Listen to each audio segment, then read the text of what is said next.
Chapter 21. Presentiments are strange things, and so are sympathies, and so are signs, and the three combined make one mystery to which humanity has not yet found the key. I never laughed at presentiments in my life, because I have had strange ones of my own. Sympathies, I believe, exist, for instance, between far-distant, long-absent, wholly estranged relatives, asserting, notwithstanding their alienation, the unity of the source to which each traces his origin, whose workings baffle mortal comprehension. And signs, for aught we know, may be but the sympathies of nature with man. When I was a little girl, only 6 years old, I one night heard Bessie Leaven say to Martha Abbott that she had been dreaming about a little child, and that to dream of children was a sure sign of trouble, either to oneself or one's kin. The saying might have worn out of my memory, had not a circumstance immediately followed which served indelibly to fix it there. The next day Bessie was sent for home to the death-bed of her little sister. Of late I had often recalled this saying and this incident, for during the past week scarcely a night had gone over my couch that had not brought with it a dream of an infant, which I sometimes hushed in my arms, sometimes dandled on my knee, sometimes watched playing with daisies on a lawn, or again dabbling its hands in running water. It was a wailing child this night, and a laughing one the next. Now it nestled close to me, and now it ran from me. But whatever mood the apparition evinced, whatever aspect it wore, it failed not for 7 successive nights to meet me the moment I entered the land of slumber. I did not like this iteration of one idea, the strange recurrence of one image, and I grew nervous as bedtime approached and the hour of the vision drew near. It was from companionship with this baby phantom I had been roused on that moonlight night when I heard the cry, and it was on the afternoon of the day following I was summoned downstairs by a message that some one wanted me in Mrs. Fairfax's room. On repairing thither I found a man waiting for me, having the appearance of a gentleman's servant. He was dressed in deep mourning, and the hat he held in his hand was surrounded with a crape band. "I dare say you hardly remember me, miss," he said, rising as I entered, "but my name is Leaven. I lived coachman with Mrs. Reed when you were at Gateshead, 8 or 9 years since, and I live there still." "Oh, Robert, how do you do? I remember you very well. You used to give me a ride sometimes on Miss Georgiana's bay pony. And how is Bessie? You are married to Bessie?" "Yes, miss. My wife is very hearty, thank you. She brought me another little one about 2 months since. We have 3 now, and both mother and child are thriving." "And are the family well at the house, Robert?" "I am sorry I can't give you better news of them, miss. They are very badly at present, in great trouble." "I hope no one is dead," I said, glancing at his black dress. He too looked down at the crape round his hat, and replied, "Mr. John died yesterday was a week, at his chambers in London." "Mr. John?" "Yes." "And how does his mother bear it?" "Why, you see, Miss Eyre, it is not a common mishap. His life has been very wild. These last 3 years he gave himself up to strange ways, and his death was shocking." "I heard from Bessie he was not doing well." "Doing well? He could not do worse. He ruined his health and his estate amongst the worst men and the worst women.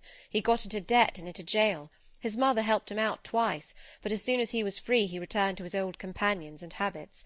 His head was not strong. The knaves he lived amongst fooled him beyond anything I ever heard.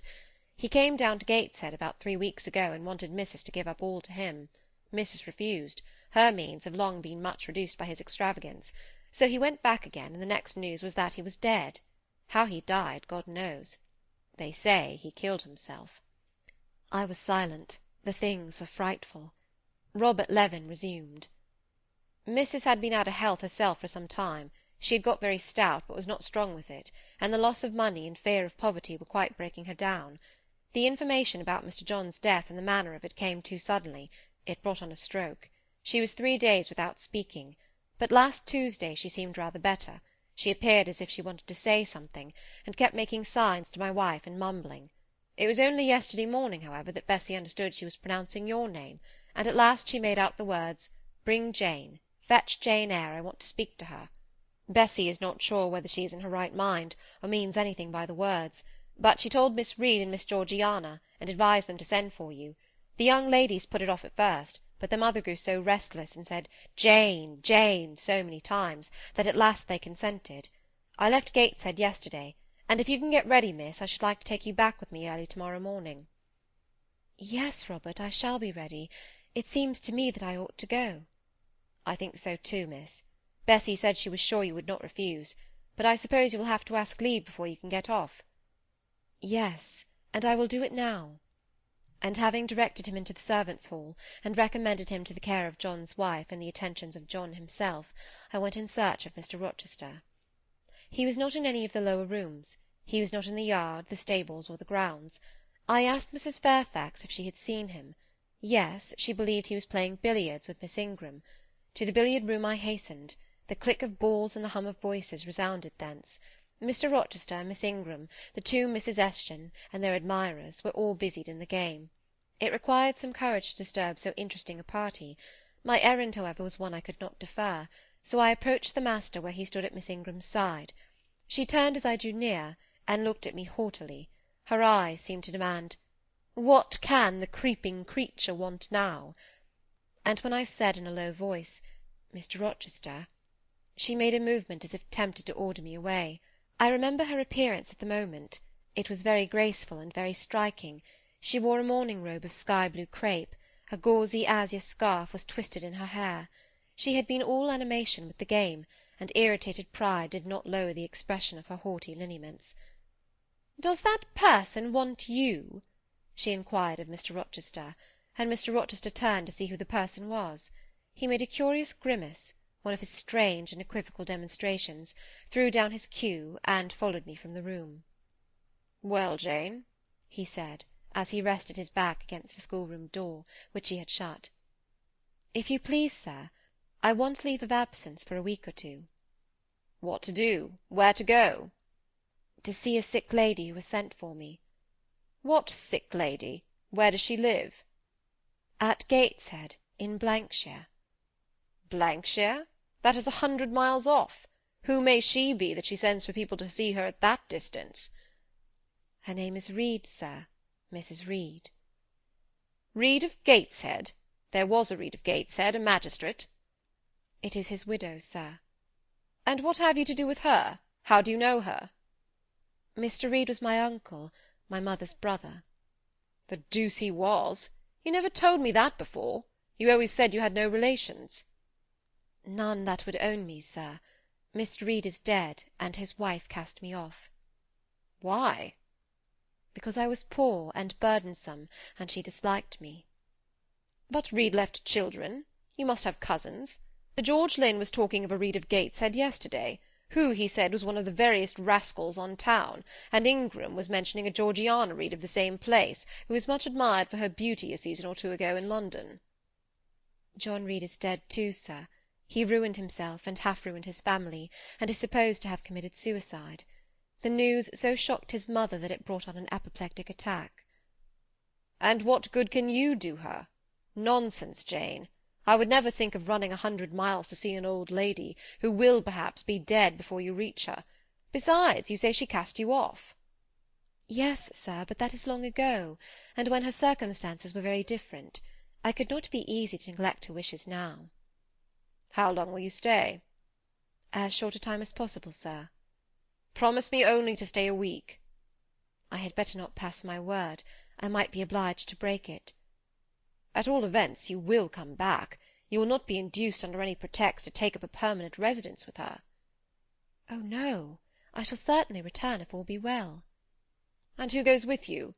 You don't travel 100 miles alone." "No, sir. She has sent her coachman." "A person to be trusted?" "Yes, sir. He has lived 10 years in the family."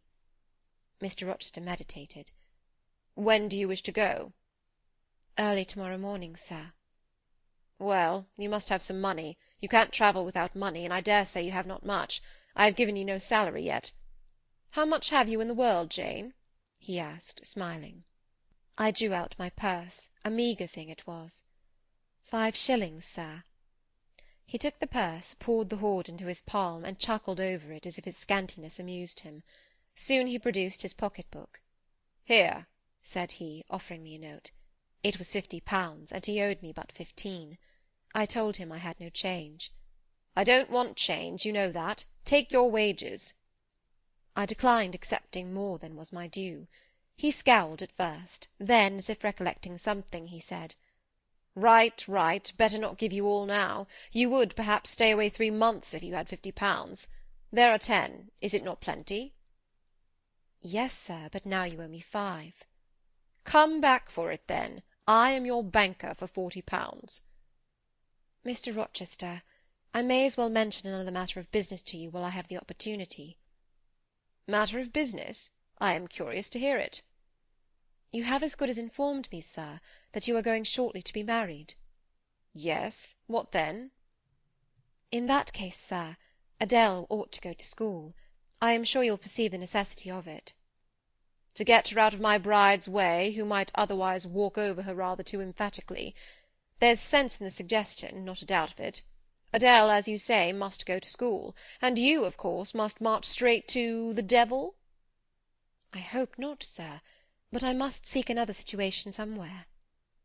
"In course," he exclaimed, with a twang of voice and a distortion of features equally fantastic and ludicrous. He looked at me some minutes. "And old Madam Reed, or the misses, her daughters, will be solicited by you to seek a place, I suppose?" "No, sir. I am not on such terms with my relatives as would justify me in asking favours of them, but I shall advertise." "You shall walk up the pyramids of Egypt," he growled. "At your peril you advertise. I wish I had only offered you a sovereign instead of £10. Give me back £9, Jane. I've a use for it." "And so have I, sir," I returned, putting my hands and my purse behind me. I could not spare the money on any account. "Little niggard," said he, "refusing me a pecuniary request. Give me £5, Jane." "Not 5 shillings, sir, nor 5 pence." "Just let me look at the cash." "No, sir, you are not to be trusted." "Jane." "Sir?" "Promise me one thing." "I'll promise you anything, sir, that I think I am likely to perform." "Not to advertise, and to trust this quest of a situation to me. I'll find you one in time." "I shall be glad to do so, sir, if you in your turn will promise that I and Adele shall be both safe out of the house before your bride enters it." Very well, very well. I'll pledge my word on it. You go to-morrow, then?" "Yes, sir, early." "Shall you come down to the drawing-room after dinner?"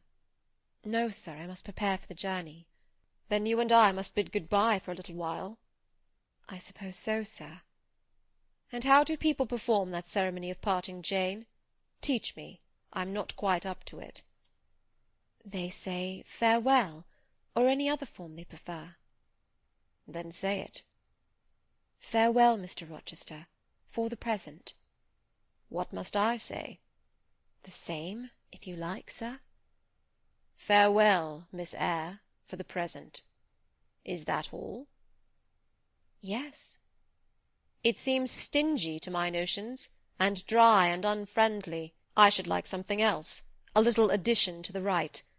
If one shook hands, for instance. But no, that would not content me either. So you'll do no more than say farewell, Jane?" "It is enough, sir. As much goodwill may be conveyed in one hearty word as in many." "Very likely. But it is blank and cool, farewell." "How long is he going to stand with his back against that door?" I asked myself. "I want to commence my packing." The dinner bell rang, and suddenly away he bolted, without another syllable. I saw him no more during the day, and was off before he had risen in the morning. I reached the lodge at Gateshead about 5 o'clock in the afternoon of the 1st of May. I stepped in there before going up to the hall. It was very clean and neat. The ornamental windows were hung with little white curtains, the floor was spotless, the grate and fire-irons were burnished bright, and the fire burnt clear. Bessie sat on the hearth, nursing her last-born, and Robert and his sister played quietly in a corner. "Bless you! I knew you would come!" exclaimed Mrs. Leaven as I entered. "Yes, Bessie," said I, after I had kissed her, "and I trust I am not too late. How is Mrs. Reed? Alive still, I hope?" "Yes, she is alive, and more sensible and collected than she was. The doctor says she may linger a week or 2 yet, but he hardly thinks she will finally recover." "Has she mentioned me lately?" She was talking of you only this morning, and wishing you would come, but she is sleeping now, or was 10 minutes ago when I was up at the house. She generally lies in a kind of lethargy all the afternoon, and wakes up about 6 or 7. Will you rest yourself here an hour, miss, and then I will go up with you?" Robert here entered, and Bessy laid her sleeping child in the cradle, and went to welcome him. Afterwards she insisted on my taking off my bonnet and having some tea, for she said I looked pale and tired. I was glad to accept her hospitality, and I submitted to be relieved of my travelling garb just as passively as I used to let her undress me when a child. Old times crowded fast back on me as I watched her bustling about, setting out the tea-tray with her best china, cutting bread and butter, toasting a tea-cake, and between whiles giving little Robert or Jane an occasional tap or push, just as she used to give me in former days. Bessy had retained her quick temper as well as her light foot and good looks. Tea ready, I was going to approach the table, but she desired me to sit still, quite in her old peremptory tones. I must be served at the fireside, she said, and she placed before me a little round stand with my cup and a plate of toast, absolutely as she used to accommodate me with some privately purloined dainty on a nursery chair, and I smiled and obeyed her as in bygone days. She wanted to know if I was happy at Thornfield Hall, and what sort of a person the mistress was, and when I told her there was only a master, whether he was a nice gentleman, and if I liked him. I told her he was rather an ugly man, but quite a gentleman, and that he treated me kindly, and I was content. Then I went on to describe to her the gay company that had lately been staying at the house, and to these details Bessy listened with interest. They were precisely of the kind she relished. In such conversation an hour was soon gone. Bessy restored to me my bonnet, etc., and accompanied by her I quitted the lodge for the hall. It was also accompanied by her that I had, nearly 9 years ago, walked down the path I was now ascending. On a dark, misty, raw morning in January, I had left a hostile roof with a desperate and embittered heart, a sense of outlawry and almost of reprobation, to seek the chilly harbourage of Lowood, that bourne so far away and unexplored. The same hostile roof now again rose before me. My prospects were doubtful yet, and I had yet an aching heart. I still felt as a wanderer on the face of the earth, but I experienced firmer trust in myself and my own powers, and less withering dread of oppression. The gaping wound of my wrongs, too, was now quite healed, and the flame of resentment extinguished. "You shall go into the breakfast-room first," said Bessy, as she preceded me through the hall. "The young ladies will be there." In another moment I was within that apartment. There was every article of furniture looking just as it did on the morning I was first introduced to Mr. Brocklehurst. The very rug he had stood upon still covered the hearth. Glancing at the bookcases, I thought I could distinguish the 2 volumes of Bewick's British Birds occupying their old place on the 3rd shelf, and Gulliver's Travels and the Arabian Nights ranged just above. The inanimate objects were not changed, but the living things had altered past recognition.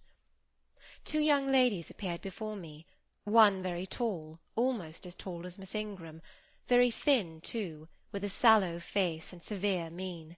There was something ascetic in her look, which was augmented by the extreme plainness of a straight-skirted, black-stuff dress, a starched linen collar, hair combed away from the temples, and the nun-like ornament of a string of ebony beads and a crucifix. This, I felt sure, was Eliza, though I could trace little resemblance to her former self in that elongated and colourless visage. The other was as certainly Georgiana, but not the Georgiana I remembered, the slim and fairy-like girl of 11. This was a full-blown, very plump damsel, fair as waxwork, with handsome and regular features, languishing blue eyes, and ringleted yellow hair. The hue of her dress was black too, but its fashion was so different from her sister's, so much more flowing and becoming, it looked as stylish as the others looked puritanical. In each of the sisters there was one trait of the mother, and only one.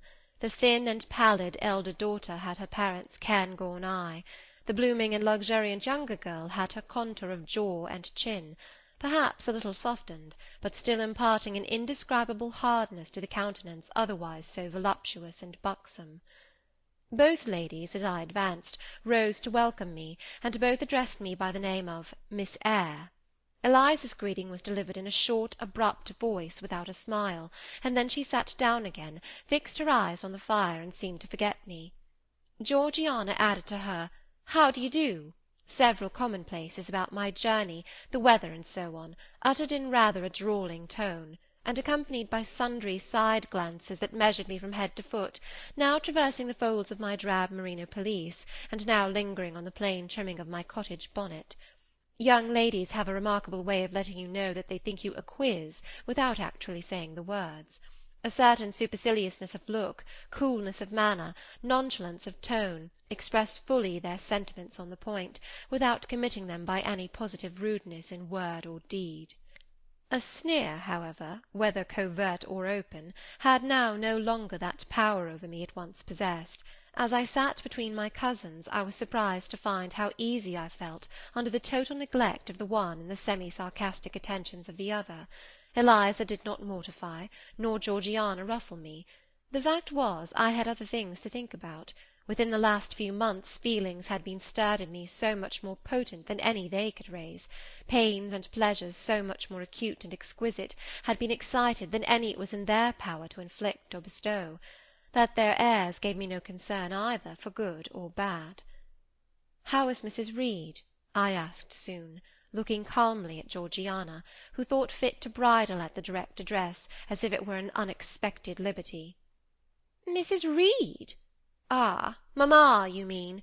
She is extremely poorly. I doubt if you can see her to-night." "If," said I, "you would just step upstairs and tell her I am come, I should be much obliged to you." Georgiana almost started, and she opened her blue eyes wild and wide. "I know she had a particular wish to see me," I added, "and I would not defer attending to her desire longer than is absolutely necessary." "Mamma dislikes being disturbed in an evening," remarked Eliza. I soon rose, quietly took off my bonnet and gloves, uninvited, and said I would just step out to Bessy, who was, I dared say, in the kitchen, and ask her to ascertain whether Mrs. Reed was disposed to receive me or not to-night. I went, and having found Bessy and dispatched her on my errand, I proceeded to take further measures. It had heretofore been my habit always to shrink from arrogance. Received as I had been to-day, I should, a year ago, have resolved to quit Gateshead the very next morning. Now it was disclosed to me all at once that that would be a foolish plan. I had taken a journey of 100 miles to see my aunt, and I must stay with her till she was better, or dead. As to her daughter's pride or folly, I must put it on one side, make myself independent of it. So I addressed the housekeeper, asked her to show me a room, told her I should probably be a visitor here for a week or two, had my trunk conveyed to my chamber, and followed it thither myself. I met Bessy on the landing. "Missus is awake," said she. "I have told her you are here. Come and let us see if she will know you." I did not need to be guided to the well-known room, to which I had so often been summoned for chastisement or reprimand in former days. I hastened before Bessy. I softly opened the door. A shaded light stood on the table, for it was now getting dark. There was the great four-post bed with amber hangings as of old. There the toilet-table, the arm-chair, and the footstool, at which I had 100 times been sentenced to kneel, to ask pardon for offences by me uncommitted. I looked into a certain corner near, half expecting to see the slim outline of a once-dreaded switch which used to lurk there, waiting to leap out imp-like and lace my quivering palm or shrinking neck. I approached the bed, I opened the curtains, and leant over the high-piled pillows. Well did I remember Mrs. Reed's face, and I eagerly sought the familiar image. It is a happy thing that time quells the longings of vengeance and hushes the promptings of rage and aversion. I had left this woman in bitterness and hate, and I came back to her now with no other emotion than a sort of ruth for her great sufferings, and a strong yearning to forget and forgive all injuries, to be reconciled and clasp hands in amity. The well-known face was there, stern, relentless as ever. There was that peculiar eye which nothing could melt, and the somewhat raised, imperious, despotic eyebrow. How often had it lowered on me menace and hate, and how the recollection of childhood's terrors and sorrows revived as I traced its harsh line now. And yet I stooped down and kissed her. She looked at me. "Is this Jane Eyre?" she said. "Yes, Aunt Reed. How are you, dear aunt?" I had once vowed that I would never call her aunt again. I thought it no sin to forget and break that vow now. My fingers had fastened on her hand which lay outside the sheet. Had she pressed mine kindly, I should at that moment have experienced true pleasure. But unimpressionable natures are not so soon softened, nor are natural antipathies so readily eradicated. Mrs. Reed took her hand away, and turning her face rather from me, she remarked that the night was warm. Again she regarded me so icily, I felt at once that her opinion of me, her feeling towards me, was unchanged and unchangeable. I knew by her stony eye, opaque to tenderness, indissoluble to tears, that she was resolved to consider me bad to the last, because to believe me good would give her no generous pleasure, only a sense of mortification. I felt pain, and then I felt ire, and then I felt a determination to subdue her, to be her mistress in spite both of her nature and her will. My tears had risen just as in childhood. I ordered them back to their source. I brought a chair to the bed-head. I sat down and leaned over the pillow. "You sent for me," I said, "and I am here, and it is my intention to stay till I see how you get on." "Oh, of course. You have seen my daughters?" "Yes." "Well, you may tell them I wish you to stay till I can talk some things over with you I have on my mind. To-night it is too late, and I have a difficulty in recalling them. But there was something I wished to say. Let me see." The wandering look and changed utterance told me what wreck had taken place in her once vigorous frame. Turning restlessly, she drew the bedclothes round her. My elbow, resting on a corner of the quilt, fixed it down. She was at once irritated. "Sit up," said she. "Don't annoy me with holding the clothes fast. Are you Jane Eyre?" "I am Jane Eyre." "I have had more trouble with that child than any one would believe. Such a burden to be left on my hands, and so much annoyance has she caused me daily and hourly with her incomprehensible disposition, and her sudden starts of temper, and her continual unnatural watchings of one's movements. I declare she talked to me once like something mad, or like a fiend. No child ever spoke or looked as she did. I was glad to get her away from the house. What did they do with her at Lowood? The fever broke out there, and many of the pupils died. She, however, did not die, but I said she did. I wish she had died." "A strange wish, Mrs. Reed. Why do you hate her so?" "I had a dislike to her mother always, for she was my husband's only sister, and a great favourite with him. He opposed the family's disowning her when she made her low marriage, and when news came of her death he wept like a simpleton. He would send for the baby, though I entreated him rather to put it out to nurse and pay for its maintenance. I hated it the first time I set my eyes on it, a sickly, whining, pining thing. It would wail in its cradle all night long, not screaming heartily like any other child, but whimpering and moaning. Reed pitied it, and he used to nurse it and notice it as if it had been his own, more, indeed, than he ever noticed his own at that age. He would try to make my children friendly to the little beggar. The darlings could not bear it, and he was angry with them when they showed their dislike. In his last illness he had it brought continually to his bedside, and but an hour before he died he bound me by vow to keep the creature.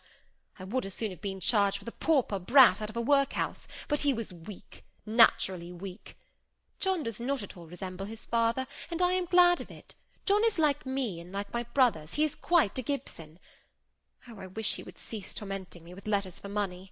I have no more money to give him. We are getting poor.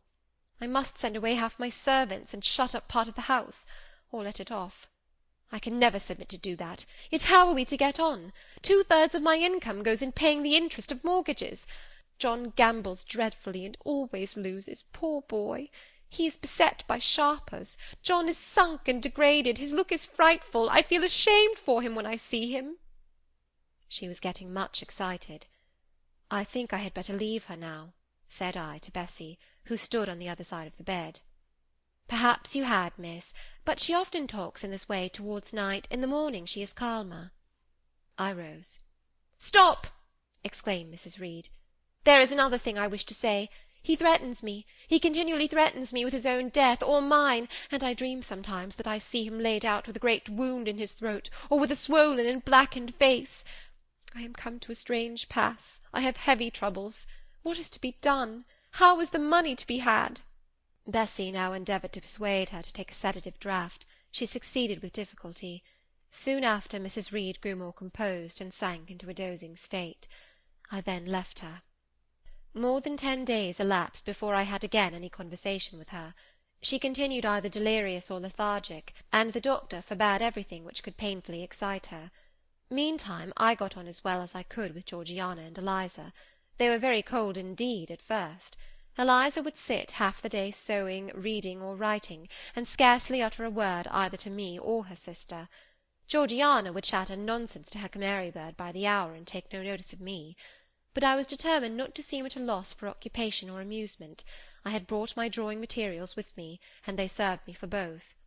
Provided with a case of pencils and some sheets of paper, I used to take a seat apart from them, near the window, and busy myself in sketching fancy vignettes, representing any scene that happened momentarily to shape itself in the ever-shifting kaleidoscope of imagination.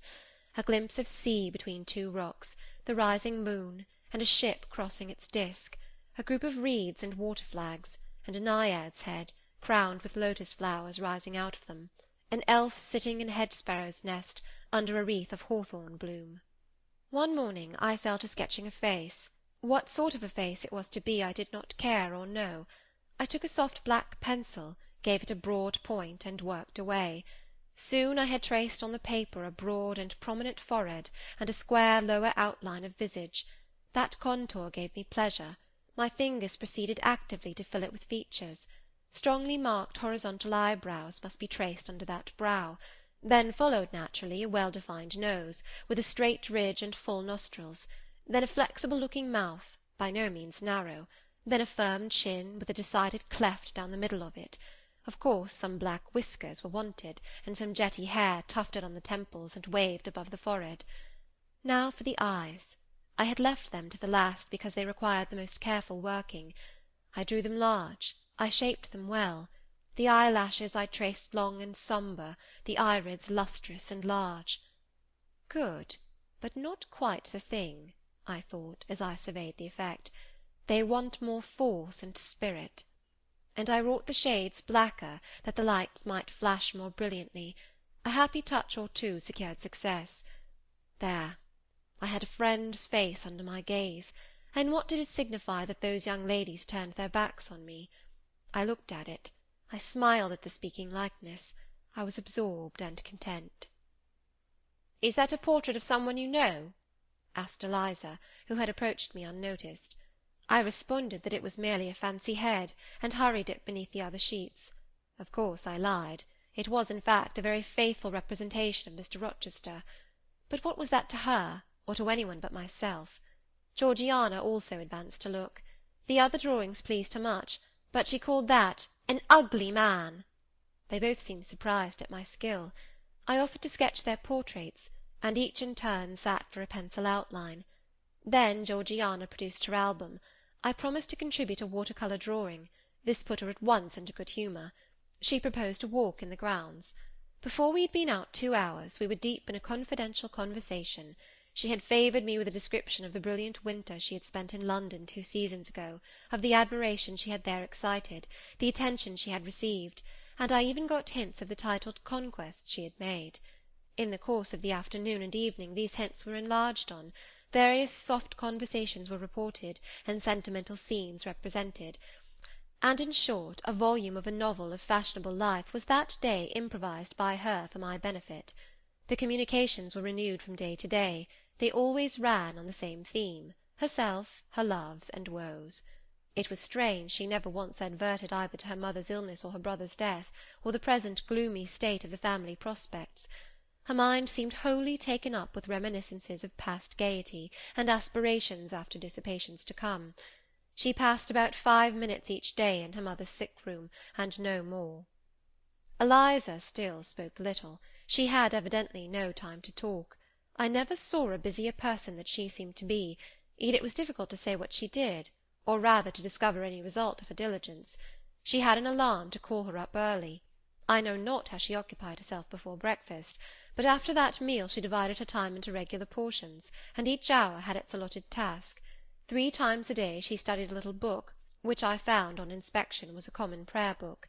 I asked her once what was the great attraction of that volume, and she said, "The rubric." 3 hours a day she gave to stitching with gold thread the border of a square crimson cloth, almost large enough for a carpet. In answer to my inquiries after the use of this article, she informed me it was a covering for the altar of a new church lately erected near Gateshead. 2 hours she devoted to her diary, 2 to working by herself in the kitchen garden, and 1 to the regulation of her accounts. She seemed to want no company, no conversation. I believe she was happy in her way. This routine sufficed for her, and nothing annoyed her so much as the occurrence of any incident which forced her to vary its clockwork regularity. She told me one evening, when more disposed to be communicative than usual, that John's conduct and the threatened ruin of the family had been a source of profound affliction to her, but she had now, she said, settled her mind and formed her resolution. Her own fortune she had taken care to secure, and when her mother died, and it was wholly improbable, she tranquilly remarked, that she should either recover or linger long, she would execute a long-cherished project, seek a retirement where punctual habits would be permanently secured from disturbance, and place safe barriers between herself and a frivolous world. I asked if Georgiana would accompany her. Of course not. Georgiana and she had nothing in common, they never had had. She would not be burdened with her society for any consideration. Georgiana should take her own course, and she, Eliza, would take hers. Georgiana, when not unburdening her heart to me, spent most of her time in lying on the sofa, fretting about the dullness of the house, and wishing over and over again that her aunt Gibson would send her an invitation up to town. "It would be so much better," she said, "if she could only get out of the way for a month or 2, till all was over." I did not ask what she meant by all being over, but I suppose she referred to the expected decease of her mother, and the gloomy sequel of funeral rites. Eliza generally took no more notice of her sister's indolence and complaints than if no such murmuring, lounging object had been before her. One day, however, as she put away her account-book and unfolded her embroidery, she suddenly took her up thus: "Georgiana, a more vain and absurd animal than you was certainly never allowed to cumber the earth. You had no right to be born, for you make no use of life. Instead of living for, in, and with yourself, as a reasonable being ought, you seek only to fasten your feebleness on to some other person's strength. If no one can be found willing to burden her or himself with such a fat, weak, puffy, useless thing, you cry out that you are ill-treated, neglected, miserable. Then, too, existence for you must be a scene of continual change and excitement, or else the world is a dungeon. You must be admired, you must be courted, you must be flattered, you must have music, dancing, and society, or you languish, you die away. Have you no sense to devise a system which will make you independent of all efforts, and all wills but your own? Take one day, share it into sections, to each section apportion its task, leave no stray unemployed quarters of an hour, 10 minutes, 5 minutes, include all, do each piece of business in its turn with method, with rigid regularity. The day will close almost before you are aware it has begun, and you are indebted to no one for helping you to get rid of one vacant moment. You have had to seek no one's company, conversation, sympathy, forbearance. You have lived, in short, as an independent being ought to do. Take this advice, the first and last I shall offer you. Then you will not want me or any one else, happen what may. Neglect it, go on as heretofore, craving, whining, and idling, and suffer the results of your idiocy, however bad and insuperable they may be. I tell you this plainly, and listen, for though I shall no more repeat what I am about to say, I shall steadily act on it. After my mother's death, I wash my hands of you. From the day her coffin is carried to the vault in Gateshead Church, you and I will be as separate as if we had never known each other. You need not think that because we chance to be born of the same parents I shall suffer you to fasten me down by even the feeblest claim. I can tell you this, if the whole human race, ourselves excepted, were swept away, and we two stood alone on the earth, I would leave you in the old world and betake myself to the new." She closed her lips. "You might have spared yourself the trouble of delivering that tirade," answered Georgiana. "Everybody knows you are the most selfish, heartless creature in existence, and I know your spiteful hatred towards me. I have had a specimen of it before in the trick you played me about Lord Edwin Vere. You could not bear me to be raised above you, to have a title, to be received into circles where you dare not show your face, and so you acted the spy and informer, and ruined my prospects for ever." Georgiana took out her handkerchief, and blew her nose for an hour afterwards. Eliza sat cold, impassible, and assiduously industrious.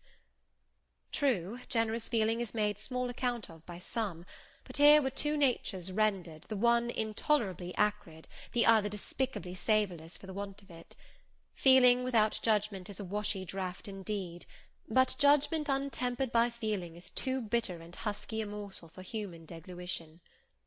It was a wet and windy afternoon. Georgiana had fallen asleep on the sofa over the perusal of a novel. Eliza was gone to attend a Saint's Day service at the new church, for in matters of religion she was a rigid formalist. No weather ever prevented the punctual discharge of what she considered her devotional duties.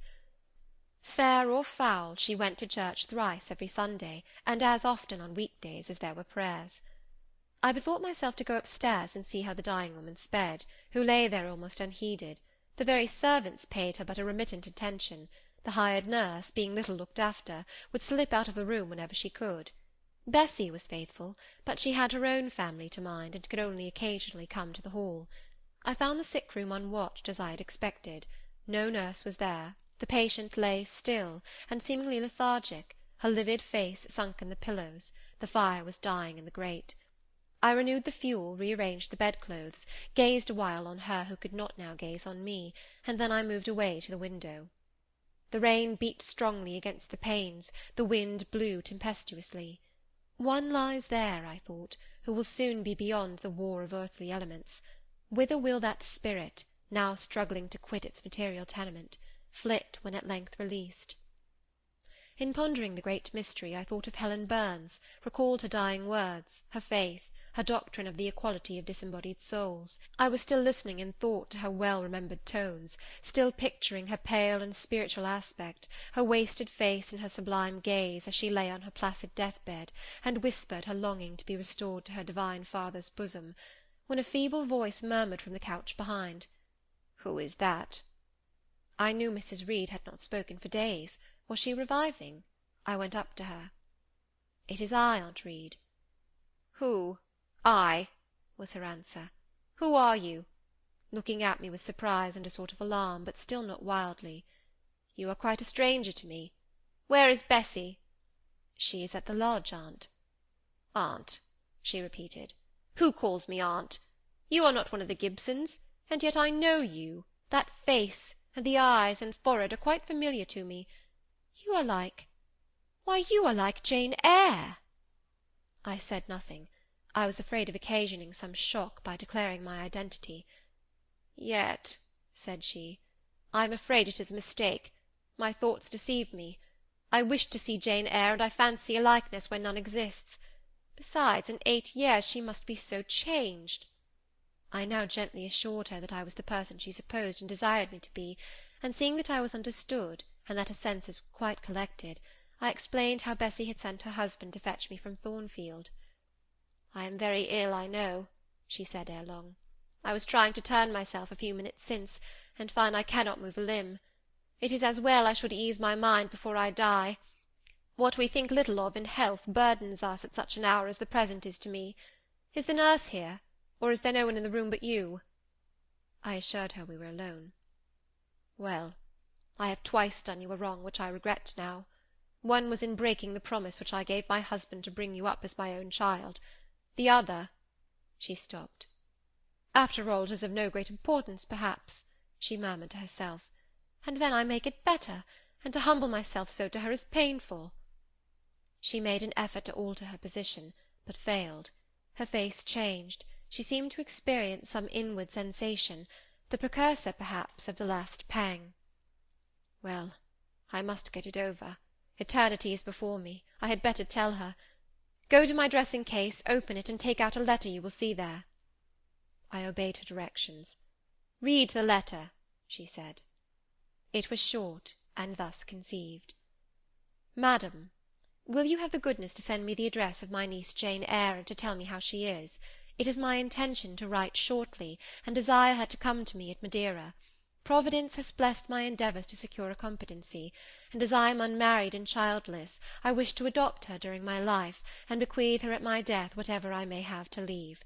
I am, madam, etc., etc., John Eyre, Madeira." It was dated 3 years back. "Why did I never hear of this?" I asked. "Because I disliked you too fixedly and thoroughly ever to lend a hand in lifting you to prosperity. I could not forget your conduct to me, Jane, the fury with which you once turned on me, the tone in which you declared you abhorred me, the worst of anybody in the world, the unchildlike look and voice with which you affirmed that the very thought of me made you sick, and asserted that I had treated you with miserable cruelty. I could not forget my own sensations when you thus started up and poured out the venom of your mind.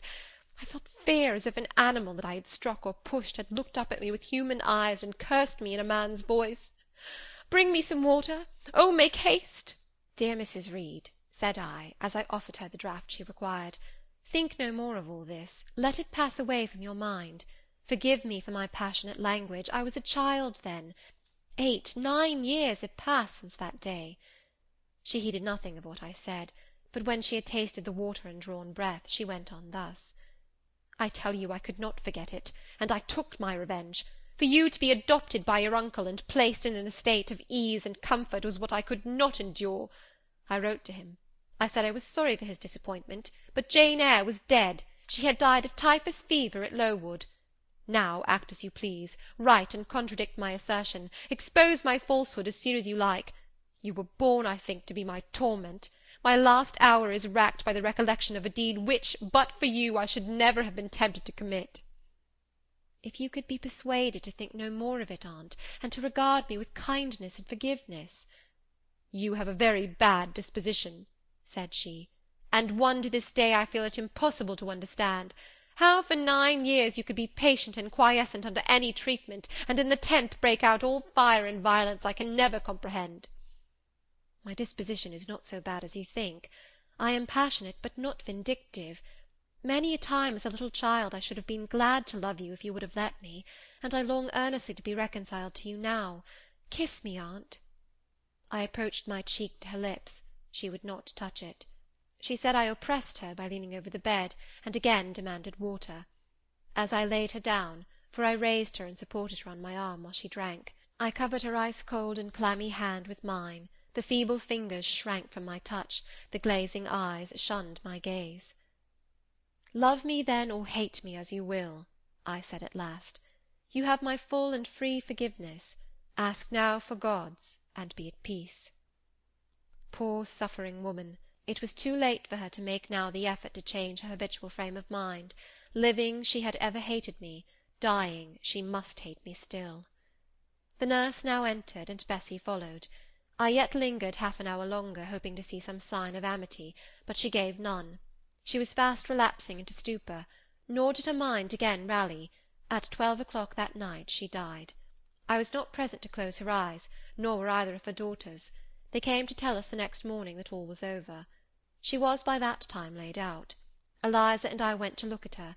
Georgiana, who had burst into loud weeping, said she dared not go.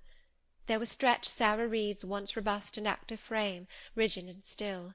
Her eye of flint was covered with its cold lid. Her brow and strong traits wore yet the impress of her inexorable soul. A strange and solemn object was that corpse to me. I gazed on it with gloom and pain. Nothing soft, nothing sweet, nothing pitying or hopeful or subduing did it inspire, only a grating anguish for her woes, not my loss, and a sombre, tearless dismay at the fearfulness of death in such a form. Eliza surveyed her parent calmly. After a silence of some minutes she observed, with her constitution she should have lived to a good old age. Her life was shortened by trouble. And then a spasm constricted her mouth for an instant. As it passed away, she turned and left the room, and so did I. Neither of us had dropped a tear. End of chapter 21.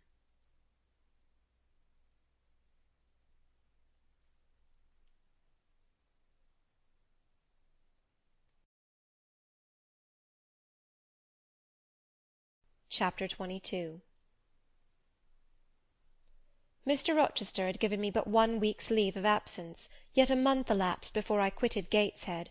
I wished to leave immediately after the funeral, but Georgiana entreated me to stay till she could get off to London, whither she was now at last invited by her uncle, Mr. Gibson, who had come down to direct his sister's interment and settle the family affairs.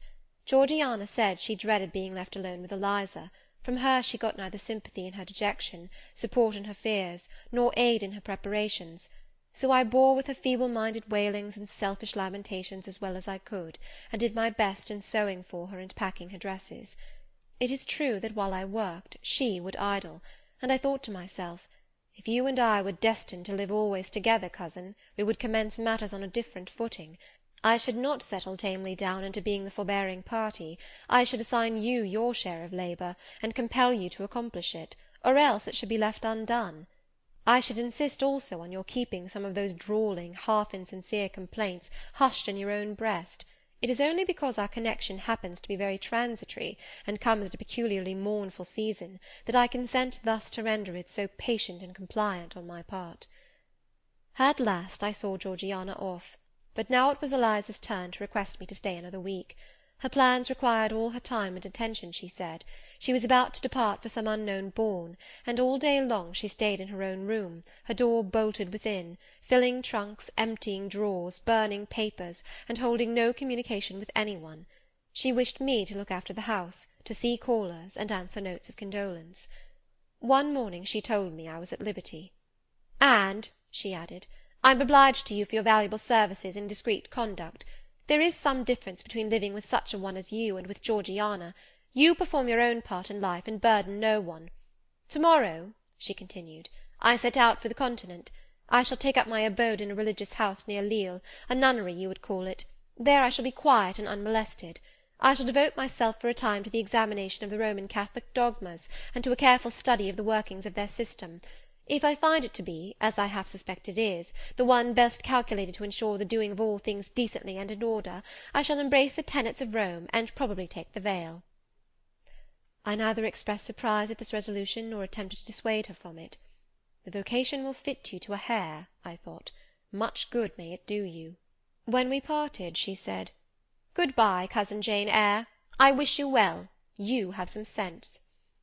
I then returned, "You are not without sense, cousin Eliza, but what you have, I suppose, in another year will be walled up alive in a French convent. However, it is not my business, and so it suits you, I don't much care." "You are in the right," said she, and with these words we each went our separate way.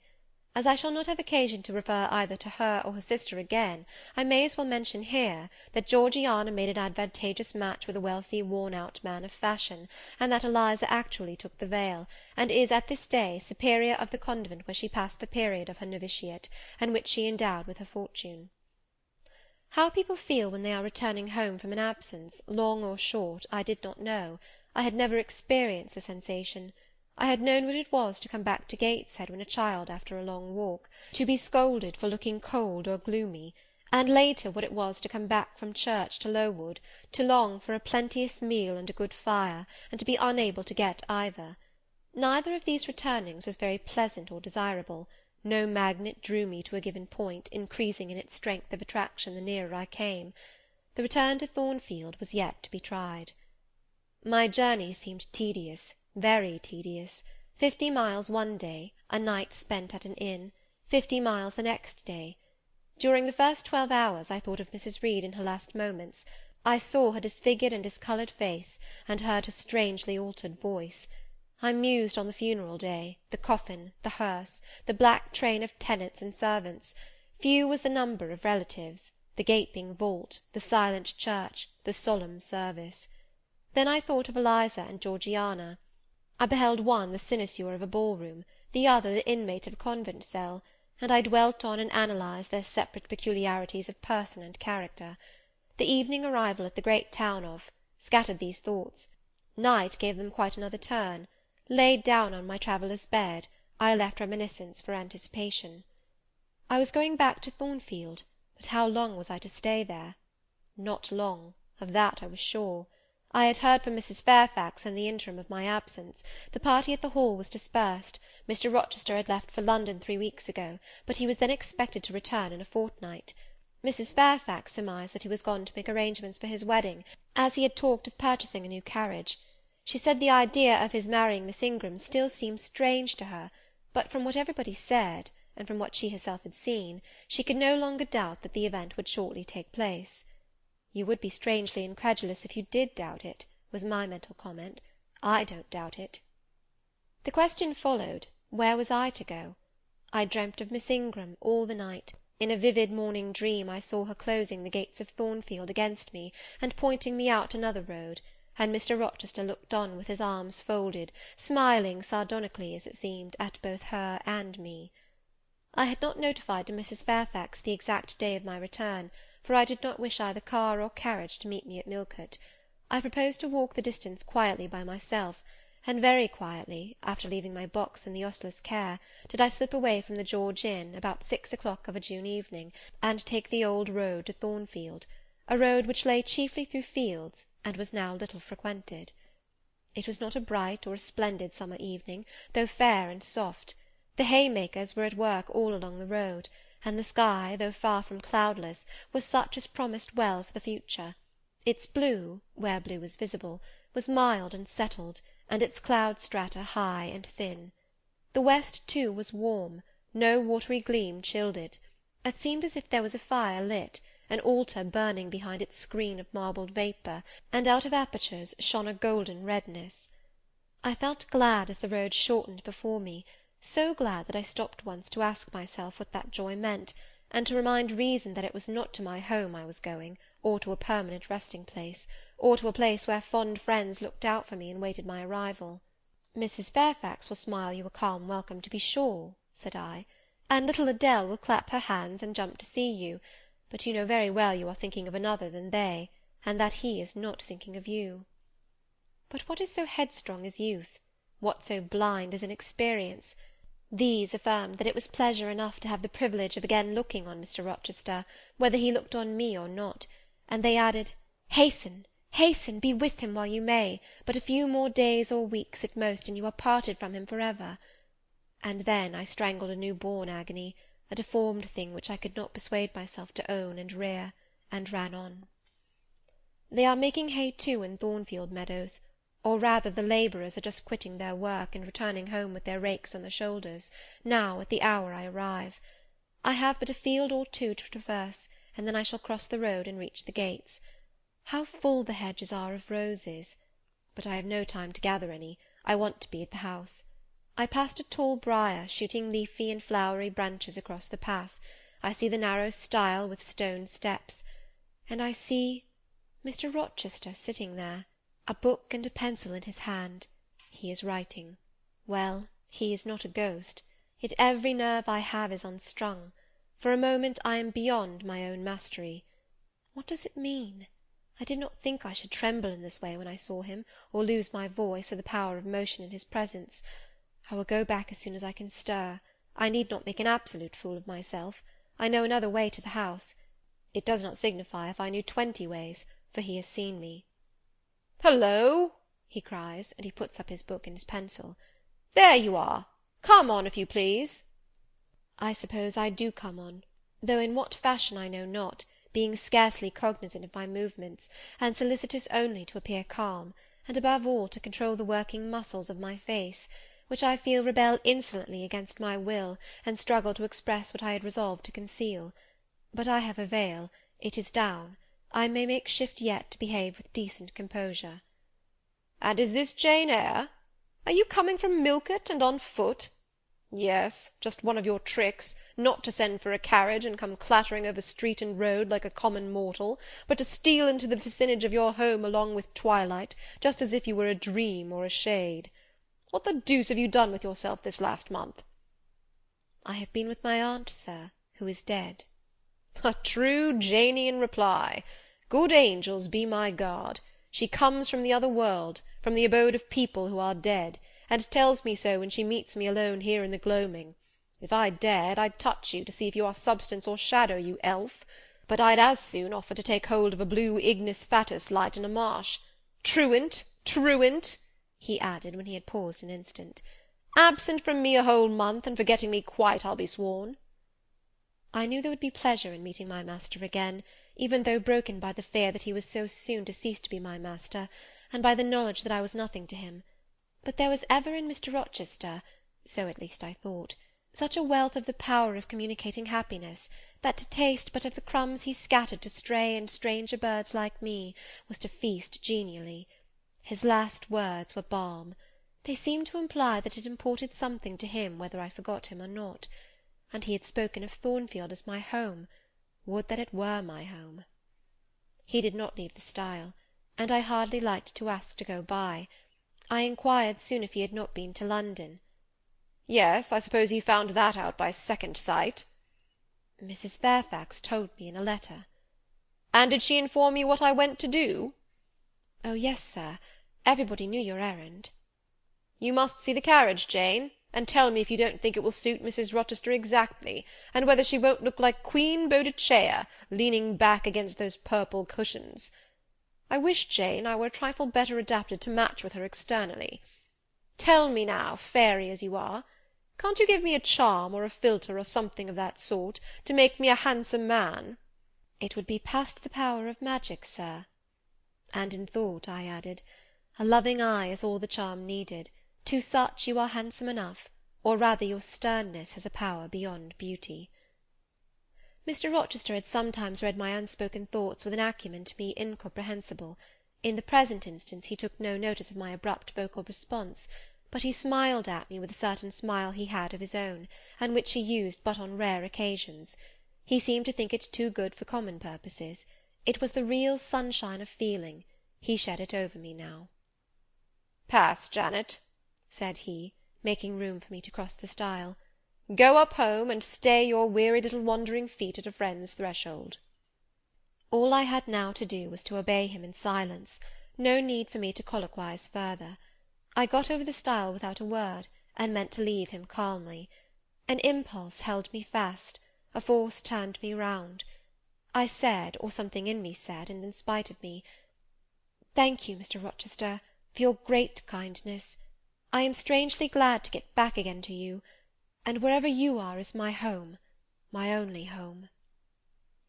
I walked on so fast that even he could hardly have overtaken me had he tried. Little Adele was half wild with delight when she saw me. Mrs. Fairfax received me with her usual plain friendliness. Leah smiled, and even Sophy bid me bonsoir with glee. This was very pleasant. There is no happiness like that of being loved by your fellow-creatures, and feeling that your presence is an addition to their comfort. I that evening shut my eyes resolutely against the future. I stopped my ears against the voice that kept warning me of near separation and coming grief. When tea was over, and Mrs. Fairfax had taken her knitting, and I had assumed a low seat near her, and Adele, kneeling on the carpet, had nestled close up to me, and a sense of mutual affection seemed to surround us with a ring of golden peace, I uttered a silent prayer that we might not be parted far or soon.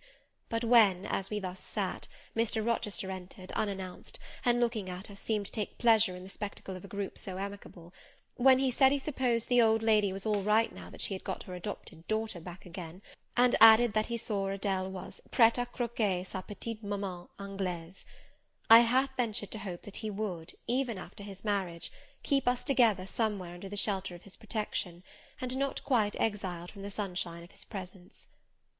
A fortnight of dubious calm succeeded my return to Thornfield Hall.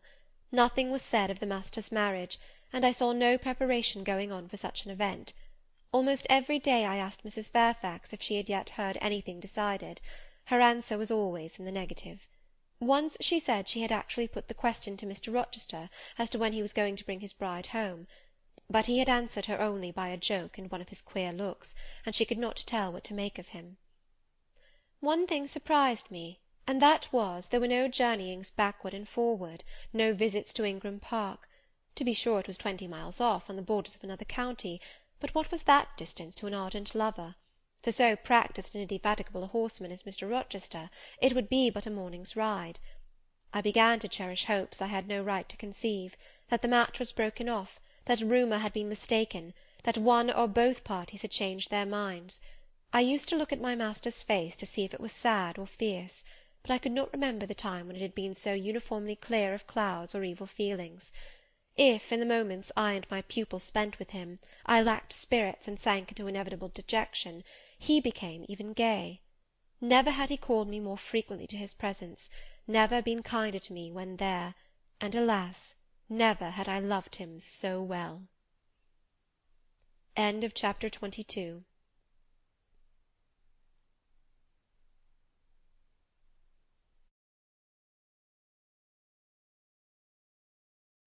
Chapter 23. A splendid midsummer shone over England, skies so pure, suns so radiant as were then seen in long succession seldom favour even singly our wave-girt land. It was as if a band of Italian days had come from the south, like a flock of glorious passenger birds, and lighted to rest them on the cliffs of Albion. The hay was all got in, the fields round Thornfield were green and shorn, the roads white and baked, the trees were in their dark prime, hedge and wood, full-leaved and deeply tinted, contrasted well with the sunny hue of the cleared meadows between. On Midsummer Eve, Adele, weary with gathering wild strawberries in Hay Lane half the day, had gone to bed with the sun. I watched her drop asleep, and when I left her, I sought the garden. It was now the sweetest hour of the 24. Day its fervid fires had wasted, and dew fell cool on panting plain and scorched summit. Where the sun had gone down in simple state, pure of the pomp of clouds, spread a solemn purple, burning with the light of red jewel and furnace flame at one point, on one hill-peak, and extending high and wide, soft and still softer, over half heaven. The east had its own charm or fine deep blue, and its own modest gem, a casino and solitary star. Soon it would boast the moon, but she was yet beneath the horizon. I walked a while on the pavement, but a subtle, well-known scent, that of a cigar, stole from some window. I saw the library casement open a hand's breadth. I knew I might be watched thence, so I went apart into the orchard. No nook in the grounds more sheltered and more Eden-like. It was full of trees, it bloomed with flowers. A very high wall shut it out from the court on one side. On the other, a beech avenue screened it from the lawn. At the bottom was a sunk fence, its sole separation from lonely fields, a winding walk, bordered with laurels and terminating in a giant horse-chestnut, circled at the base by a seat, led down to the fence. Here one could wander unseen. While such honey-dew fell, such silence reigned, such gloaming gathered, I felt as if I could haunt such shade for ever.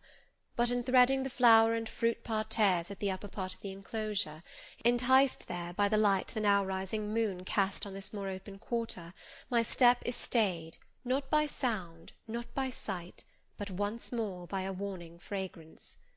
Sweetbriar and southernwood, jasmine, pink, and rose, have long been yielding their evening sacrifice of incense. This new scent is neither of shrub nor flower. It is, I know it well, it is Mr. Rochester's cigar. I look round, and I listen. I see trees laden with ripening fruit. I hear a nightingale warbling in a wood half a mile off.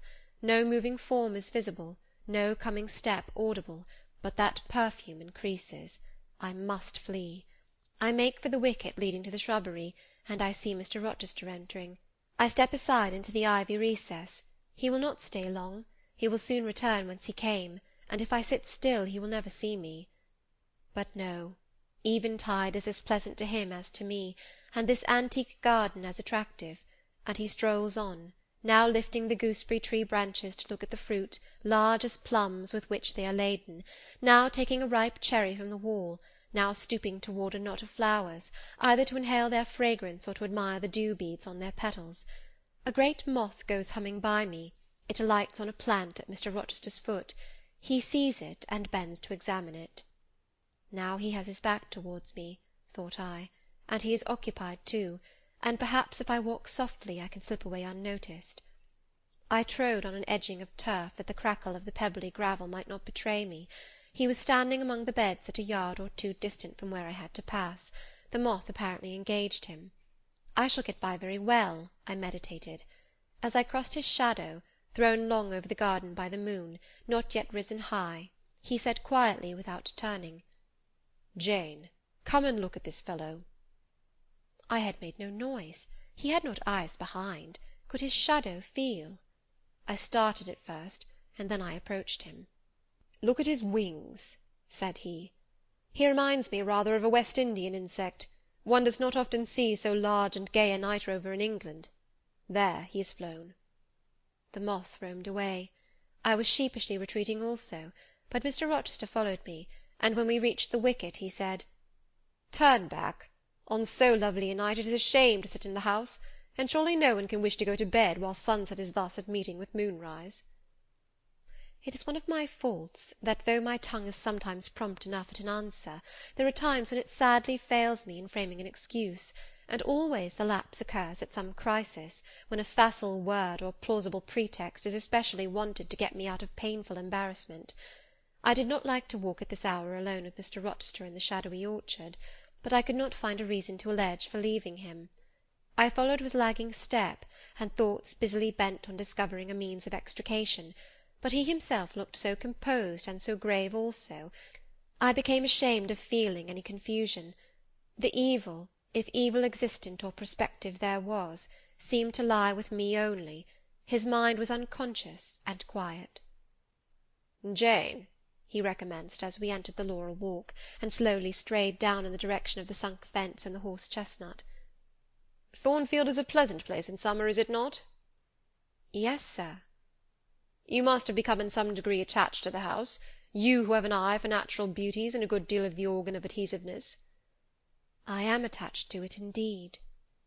"And though I don't comprehend how it is, I perceive you have acquired a degree of regard for that foolish little child Adele, too, and even for simple Dame Fairfax." "Yes, sir. In different ways I have an affection for both." "And would be sorry to part with them?" "Yes." "Pity," he said, and sighed and paused. "It is always the way of events in this life," he continued presently. "No sooner have you got settled in a pleasing resting-place, than a voice calls out to you to rise and move on, for the hour of repose is expired." "Must I move on, sir?" I asked. "Must I leave Thornfield?" "I believe you must, Jane. I am sorry, Janet, but I believe indeed you must." This was a blow, but I did not let it prostrate me.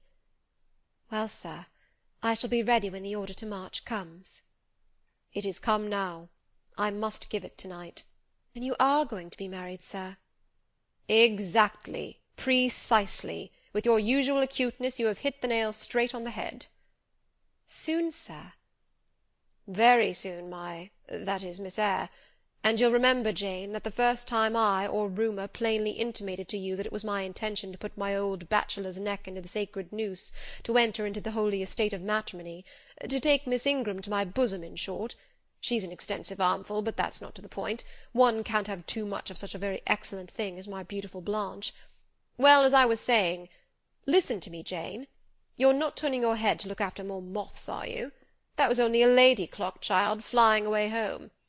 I wish to remind you that it was you who first said to me, with that discretion I respect in you, with that foresight, prudence, and humility which befit your responsible and dependent position, that in case I married Miss Ingram, both you and little Adele had better trot forthwith.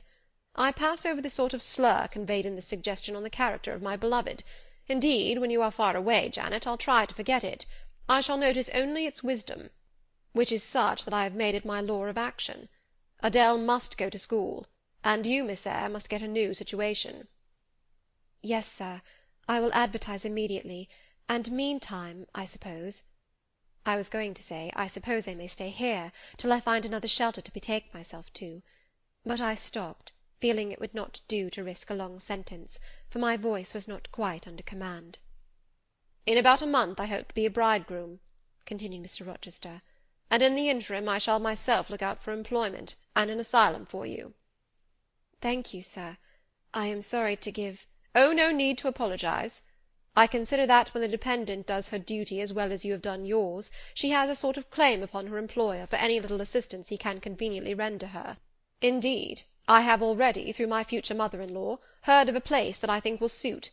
It is to undertake the education of the 5 daughters of Mrs. Dionysus O'Gall of Bitternut Lodge, Connaught, Ireland. You'll like Ireland, I think. They're such warm-hearted people there, they say." "It is a long way off, sir." "No matter. A girl of your sense will not object to the voyage or the distance." "Not the voyage, but the distance. And then the sea is a barrier." "From what, Jane?" "From England, and from Thornfield, and—" "Well?" "From you, sir." I said this almost involuntarily, and, with as little sanction of free will, my tears gushed out. I did not cry so as to be heard, however. I avoided sobbing. The thought of Mrs. O'Gaull and Bitternut Lodge struck cold to my heart, and colder the thought of all the brine and foam, destined, as it seemed, to rush between me and the master at whose side I now walked, and coldest the remembrance of the wider ocean.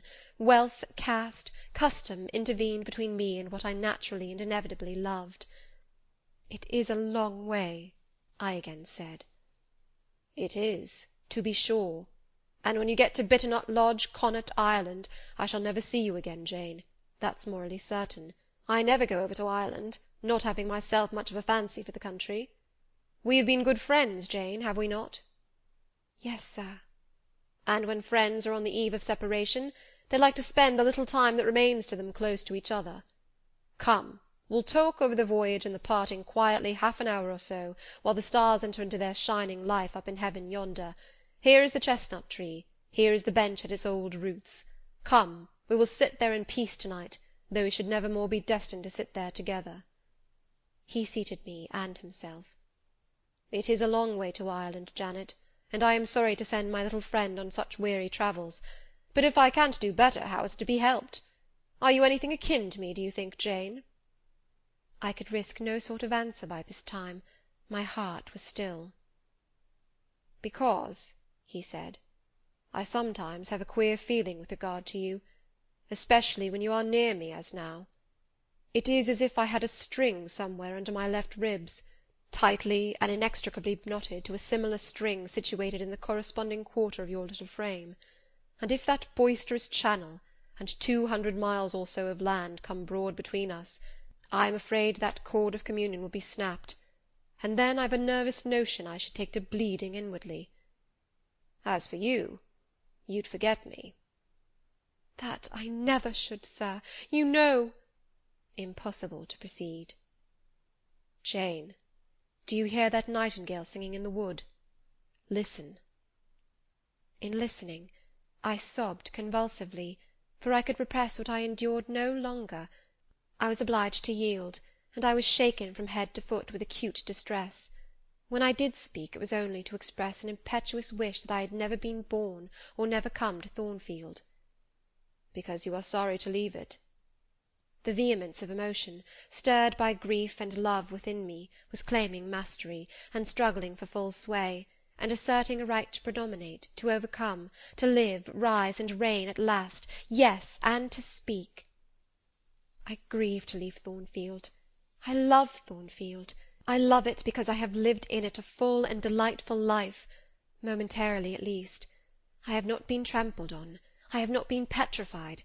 I have not been buried with inferior minds and excluded from every glimpse of communion with what is bright and energetic and high. I have talked face to face with what I reverence, with what I delight in, with an original, a vigorous, and expanded mind. I have known you, Mr. Rochester, and it strikes me with terror and anguish to feel I absolutely must be torn from you for ever. I see the necessity of departure, and it is like looking on the necessity of death." "Where do you see the necessity?" he asked suddenly. "Where? You, sir, have placed it before me." "In what shape?" "In the shape of Miss Ingram, a noble and beautiful woman, your bride." "My bride? What bride? I have no bride." "But you will have." "Yes, I will, I will." He set his teeth. "Then I must go. You have said it yourself." "No, you must stay. I swear it, and the oath shall be kept." "I tell you I must go," I retorted, roused to something like passion. "Do you think I can stay to become nothing to you? Do you think I am an automaton, a machine without feelings, and can bear to have my morsel of bread snatched from my lips and my drop of living water dashed from my cup?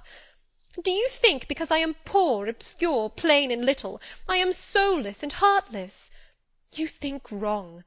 I have as much soul as you, and full as much heart, and if God had gifted me with some beauty and much wealth, I should have made it as hard for you to leave me as it is now for me to leave you. I am not talking to you now through the medium of custom, conventionalities, or even of mortal flesh. It is my spirit that addresses your spirit, just as if both had passed through the grave, and we stood at God's feet, equal, as we are." "As we are," repeated Mr. Rochester. "So," he added, enclosing me in his arms, gathering me to his breast, pressing his lips on my lips. "So, Jane." "Yes, so, sir," I rejoined, "and yet not so, for you are a married man, or as good as a married man, and wed to one inferior to you, to one with whom you have no sympathy, whom I do not believe you truly love, for I have seen and heard you sneer at her. I would scorn such a union, therefore I am better than you. Let me go." "Where, Jane? To Ireland?" "Yes, to Ireland. I have spoken my mind, and can go anywhere now." "Jane, be still. Don't struggle so, like a wild, frantic bird that is rending its own plumage in its desperation." "I am no bird, and no net ensnares me. I am a free human being with an independent will, which I now exert to leave you." Another effort set me at liberty, and I stood erect before him. "And your will shall decide your destiny," he said. "I offer you my hand, my heart, and a share of all my possessions." "You play a farce, which I merely laugh at." "I ask you to pass through life at my side, to be my second self and best earthly companion." "For that fate you have already made your choice, and must abide by it." "Jane, be still a few moments. You are over-excited. I will be still too." A waft of wind came sweeping down the laurel walk, and trembled through the boughs of the chestnut. It wandered away, away to an infinite distance. It died. The nightingale's song was then the only voice of the hour. In listening to it, I again wept. Mr. Rochester sat quiet, looking at me gently and seriously. Some time passed before he spoke. He at last said, "Come to my side, Jane, and let us explain and understand one another." "I will never again come to your side. I am torn away now, and cannot return." "But, Jane, I summon you as my wife. It is you only I intend to marry." I was silent. I thought he mocked me. "Come, Jane, come hither." "Your bride stands between us." He rose, and with a stride reached me. "My bride is here," he said, again drawing me to him, "because my equal is here, and my likeness. Jane, will you marry me?" Still I did not answer, and still I writhed myself from his grasp, for I was still incredulous. "Do you doubt me, Jane?" "Entirely." "You have no faith in me?" "Not a whit." "Am I a liar in your eyes?" he asked passionately. "Little sceptic, you shall be convinced. What love have I for Miss Ingram? None, and that you know. What love has she for me? None, as I have taken pains to prove. I caused a rumour to reach her that my fortune was not a third of what was supposed, and after that I presented myself to see the result. It was coldness both from her and her mother. I would not, I could not marry Miss Ingram. You, strange, you almost unearthly thing, I love as my own flesh. You, poor and obscure and small and plain as you are, I entreat to accept me as a husband." "What, me?" I ejaculated, beginning in his earnestness, and especially in his incivility, to credit his sincerity. "Me, who have not a friend in the world but you, if you are my friend, not a shilling but what you have given me." "You, Jane. I must have you for my own, entirely my own. Will you be mine? Say yes, quickly." "Mr. Rochester, let me look at your face. Turn to the moonlight." "Why?" "Because I want to read your countenance. Turn." "There. You will find it scarcely more legible than a crumpled, scratched page. Read on, only make haste, for I suffer."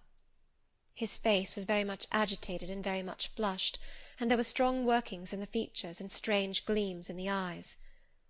"Oh, Jane, you torture me!" he exclaimed. "With that searching and yet faithful and generous look, you torture me." "How can I do that? If you are true, and your offer real, my only feelings to you must be gratitude and devotion. They cannot torture." "Gratitude!" he ejaculated, and added wildly, "Jane, Accept me quickly. Say, Edward, give me my name, Edward, I will marry you." "Are you in earnest? Do you truly love me? Do you sincerely wish me to be your wife?" "I do, and if an oath is necessary to satisfy you, I swear it." "Then, sir, I will marry you." "Edward, my little wife." "Dear Edward!"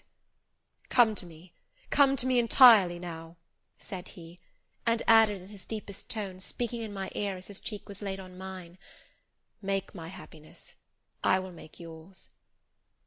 "God pardon me," he subjoined ere long, "and man meddle not with me. I have her, and will hold her." "There is no one to meddle, sir. I have no kindred to interfere." "No, that is the best of it," he said. And if I had loved him less, I should have thought his accent and look of exultation savage. But sitting by him, roused from the nightmare of parting, called to the paradise of union, I thought only of the bliss given me to drink in so abundant a flow. Again and again he said, "Are you happy, Jane?" And again I answered, "Yes." After which he murmured, "It will atone, it will atone. Have I not found her friendless, cold, and comfortless? Will I not guard and cherish and solace her? Is there not love in my heart, and constancy in my resolves? It will expiate at God's tribunal. I know my Maker sanctions what I do. For the world's judgment I wash my hands thereof. For man's opinion I defy it." But what had befallen the night? The moon was not yet set, and we were all in shadow. I could scarcely see my master's face, near as I was. And what ailed the chestnut tree? It writhed and groaned, while wind roared in the laurel walk, and came sweeping over us. "We must go in," said Mr. Rochester. "The weather changes. I could have sat with thee till morning, Jane." And so, thought I, could I with you. I should have said so, perhaps, but a livid, vivid spark leapt out of a cloud at which I was looking, and there was a crack, a crash, and a close rattling peal, and I thought only of hiding my dazzled eyes against Mr. Rochester's shoulder. The rain rushed down. He hurried me up the walk, through the grounds, and into the house, but we were quite wet before we could pass the threshold. He was taking off my shawl in the hall, and shaking the water out of my loosened hair, when Mrs. Fairfax emerged from her room. I did not observe her at first, nor did Mr. Rochester. The lamp was lit, the clock was on the stroke of 12. "Hasten to take off your wet things," said he, "and before you go, good night. Good night, my darling." He kissed me repeatedly. When I looked up, on leaving his arms, there stood the widow, pale, grave, and amazed. I only smiled at her, and ran upstairs. Explanation will do for another time, thought I. Still, when I reached my chamber, I felt a pang at the idea she should even temporarily misconstrue what she had seen. But joy soon effaced every other feeling, and loud as the wind blew, near and deep as the thunder crashed, fierce and frequent as the lightning gleamed, cataract-like as the rain fell during a storm of 2 hours' duration, I experienced no fear and little awe. Mr. Rochester came thrice to my door in the course of it, to ask if I was safe and tranquil, and that was comfort, that was strength for anything. Before I left my bed in the morning, little Adele came running in to tell me that the great horse-chestnut at the bottom of the orchard had been struck by lightning in the night, and half of it split away. End of chapter 23.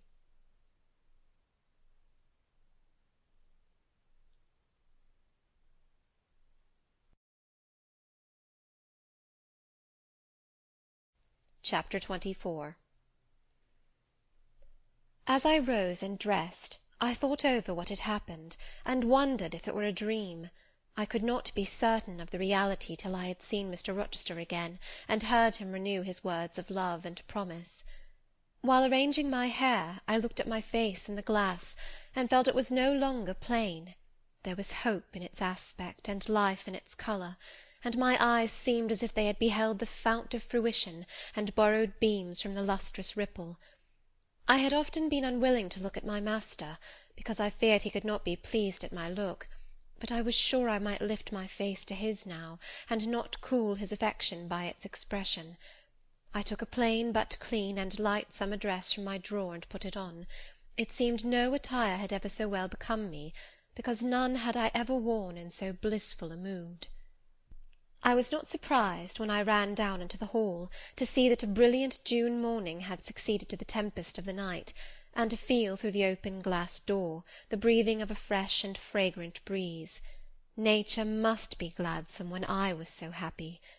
A beggar woman and her little boy, pale ragged objects both, were coming up the walk, and I ran down and gave them all the money I happened to have in my purse, some 3 or 4 shillings.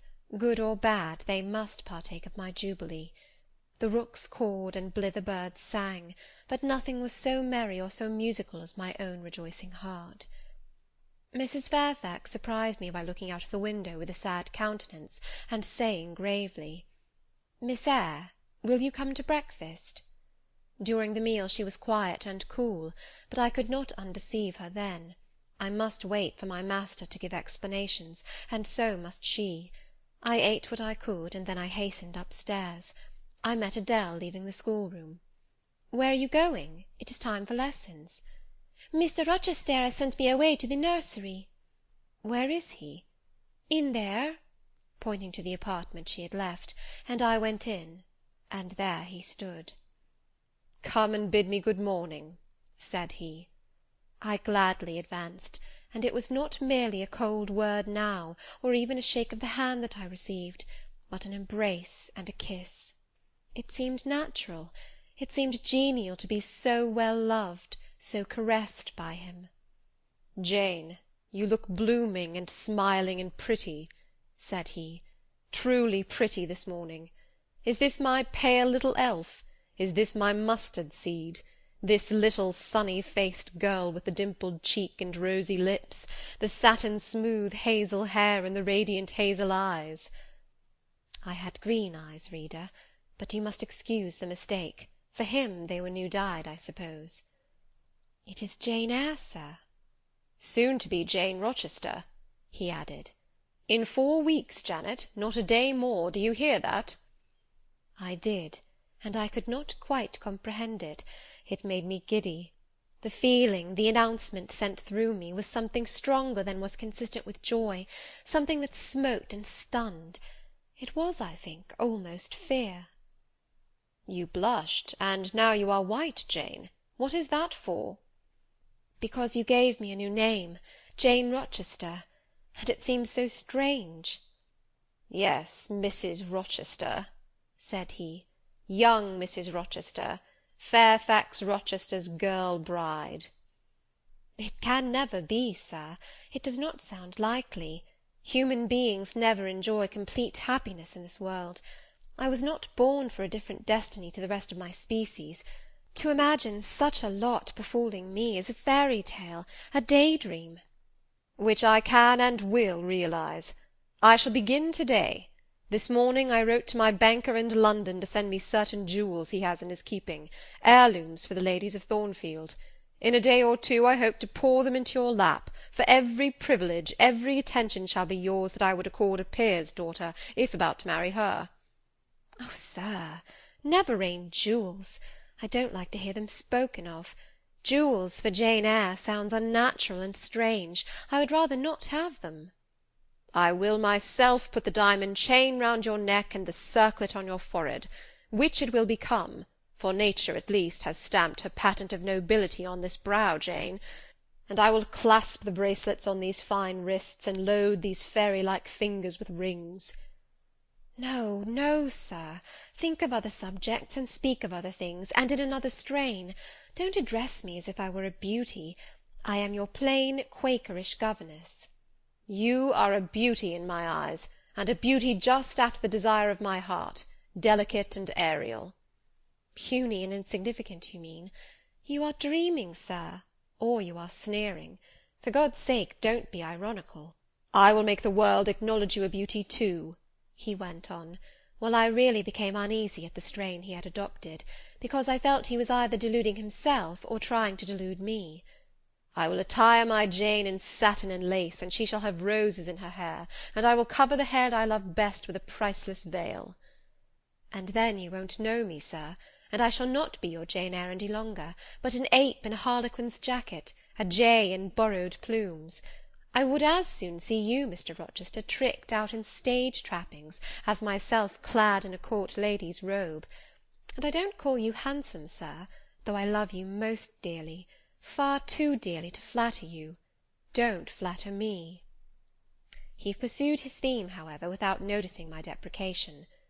"This very day I shall take you in the carriage to Millcote, and you must choose some dresses for yourself. I told you we shall be married in 4 weeks. The wedding is to take place quietly, in the church down below yonder, and then I shall waft you away at once to town.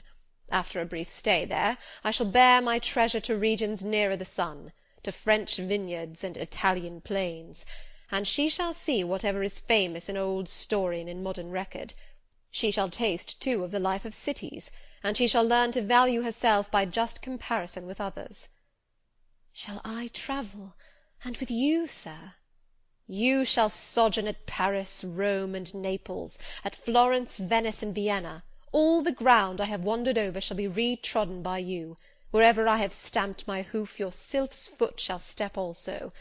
10 years since, I flew through Europe half mad with disgust, hate, and rage as my companions. Now I shall revisit it, healed and cleansed, with a very angel as my comforter." I laughed at him as he said this. "I am not an angel," I asserted, "and I will not be one till I die. I will be myself. Mr. Rochester, you must neither expect nor exact anything celestial of me, for you will not get it, any more than I shall get it of you, which I do not at all anticipate." "What do you anticipate of me?" "For a little while you will perhaps be as you are now, a very little while, and then you will turn cool, and then you will be capricious, and then you will be stern, and I shall have much ado to please you.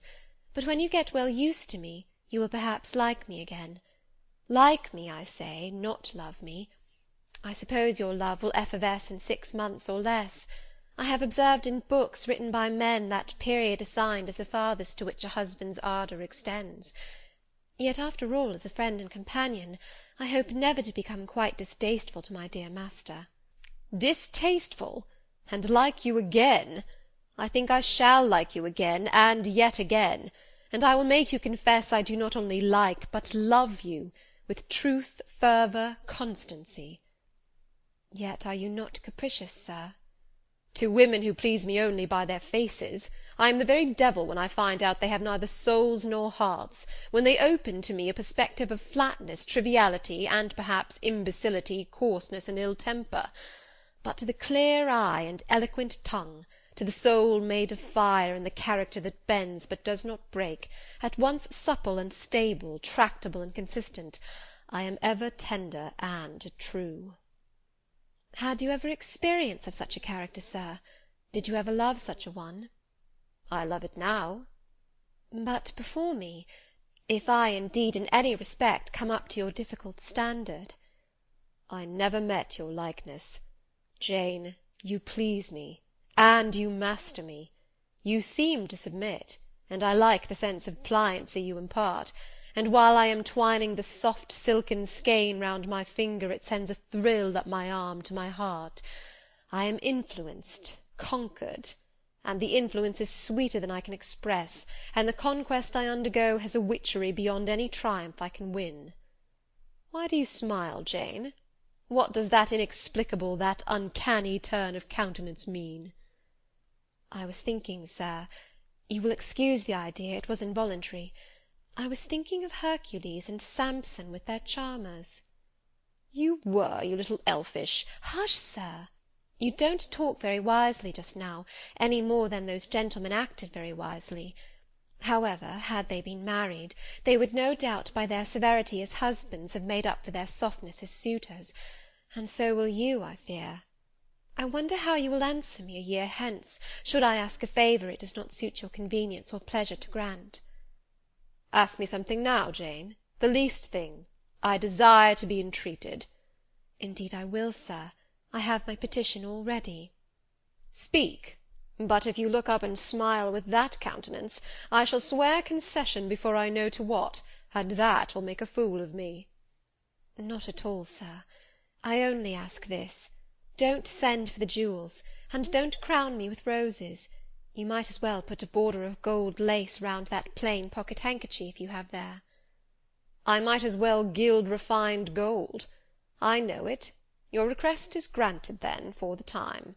I will remand the order I dispatched to my banker.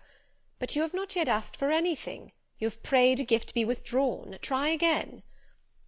"Well, then, sir, have the goodness to gratify my curiosity, which is much piqued on one point." He looked disturbed. What?" he said hastily. "Curiosity is a dangerous petition. It is well I have not taken a vow to accord every request." "But there can be no danger in complying with this, sir." "Utter it, Jane. But I wish that instead of a mere inquiry into, perhaps, a secret, it was a wish for half my estate." "Now, King Ahasuerus, what do I want with half your estate? Do you think I am a Jew usurer, sinking good investment in land? I would much rather have all your confidence. You will not exclude me from your confidence if you will admit me to your heart." "You are welcome to all my confidence that is worth having, Jane. But for God's sake don't desire a useless burden. Don't long for poison. Don't turn out a downright Eve on my hands." "Why not, sir? You have just been telling me how much you like to be conquered, and how pleasant over-persuasion is to you. Don't you think I had better take advantage of the confession, and begin and coax and entreat, even cry and be sulky if necessary, for the sake of a mere essay of my power?" "I dare you to any such experiment. Encroach, presume, and the game is up." "Is it, sir? You soon give in. How stern you look now! Your eyebrows have become as thick as my finger, and your forehead resembles what, in some very astonishing poetry, I once saw styled a blue-piled thunder-loft. That will be your married look, I suppose." "If that will be your married look, I, as a Christian, will soon give up the notion of consorting with a mere sprite or salamander. But what had you to ask, thing? Out with it." "There, you are less than civil now, and I like rudeness a great deal better than flattery. I had rather be a thing than an angel. This is what I have to ask. Why did you take such pains to make me believe you wished to marry Miss Ingram?" "Is that all? Thank God it is no worse." And now he unknit his black brows, looked down, smiling at me, and stroked my hair, as if well pleased at seeing a danger averted. "I think I may confess," he continued, "even although I should make you a little indignant, Jane, and I have seen what a fire spirit you can be when you are indignant. You glowed in the cool moonlight last night when you mutinied against fate, and claimed your rank as my equal. Janet, by the by, it was you who made me the offer." "Of course I did. But to the point, if you please, sir. Miss Ingram." "Well, I feigned courtship of Miss Ingram, because I wished to render you as madly in love with me as I was with you, and I knew jealousy would be the best ally I could call in for the furtherance of that end." "Excellent. Now you are small, not one whit bigger than the end of my little finger. It was a burning shame and a scandalous disgrace to act in that way. Did you think nothing of Miss Ingram's feelings, sir?" "Her feelings are concentrated in one, pride, and that needs humbling. Were you jealous, Jane?" "Never mind, Mr. Rochester. It is in no way interesting to you to know that. Answer me truly once more. Do you think Miss Ingram will not suffer from your dishonest coquetry? Won't she feel forsaken and deserted?" "Impossible! When I told you how she, on the contrary, deserted me, the idea of my insolvency cooled, or rather extinguished, her flame in a moment." "You have a curious, designing mind, Mr. Rochester. I am afraid your principles on some points are eccentric." "My principles were never trained, Jane. They may have grown a little awry for want of attention." "Once again, seriously, may I enjoy the great good that has been vouchsafed to me, without fearing that any one else is suffering the bitter pain I myself felt a while ago?" "That you may, my good little girl. There is not another being in the world has the same pure love for me as yourself, for I lay that pleasant unction to my soul, Jane, a belief in your affection." I turned my lips to the hand that lay on my shoulder. I loved him very much, more than I could trust myself to say, more than words had power to express. "Ask something more," he said presently. "It is my delight to be entreated, and to yield." I was again ready with my request. "Communicate your intentions to Mrs. Fairfax, sir. She saw me with you last night in the hall, and she was shocked. Give her some explanation before I see her again. It pains me to be misjudged by so good a woman." "Go to your room and put on your bonnet," he replied. "I mean you to accompany me to Millcote this morning, and while you prepare for the drive, I will enlighten the old lady's understanding. Did she think, Janet, you had given the world for love, and considered it well lost?" "I believe she thought I had forgotten my station, and yours, sir." "Station! Station! Your station is in my heart, and on the necks of those who would insult you, now or hereafter. Go." I was soon dressed, and when I heard Mr. Rochester quit Mrs. Fairfax's parlour, I hurried down to it. The old lady had been reading her morning portion of Scripture, the lesson for the day. Her Bible lay open before her, and her spectacles were upon it. Her occupation, suspended by Mr. Rochester's announcement, seemed now forgotten. Her eyes, fixed on the blank wall opposite, expressed the surprise of a quiet mind stirred by unwonted tidings. Seeing me, she roused herself. She made a sort of effort to smile, and framed a few words of congratulation, but the smile expired, and the sentence was abandoned unfinished. She put up her spectacles, shut the Bible, and pushed her chair back from the table. "I feel so astonished," she began. "I hardly know what to say to you, Miss Eyre. I have surely not been dreaming, have I? Sometimes I half fall asleep when I am sitting alone, and fancy things that have never happened. It has seemed to me more than once, when I have been in a doze, that my dear husband, who died 15 years since, has come in and sat down beside me, and that I have even heard him call me by my name, Alice, as he used to do. Now can you tell me whether it is actually true that Mr. Rochester has asked you to marry him? Don't laugh at me, but I really thought he came in here 5 minutes ago, and said that in a month you would be his wife." "He has said the same thing to me," I replied. "He has? Do you believe him? Have you accepted him?" "Yes." She looked at me bewildered. "I could never have thought it. He is a proud man. All the Rochesters were proud, and his father, at least, liked money. He, too, has always been called careful. He means to marry you?" "He tells me so." She surveyed my whole person. In her eyes I read that they had there found no charm powerful enough to solve the enigma. "It passes me," she continued, "but no doubt it is true, since you say so. How it will answer I cannot tell. I really don't know. Equality of position and fortune is often advisable in such cases, and there are 20 years of difference in your ages. He might almost be your father." "No, indeed, Mrs. Fairfax," exclaimed I, nettled. "He is nothing like my father. No one who saw us together would suppose it for an instant. Mr. Rochester looks as young, and is as young, as some men at 25. "Is it really for love he is going to marry you?" she asked. I was so hurt by her coldness and scepticism that the tears rose to my eyes. "I am sorry to grieve you," pursued the widow, "but you are so young, and so little acquainted with men, I wish to put you on your guard. It is an old saying that all is not gold that glitters, and in this case I do fear there will be something found to be different to what either you or I expect." "Why, am I a monster?" I said. "Is it impossible that Mr. Rochester should have a sincere affection for me?" "No, you are very well, and much improved of late, and Mr. Rochester, I dare say, is fond of you. I have always noticed that you were a sort of pet of his. There are times when, for your sake, I have been a little uneasy at his marked preference, and have wished to put you on your guard, but I did not like to suggest even the possibility of wrong.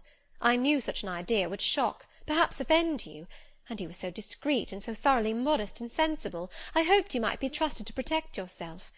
Last night I cannot tell you what I suffered when I sought all over the house, and could find you nowhere, nor the master either, and then at 12 o'clock saw you come in with him." "Well, never mind that now," I interrupted impatiently. "It is enough that all was right." "I hope all will be right in the end," she said. "But believe me, you cannot be too careful. Try and keep Mr. Rochester at a distance. Distrust yourself as well as him. Gentlemen in his station are not accustomed to marry their governesses." I was growing truly irritated. Happily Adele ran in. Let me go to Millcote too," she cried. "Mr. Rochester won't, so there is so much room in the new carriage. Beg him to let me go, mademoiselle." "That I will, Adele," and I hastened away with her, glad to quit my gloomy monitress. The carriage was ready, they were bringing it round to the front, and my master was pacing the pavement, Pilot following him backwards and forwards. "Adele may accompany us, may she not, sir?" "I told her no. I'll have no brats. I'll have only you." "Oh, do let her go, Mr. Rochester, if you please. It would be better." "Not it. She will be a restraint." He was quite peremptory, both in look and voice. The chill of Mrs. Fairfax's warnings and the damp of her doubts were upon me. Something of unsubstantiality and uncertainty had beset my hopes. I half lost the sense of power over him. I was about mechanically to obey him without further remonstrance, but as he helped me into the carriage, he looked at my face. "What is the matter?" he said. "All the sunshine is gone. Do you really wish the bairn to go? Will it annoy you if she is left behind?" "I would far rather she went, sir." "Then off for your bonnet, and back like a flash of lightning," cried he to Adele. She obeyed him with what speed she might. "After all, a single morning's interruption will not matter much," said he, "when I mean shortly to claim you, your thoughts, conversation, and company, for life." Adele, when lifted in, commenced kissing me by way of expressing her gratitude for my intercession. She was instantly stowed away into a corner on the other side of him. She then peeped round to where I sat, so stern a neighbour was too restrictive to him, in his present fractious mood. She dared whisper no observations, nor ask of him any information. "Let her come to me," I entreated. "She will perhaps trouble you, sir. There is plenty of room on this side." He handed her over as if she had been a lap-dog. "I'll send her to school yet," he said, but now he was smiling. Adele heard him, and asked if she was to go to school. "Sans mademoiselle?" "Yes," he replied, "absolutely sans mademoiselle, for I am to take mademoiselle to the moon, and there I shall seek a cave in one of the white valleys among the volcano tops, and mademoiselle shall live with me there, and only me."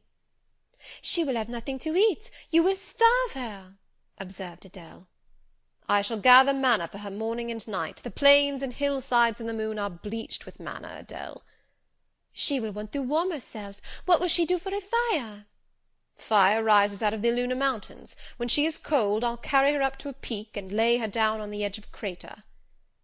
"Oh, qu'elle y sera mal, peu confortable. And her clothes, they will wear out. How can she get new ones?"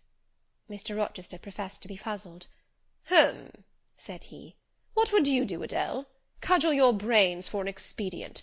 How would a white or pink cloud answer for a gown, do you think? And one could cut a pretty enough scarf out of a rainbow." "She is far better as she is," concluded Adele, after musing some time. "Besides, she would get tired of living with you only in the moon. If I were mademoiselle, I would never consent to go with you." "She has consented. She has pledged her word." "But you can't get her there. There is no road to the moon. It is all air, and neither you nor she can fly." "Adele, look at that field." We were now outside Thornfield gates, and bowling lightly along the smooth road to Milket, where the dust was well laid by the thunderstorm, and where the low hedges and lofty timber trees on each side glistened green and rain-refreshed.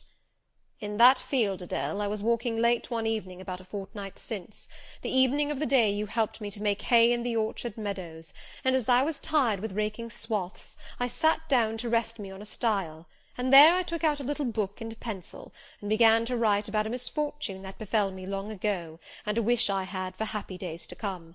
I was writing away very fast, though daylight was fading from the leaf, when something came up the path and stopped 2 yards off me. I looked at it. It was a little thing with a veil of gossamer on its head. I beckoned it to come near me. It soon stood at my knee. I never spoke to it, and it never spoke to me, in words. But I read its eyes, and it read mine, and our speechless colloquy was to this effect. It was a fairy, and come from Elfland, it said, and its errand was to make me happy. I must go with it out of the common world to a lonely place, such as the moon, for instance, and it nodded its head towards her horn, rising over Hay Hill. It told me of the alabaster cave and silver vale where we might live. I said I should like to go, but reminded it, as you did me, that I had no wings to fly. "Oh," returned the fairy, "that does not signify. Here is a talisman that will remove all difficulties," and she held out a pretty gold ring. "Put it," she said, "on the 4th finger of my left hand, and I am yours, and you are mine, and we shall leave earth and make our own heaven yonder." She nodded again at the moon. "The ring, Adele, is in my breeches pocket, under the disguise of a sovereign, but I mean soon to change it to a ring again." "But what has mademoiselle to do with it?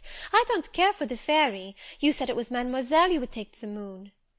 "Mademoiselle is a fairy," he said, whispering mysteriously. Whereupon I told her not to mind his badinage, and she, on her part, evinced a fund of genuine French scepticism, denominating Mr. Rochester un vrai menteur, and assuring him that she made no account whatever of his contes de fées, and that, du reste, il n'y avait pas de fées, et quand même il y en avait, she was sure they would never appear to him, nor ever give him rings, or offer to live with him in the moon. The hour spent at Millcote was a somewhat harassing one to me. Mr. Rochester obliged me to go to a certain silk warehouse. There I was ordered to choose half a dozen dresses. I hated the business. I begged leave to defer it. No, it should be gone through with now.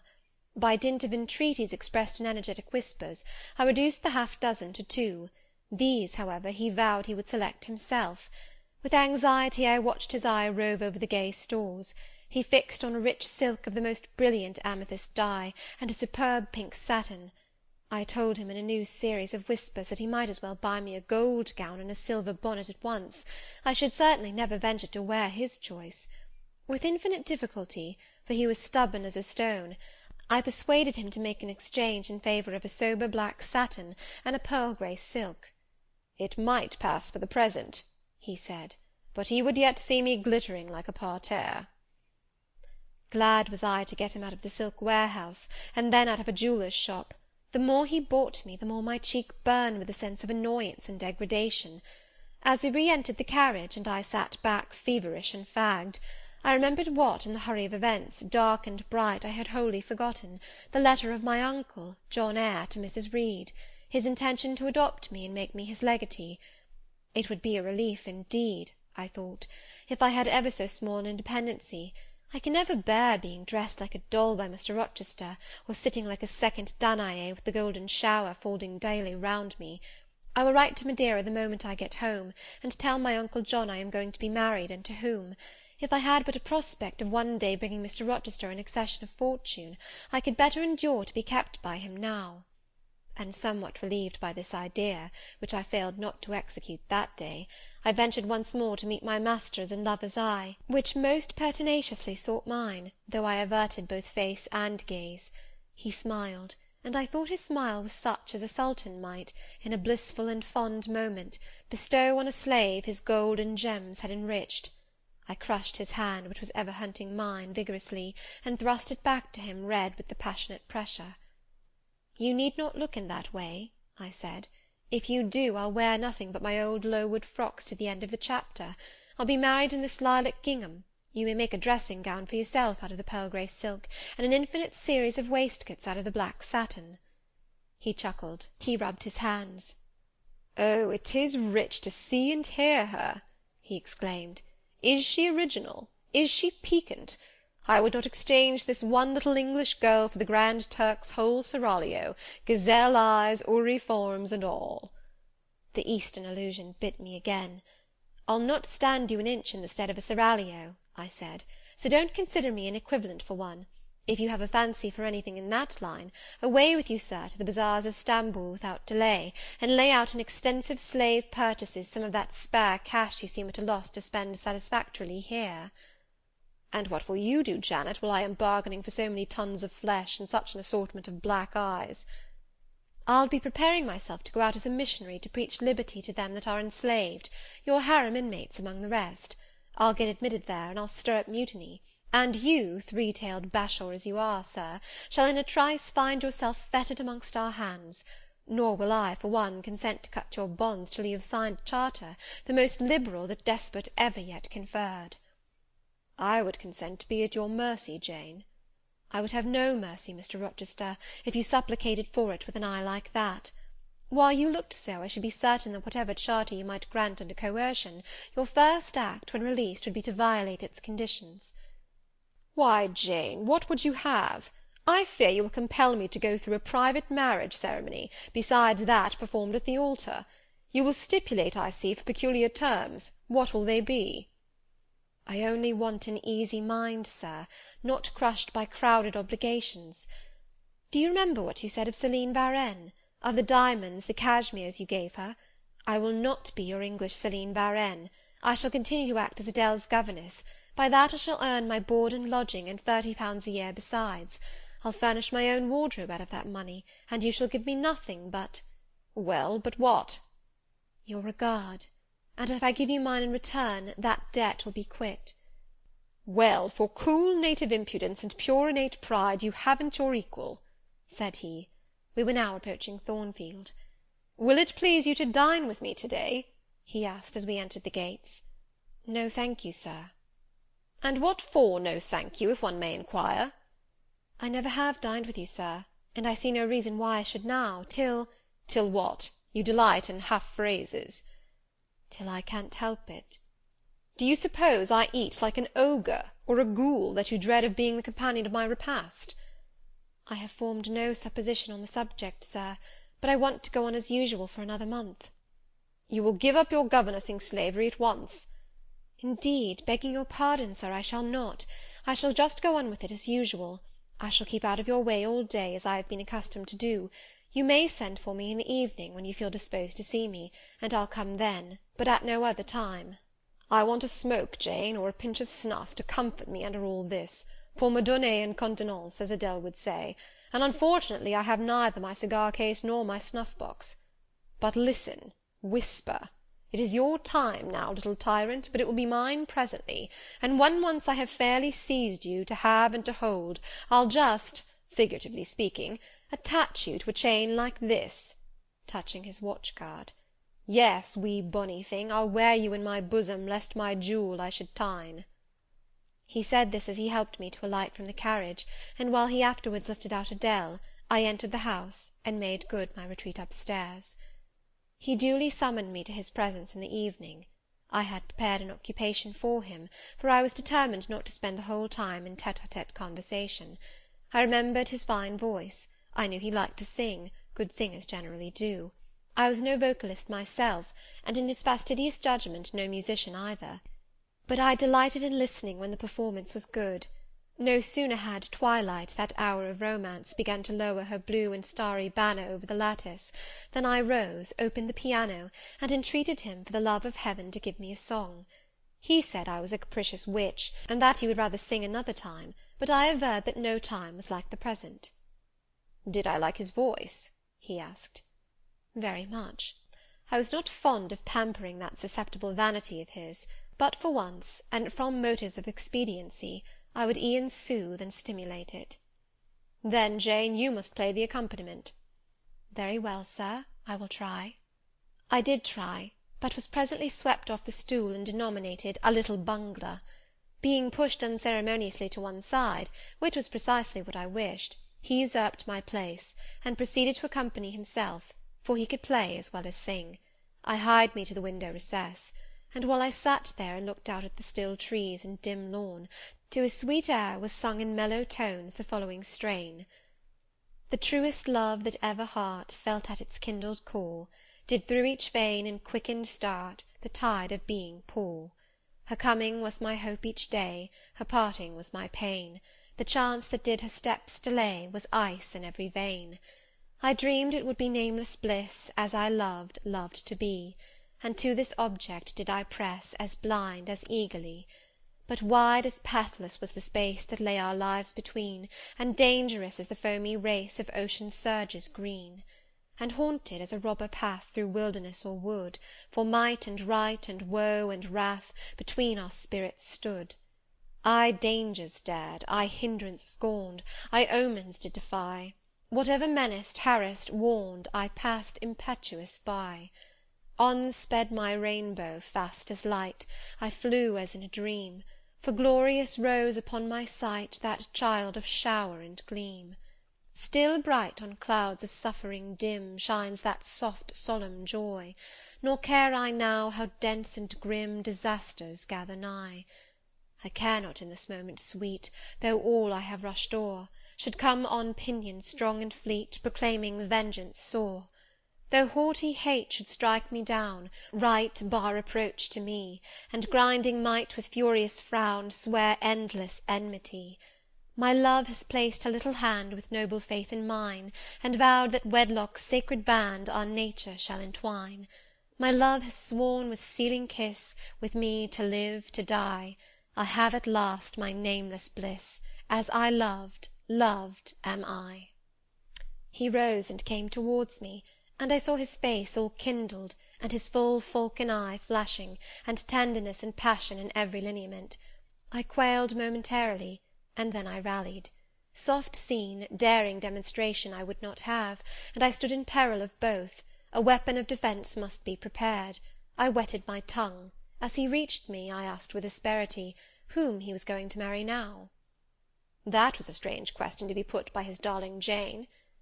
Indeed, I considered it a very natural and necessary one.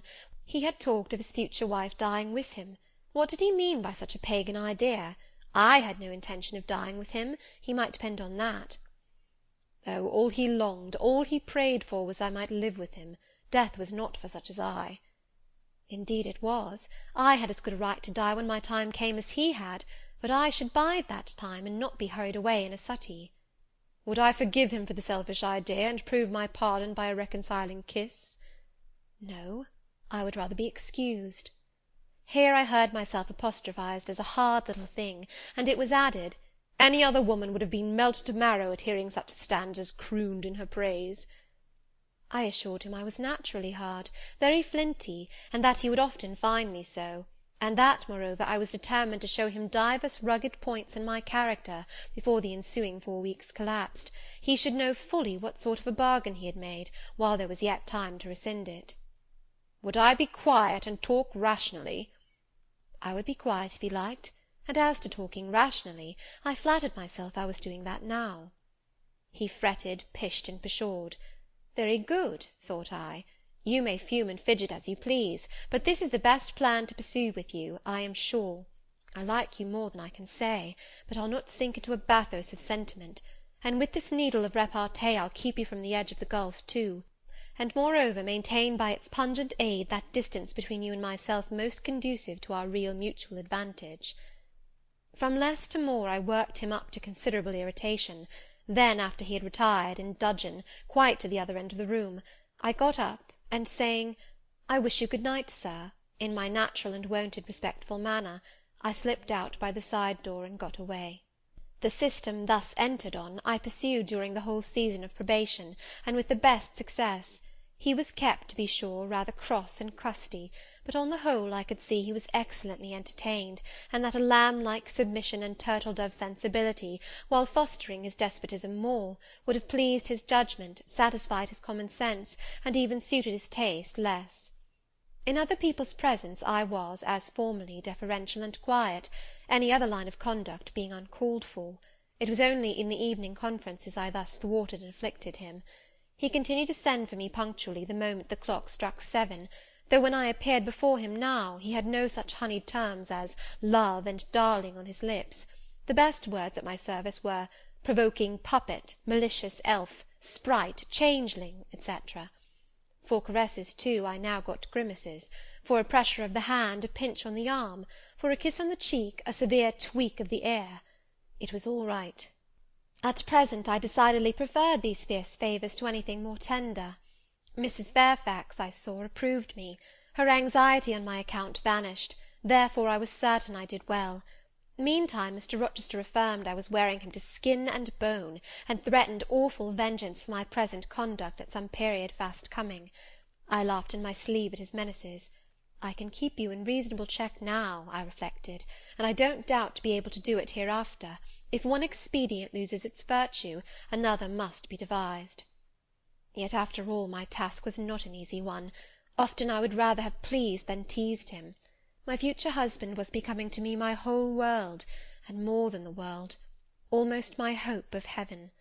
He stood between me and every thought of religion, as an eclipse intervenes between man and the broad sun. I could not, in those days, see God for his creature, of whom I had made an idol. End of chapter 24.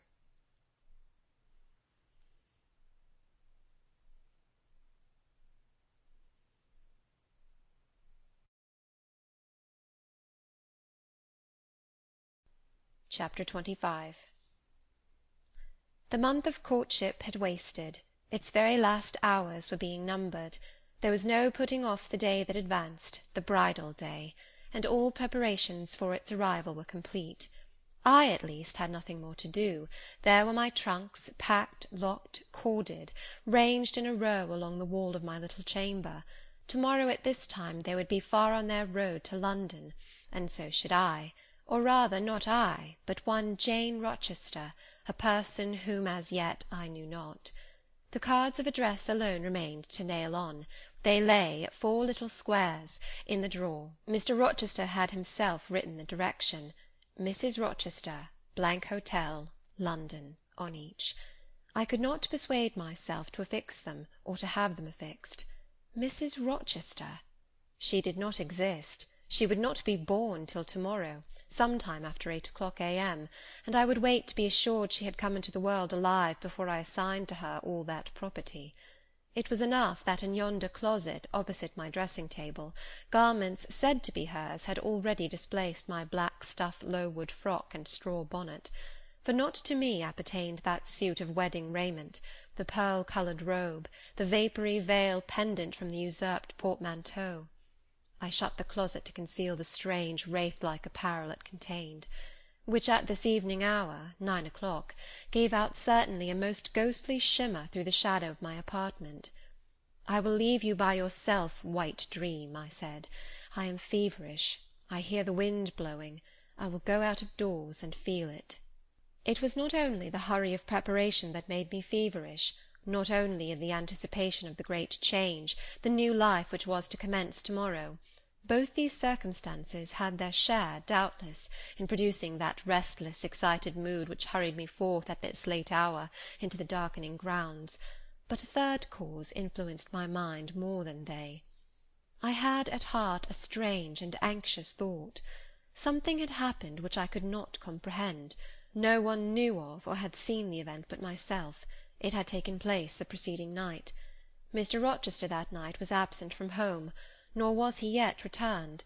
Business had called him to a small estate of 2 or 3 farms he possessed 30 miles off. Business it was requisite he should settle in person, previous to his meditated departure from England. I now waited his return, eager to disburden my mind, and to seek of him the solution of the enigma that perplexed me. Stay till he comes, reader, and when I disclose my secret to him, you shall share the confidence. I sought the orchard, driven to its shelter by the wind, which all day had blown strong and full from the south, without, however, bringing a speck of rain. Instead of subsiding as night drew on, it seemed to augment its rush and deepen its roar. The trees blew steadfastly one way, never writhing round, and scarcely tossing back their boughs once in an hour. So continuous was the strain bending their branchy heads northward, the clouds drifting from pole to pole, fast following mass on mass. No glimpse of blue sky had been visible that July day. It was not without a certain wild pleasure I ran before the wind, delivering my trouble of mind to the measureless air-torrent thundering through space. Descending the laurel walk, I faced the wreck of the chestnut tree. It stood up black and riven. The trunk, split down the centre, gasped ghastly. The cloven halves were not broken from each other, for the firm base and strong roots kept them unsundered below. Though community of vitality was destroyed, the sap could flow no more, the great boughs on each side were dead, and next winter's tempests would be sure to fell one or both to earth. As yet, however, they might be said to form one tree, a ruin, but an entire ruin. "You did right to hold fast to each other," I said, as if the monster splinters were living things and could hear me. "I think, scathed as you look, and charred and scorched, there must be a little sense of life in you yet, rising out of that adhesion at the faithful honest roots. You will never have green leaves more, never more see birds making nests and singing idyls in your boughs. The time of pleasure and love is over with you, but you are not desolate. Each of you has a comrade to sympathize with him in his decay." As I looked up at them, the moon appeared momentarily in that part of the sky which filled their fissure. Her disk was blood-red and half overcast. She seemed to throw on me one bewildered, dreary glance, and buried herself again instantly in the deep drift of cloud. The wind fell for a second round Thornfield, but far away over wood and water poured a wild melancholy wail. It was sad to listen to, and I ran off again. Here and there I strayed through the orchard, gathered up the apples with which the grass round the tree-roots was thickly strewn. Then I employed myself in dividing the ripe from the unripe. I carried them into the house and put them away in the store-room. Then I repaired to the library to ascertain whether the fire was lit, for though summer, I knew on such a gloomy evening Mr. Rochester would like to see a cheerful hearth when he came in. Yes, the fire had been kindled some time, and burnt well. I placed his arm-chair by the chimney-corner. I wheeled the table near it. I let down the curtain, and had the candles brought in ready for lighting. More restless than ever, when I had completed these arrangements, I could not sit still, nor even remain in the house. A little timepiece in the room and the old clock in the hall simultaneously struck 10. "How late it grows," I said. "I will run down to the gates. It is moonlight at intervals. I can see a good way on the road. He may be coming now, and to meet him will save some minutes of suspense." The wind roared high in the great trees which embowered the gates, but the road, as far as I could see, to the right hand and the left, was all still and solitary, save for the shadows of clouds crossing it at intervals as the moon looked out. It was but a long pale line, unvaried by one moving speck. A puerile tear dimmed my eye while I looked, a tear of disappointment and impatience. Ashamed of it, I wiped it away. I lingered. The moon shut herself wholly within her chamber, and drew close her curtain of dense cloud. The night grew dark. Rain came driving fast on the gale. "I wish he would come! I wish he would come!" I exclaimed, seized with hypochondriac foreboding. I had expected his arrival before tea. Now it was dark. What could keep him? Had an accident happened? The event of last night again recurred to me. I interpreted it as a warning of disaster. I feared my hopes were too bright to be realized, and I had enjoyed so much bliss lately that I imagined my fortune had passed its meridian, and must now decline. Well, I cannot return to the house, I thought. I cannot sit by the fireside while he is abroad in inclement weather. Better tire my limbs than strain my heart. I will go forward and meet him. I set out. I walked fast, but not far. Ere I had measured 1/4 of a mile, I heard the tramp of hoofs. A horseman came on full gallop. A dog ran by his side. Away with evil presentiment! It was he. Here he was, mounted on Mesrour, followed by Pilot. He saw me, for the moon had opened a blue field in the sky, and rode in it watery bright. He took his hat off and waved it round his head. I now ran to meet him. "There!" he exclaimed, as he stretched out his hand and bent from the saddle. "You can't do without me, that is evident. Step on my boot-toe, give me both hands. Mount." I obeyed. Joy made me agile. I sprang up before him. A hearty kissing I got for a welcome, and some boastful triumph, which I swallowed as well as I could. He checked himself in his exultation to demand, "But is there anything the matter, Janet, that you come to meet me at such an hour? Is there anything wrong?" "No, but I thought you would never come. I could not bear to wait in the house for you, especially with this wind and rain." "Rain and wind, indeed! Yes, you are dripping like a mermaid. Pull my cloak round you. But I think you are feverish, Jane. Both your cheek and hand are burning hot. I ask again, is there anything the matter?" "Nothing now. I am neither afraid nor unhappy." "Then you have been both." "Rather. But I'll tell you all about it by and by, sir, and I dare say you will only laugh at me for my pains." "I'll laugh at you heartily when tomorrow is past. Till then I dare not. My prize is not certain. This is you who have been as slippery as an eel this last month, and as thorny as a briar rose. I could not lay a finger anywhere but I was pricked, and now I seem to have gathered up a stray lamb in my arms. You wandered out of the fold to seek your shepherd, did you, Jane?" "I wanted you. But don't boast. Here we are at Thornfield. Now let me get down." He landed me on the pavement. As John took his horse, and he followed me into the hall, he told me to make haste and put on something dry, and then return to him in the library, and he stopped me as I made for the staircase, to extort a promise that I would not be long. Nor was I long. In 5 minutes I rejoined him. I found him at supper. "Take a seat and bear me company, Jane. Please God, it is the last meal but one you will eat at Thornfield Hall for a long time." I sat down near him, but told him I could not eat. "Is it because you have the prospect of a journey before you, Jane? Is it thoughts of going to London that takes away your appetite?" "I cannot see my prospects clearly to-night, sir, and I hardly know what thoughts I have in my head. Everything in life seems unreal." "Except me. I am substantial enough. Touch me." "You, sir, are the most phantom-like of all. You are a mere dream."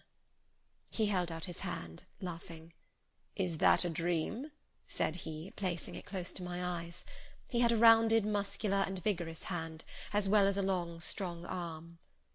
"Yes, though I touch it, it is a dream," said I, as I put it down from before my face. "Sir, have you finished supper?" "Yes, Jane." I rang the bell and ordered away the tray. When we were again alone, I stirred the fire, and then took a low seat at my master's knee. "It is near midnight," I said. "Yes, but remember, Jane, you promised to wake with me the night before my wedding." "I did, and I will keep my promise, for an hour or two at least. I have no wish to go to bed." "Are all your arrangements complete?" "All, sir." "And on my part likewise," he returned. "I have settled everything, and we shall leave Thornfield to-morrow, within half an hour after our return from church." "Very well, sir." With what an extraordinary smile you uttered that word, "very well," Jane. What a bright spot of colour you have on each cheek, and how strangely your eyes glitter. Are you well?" "I believe I am." "Believe? What is the matter? Tell me what you feel." "I could not, sir. No words could tell you what I feel. I wish this present hour would never end. Who knows with what fate the next may come charged?" "This is hypochondria, Jane. You have been over-excited or over-fatigued." "Do you, sir, feel calm and happy?" "Calm? No. But happy, to the heart's core." I looked up at him to read the signs of bliss in his face. It was ardent and flushed. "Give me your confidence, Jane," he said. "Relieve your mind of any weight that oppresses it by imparting it to me. What do you fear? That I shall not prove a good husband?" "It is the idea farthest from my thoughts." "Are you apprehensive of the new sphere you are about to enter, of the new life into which you are passing?" "No." "You puzzle me, Jane. Your look and tone of sorrowful audacity perplex and pain me. I want an explanation." "Then, sir, listen. You were from home last night." "I was. I know that, and you hinted a while ago at something which had happened in my absence. Nothing probably of consequence, but in short it has disturbed you. Let me hear it. Mrs. Fairfax has said something, perhaps, or you have overheard the servants talk. Your sensitive self-respect has been wounded." "No, sir. It struck 12. I waited till the timepiece had concluded its silver chime, and the clock its hoarse vibrating stroke, and then I proceeded. All day yesterday I was very busy, and very happy in my ceaseless bustle, for I am not, as you seem to think, troubled by any haunting fears about the new sphere, etc. I think it a glorious thing to have the hope of living with you, because I love you. No, sir, don't caress me now. Let me talk undisturbed. Yesterday I trusted well in Providence, and believed that events were working together for your good and mine. It was a fine day, if you recollect. The calmness of the air and sky forbade apprehensions respecting your safety or comfort on your journey. I walked a little on the pavement after tea, thinking of you, and I beheld you in imagination so near me I scarcely missed your actual presence. I thought of the life that lay before me, your life, sir, an existence more expansive and stirring than my own, as much more so as the depths of the sea to which the brook runs are than the shallows of its own straight channel. I wondered why moralists call this world a dreary wilderness. For me it blossomed like a rose. Just at sunset the air turned cold and the sky cloudy. I went in. Sophy called me upstairs to look at my wedding dress, which they had just brought, and under it in the box I found your present, the veil which, in your princely extravagance, you sent for from London, resolved, I suppose, since I would not have jewels, to cheat me into accepting something as costly. I smiled as I unfolded it, and devised how I would tease you about your aristocratic tastes, and your efforts to mask your plebeian bride in the attributes of a peeress. I thought how I would carry down to you the square of unembroidered blonde I had myself prepared as a covering for my low-born head, and ask if that was not good enough for a woman who could bring her husband neither fortune, beauty, nor connections. I saw plainly how you would look, and heard your impetuous republican answers, and your haughty disavowal of any necessity on your part to augment your wealth or elevate your standing by marrying either a purse or a coronet." "How well you read me, you witch!" interposed Mr. Rochester. "But what did you find in the veil besides its embroidery? Did you find poison, or a dagger, that you look so mournful now?" "No, no, sir. Besides the delicacy and richness of the fabric, I found nothing save Fairfax Rochester's pride, and that did not scare me, because I am used to the sight of the demon. But, sir, as it grew dark, the wind rose. It blew yesterday evening, not as it blows now, wild and high, but with a sullen, moaning sound, far more eerie. I wished you were at home. I came into this room, and the sight of the empty chair and fireless hearth chilled me. For some time after I went to bed I could not sleep. A sense of anxious excitement distressed me. The gale still rising seemed to my ear to muffle a mournful undersound. Whether in the house or abroad I could not at first tell, but it recurred, doubtful yet doleful at every lull. At last I made out it must be some dog howling at a distance. I was glad when it ceased. On sleeping, I continued in dreams the idea of a dark and gusty night.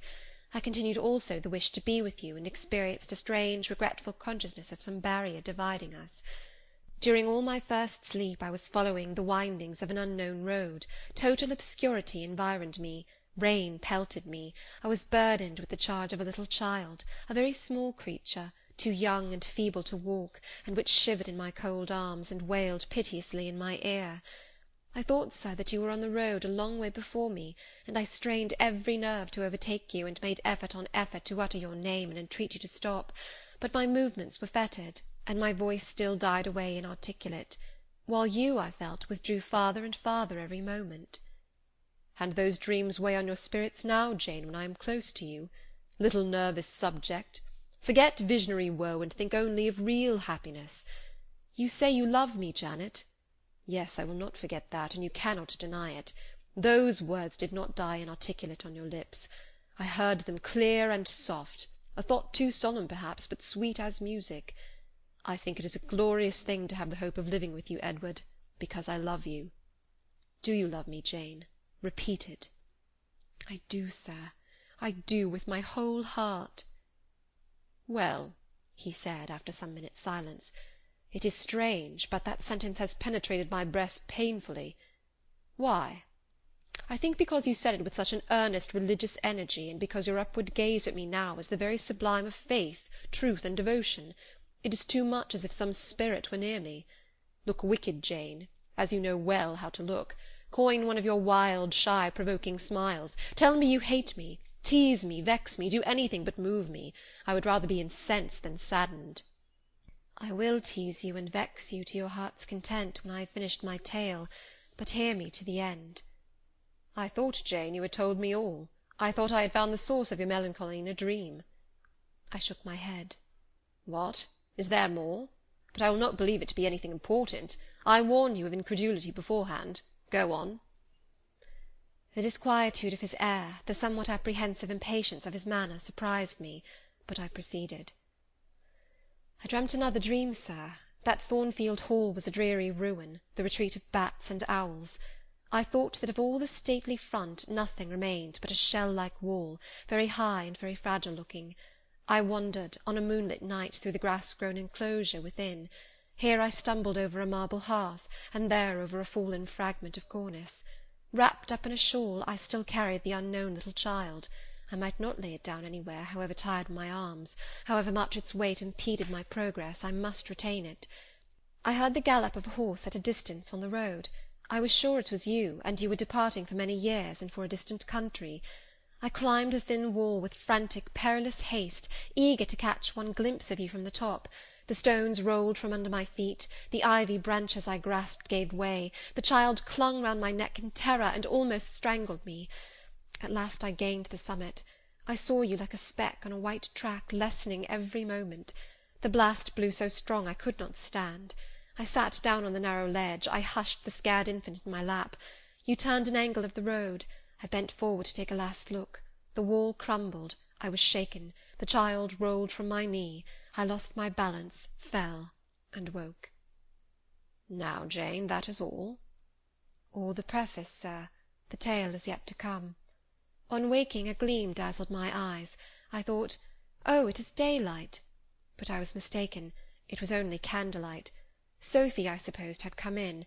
There was a light in the dressing-table, and the door of the closet, where, before going to bed, I had hung my wedding dress and veil, stood open. I heard a rustling there. I asked, "Sophie, what are you doing?" No one answered. But a form emerged from the closet. It took the light, held it aloft, and surveyed the garments pendant from the portmanteau.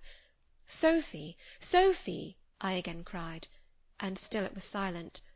I had risen up in bed. I bent forward. First surprise, then bewilderment came over me, and then my blood crept cold through my veins. Mr. Rochester, this was not Sophie. It was not Leah. It was not Mrs. Fairfax. It was not, no, I was sure of it, and am still, it was not even that strange woman, Grace Poole. It must have been one of them, interrupted my master. No, sir, I solemnly assure you to the contrary. The shape standing before me had never crossed my eyes within the precincts of Thornfield Hall before. The height, the contour, were new to me. Describe it, Jane. It seemed, sir, a woman, tall and large, with thick and dark hair hanging down her back. I knew not what dress she had on. It was white and straight, but whether gown, sheet, or shroud, I cannot tell. Did you see her face? Not at first, but presently she took my veil from its place. She held it up, gazed at it long, and then she threw it over her own head and turned to the mirror. At that moment I saw the reflection of the visage and features quite distinctly in the dark oblong glass. And how were they? Fearful and ghastly to me. Oh, sir, I never saw a face like it. It was a discoloured face. It was a savage face. I wish I could forget the roll of the red eyes and the fearful blackened inflation of the lineaments. Ghosts are usually pale, Jane. This, sir, was purple. The lips were swelled and dark, the brow furrowed, the black eyebrows widely raised over the bloodshot eyes. Shall I tell you of what it reminded me? You may. Of the foul German spectre, the vampire. Ah, what did it do? Sir, it removed my veil from its gaunt head, rent it in 2 parts, and flinging both on the floor, trampled on them. Afterwards? It drew aside the window curtain and looked out. Perhaps it saw dawn approaching, for, taking the candle, it retreated to the door. Just at my bedside, the figure stopped. The fiery eyes glared upon me. She thrust up her candle close to my face and extinguished it under my eyes. I was aware her lurid visage flamed over mine, and I lost consciousness. For the second time in my life, only the second time, I became insensible from terror. Who was with you when you revived? No one, sir, but the broad day. I rose, bathed my head and face in water, drank a long draught, felt that though enfeebled I was not ill, and determined that to none but you would I impart this vision. Now, sir, tell me who and what that woman was. The creature of an overstimulated brain, that is certain. I must be careful of you, my treasure. Nerves like yours were not made for rough handling. Sir, depend upon it, my nerves were not in fault. The thing was real. The transaction actually took place. And your previous dreams, were they real too? Is Thornfield Hall a ruin? Am I severed from you by insuperable obstacles? Am I leaving you without a tear, without a kiss, without a word? Not yet. Am I about to do it? Why, the day is already commenced which is to bind us indissolubly, and when we are once united there shall be no recurrence of these mental terrors. I guarantee that. Mental terrors, sir? I wish I could believe them to be only such. I wish it more now than ever, since even you cannot explain to me the mystery of that awful visitant. And since I cannot do it, Jane, it must have been unreal. But, sir, when I said so to myself on rising this morning, and when I looked round the room to gather courage and comfort from the cheerful aspect of each familiar object in full daylight, there, on the carpet, I saw what gave the distinct lie to my hypothesis, the veil, torn from top to bottom in 2 halves. I felt Mr. Rochester start and shudder. He hastily flung his arms round me. "Thank God," he exclaimed, "that if anything malignant did come near you last night, it was only the veil that was harmed. Oh, to think what might have happened!" He drew his breath short, and strained me so close to him I could scarcely pant. After some minutes' silence he continued cheerily, Now, Janet, I'll explain to you all about it. It was half dream, half reality. A woman did, I doubt not, enter your room, and that woman must have been, Grace Poole. You call her a strange being yourself. From all you know, you have reason so to call her. What did she do to me? What to Mason? In a state between sleeping and waking, you noticed her entrance and her actions, but feverish, almost delirious as you were, you ascribed to her a goblin appearance different from her own. The long dishevelled hair, the swelled black face, the exaggerated stature, were figments of imagination, results of nightmare. The spiteful tearing of the veil was real, and it is like her. I see you would ask why I keep such a woman in my house. When we have been married a year and a day, I will tell you, but not now. Are you satisfied, Jane? Do you accept my solution of the mystery?" I reflected, and in truth it appeared to me the only possible one. Satisfied I was not, but to please him I endeavoured to appear so. Relieved I certainly did feel, so I answered him with a contented smile. And now, as it was long past 1, I prepared to leave him. "Does not Sophy sleep with Adele in the nursery?" he asked, as I lit my candle. "Yes, sir." "And there is enough room in Adele's little bed for you. You must share it with her to-night, Jane. It is no wonder that the incident you have related should make you nervous, and I would rather you did not sleep alone. Promise me to go to the nursery." "I shall be very glad to do so, sir." "And fasten the door securely on the inside. Wake Sophy when you go upstairs, under pretence of requesting her to rouse you in good time to-morrow, for you must be dressed and have finished breakfast before 8. And now, no more sombre thoughts. Chase dull care away, Janet. Don't you hear to what soft whispers the wind has fallen? And there is no more beating of rain against the window-panes. Look here." He lifted up the curtain. "It is a lovely night." It was. Half heaven was pure and stainless. The clouds, now trooping before the wind, which had shifted to the west, were filing off eastward in long silvered columns. The moon shone peacefully. "Well?" said Mr. Rochester, gazing inquiringly into my eyes. "How is my Janet now?" "The night is serene, sir, and so am I." "And you will not dream of separation and sorrow to-night, but of happy love and blissful union?" This prediction was but half fulfilled. I did not indeed dream of sorrow, but as little did I dream of joy, for I never slept at all. With little Adele in my arms, I watched the slumber of childhood, so tranquil, so passionless, so innocent, and waited for the coming day. All my life was awake and astir in my frame, and as soon as the sun rose, I rose too. I remember Adele clung to me as I left her. I remember I kissed her as I loosened her little hands from my neck, and I cried over her with strange emotion, and quitted her because I feared my sobs would break her still sound repose. She seemed the emblem of my past life, and here I was now to array myself to meet the dread but adored type of my unknown future day. End of chapter 25.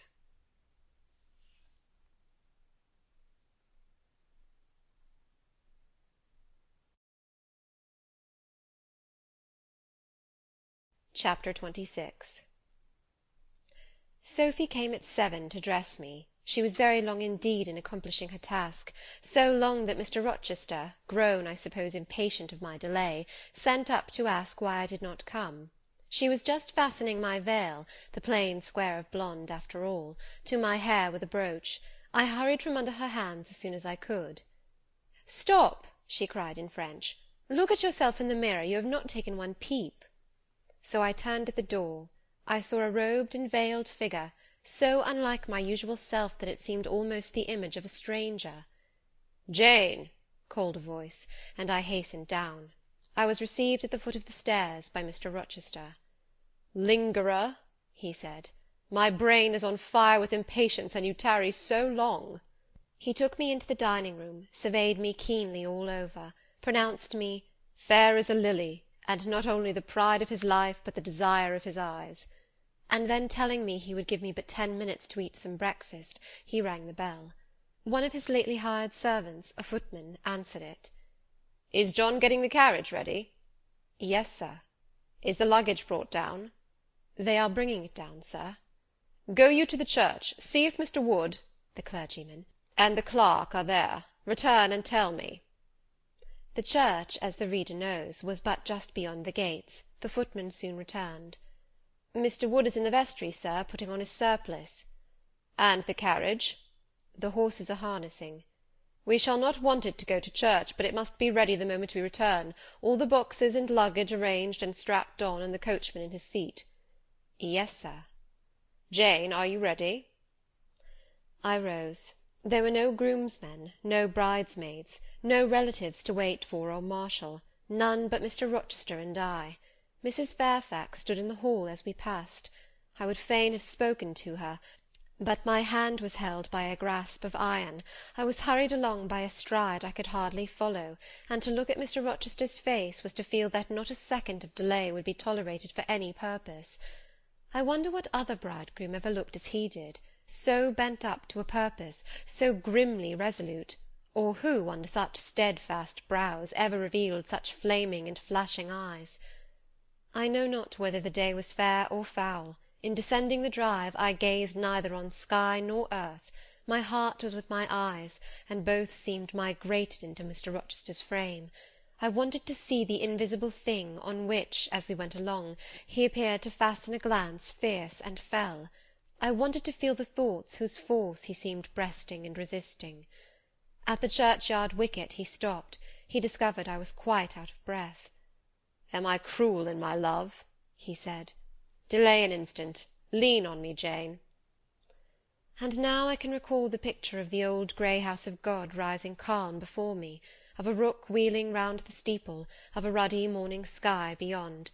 I remember something, too, of the green grave mounds, and I have not forgotten either two figures of strangers straying amongst the low hillocks and reading the mementos graven on the few mossy headstones. I noticed them, because as they saw us, they passed round to the back of the church, and I doubted not but they were going to enter by the side aisle door and witness the ceremony. By Mr. Rochester they were not observed. He was earnestly looking at my face, from which the blood had, I dare say, momentarily fled, for I felt my forehead dewy, and my cheeks and lips cold. When I rallied, which I soon did, he walked gently with me up the path to the porch. We entered the quiet and humble temple. The priest waited in his white surplice at the lowly altar, the clerk beside him. All was still. 2 shadows only moved in a remote corner. My conjecture had been correct. The strangers had slipped in before us, and they now stood by the vault of the Rochesters, their backs towards us, viewing through the rails the old time-stained marble tomb, where a kneeling angel guarded the remains of Damer de Rochester, slain at Marston Moor in the time of the civil wars, and of Elizabeth his wife. Our place was taken at the communion rails. Hearing a cautious step behind me, I glanced over my shoulder. One of the strangers, a gentleman evidently, was advancing up the chancel. The service began. The explanation of the intent of matrimony was gone through, and then the clergyman came a step further forward, and bending slightly towards Mr. Rochester, went on. "I require and charge you both, as you will answer at the dreadful day of judgment, when the secrets of all hearts shall be disclosed, that if either of you know any impediment why ye may not lawfully be joined together in matrimony, ye do now confess it. For be ye well assured that so many as are coupled together otherwise than God's word doth allow, are not joined together by God, neither is their matrimony lawful." He paused, as the custom is. When is the pause after that sentence ever broken by reply? Not, perhaps, once in 100 years. And the clergyman, who had not lifted his eyes from his book, and had held his breath but for a moment, was proceeding. His hand was already stretched towards Mr. Rochester, as his lips unclosed to ask, "Wilt thou have this woman for thy wedded wife?" when a distinct and near voice said, "The marriage cannot go on. I declare the existence of an impediment." The clergyman looked up at the speaker and stood mute. The clerk did the same. Mr. Rochester moved slightly, as if an earthquake had rolled under his feet. Taking a firmer footing, and not turning his head or eyes, he said, "Proceed." Profound silence fell when he had uttered that word, with deep but low intonation. Presently Mr. Wood said, "I cannot proceed without some investigation into what has been asserted, and evidence of its truth or falsehood." "The ceremony is quite broken off," subjoined the voice behind us. "I am in a condition to prove my allegation. An insuperable impediment to this marriage exists." Mr. Rochester heard, but heeded not. He stood stubborn and rigid, making no movement but to possess himself of my hand. What a hot and strong grasp he had! and how like quarried marble was his pale, firm, massive front at this moment, how his eyes shone, still watchful and yet wild beneath. Mr. Wood seemed at a loss. "What is the nature of the impediment?" he asked. "Perhaps it may be got over, explained away." "Hardly," was the answer. "I have called it insuperable, and I speak advisedly." The speaker came forward and leaned on the rails. He continued, uttering each word distinctly, calmly, steadily, but not loudly. "It simply consists in the existence of a previous marriage. Mr. Rochester has a wife, now living." My nerves vibrated to those low-spoken words as they had never vibrated to thunder. My blood felt their subtle violence as it had never felt frost or fire. But I was collected, and in no danger of swooning. I looked at Mr. Rochester. I made him look at me. His whole face was colourless rock. His eye was both spark and flint. He disavowed nothing. He seemed as if he would defy all things. Without speaking, without smiling, without seeming to recognise in me a human being, he only twined my waist with his arm and riveted me to his side. "Who are you?" he asked of the intruder. "My name is Briggs, a solicitor of Street, London." "And you would thrust on me a wife?" "I would remind you of your lady's existence, sir, which the law recognises, if you do not." "Favour me with an account of her, with her name, her parentage, her place of abode." "Certainly." Mr. Briggs calmly took a paper from his pocket, and read out in a sort of official, nasal voice. "I affirm and can prove that on the 20th of October, A.D., a date of some 15 years back, Edward Fairfax Rochester of Thornfield Hall in the county of and of Ferndean Manor in shire, England, was married to my sister, Bertha Antoinetta Mason, daughter of Jonas Mason, merchant, and of Antoinetta his wife, a Creole, at Church, Spanish Town, Jamaica. The record of the marriage will be found in the register of that church. A copy of it is now in my possession. Signed, Richard Mason." "That, if a genuine document, may prove I have been married, but it does not prove that the woman mentioned therein as my wife is still living." "She was living 3 months ago," returned the lawyer. "How do you know?" "I have a witness to the fact, whose testimony even you, sir, will scarcely controvert." "Produce him, or go to hell." "I will produce him first. He is on the spot. Mr. Mason, have the goodness to step forward." Mr. Rochester, on hearing the name, set his teeth. He experienced, too, a sort of strong convulsive quiver. Near to him as I was, I felt the spasmodic movement of fury or despair run through his frame. The second stranger, who had hitherto lingered in the background, now drew near. A pale face looked over the solicitor's shoulder. Yes, it was Mason himself. Mr. Rochester turned and glared at him. His eye, as I have often said, was a black eye. It now had a tawny, nay, a bloody light in its gloom, and his face flushed, olive cheek and hueless forehead received a glow as from spreading, ascending heart-fire, and he stirred, lifted his strong arm. He could have struck Mason, dashed him on the church floor, shocked by a ruthless blow the breath from his body, but Mason shrank away, and cried faintly, "Good God!" Contempt fell cool on Mr. Rochester. His passion died as if a blight had shrivelled it up. He only asked, "What have you to say?" An inaudible reply escaped Mason's white lips. "The devil is in it if you cannot answer distinctly. I again demand, what have you to say?" Sir, interrupted the clergyman, do not forget you are in a sacred place." Then, addressing Mason, he inquired gently, "Are you aware, sir, whether or not this gentleman's wife is still living?" "Courage," urged the lawyer. "Speak out." "She is now living at Thornfield Hall," said Mason in more articulate tones. "I saw her there last April. I am her brother." "At Thornfield Hall!" ejaculated the clergyman. "Impossible! I am an old resident in this neighbourhood, sir, and I never heard of a Mrs. Rochester at Thornfield Hall." I saw a grim smile contort Mr. Rochester's lips, and he muttered, "No, by God! I took care that none should hear of it, or of her under that name." He mused. For 10 minutes he held counsel with himself. He formed his resolve, and announced it. "Enough! All shall bolt out at once, like the bullet from the barrel. Wood, close your book, and take off your surplice. John Green," to the clerk, "leave the church. There will be no wedding to-day." The man obeyed. Mr. Rochester continued, hardily and recklessly, "Bigamy is an ugly word.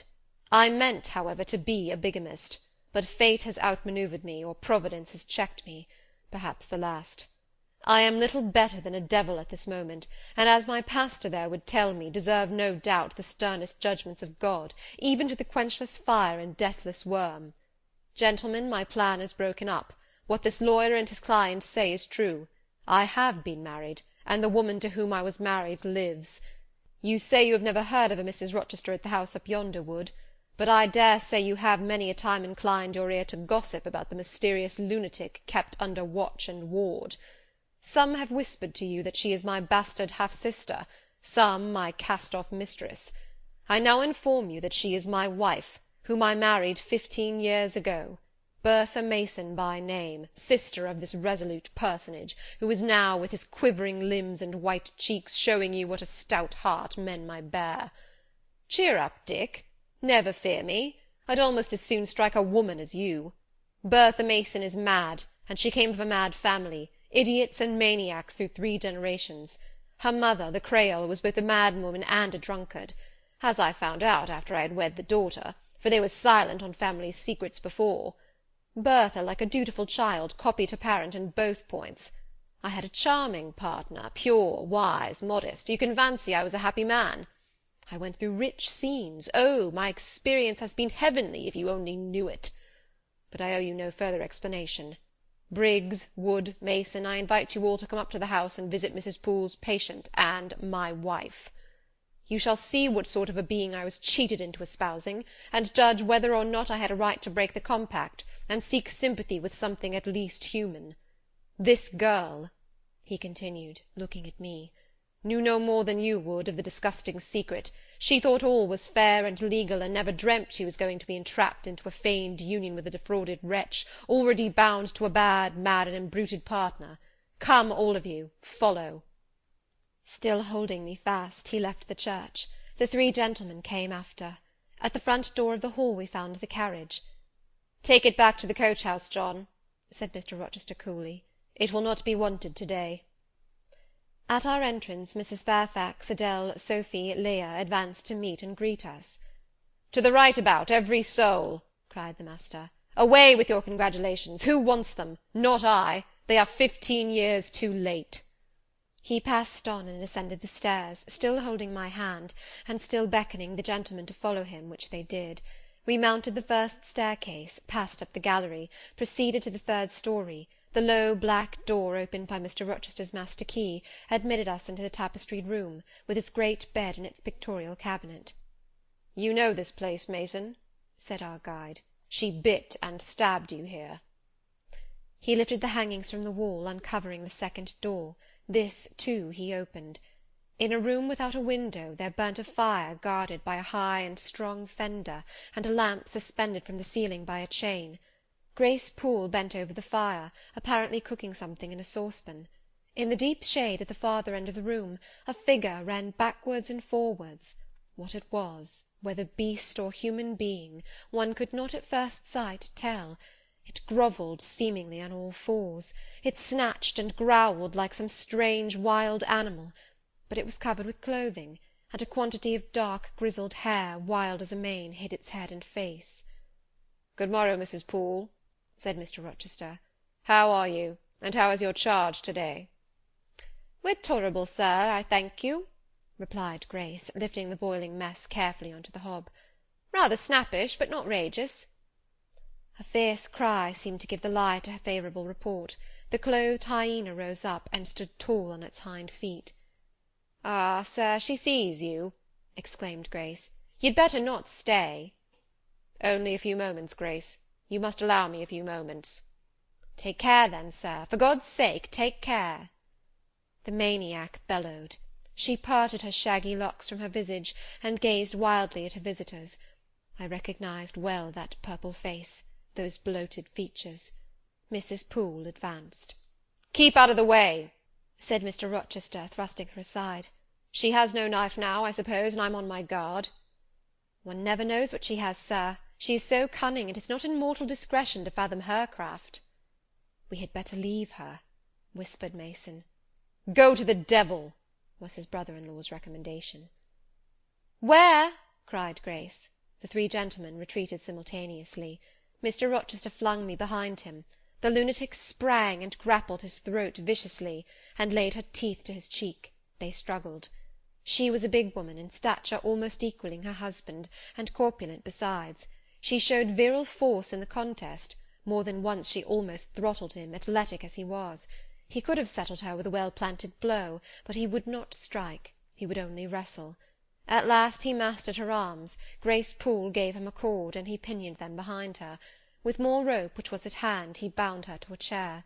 The operation was performed amidst the fiercest yells and the most convulsive plunges. Mr. Rochester then turned to the spectators. He looked at them with a smile both acrid and desolate. "That is my wife," said he. "Such is the sole conjugal embrace I am ever to know. Such are the endearments which are to solace my leisure hours. And this is what I wished to have," laying his hand on my shoulder, "this young girl, who stands so grave and quiet at the mouth of hell, looking collectedly at the gambols of a demon.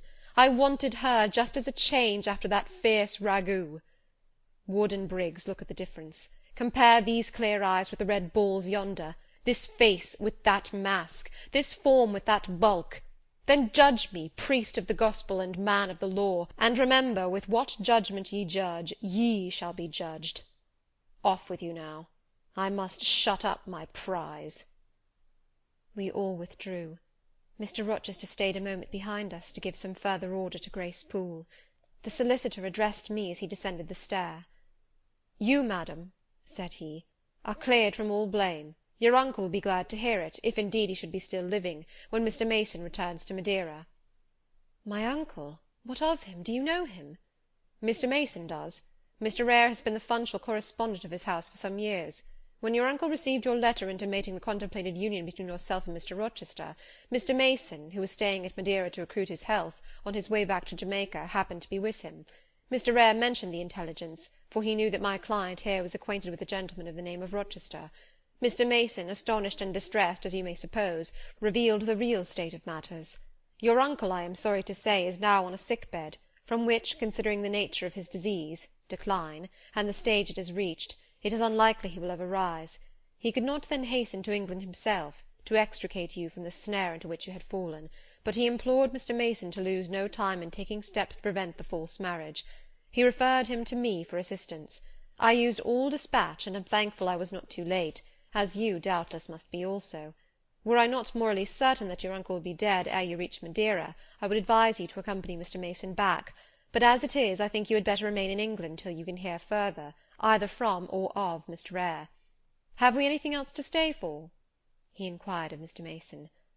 "No, no, let us be gone," was the anxious reply; and without waiting to take leave of Mr. Rochester, they made their exit at the hall door.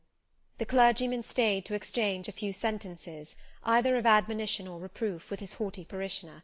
This duty done, he too departed. I heard him go as I stood at the half-open door of my own room, to which I had now withdrawn. The house cleared, I shut myself in, fastened the bolt that none might intrude, and proceeded, not to weep, not to mourn, I was yet too calm for that, but mechanically to take off the wedding dress, and replace it by the stuff gown I had worn yesterday, as I thought, for the last time. I then sat down. I felt weak and tired. I leaned my arms on a table, and my head dropped on them. And now, I thought, till now I had only heard, seen, moved, followed up and down where I was led or dragged, watched event rush on event, disclosure open beyond disclosure, but now I thought. The morning had been a quiet morning enough, all except the brief scene with the lunatic.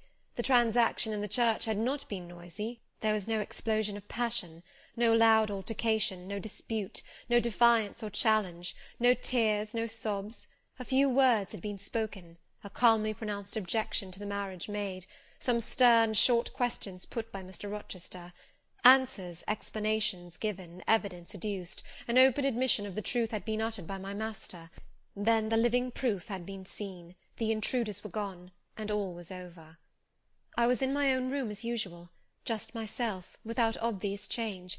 Nothing had smitten me, or scathed me, or maimed me. And yet, where was the Jane Eyre of yesterday? Where was her life? Where were her prospects? Jane Eyre, who had been an ardent, expectant woman, almost a bride, was a cold, solitary girl again. Her life was pale, her prospects were desolate. A Christmas frost had come at Midsummer, a white December storm had whirled over June.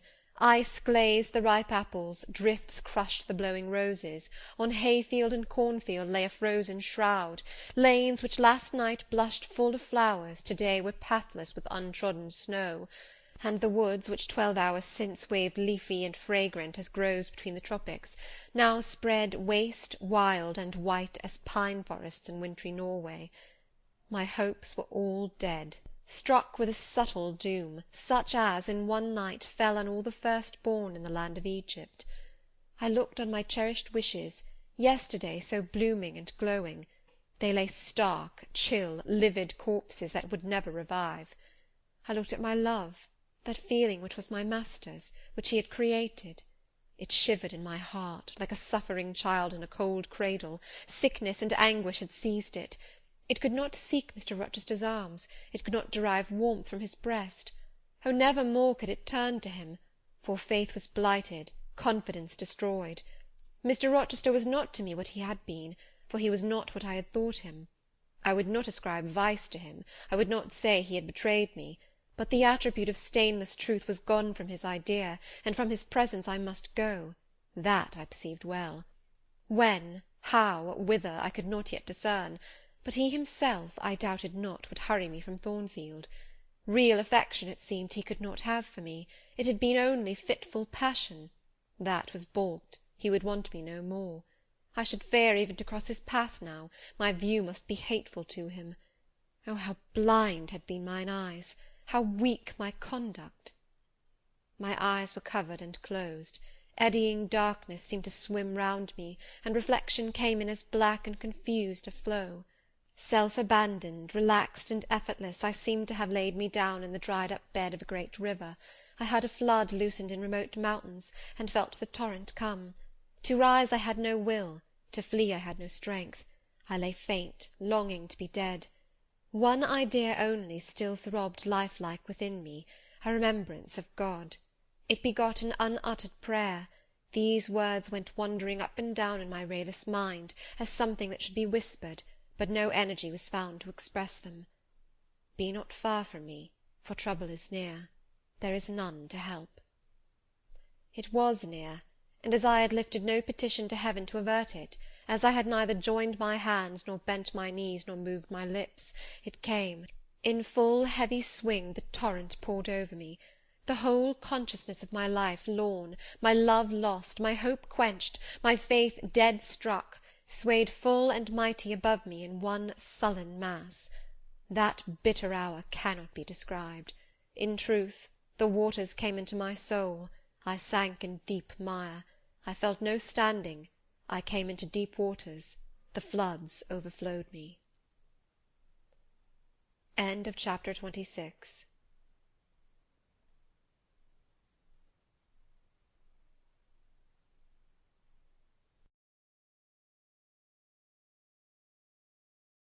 Chapter 27.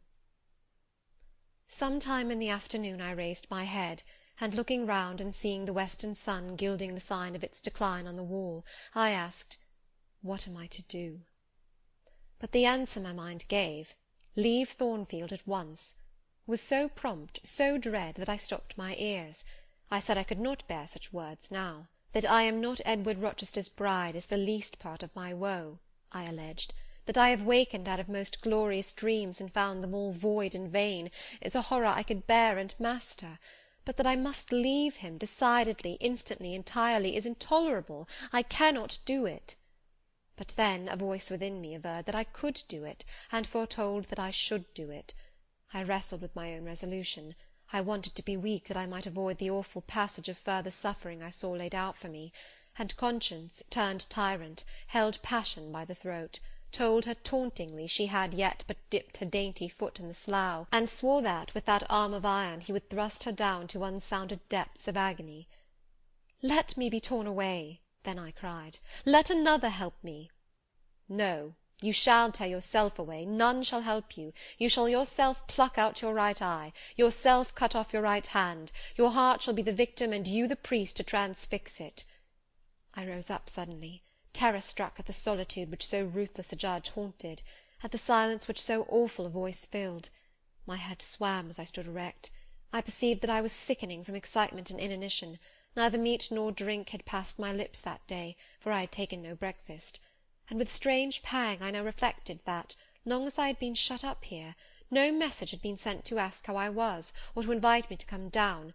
Not even little Adele had tapped at the door, not even Mrs. Fairfax had sought me. "Friends always forget those whom fortune forsakes," I murmured, as I undrew the bolt and passed out. I stumbled over an obstacle. My head was still dizzy, my sight was dim, and my limbs were feeble. I could not soon recover myself. I fell, but not on to the ground. An outstretched arm caught me. I looked up. I was supported by Mr. Rochester, who sat in a chair across my chamber threshold. "You come out at last," he said. "Well, I have been waiting for you long, and listening. Yet not one movement have I heard, nor one sob. 5 minutes more of that death-like hush, and I should have forced the lock like a burglar. So you shun me? You shut yourself up and grieve alone? I would rather you had come and upbraided me with vehemence. You are passionate. I expected a scene of some kind. I was prepared for the hot rain of tears, only I wanted them to be shed on my breast. Now a senseless floor has received them, or your drenched handkerchief. But I err. You have not wept at all. I see a white cheek and a faded eye, but no trace of tears. I suppose, then, your heart has been weeping blood." "Well, Jane, not a word of reproach? Nothing bitter, nothing poignant, nothing to cut a feeling or sting a passion? You sit quietly where I have placed you, and regard me with a weary, passive look. Jane, I never meant to wound you thus. If the man who had but one little ewe lamb that was dear to him as a daughter, that ate of his bread and drank of his cup and lay in his bosom, had by some mistake slaughtered it at the shambles, he would not have rued his bloody blunder more than I now rue mine. Will you ever forgive me?" Reader, I forgave him at the moment, and on the spot. There was such deep remorse in his eye, such true pity in his tone, such manly energy in his manner, and besides there was such unchanged love in his whole look and mien, I forgave him all, yet not in words, yet not outwardly, only at my heart's core. "You know I am a scoundrel, Jane?" ere long he inquired wistfully, wondering, I suppose, at my continued silence and tameness, the result rather of weakness than of will. "Yes, sir." "Then tell me so roundly and sharply. Don't spare me." "I cannot. I am sick and tired. I want some water." He heaved a sort of shuddering sigh, and taking me in his arms, carried me downstairs. At first I did not know to what room he had borne me. All was cloudy to my glazed sight. Presently I felt the reviving warmth of a fire, for summer as it was, I had become icy cold in my chamber. He put wine to my lips. I tasted it and revived. Then I ate something he offered me, and was soon myself. I was in the library, sitting in his chair. He was quite near. If I could go out of life now, without too sharp a pang, it would be well for me, I thought. Then I should not have to make the effort of cracking my heartstrings, in rending them from among Mr. Rochester's. I must leave him, it appears. I do not want to leave him. I cannot leave him. "How are you now, Jane?" "Much better, sir. I shall be well soon." "Taste the wine again, Jane." I obeyed him. Then he put the glass on the table, stood before me, and looked at me attentively. Suddenly he turned away with an inarticulate exclamation, full of passionate emotion of some kind. He walked fast through the room and came back. He stooped towards me as if to kiss me, but I remembered caresses were now forbidden. I turned my face away and put his aside. "What? How is this?" he exclaimed hastily. "Oh, I know. You won't kiss the husband of Bertha Mason. You consider my arms filled and my embraces appropriated?" "At any rate, there is neither room nor claim for me, sir." "Why, Jane? I will spare you the trouble of much talking. I will answer for you. Because I have a wife already, you would reply. I guess rightly?" "Yes." If you think so, you must have a strange opinion of me. You must regard me as a plotting profligate, a base and low rake, who's been simulating disinterested love in order to draw you into a snare deliberately laid, and strip you of honour and rob you of self-respect. What do you say to that? I see you can say nothing. In the first place, you are faint still, and have enough to do to draw your breath. In the second place, you cannot yet accustom yourself to accuse and revile me, and besides, the floodgates of tears are opened, and they would rush out if you spoke much, and you have no desire to expostulate, to upbraid, to make a scene. You are thinking how to act. Talking you consider is of no use. I know you. I am on my guard. Sir, I do not wish to act against you, I said, and my unsteady voice warned me to curtail my sentence. Not in your sense of the word, but in mine you are scheming to destroy me. You have as good as said that I am a married man. As a married man you will shun me, keep out of my way. Just now you have refused to kiss me. You intend to make yourself a complete stranger to me, to live under this roof only as Adele's governess. If ever I say a friendly word to you, if ever a friendly feeling inclines you again to me, you will say, that man had nearly made me his mistress. I must be ice and rock to him. And ice and rock you will accordingly become. I cleared and steadied my voice to reply, all is changed about me, sir. I must change too. There is no doubt of that. And to avoid fluctuations of feeling and continual combats with recollections and associations, there is only one way. Adele must have a new governess, sir. Oh, Adele will go to school. I have settled that already. Nor do I mean to torment you with the hideous associations and recollections of Thornfield Hall, this accursed place, this tent of Achan, this insolent vault offering the ghastliness of living death to the light of the open sky, this narrow stone hell with its one real fiend, worse than a legion of such as we imagine. Jane, you shall not stay here, nor will I. I was wrong ever to bring you to Thornfield Hall, knowing as I did how it was haunted. I charged them to conceal from you, before I ever saw you, all knowledge of the curse of the place, merely because I feared Adele never would have a governess to stay if she knew with what inmates she was housed, and my plans would not permit me to remove the maniac elsewhere. Though I possess an old house, Ferndean Manor, even more retired and hidden than this, where I could have lodged her safely enough, had not a scruple about the unhealthiness of the situation, in the heart of a wood, made my conscience recoil from the arrangement. Probably those damp walls would soon have eased me of her charge, but to each villain his own vice, and mine is not a tendency to indirect assassination, even of what I most hate.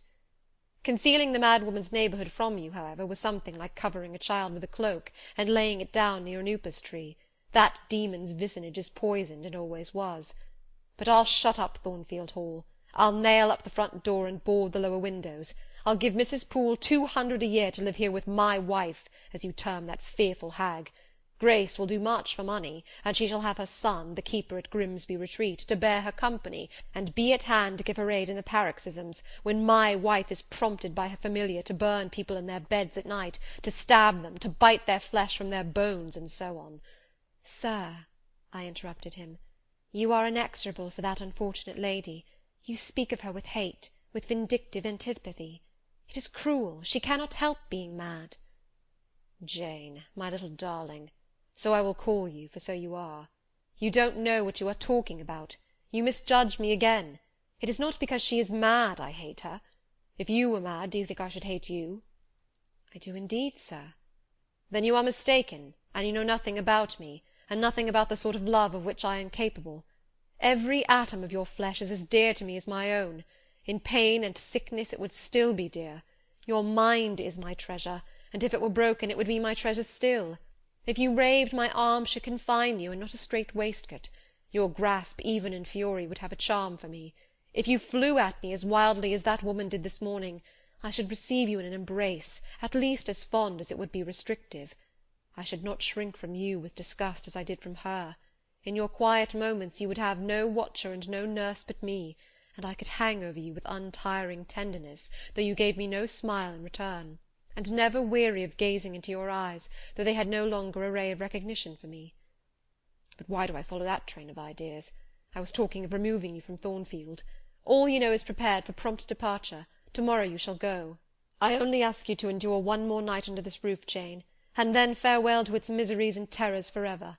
I have a place to repair to, which will be a secure sanctuary from hateful reminiscences, from unwelcome intrusion, even from falsehood and slander. "And take Adele with you, sir," I interrupted. "She will be a companion for you." "What do you mean, Jane? I told you I would send Adele to school, and what do I want with a child for a companion, and not my own child, a French dancer's bastard? Why do you importune me about her? I say, why do you assign Adele to me for a companion?" "You spoke of a retirement, sir, and retirement and solitude are dull, too dull for you." "Solitude! Solitude!" he reiterated with irritation. "I see I must come to an explanation. I don't know what sphinx-like expression is forming in your countenance. You are to share my solitude. Do you understand?" I shook my head. It required a degree of courage, excited as he was becoming, even to risk that mute sign of dissent. He had been walking fast about the room, and he stopped as if suddenly rooted to one spot. He looked at me long and hard. I turned my eyes from him, fixed them on the fire, and tried to assume and maintain a quiet, collected aspect. "Now for the hitch in Jane's character," he said at last, speaking more calmly than from his look I had expected him to speak. "The reel of silk has run smoothly enough so far, but I always knew there would come a knot and a puzzle. Here it is. Now for vexation and exasperation and endless trouble. By God, I long to exert a fraction of Samson's strength, and break the entanglement like tow." He recommenced his walk, but soon again stopped, and this time just before me. "Jane, will you hear reason?" He stooped and approached his lips to my ear. "Because if you won't, I'll try violence." His voice was hoarse, his look that of a man who is just about to burst an insufferable bond and plunge headlong into wild licence. I saw that in another moment, and with one impetus of frenzy more, I should be able to do nothing with him. The present, the passing second of time, was all I had in which to control and restrain him. A movement of repulsion, flight, fear, would have sealed my doom, and his. But I was not afraid, not in the least. I felt an inward power, a sense of influence which supported me. The crisis was perilous, but not without its charm, such as the Indian perhaps feels when he slips over the rapid in his canoe. I took hold of his clenched hand, loosened the contorted fingers, and said to him soothingly, "Sit down. I'll talk to you as long as you like, and hear all you have to say, whether reasonable or unreasonable." He sat down, but he did not get leave to speak directly. I had been struggling with tears for some time. I had taken great pains to repress them, because I knew he would not like to see me weep. Now, however, I considered it well to let them flow as freely and as long as they liked. If the flood annoyed him, so much the better. So I gave way, and cried heartily. Soon I heard him earnestly entreating me to be composed. I said I could not while he was in such a passion. "But I am not angry, Jane. I only love you too well, and you had steeled your little pale face with such a resolute frozen look, I could not endure it. Hush now, and wipe your eyes." His softened voice announced that he was subdued, so I, in my turn, became calm. Now he made an effort to rest his head on my shoulder, but I would not permit it. Then he would draw me to him. No. "Jane, Jane," he said, in such an accent of bitter sadness it thrilled along every nerve I had. "You don't love me, then?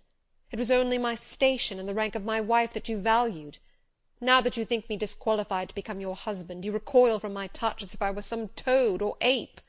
These words cut me, yet what could I do or say? I ought probably to have done or said nothing, but I was so tortured by a sense of remorse at this hurting his feelings, I could not control the wish to drop balm where I had wounded. "I do love you," I said, "more than ever, but I must not show or indulge the feeling, and this is the last time I must express it." "The last time, Jane? What? Do you think you can live with me, and see me daily, and yet, if you still love me, be always cold and distant?"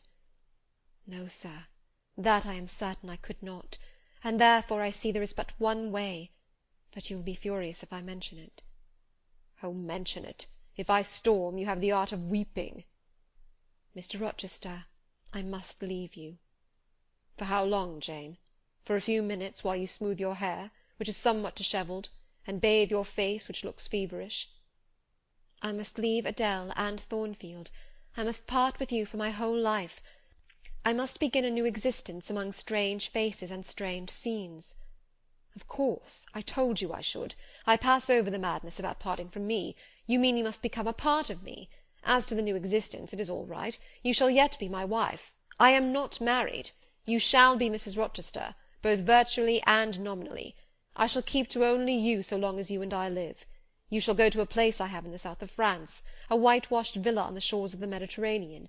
There you shall live a happy and guarded and most innocent life. Never fear that I wish to lure you into error, to make you my mistress.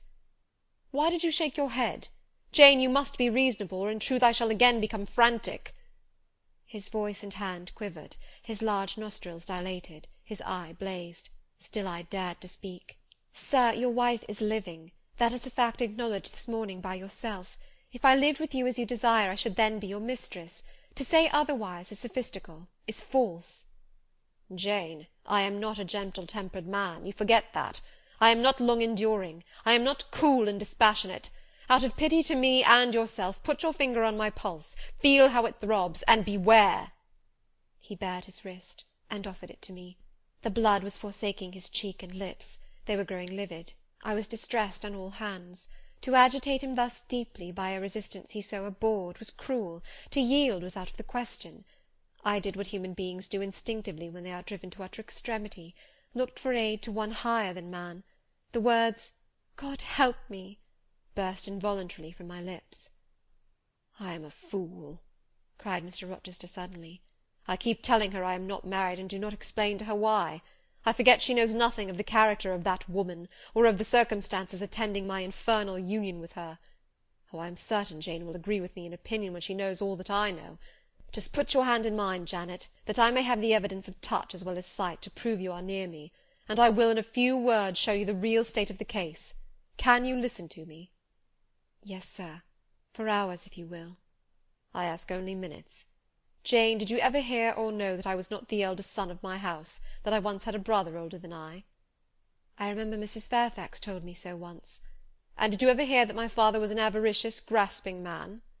"I have understood something to that effect." "Well, Jane, being so, it was his resolution to keep the property together. He could not bear the idea of dividing his estate and leaving me a fair portion. All he resolved should go to my brother Rowland. Yet as little could he endure that a son of his should be a poor man. I must be provided for by a wealthy marriage. He sought me a partner betimes. Mr. Mason, a West India planter and merchant, was his old acquaintance. He was certain his possessions were real and vast. He made inquiries. Mr. Mason, he found, had a son and daughter, and learned from him that he could and would give the latter a fortune of £30,000. That sufficed. When I left college, I was sent out to Jamaica, to espouse a bride already courted for me. My father said nothing about her money, but told me Miss Mason was the boast of Spanish Town for her beauty, and this was no lie. I found her a fine woman in the style of Blanche Ingram, tall, dark, and majestic. Her family wished to secure me because I was of good race, and so did she. They showed her to me in parties, splendidly dressed. I seldom saw her alone, and had very little private conversation with her. She flattered me, and lavishly displayed for my pleasure her charms and accomplishments. All the men in her circle seemed to admire her and envy me. I was dazzled, stimulated, my senses were excited, and being ignorant, raw, and inexperienced, I thought I loved her. There is no folly so besotted that the idiotic rivalries of society, the prurience, the rashness, the blindness of youth will not hurry a man to its commission. Her relatives encouraged me, competitors piqued me, she allured me. Our marriage was achieved almost before I knew where I was. Oh, I have no respect for myself when I think of that act. An agony of inward contempt masters me.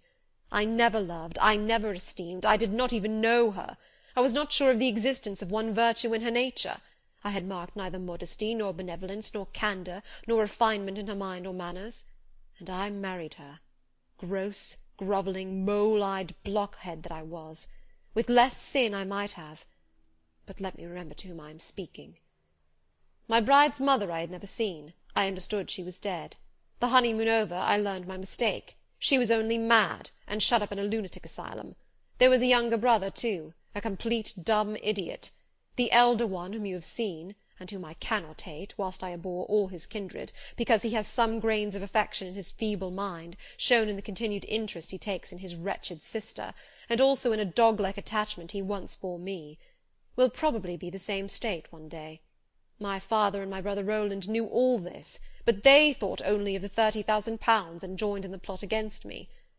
These were vile discoveries, but except for the treachery of concealment, I should have made them no subject of reproach to my wife, even when I found her nature wholly alien to mine, her tastes obnoxious to me, her cast of mind common, low, narrow, and singularly incapable of being led to anything higher, expanded to anything larger, when I found that I could not pass a single evening, nor even a single hour of the day with her in comfort, that kindly conversation could not be sustained between us, because whatever topic I started, immediately received from her a turn at once coarse and trite, perverse and imbecile, when I perceived that I should never have a quiet or settled household, because no servant would bear the continued outbreaks of her violent and unreasonable temper, or the vexations of her absurd, contradictory, exacting orders, even then I restrained myself, I eschewed upbraiding, I curtailed remonstrance, I tried to devour my repentance and disgust in secret, I repressed the deep antipathy I felt.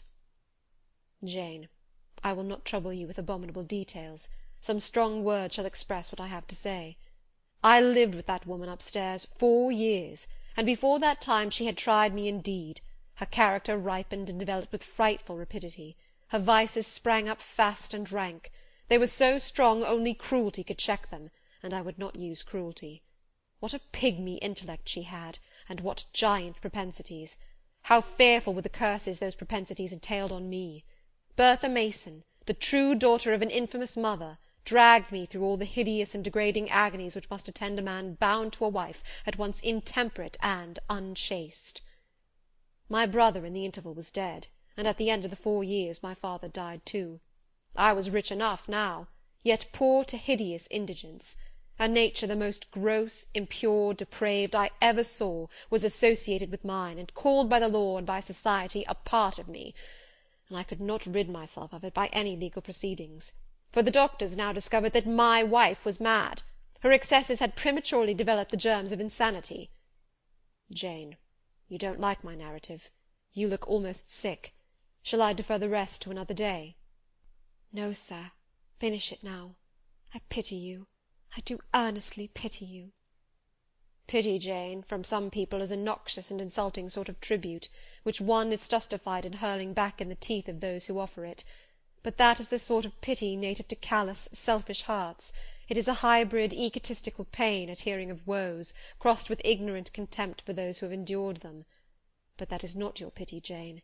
It is not the feeling of which your whole face is full at this moment, with which your eyes are now almost overflowing, with which your heart is heaving, with which your hand is trembling in mine.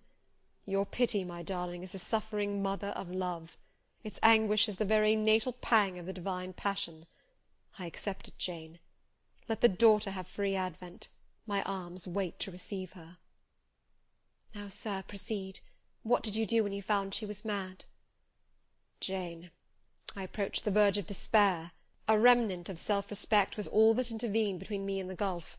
In the eyes of the world I was doubtless covered with grimy dishonour, but I resolved to be clean in my own sight, and to the last I repudiated the contamination of her crimes, and wrenched myself from connection with her mental defects. Still society associated my name and person with hers. I yet saw her and heard her daily. Something of her breath, faugh, mixed with the air I breathed, and besides I remembered I had once been her husband. That recollection was then, and is now, inexpressibly odious to me. Moreover, I knew that while she lived I could never be the husband of another and better wife, and though 5 years my senior, her family and her father had lied to me even in the particular of her age, she was likely to live as long as I, being as robust in frame as she was infirm in mind. Thus, at the age of 26, I was hopeless. One night I had been awakened by her yells. Since the medical men had pronounced her mad, she had of course been shut up. It was a fiery West Indian night, one of the description that frequently precedes the hurricanes of those climates. Being unable to sleep in bed, I got up and opened the window. The air was like sulphur steams. I could find no refreshment anywhere. Mosquitoes came buzzing in and hummed sullenly round the room. The sea, which I could hear from thence, rumbled dull like an earthquake. Black clouds were casting up over it. The moon was setting in the waves, broad and red like a hot cannon-ball. She threw her last bloody glance over a world quivering with the ferment of tempest. I was physically influenced by the atmosphere and scene, and my ears were filled with the curses the maniac still shrieked out, wherein she momentarily mingled my name with such a tone of demon hate, with such language. No professed harlot ever had a fouler vocabulary than she. Though 2 rooms off, I heard every word, the thin partitions of the West India house opposing but slight obstruction to her wolfish cries. "This life," said I at last, "is hell. This is the air, those are the sounds of the bottomless pit. I have a right to deliver myself from it if I can. The sufferings of this mortal state will leave me with the heavy flesh that now cumbers my soul. Of the fanatic's burning eternity I have no fear. There is not a future state worse than this present one. Let me break away, and go home to God." I said this whilst I knelt down at and unlocked a trunk which contained a brace of loaded pistols. I meant to shoot myself. I only entertained the intention for a moment, for, not being insane, the crisis of exquisite and unalloyed despair, which had originated the wish and design of self-destruction, was past in a second. A wind fresh from Europe blew over the ocean and rushed through the open casement. The storm broke, streamed, thundered, blazed, and the air grew pure. I then framed and fixed a resolution. While I walked under the dripping orange trees of my wet garden, and amongst its drenched pomegranates and pineapples, and while the refulgent dawn of the tropics kindled round me, I reasoned thus, Jane, and now listen, for it was true wisdom that consoled me in that hour, and showed me the right path to follow. The sweet wind from Europe was still whispering in the refreshed leaves, and the Atlantic was thundering in glorious liberty.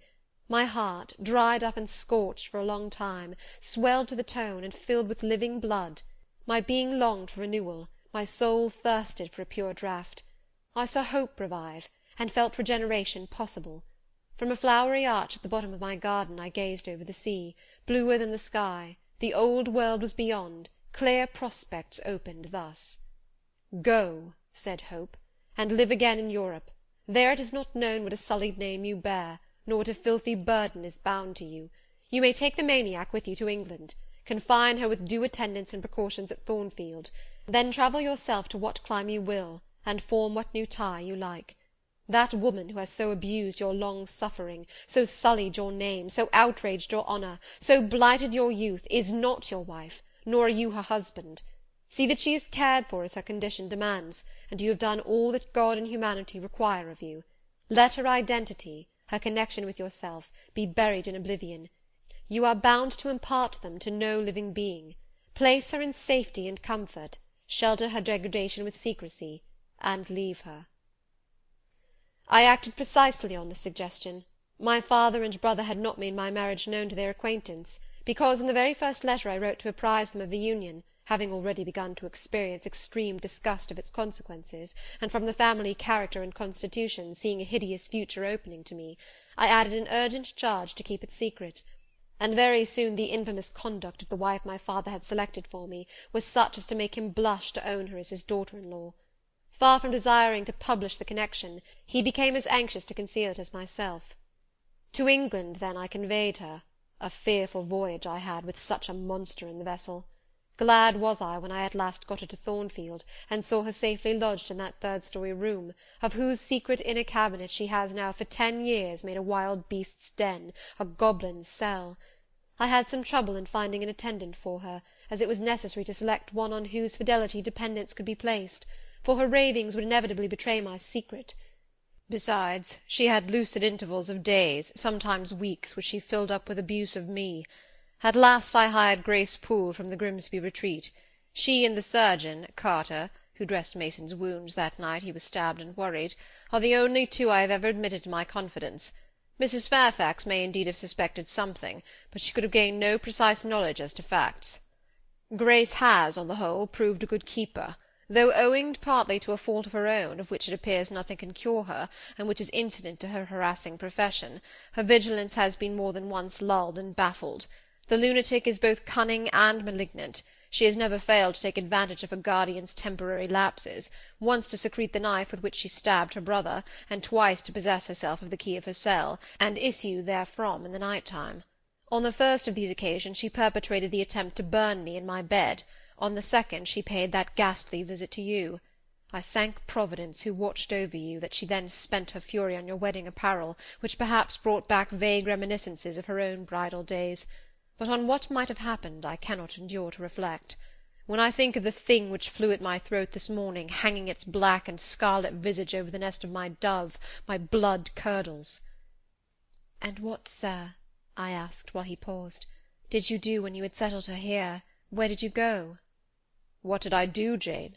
I transformed myself into a will-o'-the-wisp. Where did I go? I pursued wanderings as wild as those of the March spirit. I sought the continent, and went devious through all its lands.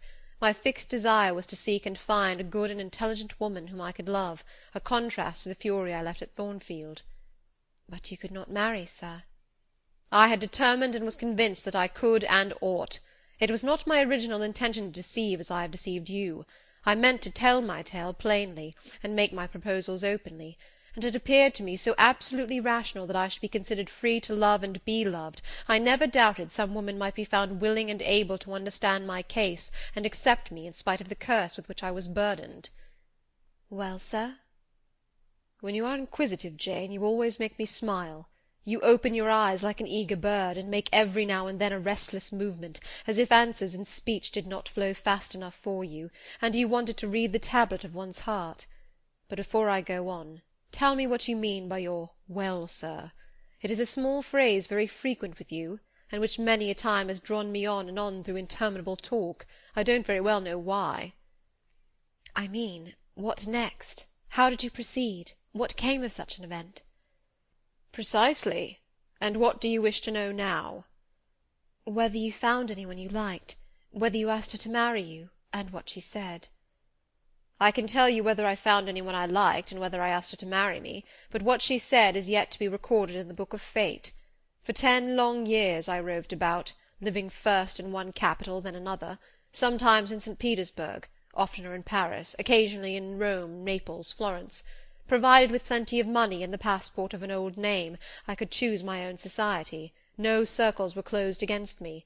I sought my ideal of a woman amongst English ladies, French countesses, Italian signoras, and German Grafinnen. I could not find her. Sometimes for a fleeting moment I thought I caught a glance, heard a tone, beheld a form which announced the realization of my dream, but I was presently undeserved. You are not to suppose that I desired perfection, either of mind or person.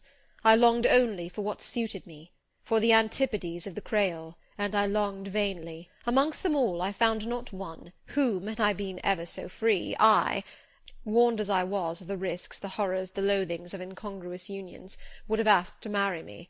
Disappointment made me reckless. I tried dissipation, never debauchery. That I hated, and hate. That was my Indian Messalina's attribute. Rooted disgust at it and her restrained me much, even in pleasure. Any enjoyment that bordered on riot seemed to approach me to her and her vices, and I eschewed it. Yet I could not live alone, so I tried the companionship of mistresses. The first I chose was Celine Varenne, another of those steps which make a man spurn himself when he recalls them. You already know what she was, and how my liaison with her terminated. She had 2 successors, an Italian, Giacinta, and a German, Clara, both considered singularly handsome. What was their beauty to me in a few weeks? Giacinta was unprincipled and violent. I tired of her in 3 months. Clara was honest and quiet, but heavy, mindless, and unimpressible, not one whit to my taste. I was glad to give her a sufficient sum to set her up in a good line of business, and so get decently rid of her. But, Jane, I see by your face you are not forming a very favourable opinion of me just now. You think me an unfeeling, loose-principled rake, don't you?" "I don't like you so well as I have done sometimes, indeed, sir. Did it not seem to you in the least wrong to live in that way, first with one mistress and then another? You talk of it as a mere matter of course." "It was with me, and I did not like it. It was a grovelling fashion of existence. I should never like to return to it. Hiring a mistress is the next worst thing to buying a slave. Both are often by nature, and always by position, inferior, and to live familiarly with inferiors is degrading. I now hate the recollection of the time I passed with Celine, Giacinta, and Clara." I felt the truth of those words, and I drew from them the certain inference that if I were so far to forget myself and all the teaching that had ever been instilled into me, as, under any pretext, with any justification, through any temptation, to become the successor of these poor girls, he would one day regard me with the same feeling which now in his mind desecrated their memory. I did not give utterance to this conviction, It was enough to feel it. I impressed it on my heart, that it might remain there to serve me as aid in the time of trial. Now, Jane, why don't you say, "Well, sir"? I have not done. You are looking grave. You disapprove of me still, I see. But let me come to the point. Last January, rid of all mistresses, in a harsh, bitter frame of mind, the result of a useless, roving, lonely life, corroded with disappointment, sourly disposed against all men, and especially against all womankind, for I began to regard the notion of an intellectual, faithful, loving woman as a mere dream, recalled by business, I came back to England. On a frosty winter afternoon I rode in sight of Thornfield Hall, a borrid spot. I expected no peace, no pleasure there. On a stile in Hay Lane I saw a quiet little figure sitting by itself. I passed it as negligently as I did the pollard willow opposite to it. I had no presentiment of what it would be to me, no inward warning that the arbitress of my life, my genius for good or evil, waited there in humble guise. I did not know it even when, on the occasion of Mesrour's accident, it came up and gravely offered me help. Childish and slender creature! It seemed as if a linnet had hopped to my foot and proposed to bear me on its tiny wing. I was surly, but the thing would not go. It stood by me with strange perseverance, and looked and spoke with a sort of authority. I must be aided, and by that hand, and aided I was. When once I had pressed the frail shoulder, something new, a fresh sap and sense, stole into my frame. It was well I had learnt that this elf must return to me, that it belonged to my house down below, or I could not have felt it pass away from under my hand, and seen it vanish behind the dim hedge without singular regret. I heard you come home that night, Jane, though probably you were not aware that I thought of you or watched for you. The next day I observed you, myself unseen, for half an hour while you played with Adele in the gallery. It was a snowy day, I recollect, and you could not go out of doors. I was in my room. The door was ajar. I could both listen and watch. Adele claimed your outward attention for a while, yet I fancied your thoughts were elsewhere. But you were very patient with her, my little Jane. You talked to her and amused her a long time. When at last she left you, you lapsed at once into deep reverie. You betook yourself slowly to pace the gallery. Now and then, in passing a casement, you glanced out at the thick falling snow. You listened to the sobbing wind, and again you paced gently on and dreamed. I think those day visions were not dark. There was a pleasurable illumination in your eye occasionally, a soft excitement in your aspect, which told of no bitter, bilious, hypochondriac brooding. Your look revealed rather the sweet musings of youth when its spirit follows on willing wings the flight of hope, up and on to an ideal heaven. The voice of Mrs. Fairfax, speaking to a servant in the hall, wakened you. And how curiously you smiled to and at yourself, Janet! There was much sense in your smile.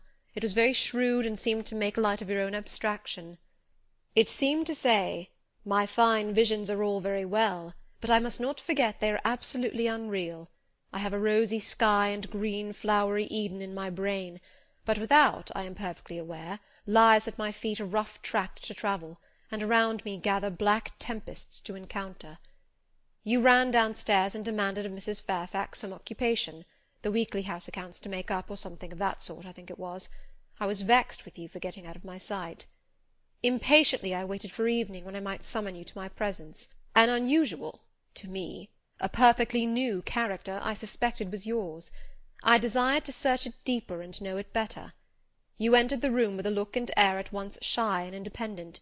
You were quaintly dressed, much as you are now. I made you talk. Ere long I found you full of strange contrasts.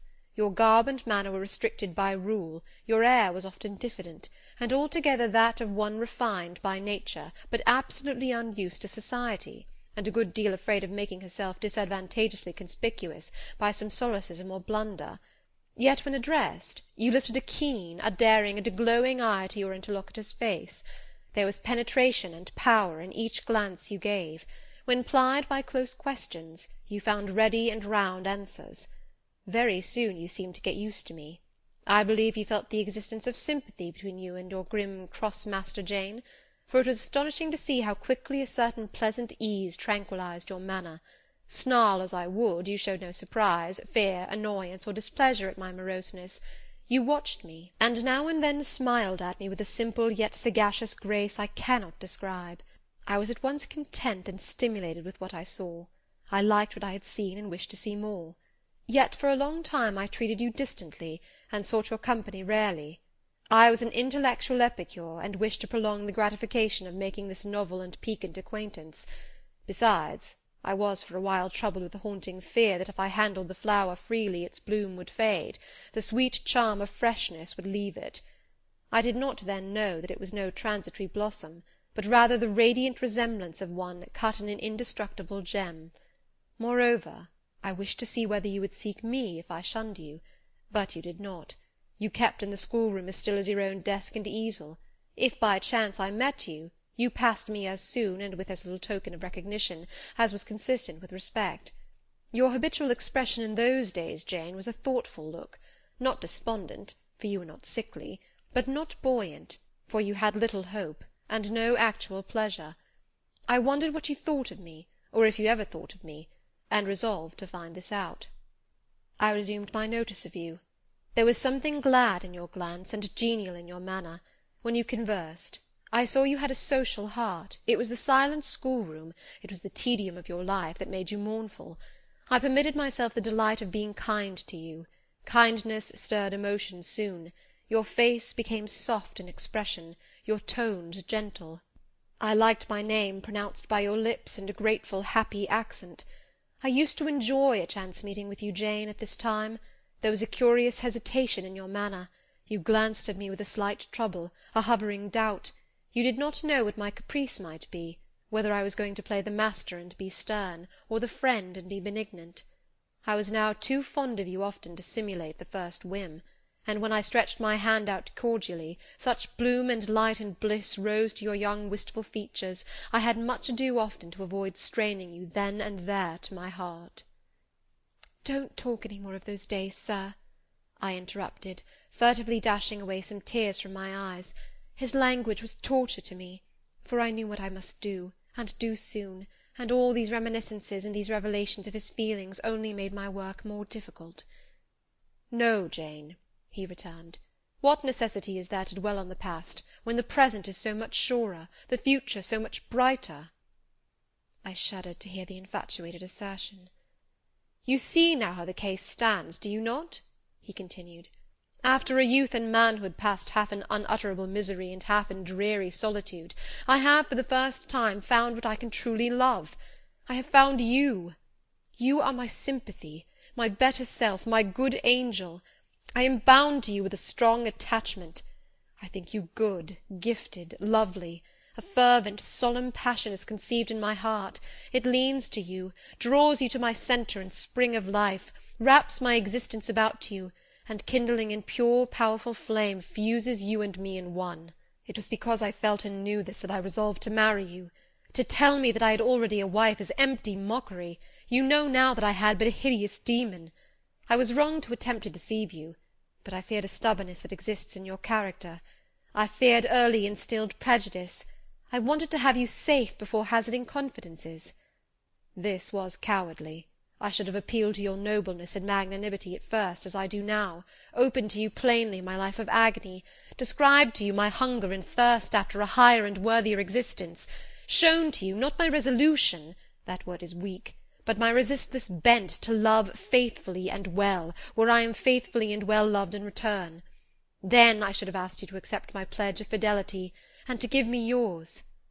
Jane, give it me now." A pause. "Why are you silent, Jane?" I was experiencing an ordeal. A hand of fiery iron grasped my vitals. Terrible moment, full of struggle, blackness, burning. Not a human being that ever lived could wish to be loved better than I was loved, and him who thus loved me I absolutely worshipped, and I must renounce love and idol.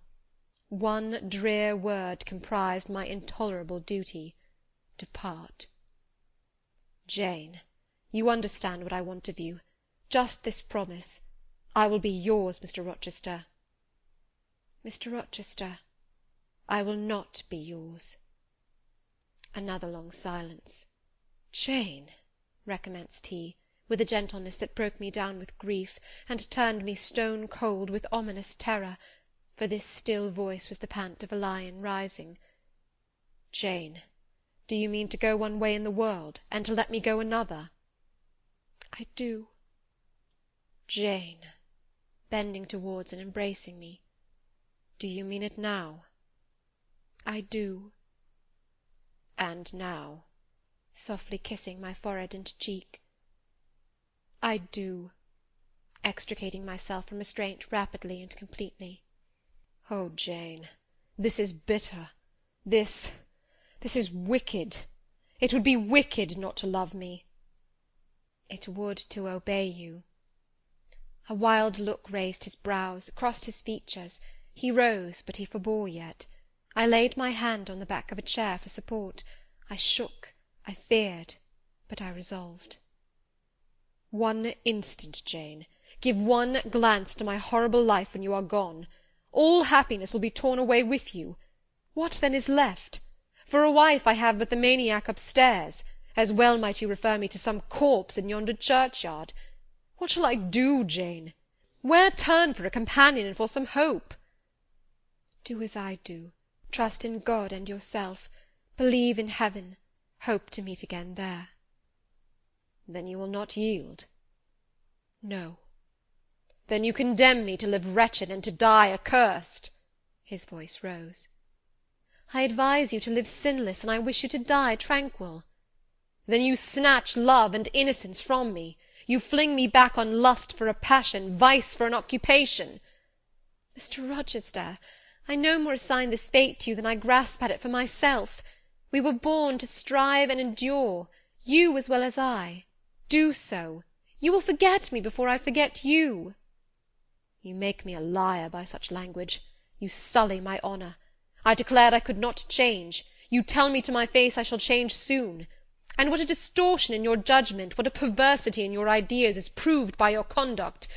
Is it better to drive a fellow creature to despair than to transgress a mere human law, no man being injured by the breach? For you have neither relatives nor acquaintances whom you need fear to offend by living with me." This was true, and while he spoke, my very conscience and reason turned traitors against me, and charged me with crime in resisting him. They spoke almost as loud as feeling, and that clamoured wildly. "Oh, comply," it said. "Think of his misery, think of his danger. Look at his state when left alone. Remember his headlong nature. Consider the recklessness following on despair. Soothe him, save him, love him. Tell him you love him and will be his. Who in the world cares for you, or who will be injured by what you do?" Still indomitable was the reply. "I care for myself. The more solitary, the more friendless, the more unsustained I am, the more I will respect myself. I will keep the law given by God, sanctioned by man. I will hold to the principles received by me when I was sane and not mad as I am now. Laws and principles are not for the times when there is no temptation. They are for such moments as this, when body and soul rise in mutiny against their rigour. Stringent are they, inviolate they shall be. If at my individual convenience I might break them, what would be their worth? They have a worth. So I have always believed. And if I cannot believe it now, it is because I am insane, quite insane, with my veins running fire and my heart beating faster than I can count its throbs. Preconceived opinions, foregone determinations, are all I have at this hour to stand by. There I plant my foot." I did. Mr. Rochester, reading my countenance, saw I had done so. His fury was wrought to the highest. He must yield to it for a moment, whatever followed. He crossed the floor and seized my arm and grasped my waist. He seemed to devour me with his flaming glance. Physically, I felt at that moment powerless as stubble exposed to the draught and glow of a furnace. Mentally, I still possessed my soul, and with it the certainty of ultimate safety. The soul, fortunately, has an interpreter, often an unconscious, but still a truthful interpreter, in the eye. My eye rose to his, and while I looked in his fierce face, I gave an involuntary sigh. His grip was painful, and my overtaxed strength almost exhausted. "Never," said he, as he ground his teeth, "never was anything at once so frail and so indomitable. A mere reed she feels in my hand," and he shook me with the force of his hold. "I could bend her with my finger and thumb. And what good would it do if I bent, if I uptore, if I crushed her? Consider that eye. Consider the resolute, wild, free thing looking out of it, defying me with more than courage, with a stern triumph. Whatever I do with its cage, I cannot get at it, the savage, beautiful creature. If I tear, if I rend the slight prison, my outrage will only let the captive loose. Conqueror I might be of the house, but the inmate would escape to heaven before I could call myself possessor of its clay dwelling-place. And it is you, spirit, with will and energy and virtue and purity, that I want, not alone your brittle frame. Of yourself you could come with soft flight and nestle against my heart, if you would. Seized against your will, you will elude the grasp like an essence. You will vanish ere I inhale your fragrance. Oh, Jane! Oh, come, Jane, come!" As he said this, he released me from his clutch and only looked at me. The look was far worse to resist than the frantic strain. Only an idiot, however, would have succumbed now. I had dared and baffled his fury. I must elude his sorrow. I retired to the door. "You are going, Jane?" "I am going, sir." "You are leaving me?" "Yes." "You will not come? You will not be my comforter, my rescuer? My deep love, my wild woe, my frantic prayer, all are nothing to you?" What unutterable pathos was in his voice! How hard it was to reiterate firmly, "I am going." "Jane." "Mr. Rochester." "Withdraw, then. I consent. But remember, you leave me here in anguish. Go up to your own room, think over all I have said, and, Jane, cast a glance on my sufferings. Think of me." He turned away. He threw himself on his face on the sofa. "Oh, Jane, my hope, my love, my life!" broke in anguish from his lips. Then came a deep, strong sob. I had already gained the door, but, reader, I walked back as determinedly as I had retreated. I knelt down by him. I turned his face from the cushion to me. I kissed his cheek. I smoothed his hair with my hand. "God bless you, my dear master," I said. "God keep you from harm and wrong, direct you, solace you, reward you well for your past kindness to me." "Little Jane's love would have been my best reward," he answered. "Without it, my heart is broken. But Jane will give me her love, yes, nobly, generously." Up the blood rushed to his face, forth flashed the fire from his eyes, erect he sprang, he held his arms out, but I evaded the embrace, and at once quitted the room. "Farewell," was the cry of my heart as I left him. Despair added, "Farewell for ever." That night I never thought to sleep, but a slumber fell on me as soon as I lay down in bed. I was transported in thought to the scenes of childhood. I dreamt I lay in the Red Room at Gateshead, that the night was dark, and my mind impressed with strange fears. The light that had long ago struck me into syncope, recalled in this vision, seemed glidingly to mount the wall, and tremblingly to pause in the centre of the obscured ceiling. I lifted up my head to look. The roof resolved to clouds, high and dim. The gleam was such as the moon imparts to vapours she is about to sever. I watched her come, watched with the strangest anticipation, as though some word of doom were to be written on her disk. She broke forth as never moon yet burst from cloud. A hand first penetrated the sable folds and waved them away. Then, not a moon, but a white human form shone in the azure, inclining a glorious brow earthward. It gazed and gazed on me. It spoke to my spirit. Immeasurably distant was the tone, yet so near, it whispered in my heart. "My daughter, flee temptation." "Mother, I will." So I answered after I had waked from the trance-like dream. It was yet night, but July nights are short. Soon after midnight dawn comes. It cannot be too early to commence the task I have to fulfil, thought I. I rose. I was dressed, for I had taken off nothing but my shoes. I knew where to find in my drawers some linen, a locket, a ring. In seeking these articles I encountered the beads of a pearl necklace Mr. Rochester had forced me to accept a few days ago. I left that. It was not mine. It was the visionary bride's who had melted in air. The other articles I made up in a parcel. My purse, containing 20 shillings, it was all I had, I put in my pocket. I tied on my straw bonnet, pinned my shawl, took the parcel and my slippers, which I would not put on yet, and stole from my room.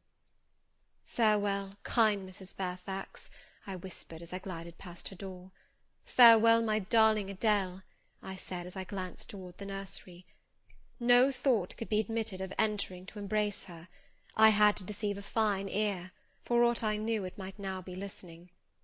I would have got past Mr. Rochester's chamber without a pause, but my heart momentarily stopping its beat at that threshold, my foot was forced to stop also. No sleep was there.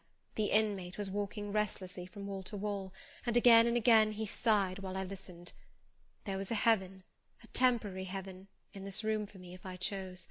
I had but to go in and to say, "Mr. Rochester, I will love you and live with you through life till death," and a fount of rapture would spring to my lips. I thought of this. The kind master who could not sleep now was waiting with impatience for day. He would send for me in the morning. I should be gone. He would have me sought for, vainly. He would feel himself forsaken, his love rejected. He would suffer, perhaps grow desperate. I thought of this too. My hand moved towards the lock. I caught it back, and glided on. Drearily I wound my way downstairs. I knew what I had to do, and I did it mechanically. I sought the key of the side door in the kitchen. I sought too a phial of oil and a feather. I oiled the key and the lock. I got some water. I got some bread, for perhaps I should have to walk far, and my strength, sorely shaken of late, must not break down. All this I did without one sound. I opened the door, passed out, shut it softly. Dim dawn glimmered in the yard. The great gates were closed and locked, but a wicket in one of them was only latched. Through that I departed. It too I shut, and now I was out of Thornfield. A mile off beyond the fields lay a road which stretched in the contrary direction to Millcote, a road I had never travelled, but often noticed, and wondered where it led. Thither I bent my steps. No reflection was to be allowed now, not one glance was to be cast back, not even one forward. Not one thought was to be given either to the past or the future. The first was a page so heavenly sweet, so deadly sad, that to read one line of it would dissolve my courage and break down my energy. The last was an awful blank, something like the world when the deluge was gone by. I skirted fields and hedges and lanes till after sunrise. I believe it was a lovely summer morning. I know my shoes, which I had put on when I left the house, were soon wet with dew. But I looked neither to rising sun, nor smiling sky, nor wakening nature. He who is taken out to pass through a fair scene to the scaffold thinks not of the flowers that smile on his road, but of the block and axe-edge, of the disseverment of bone and vein, of the grave gaping at the end. And I thought of drear flight and homeless wandering. And oh, with agony I thought of what I left. I could not help it. I thought of him now, in his room, watching the sunrise, hoping I should soon come to say I would stay with him and be his. I longed to be his. I panted to return. It was not too late. I could yet spare him the bitter pang of bereavement. As yet my flight, I was sure, was undiscovered. I could go back and be his comforter, his pride, his redeemer from misery, perhaps from ruin. That fear of his self-abandonment, far worse than my abandonment, how it goaded me! It was a barbed arrowhead in my breast. It tore me when I tried to extract it. It sickened me when remembrance thrust it farther in. Birds began singing in brake and copse. Birds were faithful to their mates. Birds were emblems of love. What was I? In the midst of my pain of heart and frantic effort of principle, I abhorred myself. I had no solace from self-approbation, none even from self-respect. I had injured, wounded, left my master. I was hateful in my own eyes. Still I could not turn, nor retrace one step. God must have led me on. As to my own will or conscience, impassioned grief had trampled one and stifled the other. I was weeping wildly as I walked along my solitary way. Fast, fast I went, like one delirious. A weakness, beginning inwardly, extending to the limbs, seized me, and I fell. I lay on the ground some minutes, pressing my face to the wet turf. I had some fear, or hope, that here I should die, but I was soon up, crawling forwards on my hands and knees, and then again raised to my feet, as eager and as determined as ever to reach the road. When I got there, I was forced to sit to rest me under a hedge, and while I sat, I heard wheels and saw a coach come on.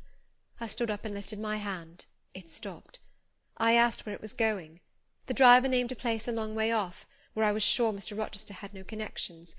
I asked for what sum he would take me there. He said 30 shillings. I answered I had but 20. Well, he would try to make it do. He further gave me leave to get into the inside, as the vehicle was empty. I entered, was shut in, and it rolled on its way. Gentle reader, may you never feel what I then felt. May your eyes never shed such stormy, scalding, heart-wrung tears as poured from mine. May you never appeal to heaven in prayers so hopeless and so agonized as in that hour left my lips. For never may you, like me, dread to be the instrument of evil to what you wholly love. End of chapter 27.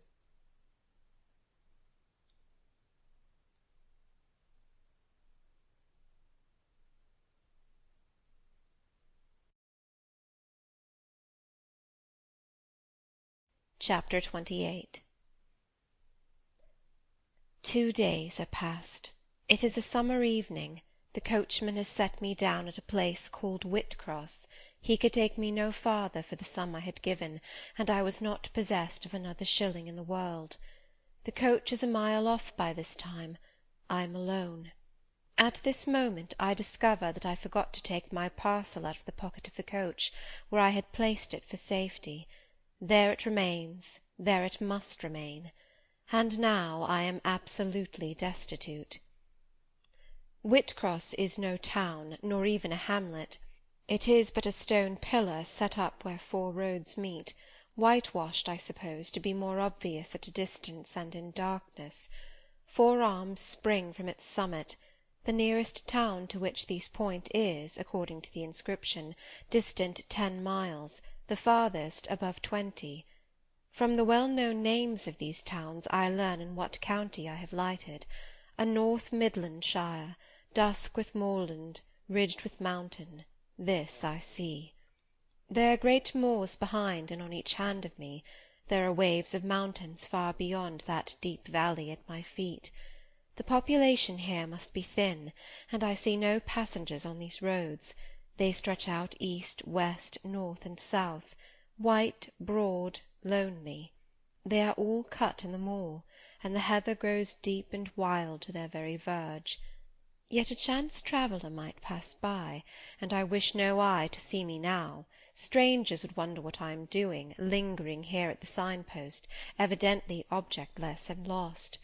I might be questioned. I could give no answer but what would sound incredible and excite suspicion. Not a tie holds me to human society at this moment. Not a charm or hope calls me where my fellow creatures are. None that saw me would have a kind thought or a good wish for me. I have no relative but the universal mother, Nature. I will seek her breast and ask repose. I struck straight into the heath. I held on to a hollow I saw deeply furrowing the brown moor-side. I waded knee-deep in its dark growth. I turned with its turnings, and finding a moss-blackened granite crag in a hidden angle, I sat down under it. High banks of moor were about me. The crag protected my head. The sky was over that. Some time passed before I felt tranquil even here. I had a vague dread that wild cattle might be near, or that some sportsman or poacher might discover me. If a gust of wind swept the waste, I looked up, fearing it was the rush of a bull. If a plover whistled, I imagined it a man. Finding my apprehensions unfounded, however, and calmed by the deep silence that reigned as evening declined at nightfall, I took confidence. As yet I had not thought, I had only listened, watched, dreaded. Now I regained the faculty of reflection. What was I to do? Where to go? Oh, intolerable questions, when I could do nothing and go nowhere! When a long way must yet be measured by my weary trembling limbs before I could reach human habitation, when cold charity must be entreated before I could get a lodging, reluctant sympathy importuned, almost certain repulse incurred, before my tale could be listened to, or one of my wants relieved. I touched the heath. It was dry, and yet warm with the heat of the summer day. I looked at the sky. It was pure, a kindly star twinkled just above the chasm ridge. The dew fell, but with propitious softness, no breeze whispered.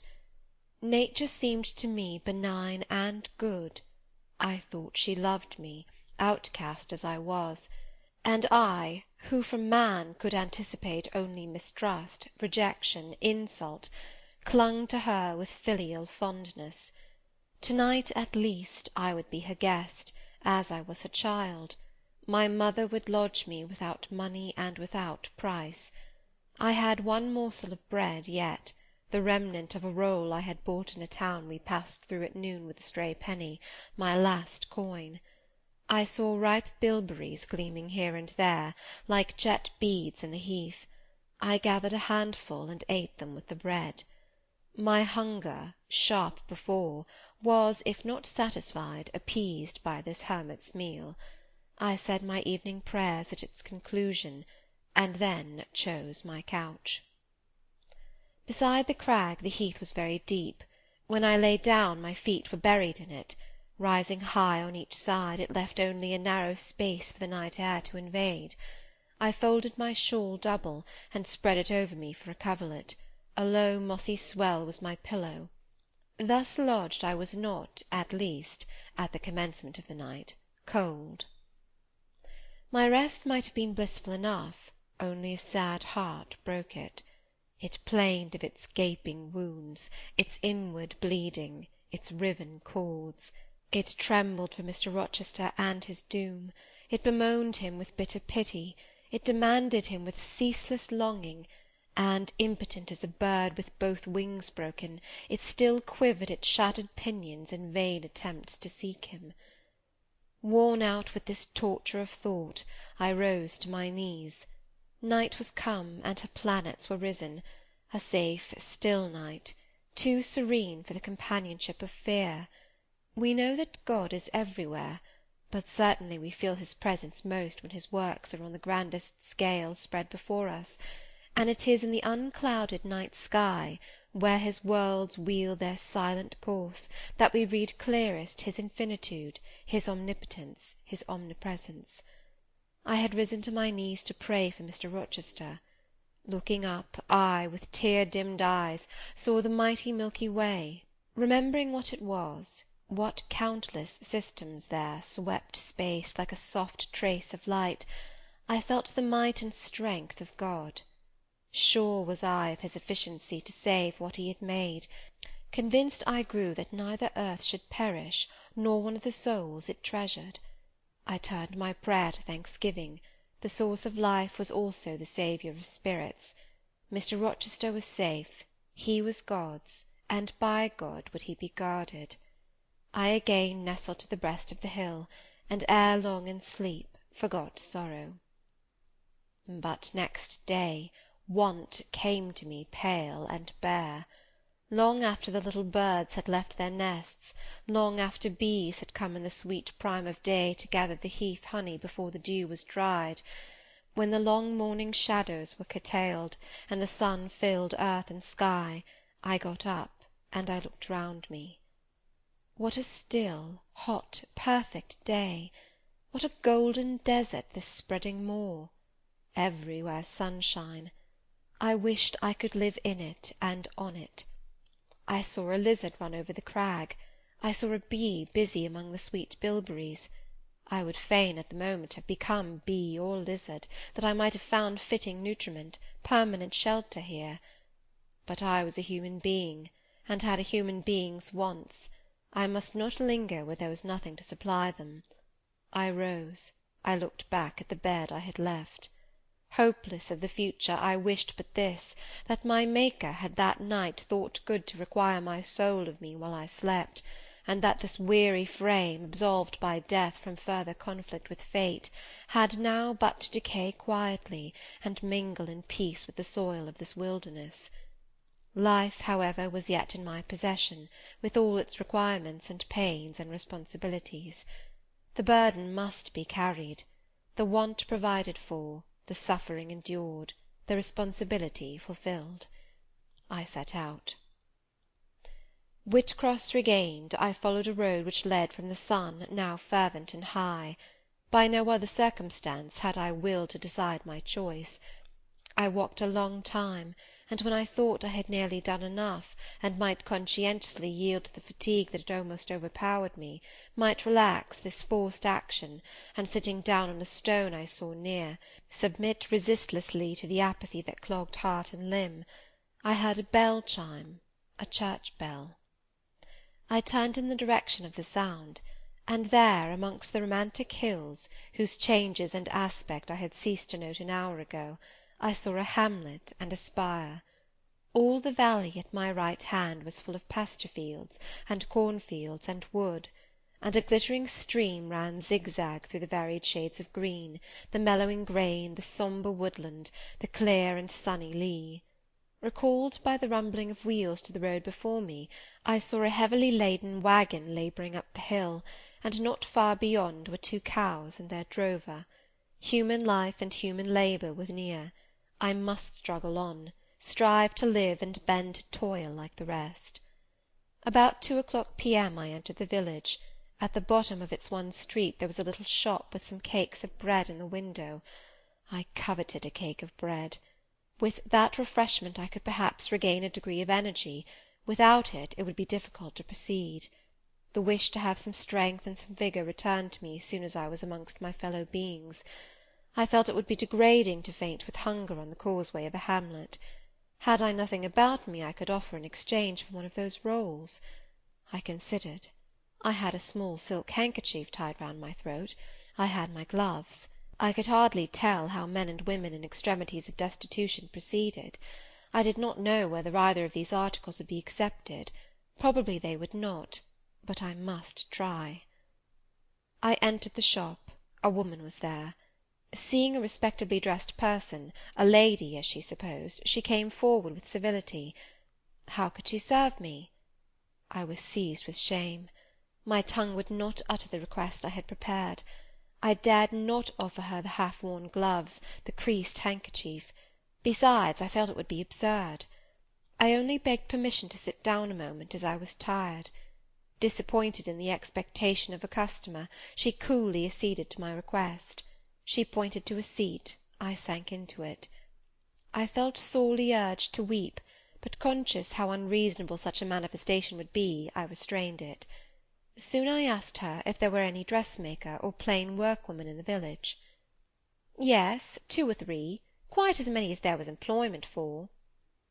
I reflected. I was driven to the point now. I was brought face to face with necessity. I stood in the position of one without a resource, without a friend, without a coin. I must do something. What?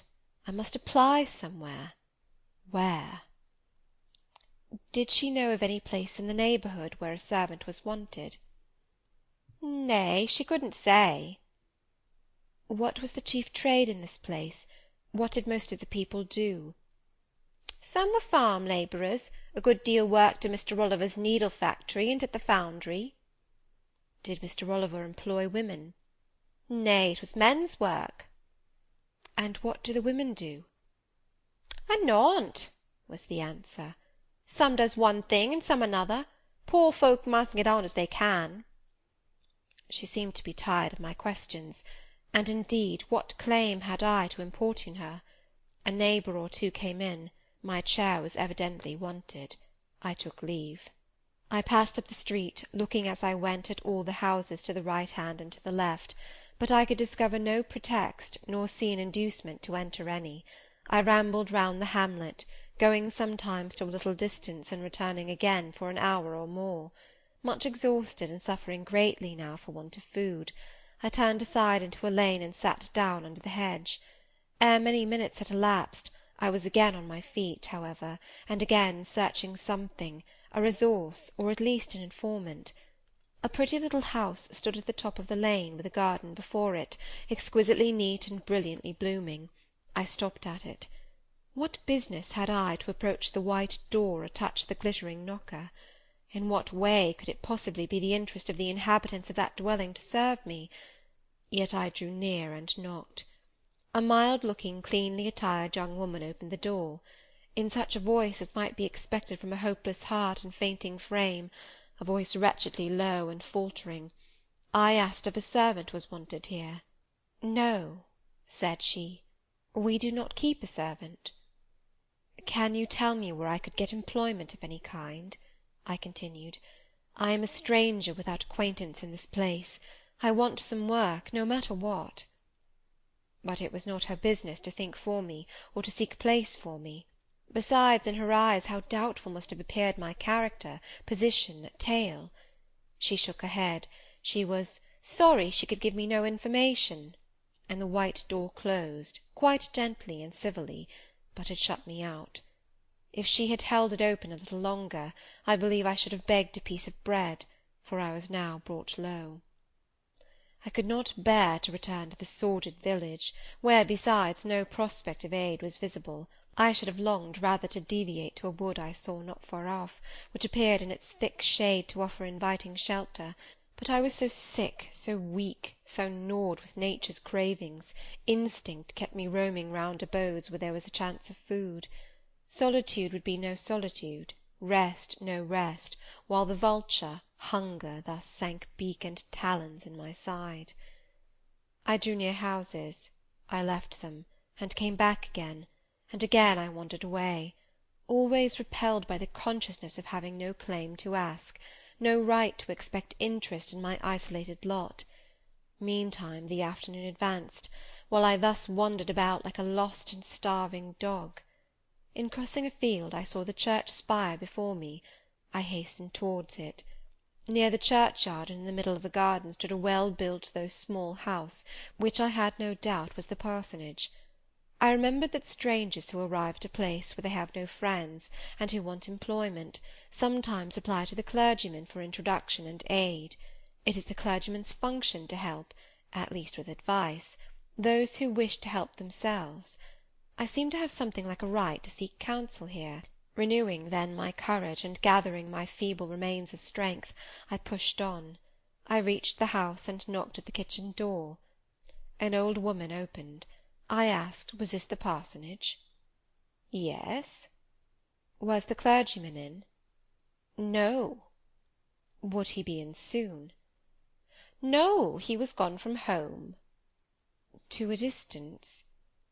Not so far, happen 3 mile. He had been called away by the sudden death of his father. He was at Marsh End now, and would very likely stay there a fortnight longer. Was there any lady of the house? Nay, there was naught but her, and she was housekeeper. And of her, reader, I could not bear to ask the relief for want of which I was sinking. I could not yet beg, and again I crawled away. Once more I took off my handkerchief. Once more I thought of the cakes of bread in the little shop. Oh, for but a crust, for but one mouthful to allay the pang of famine! Instinctively I turned my face again to the village. I found the shop again, and I went in, and though others were there besides the woman, I ventured the request, would she give me a roll for this handkerchief? She looked at me with evident suspicion. Nay, she never sold stuff i' that way. Almost desperate, I asked for half a cake. She again refused. How could she tell where I had got the handkerchief? She said. Would she take my gloves? No, what could she do with them? Reader, it is not pleasant to dwell on these details. Some say there is enjoyment in looking back to painful experience past, but at this day I can scarcely bear to review the times to which I allude.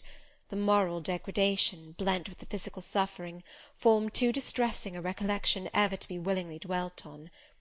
I blamed none of those who repulsed me. I felt it was what was to be expected, and what could not be helped. An ordinary beggar is frequently an object of suspicion, a well-dressed beggar inevitably so. To be sure, what I begged was employment, but whose business was it to provide me with employment? Not certainly that of persons who saw me then for the first time, and who knew nothing about my character. And as to the woman who would not take my handkerchief in exchange for her bread, why, she was right, if the offer appeared to her sinister, or the exchange unprofitable. Let me condense now. I am sick of the subject. A little before dark I passed a farmhouse, at the open door of which the farmer was sitting, eating his supper of bread and cheese. I stopped and said, "Will you give me a piece of bread, for I am very hungry?" He cast on me a glance of surprise, but without answering he cut a thick slice from his loaf and gave it to me. I imagine he did not think I was a beggar, but only an eccentric sort of lady who had taken a fancy to his brown loaf. As soon as I was out of sight of his house, I sat down and ate it. I could not hope to get a lodging under a roof, and sought it in the wood I have before alluded to. But my night was wretched, my rest broken. The ground was damp, the air cold. Besides, intruders passed near me more than once, and I had again and again to change my quarters. No sense of safety or tranquillity befriended me. Towards morning it rained. The whole of the following day was wet. Do not ask me, reader, to give a minute account of that day. As before I sought work, as before I was repulsed, as before I starved, but once did food pass my lips. At the door of a cottage I saw a little girl about to throw a mess of cold porridge into a pig trough. "Will you give me that?" I asked. She stared at me. "Mother," she exclaimed, "there is a woman wants me to give her this porridge." "Well, lass," replied a voice within, "give it her if she's a beggar. T' pig don't want it." The girl emptied the stiffened mould into my hand, and I devoured it ravenously. As the wet twilight deepened, I stopped in a solitary bridle path which I had been pursuing an hour or more. "My strength is quite failing me," I said in a soliloquy. "I feel I cannot go much farther. Shall I be an outcast again this night? While the rain descends so, must I lay my head on the cold, drenched ground? I fear I cannot do otherwise, for who will receive me? But it will be very dreadful, with this feeling of hunger, faintness, chill, and this sense of desolation, this total prostration of hope. In all likelihood, though, I should die before morning. And why cannot I reconcile myself to the prospect of death? Why do I struggle to retain a valueless life? Because I know, or believe, Mr. Rochester is living, and then to die of want and cold is a fate to which nature cannot submit passively. O Providence, sustain me a little longer, aid, direct me." My glazed eye wandered over the dim and misty landscape. I saw I had strayed far from the village. It was quite out of sight. The very cultivation surrounding it had disappeared. I had, by crossways and by-paths, once more drawn near the tract of moorland, and now only a few fields, almost as wild and unproductive as the heath from which they were scarcely reclaimed, lay between me and the dusky hill. Well, I would rather die yonder than in a street or a frequented road, I reflected, and far better that crows and ravens, if any ravens there be in these regions, should pick my flesh from my bones, than that they should be prisoned in a workhouse coffin, and moulder in a pauper's grave. To the hill then I turned. I reached it. It remained now only to find a hollow where I could lie down, and feel at least hidden, if not secure. But all the surface of the waste looked level. It showed no variation but of tint, green where rush and moss overgrew the marshes, black where the dry soil bore only heath. Dark as it was getting, I could still see these changes, though but as mere alternations of light and shade, for colour had faded with the daylight. My eye still roved over the sullen swell and along the moor-edge, vanishing amidst the wildest scenery, when at one dim point, far in among the marshes and the ridges, a light sprang up. "That is an ignis fatuus," was my first thought, and I expected it would soon vanish. It burnt on, however, quite steadily, neither receding nor advancing.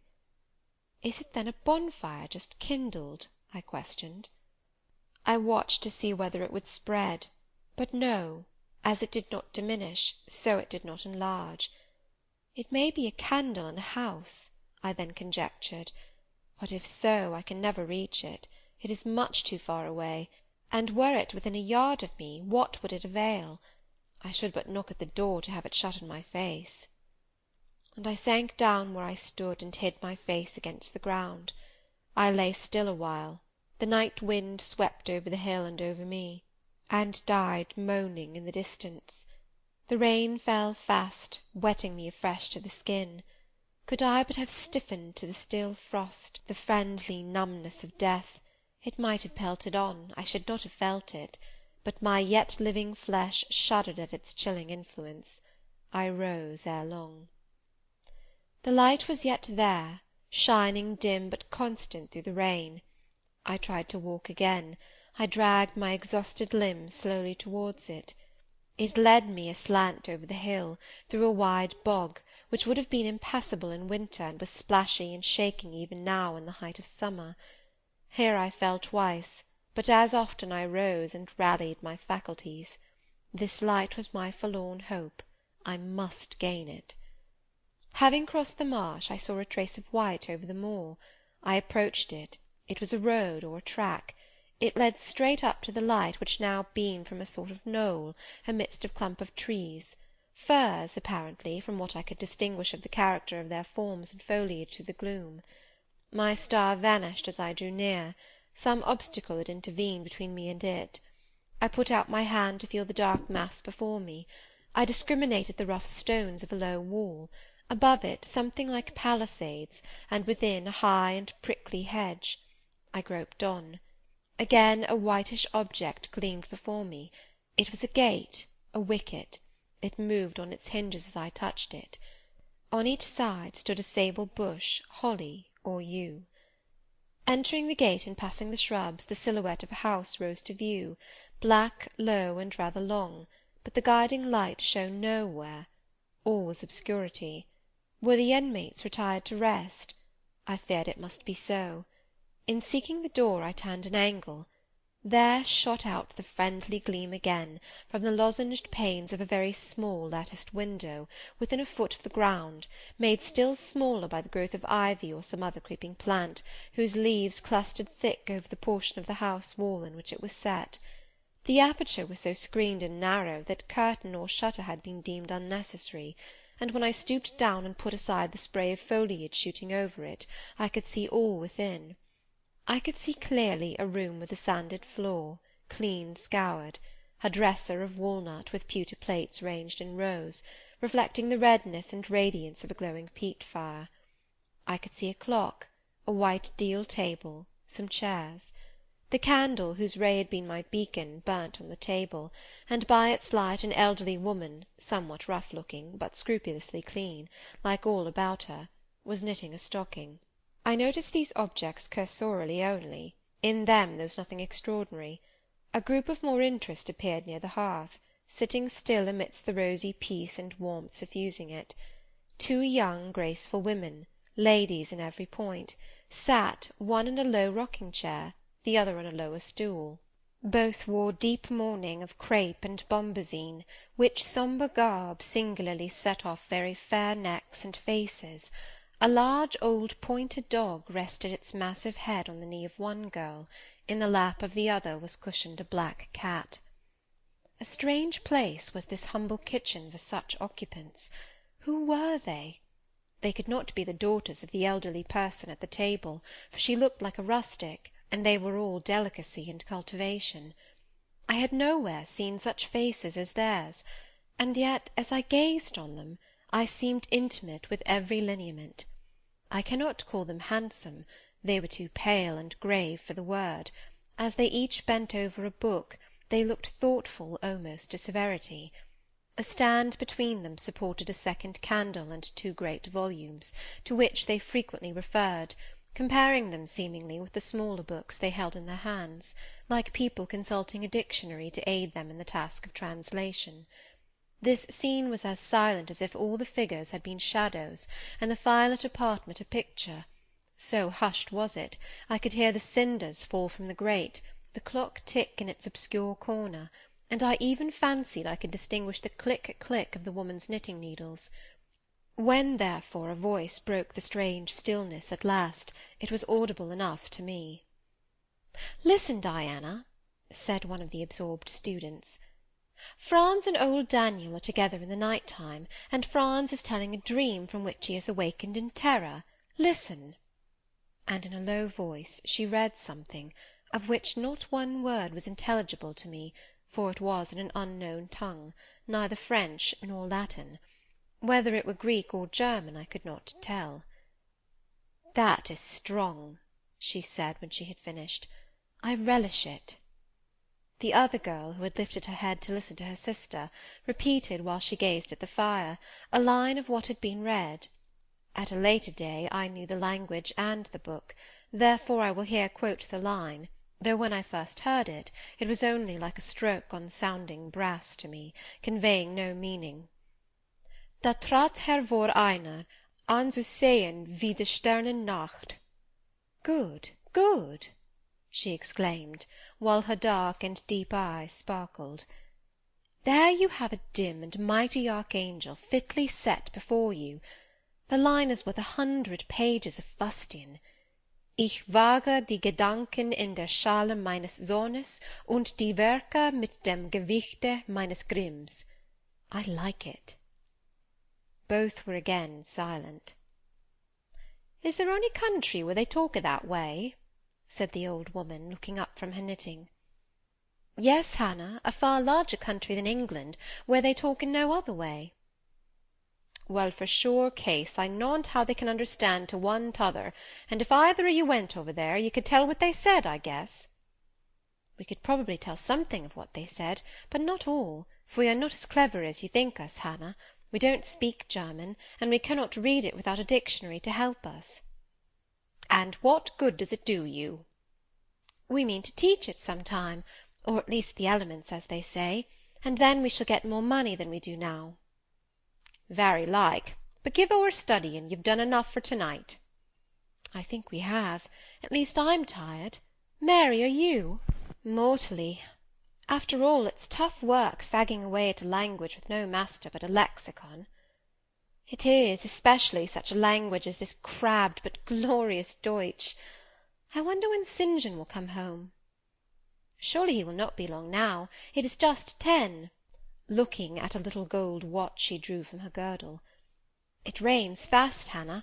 Will you have the goodness to look at the fire in the parlour?" The woman rose. She opened a door, through which I dimly saw a passage. Soon I heard her stir a fire in an inner room. She presently came back. "Ah, childer," said she, "it fair troubles me to go into yond room now. It looks so lonesome, with the chair empty, and set back in a corner." She wiped her eyes with her apron.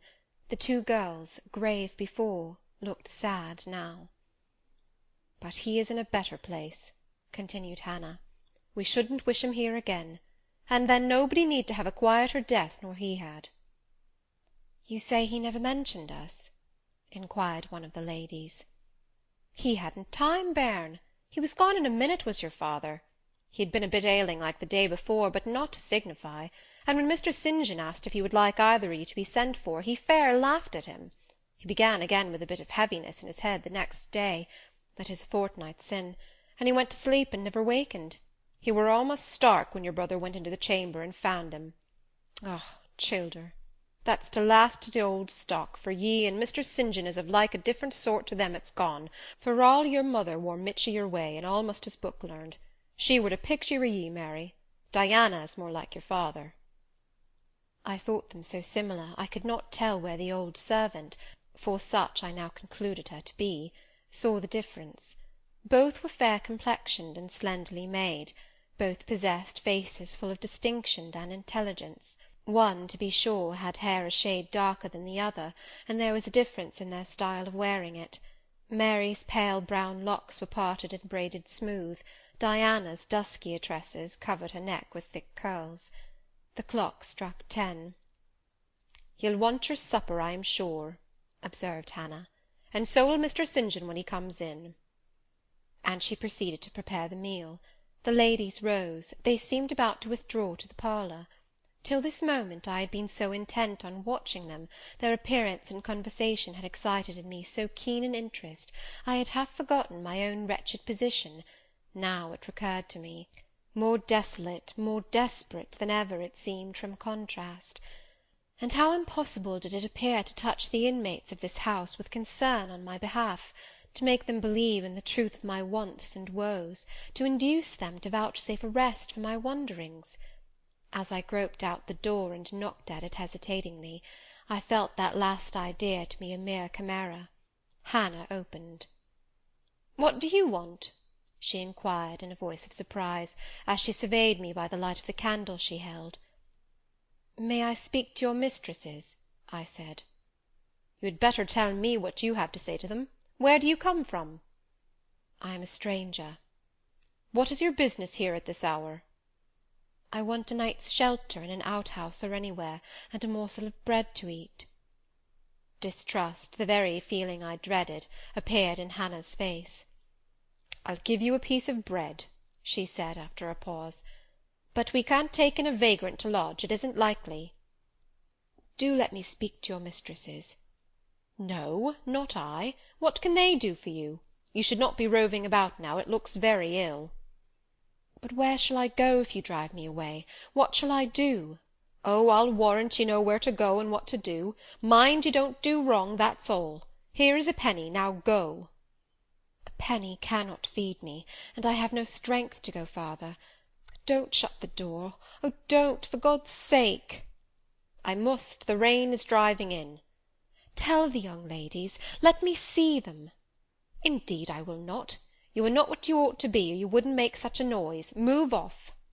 "But I must die if I am turned away." "Not you. I'm feared you'd have some ill plans agate that brings you about folks' houses at this time o' night. If you've any followers, housebreakers, or such like, anywhere near, you may tell 'em we are not by ourselves in the house. We have a gentleman and dogs and guns." Here the honest but inflexible servant clapped the door to, and bolted it within. This was the climax. A pang of exquisite suffering, a throe of true despair, rent and heaved my heart. Worn out indeed I was. Not another step could I stir. I sank on the wet doorstep. I groaned, I wrung my hands, I wept in utter anguish. Oh, this spectre of death! Oh, this last hour approaching in such horror! Alas, this isolation, this banishment from my kind!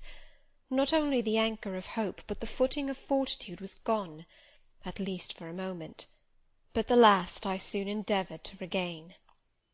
"I can but die," I said, "and I believe in God. Let me try to wait his will in silence." These words I not only thought, but uttered, and thrusting back all my misery into my heart, I made an effort to compel it to remain there, dumb and still. "All men must die," said a voice quite close at hand, "but all are not condemned to meet a lingering and premature doom, such as yours would be if you perished here of want." "Who or what speaks?" I asked, terrified at the unexpected sound, and incapable now of deriving from any occurrence a hope of aid. A form was near.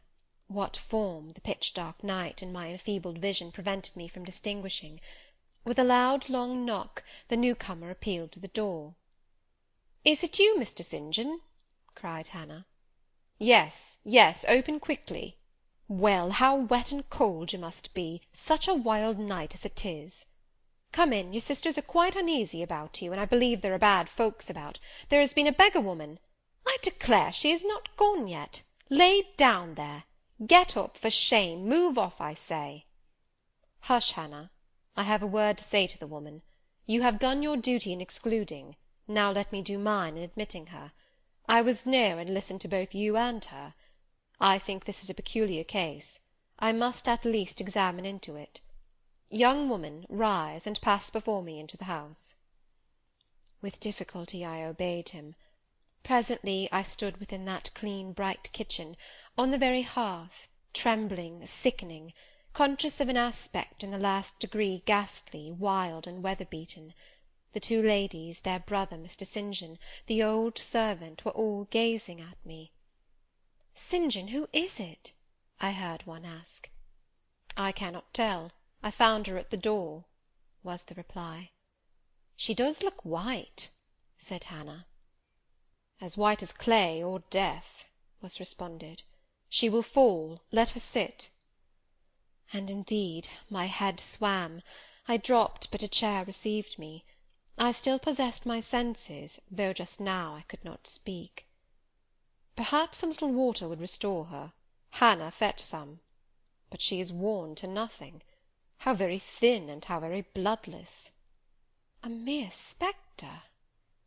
Is she ill, or only famished? Famished, I think. Hannah, is that milk?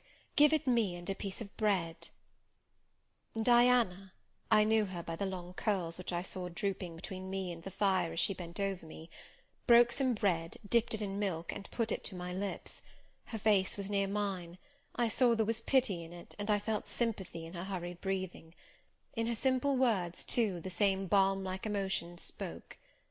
"Try to eat." "Yes, try," repeated Mary gently, and Mary's hand removed my sodden bonnet and lifted my head.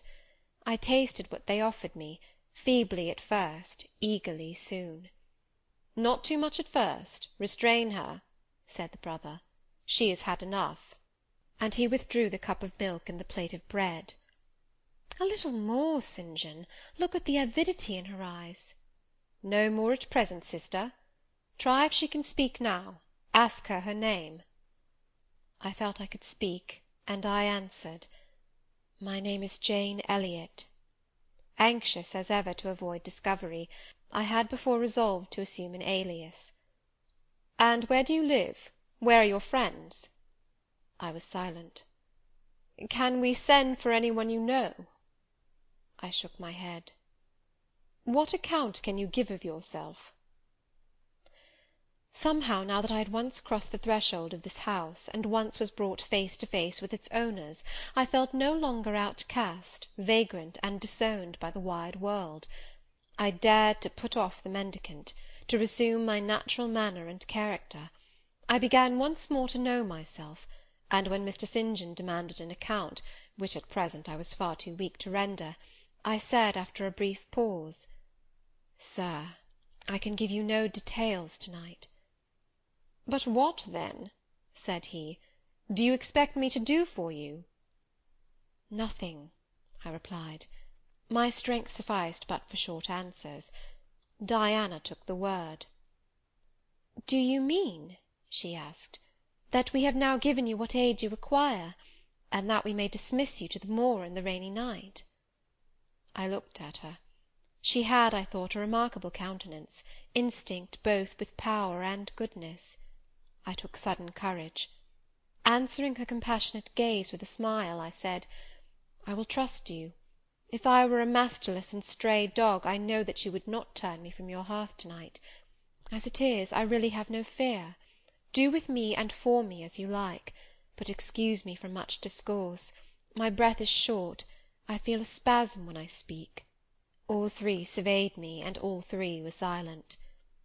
"Hannah," said Mr. St. John at last, "let her sit there at present, and ask her no questions. In 10 minutes more give her the remainder of that milk and bread. Mary and Diana, let us go into the parlour and talk the matter over." They withdrew. Very soon one of the ladies returned, I could not tell which.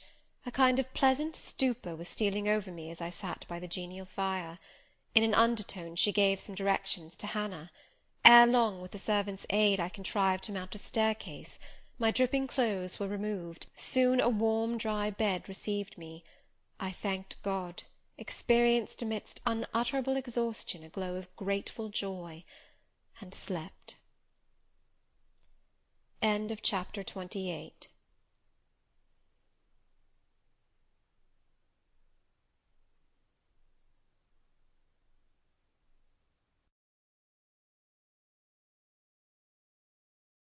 Chapter 29. The recollection of about 3 days and nights succeeding this is very dim in my mind. I can recall some sensations felt in that interval, but few thoughts framed, and no actions performed.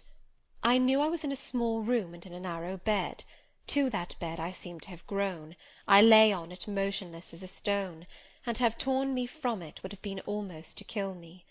I took no note of the lapse of time, of the change from morning to noon, from noon to evening. I observed when any one entered or left the apartment. I could even tell who they were. I could understand what was said when the speaker stood near to me, but I could not answer. To open my lips or move my limbs was equally impossible. Hannah, the servant, was my most frequent visitor. Her coming disturbed me. I had a feeling that she wished me away, that she did not understand me or my circumstances, that she was prejudiced against me. Diana and Mary appeared in the chamber once or twice a day. They would whisper sentences of this sort at my bedside. "It is very well we took her in." "Yes, she would certainly have been found dead at the door in the morning had she been left out all night. I wonder what she has gone through. Strange hardships, I imagine. Poor emaciated, pallid wanderer. She is not an uneducated person, I should think, by her manner of speaking. Her accent was quite pure, and the clothes she took off, though splashed and wet, were little worn and fine. She has a peculiar face, fleshless and haggard as it is. I rather like it, and when in good health and animated, I can fancy her physiognomy would be agreeable." Never once in their dialogues did I hear a syllable of regret at the hospitality they had extended to me, or of suspicion of, or aversion to, myself. I was comforted. Mr. St. John came but once. He looked at me, and said my state of lethargy was the result of reaction from excessive and protracted fatigue. He pronounced it needless to send for a doctor. Nature, he was sure, would manage best, left to herself. He said every nerve had been overstrained in some way, and the whole system must sleep torpid a while.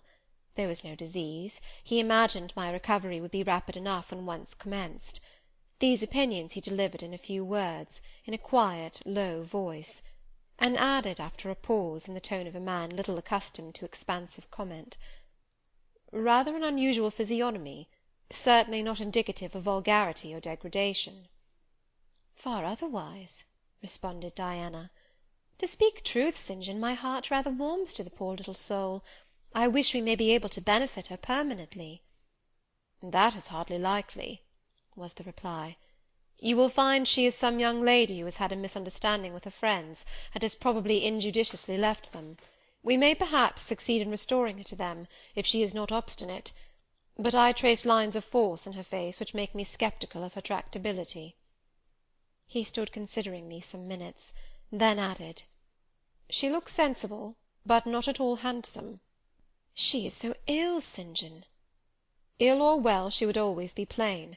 The grace and harmony of beauty are quite wanting in those features."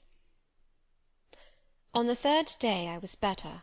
On the fourth I could speak, move, rise in bed, and turn. Hannah had brought me some gruel and dry toast, about, as I suppose, the dinner hour. I had eaten with relish. The food was good, void of the feverish flavour which had hitherto poisoned what I had swallowed. When she left me, I felt comparatively strong and revived. Ere long, satiety of repose and desire for action stirred me. I wished to rise, but what could I put on? Only my damp and bemired apparel, in which I had slept on the ground and fallen in the marsh. I felt ashamed to appear before my benefactors so clad. I was spared the humiliation. On a chair by the bedside were all my own things, clean and dry. My black silk frock hung against the wall. The traces of the bog were removed from it, the creases left by the wet smoothed out. It was quite decent. My very shoes and stockings were purified and rendered presentable. There were the means of washing in the room, and a comb and brush to smooth my hair. After a weary process, and resting every 5 minutes, I succeeded in dressing myself. My clothes hung loose on me, for I was much wasted, but I covered deficiencies with a shawl, and once more clean and respectable looking, no speck of the dirt, no trace of the disorder I so hated, and which seemed so to degrade me, left. I crept down a stone staircase with the aid of the banisters, to a narrow low passage, and found my way presently to the kitchen. It was full of the fragrance of new bread and the warmth of a generous fire. Hannah was baking. Prejudices, it is well known, are most difficult to eradicate from the heart, whose soil has never been loosened or fertilized by education. They grow there, firm as weeds among stones. Hannah had been cold and stiff indeed at the first. Latterly she had begun to relent a little, and when she saw me come in tidy and well dressed, she even smiled. "What, you have got up?" she said. You are better then. You may sit you down on my chair on the hearthstone, if you will." She pointed to the rocking-chair. I took it. She bustled about, examining me every now and then with the corner of her eye. Turning to me as she took some loaves from the oven, she asked bluntly, "Did you ever go a-begging afore you came here?" I was indignant for a moment, but remembering that anger was out of the question, and that I had indeed appeared as a beggar to her, I answered quietly, but still not without a certain marked firmness. "You are mistaken in supposing me a beggar.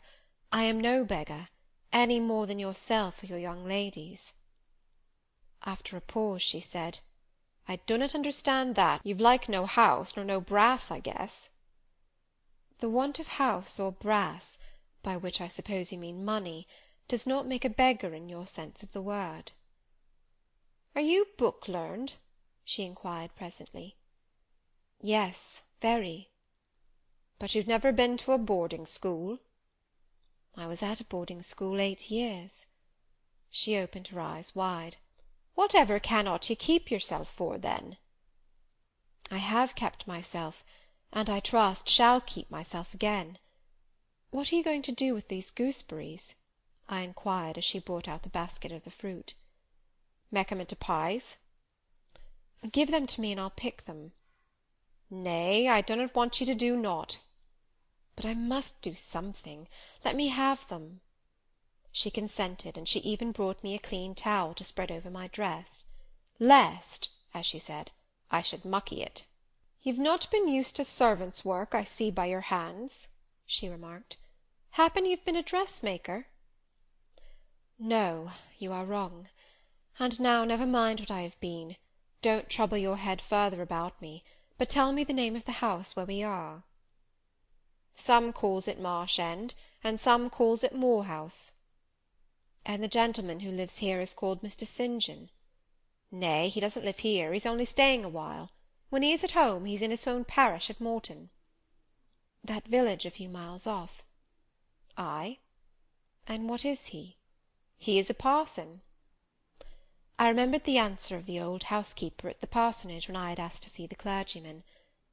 This, then, was his father's residence? Ay, old Mr. Rivers lived here, and his father and his grandfather and great-grandfather afore him. The name, then, of that gentleman is Mr. St. John Rivers? Ay, St. John is like his Kirsten name. And his sisters are called Diana and Mary Rivers? Yes. Their father is dead? Dead 3 weeks sin' of a stroke. They have no mother? The mistress has been dead this many a year. Have you lived with the family long? I've lived here 30 year. I nursed them all 3. That proves you must have been an honest and faithful servant. I will say so much for you, though you have had the incivility to call me a beggar. She again regarded me with a surprised stare. I believe, she said, I was quite mista'en in my thoughts o' you, but there is so many cheats goes about, you mun forgi'e me. And though, I continued rather severely, you wished to turn me from the door on a night when you should not have shut out a dog. Well, it was hard, but what can a body do? I thought more o' the children nor o' myself.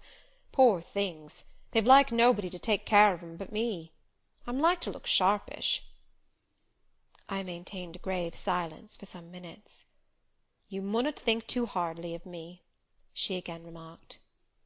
But I do think hardly of you, I said, and I'll tell you why, not so much because you refused to give me shelter, or regarded me as an impostor, as because you just now made it a species of reproach that I had no brass and no house. Some of the best people that ever lived have been as destitute as I am, and if you are a Christian, you ought not to consider poverty a crime. No more I ought, said she. Mr. St. John tells me so too, and I see I were wrong, but I've a clear different notion on you now to what I had. You look a rate down dacent little cratur. That will do. I forgive you now. Shake hands. She put her flowery and horny hand into mine. Another and heartier smile illumined her rough face, and from that moment we were friends. Hannah was evidently fond of talking. While I picked the fruit, and she made the paste for the pies, she proceeded to give me sundry details about her deceased master and mistress, and the "childer," as she called the young people. Old Mr. Rivers, she said, was a plain enough man, but a gentleman, and of as ancient a family as could be found. Marsh End had belonged to the Rivers ever since it was a house, and it was, she affirmed, "abone 200 year old, for all it looked but a small humble place, not to compare with Mr. Oliver's grand hall down in Morton Vale. But she could remember Bill Oliver's father a journeyman needle-maker, and the Rivers were gentry the old days of the Henrys, as anybody might see by looking into the registers of Morton Church vestry." Still, she allowed, "the old maester was like other folk, not mick o' the common way, stark mad o' shooting and farming and such like." The mistress was different. She was a great reader, and studied a deal, and the bairns had taken after her. There was nothing like them in these parts, nor never had been. They had liked learning, all three, almost from the time they could speak, and they had always been "of a make o' their own." Mr. St. John, when he grew up, would go to college and be a parson, and the girls, as soon as they left school, would seek places as governesses, for they had told her their father had some years ago lost a great deal of money by a man he had trusted turning bankrupt, and as he was now not rich enough to give them fortunes, they must provide for themselves. They had lived very little at home for a long while, and were only come now to stay a few weeks on account of their father's death. But they did so like Marsh End and Morton, and all these moors and hills about. They had been in London and many other grand towns, but they always said there was no place like home, and then they were so agreeable with each other, never fell out nor threaped.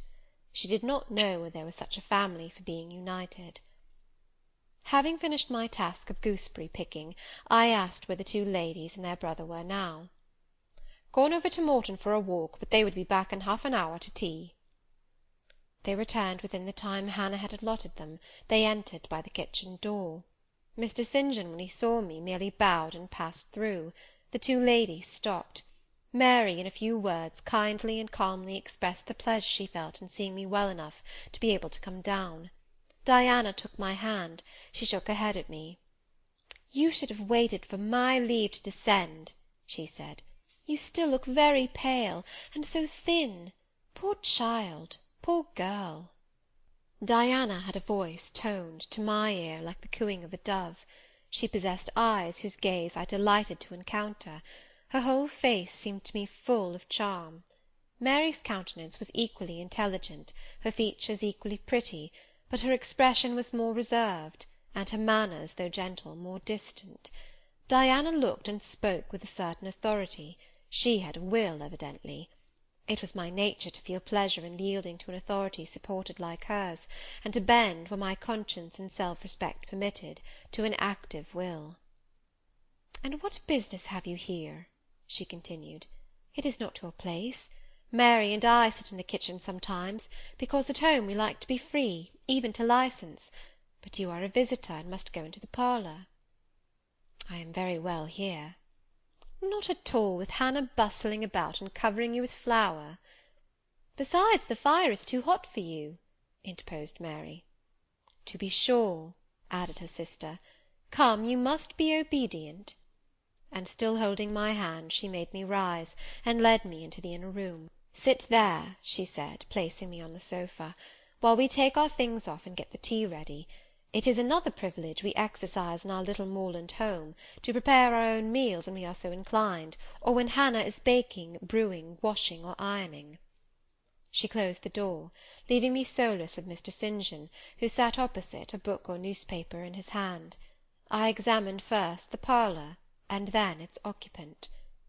The parlour was rather a small room, very plainly furnished, yet comfortable because clean and neat. The old-fashioned chairs were very bright, and the walnut-wood table was like a looking-glass. A few strange antique portraits of the men and women of other days decorated the stained walls. A cupboard with glass doors contained some books and an ancient set of china. There was no superfluous ornament in the room, not one modern piece of furniture, save a brace of work-boxes and a lady's desk in rosewood, which stood on a side table. Everything, including the carpet and curtains, looked at once well worn and well saved. Mr. St. John, sitting as still as one of the dusty pictures on the walls, keeping his eyes fixed on the page he perused, and his lips mutely sealed, was easy enough to examine. Had he been a statue instead of a man, he could not have been any easier. He was young, perhaps from 28 to 30, tall, slender. His face riveted the eye. It was like a Greek face, very pure in outline, quite a straight classic nose, quite an Athenian mouth and chin. It is seldom indeed an English face comes so near the antique models as did his. He might well be a little shocked at the irregularity of my lineaments, his own being so harmonious. His eyes were large and blue, with brown lashes. His high forehead, colourless as ivory, was partially streaked over by careless locks of fair hair. This is a gentle delineation, is it not, reader? Yet he whom it describes scarcely impressed one with the idea of a gentle, a yielding, an impressible, or even of a placid nature. Quiescent as he now sat, there was something about his nostril, his mouth, his brow, which to my perceptions indicated elements within either restless, or hard, or eager. He did not speak to me one word, nor even direct to me one glance, till his sisters returned. Diana, as she passed in and out in the course of preparing tea, brought me a little cake, baked on the top of the oven. "Eat that now," she said. "You must be hungry. Hannah says you have had nothing but some gruel since breakfast." I did not refuse it, for my appetite was awakened and keen.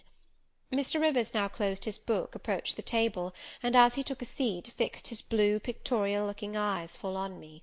There was an unceremonious directness, a searching, decided steadfastness in his gaze now, which told that intention, and not diffidence, had hitherto kept it averted from the stranger. "You are very hungry," he said. "I am, sir." It is my way, it always was my way by instinct, ever to meet the brief with brevity, the direct with plainness. "It is well for you that a low fever has forced you to abstain for the last 3 days. There would have been danger in yielding to the cravings of your appetite at first. Now you may eat, though still not immoderately." "I trust I shall not eat long at your expense, sir," was my very clumsily contrived, unpolished answer. "No," he said coolly. "When you have indicated to us the residence of your friends, we can write to them, and you may be restored to home." "That I must plainly tell you is out of my power to do, being absolutely without home and friends." The three looked at me, but not distrustfully. I felt there was no suspicion in their glances, there was more of curiosity. I speak particularly of the young ladies. St. John's eyes, though clear enough in a literal sense, in a figurative one were difficult to fathom. He seemed to use them rather as instruments to search other people's thoughts, than as agents to reveal his own, the which combination of keenness and reserve was considerably more calculated to embarrass than to encourage. "Do you mean to say," he asked, "that you are completely isolated from every connection?" "I do. Not a tie links me to any living thing, not a claim do I possess to admittance under any roof in England." "A most singular position at your age." Here I saw his glance directed to my hands, which were folded on the table before me. I wondered what he sought there. His words soon explained the quest. "You have never been married? You are a spinster?" Diana laughed. "Why, she can't be above 17 or 18 years old, St. John," said she. "I am near 19, but I am not married. No." I felt a burning glow mount to my face, for bitter and agitating recollections were awakened by the allusion to marriage. They all saw the embarrassment and the emotion. Diana and Mary relieved me by turning their eyes elsewhere than to my crimsoned visage, but the colder and sterner brother continued to gaze, till the trouble he had excited forced out tears as well as colour. "Where did you last reside?" he now asked. "You are too inquisitive, St. John," murmured Mary in a low voice, but he leaned over the table and required an answer by a second firm and piercing look. "The name of the place where, and of the person with whom I lived, is my secret," I replied concisely. which, if you like, you have, in my opinion, a right to keep, both from St. John and from every other questioner," remarked Diana. "Yet, if I know nothing about you or your history, I cannot help you," he said. "And you need help, do you not?" "I need it, and I seek it so far, sir, that some true philanthropist will put me in the way of getting work which I can do, and the remuneration for which will keep me, if but in the barest necessities of life." "I know not whether I am a true philanthropist, yet I am willing to aid you to the utmost of my power in a purpose so honest. First, then, tell me what you have been accustomed to do, and what you can do." I had now swallowed my tea. I was mightily refreshed by the beverage, as much so as a giant with wine. It gave new tone to my unstrung nerves, and enabled me to address this penetrating young judge steadily. "Mr. Rivers," I said, turning to him, and looking at him as he looked at me, openly and without diffidence, "you and your sisters have done me a great service, the greatest man can do his fellow being. You have rescued me, by your noble hospitality, from death. This benefit conferred gives you an unlimited claim on my gratitude, and a claim, to a certain extent, on my confidence. I will tell you as much of the history of the wanderer you have harboured, as I can tell without compromising my own peace of mind, my own security, moral and physical, and that of others. I am an orphan, the daughter of a clergyman. My parents died before I could know them. I was brought up a dependent, educated in a charitable institution. I will even tell you the name of the establishment, where I passed 6 years as a pupil, and 2 as a teacher, Lowood Orphan Asylum, shire. You will have heard of it, Mr. Rivers. The Reverend Robert Brocklehurst is the treasurer." "I have heard of Mr. Brocklehurst, and I have seen the school." "I left Lowood nearly a year since to become a private governess. I obtained a good situation, and was happy. This place I was obliged to leave 4 days before I came here. The reason of my departure I cannot and ought not to explain. It would be useless, dangerous, and would sound incredible. No blame attached to me. I am as free from culpability as any one of you 3. Miserable I am, and must be for a time, for the catastrophe which drove me from a house I had found a paradise was of a strange and direful nature. I observed but 2 points in planning my departure: speed, secrecy. To secure these I had to leave behind me everything I possessed except a small parcel, which, in my hurry and trouble of mind, I forgot to take out of the coach that brought me to Whitcross. To this neighbourhood, then, I came, quite destitute. I slept 2 nights in the open air, and wandered about 2 days without crossing a threshold. But twice in that space of time did I taste food, and it was when brought by hunger, exhaustion, and despair almost to the last gasp, that you, Mr. Rivers, forbade me to perish of want at your door, and took me under the shelter of your roof. I know all your sisters have done for me since, for I have not been insensible during my seeming torpor, and I owe to their spontaneous, genuine, genial compassion as large a debt as to your evangelical charity." "Don't make her talk any more now, St. John," said Diana, as I paused. "She is evidently not yet fit for excitement. Come to the sofa and sit down now, Miss Elliot." I gave an involuntary half start at hearing the alias. I had forgotten my new name. Mr. Rivers, whom nothing seemed to escape, noticed it at once. "You said your name was Jane Elliot," he observed. "I did say so, and it is the name by which I think it expedient to be called at present, but it is not my real name, and when I hear it, it sounds strange to me."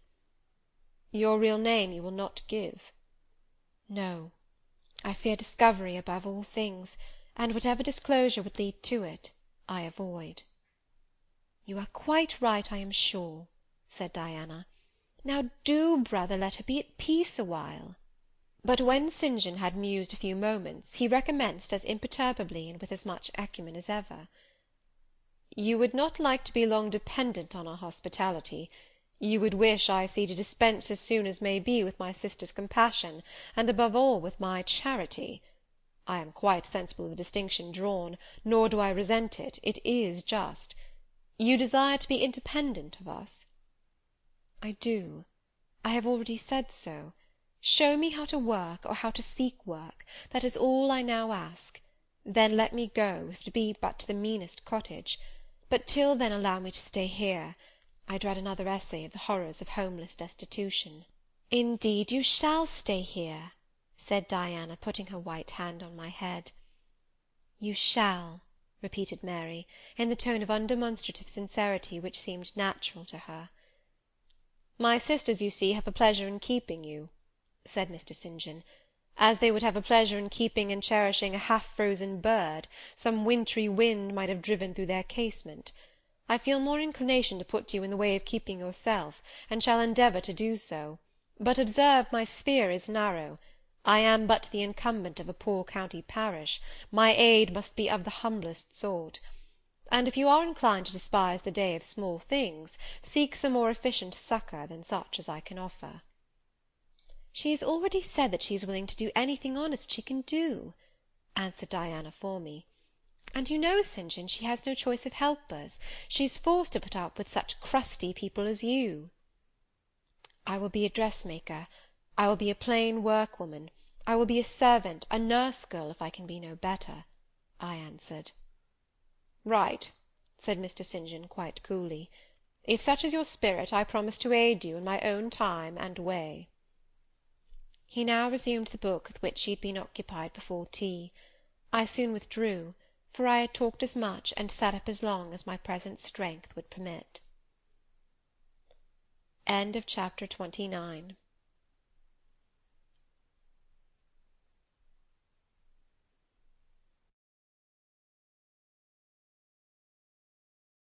Chapter 30. The more I knew of the inmates of Moor House, the better I liked them. In a few days I had so far recovered my health that I could sit up all day, and walk out sometimes. I could join with Diana and Mary in all their occupations, converse with them as much as they wished, and aid them when and where they would allow me.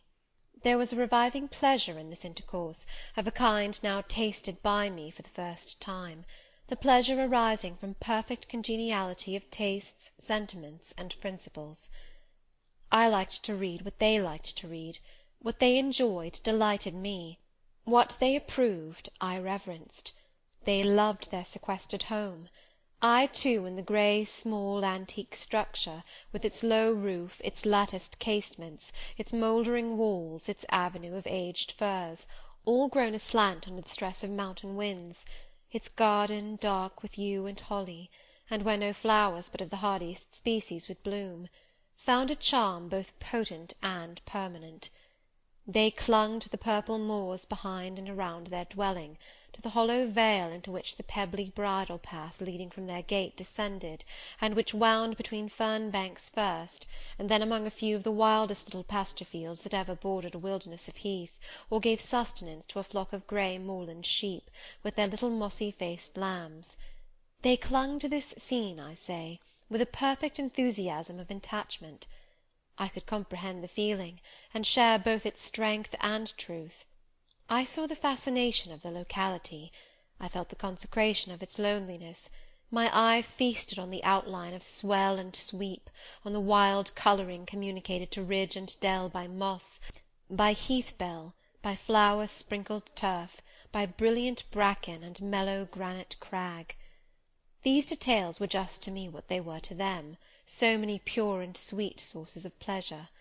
The strong blast and the soft breeze, the rough and the halcyon day, the hours of sunrise and sunset, the moonlight and the clouded night, developed for me, in these regions, the same attraction as for them, wound round my faculties the same spell that entranced theirs. Indoors we agreed equally well. They were both more accomplished and better read than I was, but with eagerness I followed in the path of knowledge they had trodden before me. I devoured the books they lent me; then it was full satisfaction to discuss with them in the evening what I had perused during the day. Thought fitted thought, opinion met opinion; we coincided, in short, perfectly. If in our trio there was a superior and a leader, it was Diana. Physically she far excelled me; she was handsome, she was vigorous. In her animal spirits there was an affluence of life and certainty of flow, such as excited my wonder, while it baffled my comprehension. I could talk a while when the evening commenced, but the first gush of vivacity and fluency gone, I was fain to sit on a stool at Diana's feet, to rest my head on her knee, and listen alternately to her and Mary, while they sounded thoroughly the topic on which I had but touched. Diana offered to teach me German. I liked to learn of her. I saw the part of instructress pleased and suited her; that of scholar pleased and suited me no less. Our natures dovetailed. Mutual affection, of the strongest kind, was the result. They discovered I could draw; their pencils and colour-boxes were immediately at my service. My skill, greater in this one point than theirs, surprised and charmed them. Mary would sit and watch me by the hour together; then she would take lessons, and a docile, intelligent, assiduous pupil she made. Thus occupied, and mutually entertained, days passed like hours, and weeks like days. As to Mr. St. John, the intimacy which had arisen so naturally and rapidly between me and his sisters did not extend to him. One reason of the distance yet observed between us was, that he was comparatively seldom at home. A large proportion of his time appeared devoted to visiting the sick and poor among the scattered population of his parish. No weather seemed to hinder him in these pastoral excursions. Rain or fair, he would, when his hours of morning study were over, take his hat, and, followed by his father's old pointer, Carlo, go out on his mission of love or duty. I scarcely know in which light he regarded it. Sometimes, when the day was very unfavourable, his sisters would expostulate. He would then say, with a peculiar smile, more solemn than cheerful, "And if I let a gust of wind or a sprinkling of rain turn me aside from these easy tasks, what preparation would such sloth be for the future I propose to myself?" Diana and Mary's general answer to this question was a sigh, and some minutes of apparently mournful meditation. But besides his frequent absences, there was another barrier to friendship with him.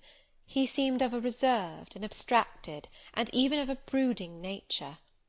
Zealous in his ministerial labours, blameless in his life and habits, he yet did not appear to enjoy that mental serenity, that inward content, which should be the reward of every sincere Christian and practical philanthropist. Often of an evening, when he sat at the window, his desk and papers before him, he would cease reading or writing, rest his chin on his hand, and deliver himself up to I know not what course of thought; but that it was perturbed and exciting might be seen in the frequent flash and changeful dilation of his eye. I think, moreover, that nature was not to him that treasury of delight it was to his sisters. He expressed once, and but once, in my hearing, a strong sense of the rugged charm of the hills, and an inborn affection for the dark roof and hoary walls he called his home; but there was more of gloom than pleasure in the tone and words in which the sentiment was manifested, and never did he seem to roam the moors for the sake of their soothing silence, never seek out or dwell upon the thousand peaceful delights they could yield. Incommunicative as he was, some time elapsed before I had an opportunity of gauging his mind. I first got an idea of its calibre when I heard him preach in his own church at Morton. I wish I could describe that sermon, but it is past my power. I cannot even render faithfully the effect it produced on me. It began calm, and indeed, as far as delivery and pitch of voice went, it was calm to the end. An earnestly felt, yet strictly restrained zeal breathed soon in the distinct accents, and prompted the nervous language. This grew to force, compressed, condensed, controlled. The heart was thrilled, the mind astonished, by the power of the preacher; neither was softened. Throughout there was a strange bitterness, an absence of consolatory gentleness. Stern allusions to Calvinistic doctrines, election, predestination, reprobation, were frequent, and each reference to these points sounded like a sentence pronounced for doom. When he had done, instead of feeling better, calmer, more enlightened by his discourse, I experienced an inexpressible sadness, for it seemed to me, I know not whether equally so to others, that the eloquence to which I had been listening had sprung from a depth where lay turbid dregs of disappointment, where moved troubling impulses of insatiate yearnings and disquieting aspirations. I was sure St. John Rivers, pure-lived, conscientious, zealous as he was, had not yet found that peace of God which passeth all understanding. He no more had found it, I thought, than had I, with my concealed and racking regrets for my broken idol and lost Elysium, regrets to which I have latterly avoided referring, but which possessed me and tyrannized over me ruthlessly. Meantime a month was gone. Diana and Mary were soon to leave Moor House, and return to the far different life and scene which awaited them, as governesses in a large fashionable south of England city, where each held a situation in families by whose wealthy and haughty members they were regarded only as humble dependents, and who neither knew nor sought out their innate excellencies, and appreciated only their acquired accomplishments as they appreciated the skill of their cook or the taste of their waiting-woman. Mr. St. John had said nothing to me yet about the employment he had promised to obtain for me, yet it became urgent that I should have a vacation of some kind. One morning, being left alone with him a few minutes in the parlour, I ventured to approach the window recess, which his table, chair, and desk consecrated as a kind of study, and I was going to speak, though not very well knowing in what words to frame my inquiry, for it is at all times difficult to break the ice of reserve glassing over such natures as his, when he saved me the trouble by being the first to commence a dialogue. Looking up as I drew near, "You have a question to ask of me?" he said. "Yes, I wish to know whether you have heard of any service I can offer myself to undertake." "I found or devised something for you 3 weeks ago, but as you seemed both useful and happy here, as my sisters had evidently become attached to you, and your society gave them unusual pleasure, I deemed it inexpedient to break in on your mutual comfort, till their approaching departure from Marsh End should render yours necessary." "And they will go in 3 days now?" I said. "Yes, and when they go, I shall return to the parsonage at Morton. Hannah will accompany me, and this old house will be shut up." I waited a few moments, expecting he would go on with the subject first broached, but he seemed to have entered another train of reflection. His look denoted abstraction from me and my business. I was obliged to recall him to a theme which was of necessity one of close and anxious interest to me. "What is the employment you had in view, Mr. Rivers? I hope this delay will not have increased the difficulty of securing it." "Oh, no, since it is an employment which depends only on me to give, and you to accept." He again paused. There seemed a reluctance to continue. I grew impatient. A restless movement or two, and an eager and exacting glance fastened on his face, conveyed the feeling to him as effectually as words could have done, and with less trouble. "You need be in no hurry to hear," he said. "Let me frankly tell you, I have nothing eligible or profitable to suggest. Before I explain, recall, if you please, my notice, clearly given, that if I helped you, it must be as the blind man would help the lame. I am poor, for I find that, when I have paid my father's debts, all the patrimony remaining to me will be this crumbling grange, the row of scathed firs behind, and the patch of moorish soil, with the yew trees and holly bushes in front. I am obscure. Rivers is an old name, but of the 3 sole descendants of the race, 2 earn the dependent's crust among strangers, and the 3rd considers himself an alien from his native country, not only for life, but in death. Yes, and deems, and is bound to deem, himself honoured by the lot, and aspires but after the day when the cross of separation from fleshly ties shall be laid on his shoulders, and when the head of that church militant of whose humblest members he is one, shall give the word, "Rise, follow me."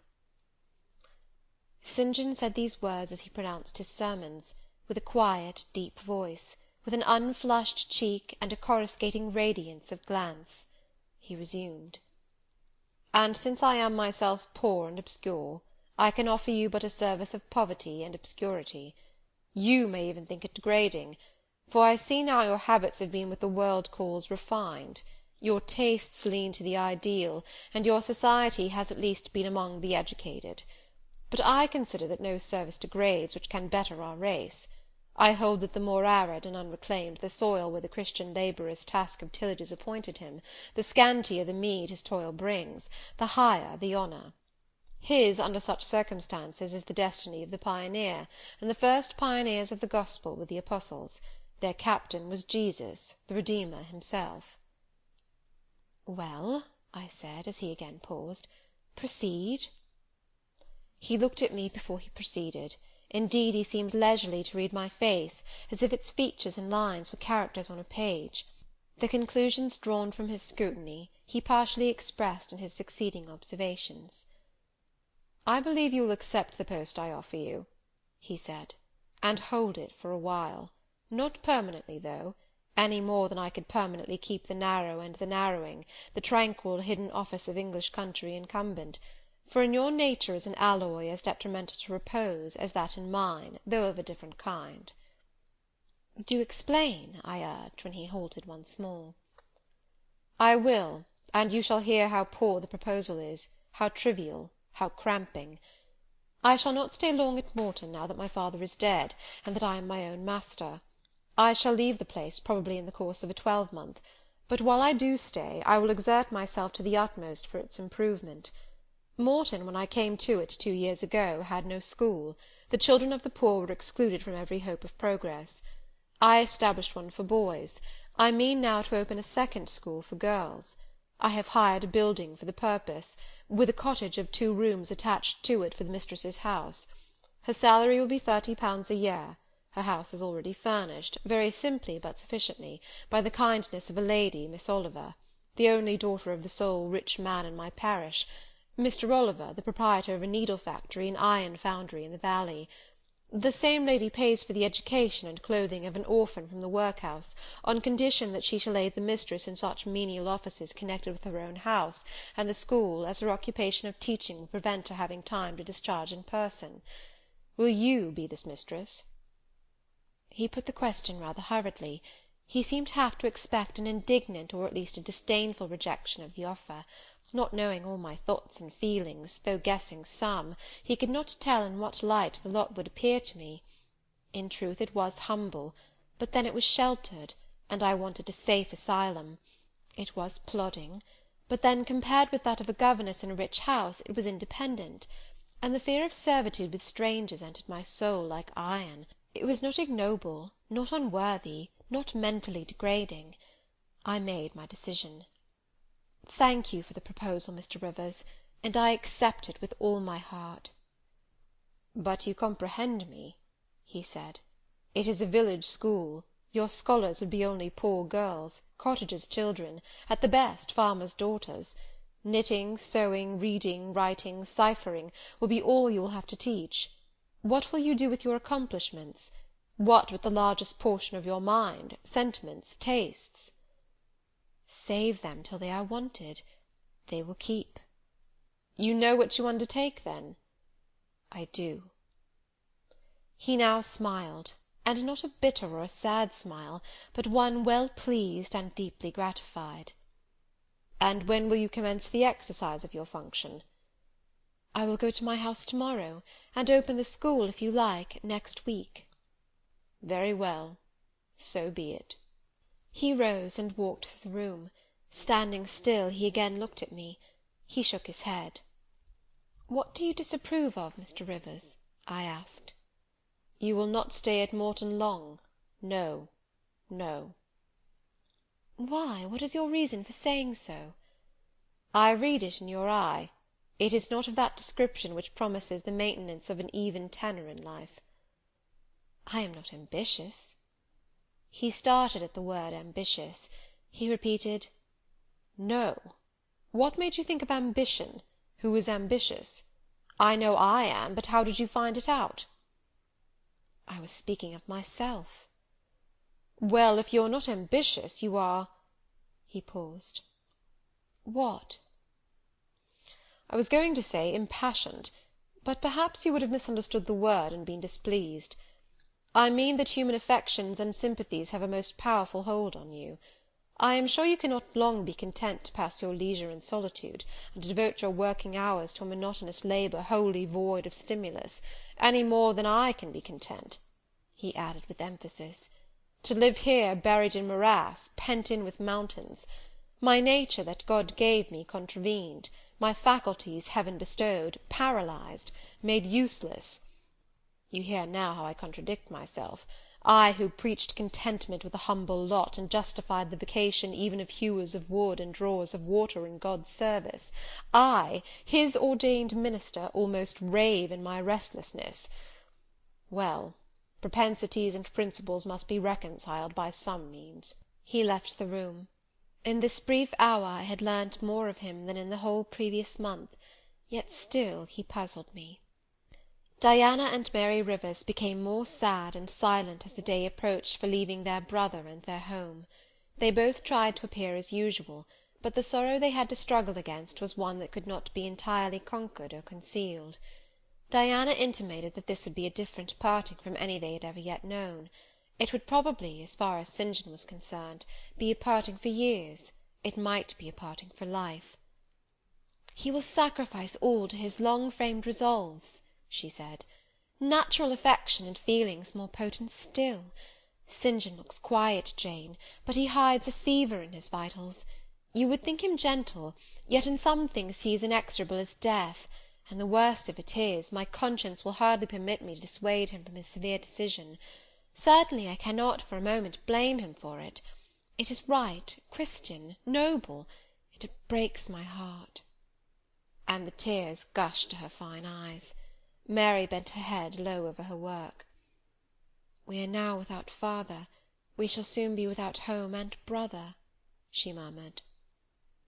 At that moment a little accident supervened, which seemed decreed by fate purposely to prove the truth of the adage, that misfortunes never come singly, and to add to their distresses the vexing one of the slip between the cup and lip.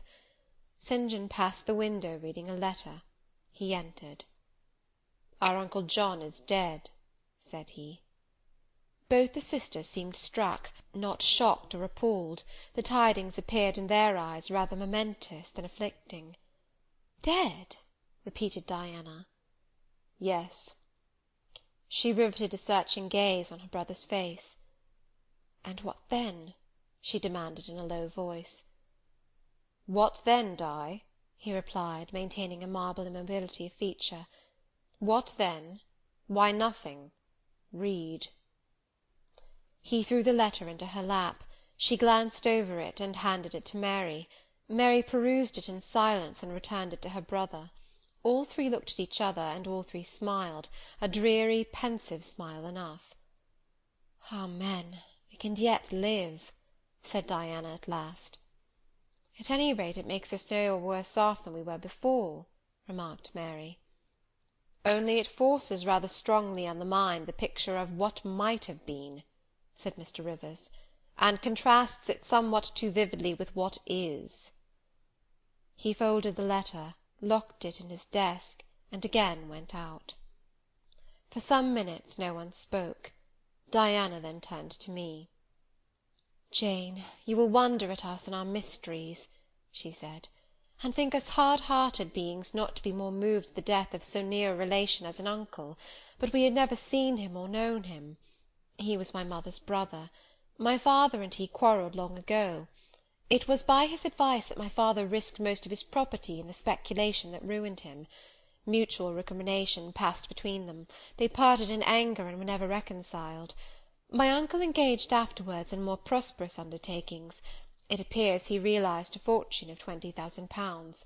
He was never married, and had no near kindred but ourselves and one other person, not more closely related than we. My father always cherished the idea that he would atone for his error by leaving his possessions to us. That letter informs us that he has bequeathed every penny to the other relation, with the exception of 30 guineas, to be divided between St. John, Diana, and Mary Rivers for the purchase of 3 mourning rings. He had a right, of course, to do as he pleased, and yet a momentary damp is cast on the spirits by the receipt of such news. Mary and I would have esteemed ourselves rich with 1,000 pounds each, and to St. John such a sum would have been valuable, for the good it would have enabled him to do. This explanation given, the subject was dropped, and no further reference made to it by either Mr. Rivers or his sisters. The next day I left Marsh End for Morton. The day after, Diana and Mary quitted it for distant B. In a week Mr. Rivers and Hannah repaired to the parsonage, and so the old Grange was abandoned. Chapter 30.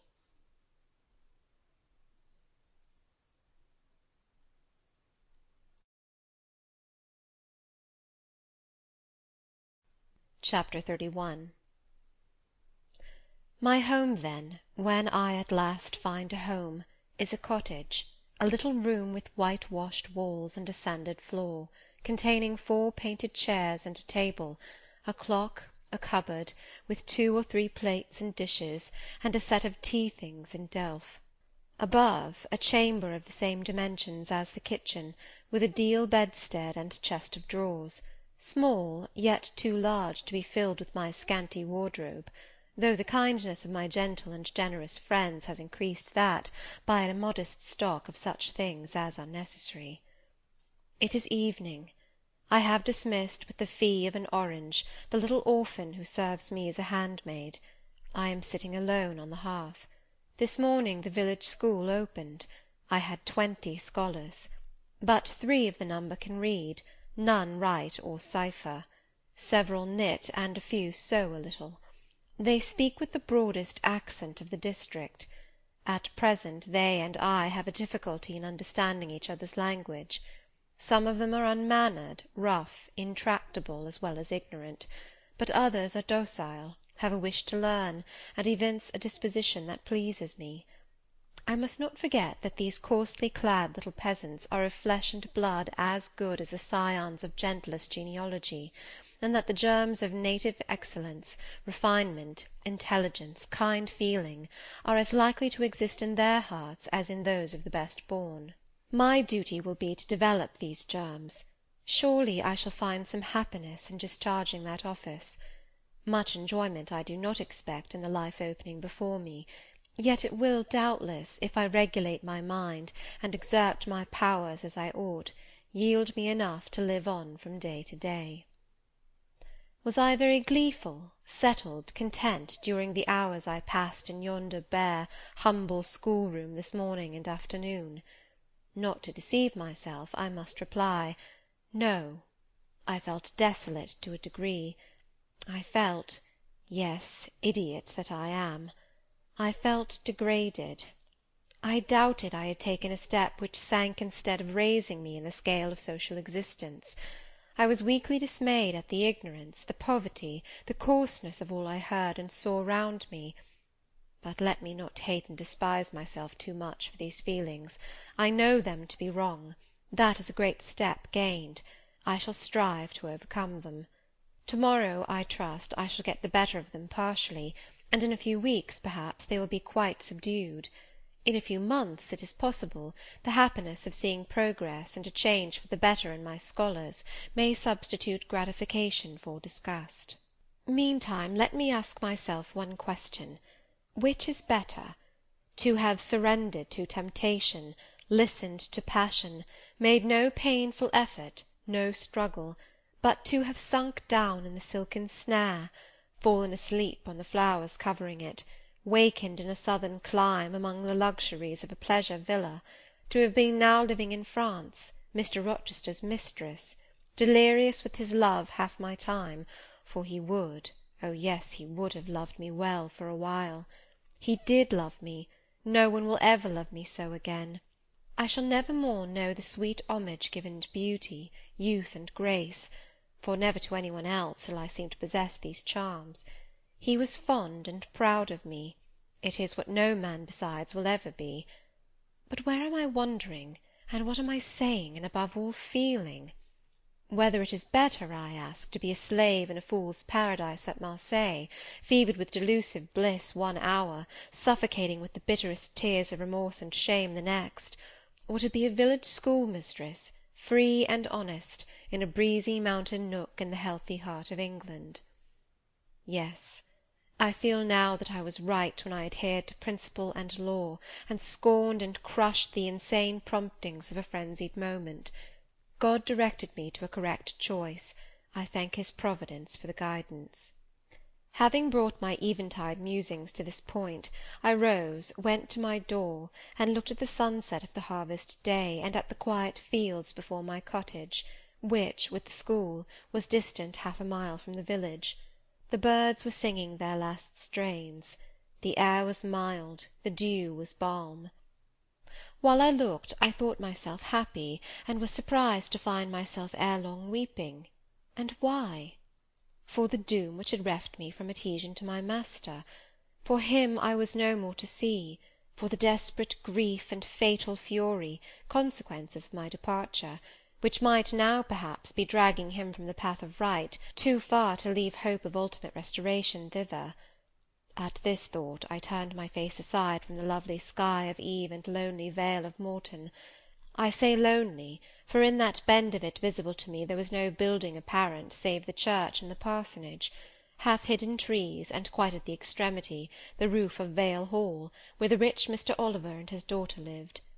I hid my eyes, and leant my head against the stone frame of my door, but soon a slight noise near the wicket which shut in my tiny garden from the meadow beyond it made me look up. A dog, old Carlo, Mr. Rivers' pointer, as I saw in a moment, was pushing the gate with his nose, and St. John himself leant upon it with folded arms, his brow knit, his gaze, grave almost to displeasure, fixed on me.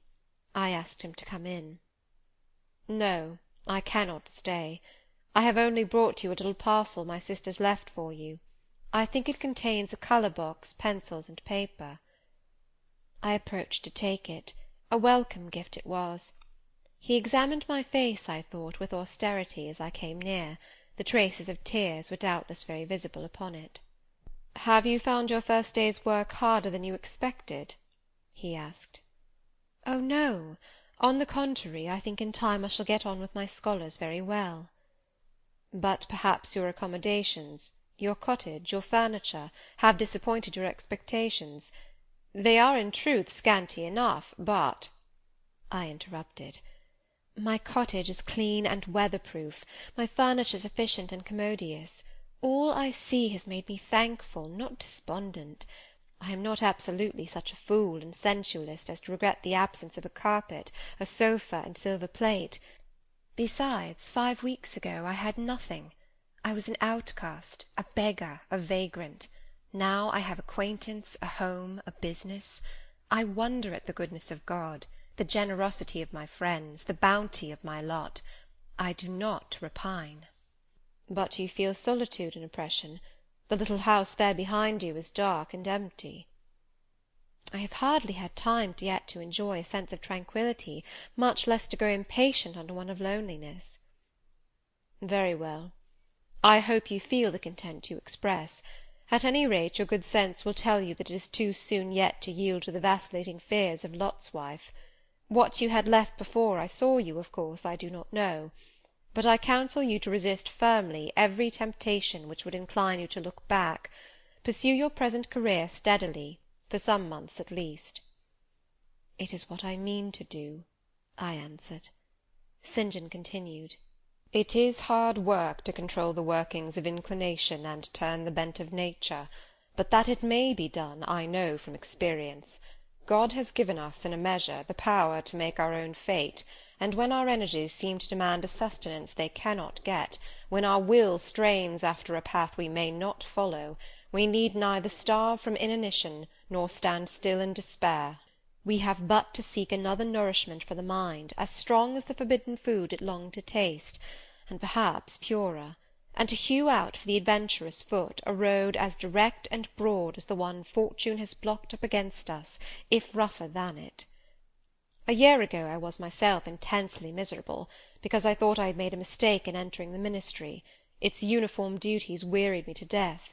I burnt for the more active life of the world, for the more exciting toils of a literary career, for the destiny of an artist, author, orator, anything rather than that of a priest.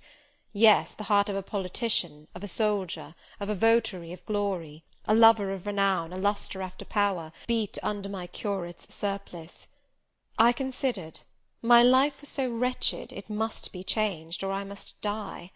After a season of darkness and struggling, light broke and relief fell.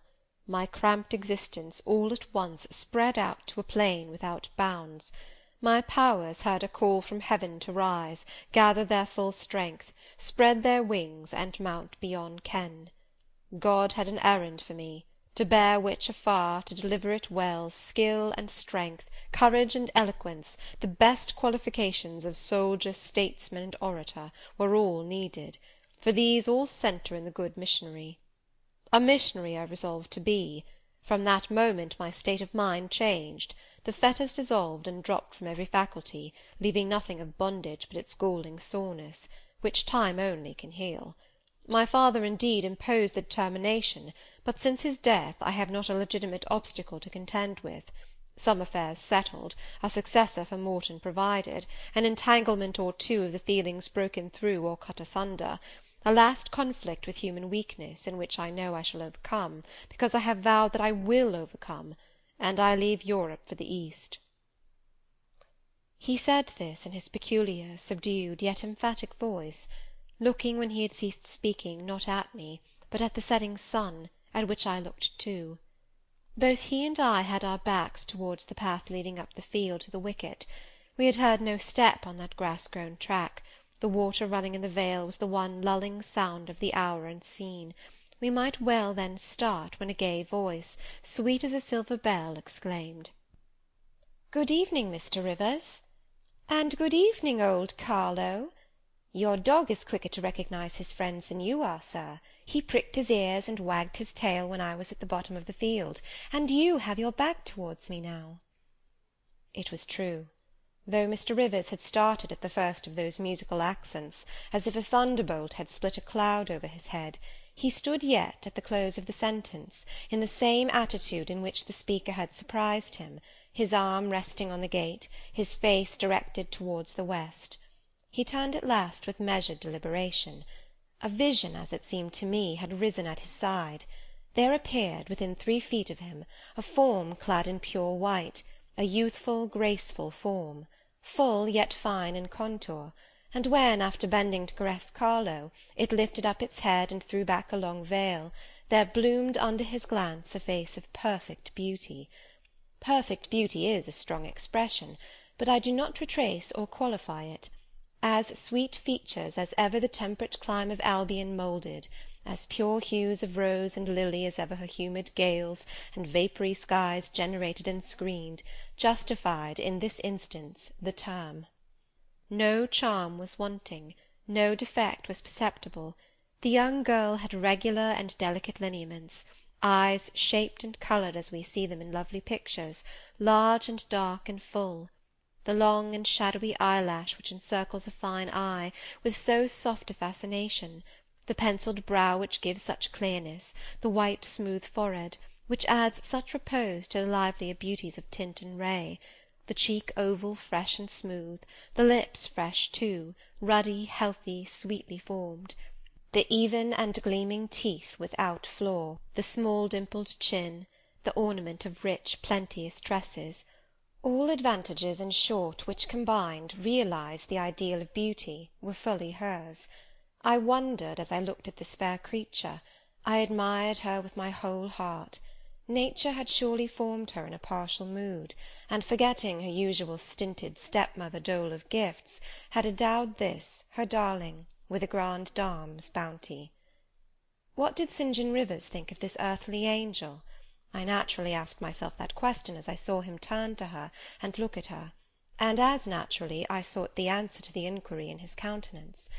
He had already withdrawn his eye from the Peri, and was looking at a humble tuft of daisies which grew by the wicket. "A lovely evening, but late for you to be out alone," he said, as he crushed the snowy heads of the closed flowers with his foot. "Oh, I only came home from S." She mentioned the name of a large town some 20 miles distant. "This afternoon. Papa told me you had opened your school, and that the new mistress was come, and so I put on my bonnet after tea and ran up the valley to see her. This is she?" pointing to me. "It is," said St. John. "Do you think you shall like Morton?" she asked of me, with a direct and naive simplicity of tone and manner, pleasing, if childlike. "I hope I shall. I have many inducements to do so." "Did you find your scholars as attentive as you expected?" "Quite." "Do you like your house?" "Very much." "Have I furnished it nicely?" "Very nicely indeed." "And made a good choice of an attendant for you in Alice Wood?" "You have indeed. She is teachable and handy." This, then, I thought, is Miss Oliver, the heiress, favoured, it seems, in the gifts of fortune as well as in those of nature. What happy combination of the planets presided over her birth, I wonder? I shall come up and help you to teach sometimes," she added. "It will be a change for me to visit you now and then, and I like a change. Mr. Rivers, I have been so gay during my stay at S. Last night, or rather this morning, I was dancing till 2 o'clock. The th Regiment are stationed there since the riots, and the officers are the most agreeable men in the world. They put all our young knife-grinders and scissor merchants to shame." It seemed to me that Mr. St. John's under lip protruded, and his upper lip curled a moment.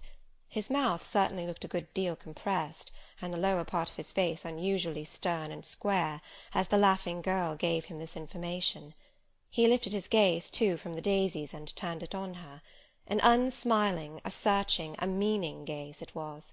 She answered it with a second laugh, and laughter well became her youth, her roses, her dimples, her bright eyes. As he stood, mute and grave, she again fell to caressing Carlo. "Poor Carlo loves me," said she. "He is not stern and distant to his friends, and if he could speak he would not be silent." As she patted the dog's head, bending with native grace before his young and austere master, I saw a glow rise to that master's face. I saw his solemn eye melt with sudden fire, and flicker with resistless emotion. Flushed and kindled thus, he looked nearly as beautiful for a man as she for a woman. His chest heaved once, as if his large heart, weary of despotic constriction, had expanded, despite the will, and made a vigorous bound for the attainment of liberty. But he curbed it, I think, as a resolute rider would curb a rearing steed. He responded neither by word nor movement to the gentle advances made him. "Papa says you never come to see us now," continued Miss Oliver, looking up. "You are quite a stranger at Vale Hall. He is alone this evening, and not very well. Will you return with me and visit him?" "It is not a seasonable hour to intrude on Mr. Oliver," answered St. John. "Not a seasonable hour! But I declare it is. It is just the hour when papa most wants company, when the works are closed, and he has no business to occupy him. Now, Mr. Rivers, do come. Why are you so very shy, and so very sombre?" She filled up the hiatus his silence left by a reply of her own. "I forgot," she exclaimed, shaking her beautiful curled head as if shocked at herself. "I am so giddy and thoughtless. Do excuse me. It had slipped my memory that you have good reasons to be indisposed for joining in my chatter. Diana and Mary have left you, and Moor House is shut up, and you are so lonely. I am sure I pity you. Do come and see papa." "Not to-night, Miss Rosamond, not to-night." Mr. St. John spoke almost like an automaton. Himself only knew the effort it cost him thus to refuse. "Well, if you are so obstinate, I will leave you, for I dare not stay any longer. The dew begins to fall. Good evening." She held out her hand. He just touched it. "Good evening," he repeated, in a voice low and hollow as an echo. She turned, but in a moment returned. "Are you well?" she asked. Well might she put the question. His face was as blanched as her gown. "Quite well," he enunciated, and with a bow he left the gate. She went one way, he another. She turned twice to gaze after him as she tripped fairy-like down the field. He, as he strode firmly across, never turned at all.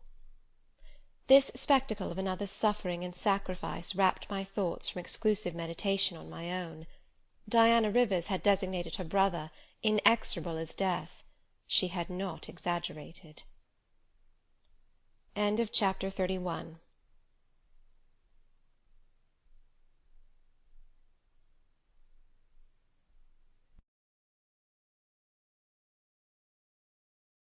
Chapter 32. I continued the labours of the village school as actively and faithfully as I could. It was truly hard work at first. Some time elapsed before, with all my efforts, I could comprehend my scholars and their nature. Wholly untaught, with faculties quite torpid, they seemed to me hopelessly dull, and at first sight all dull alike, but I soon found I was mistaken.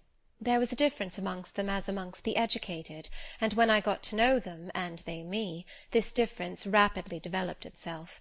Their amazement at me, my language, my rules, and ways, once subsided, I found some of these heavy-looking, gaping rustics wake up into sharp-witted girls enough.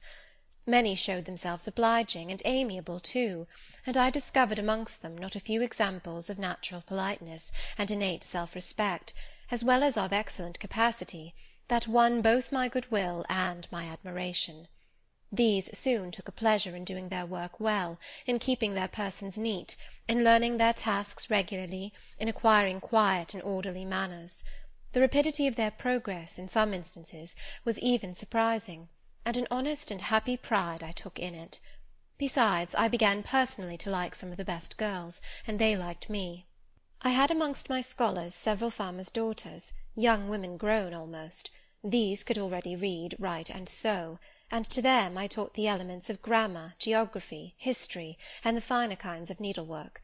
I found estimable characters among them, characters desirous of information and disposed for improvement, with whom I passed many a pleasant evening hour in their own homes. Their parents then, the farmer and his wife, loaded me with attentions.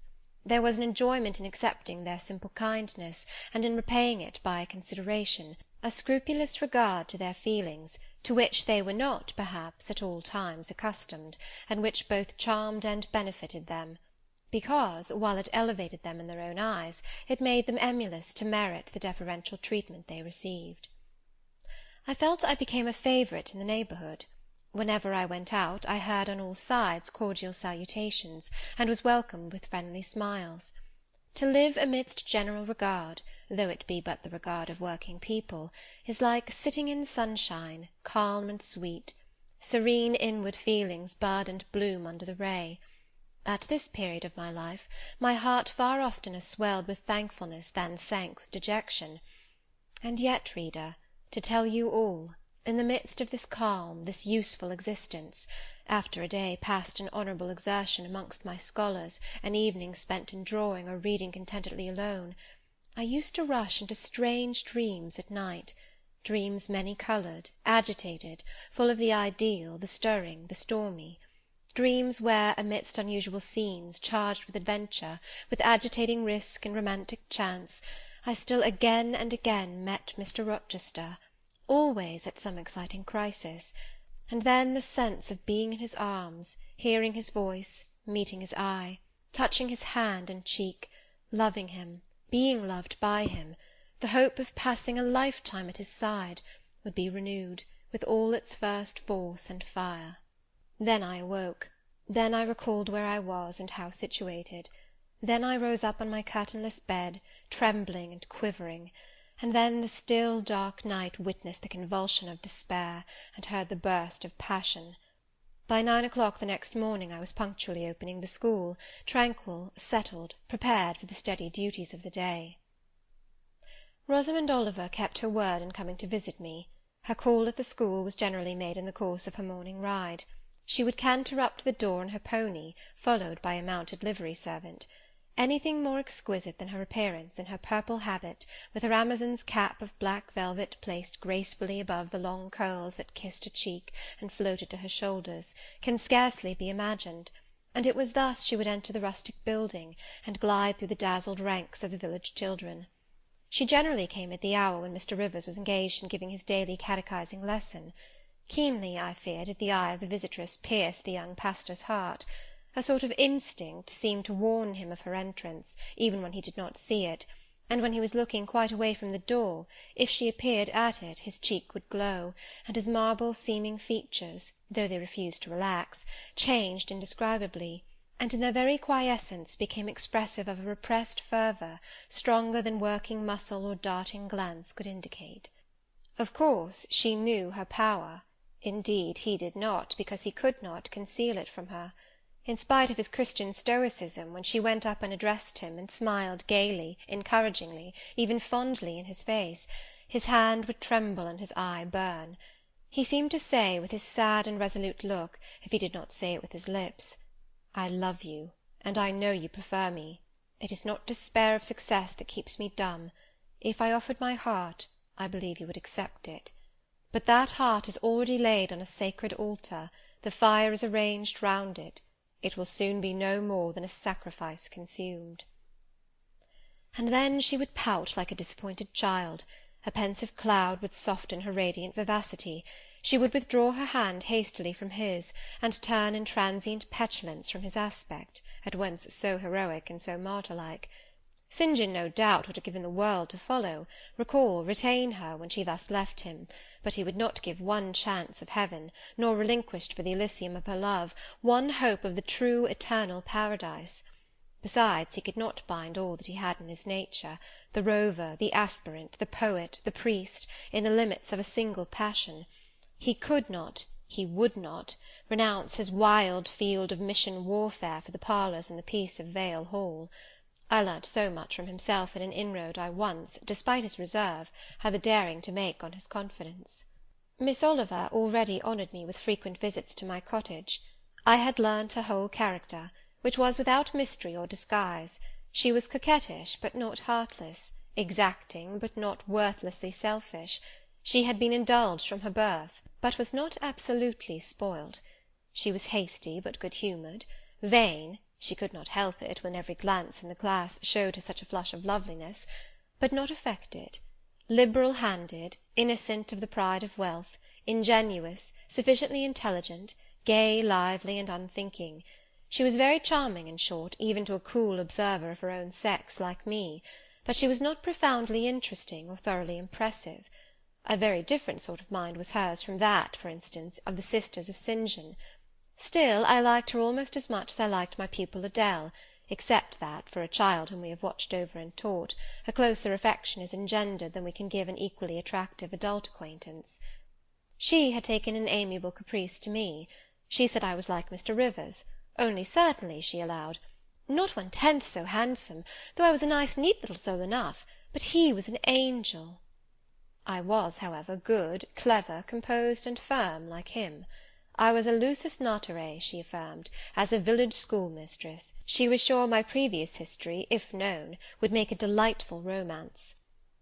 One evening, while with her usual childlike activity, and thoughtless yet not offensive inquisitiveness, she was rummaging the cupboard and table drawer of my little kitchen, she discovered first 2 French books, a volume of Schiller, a German grammar and dictionary, and then my drawing materials and some sketches, including a pencil-head of a pretty little cherub-like girl, one of my scholars, and sundry views from nature, taken in the Vale of Morton and on the surrounding moors.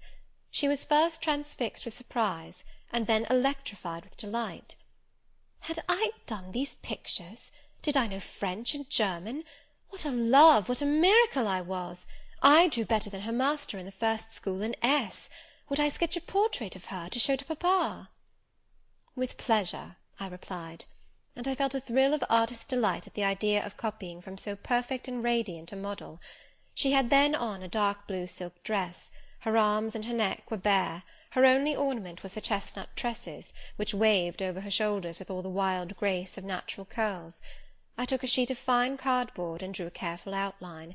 I promised myself the pleasure of colouring it, and as it was getting late then, I told her she must come and sit another day.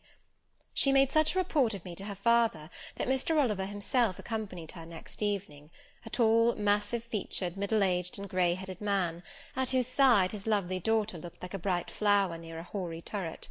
He appeared a taciturn, and perhaps a proud personage, but he was very kind to me. The sketch of Rosamond's portrait pleased him highly. He said I must make a finished picture of it.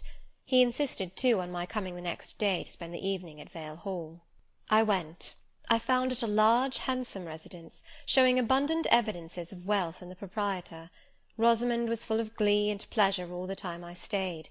Her father was affable, and when he entered into conversation with me after tea, he expressed in strong terms his approbation of what I had done in Morton School, and said he only feared, from what he saw and heard, I was too good for the place, and would soon quit it for one more suitable.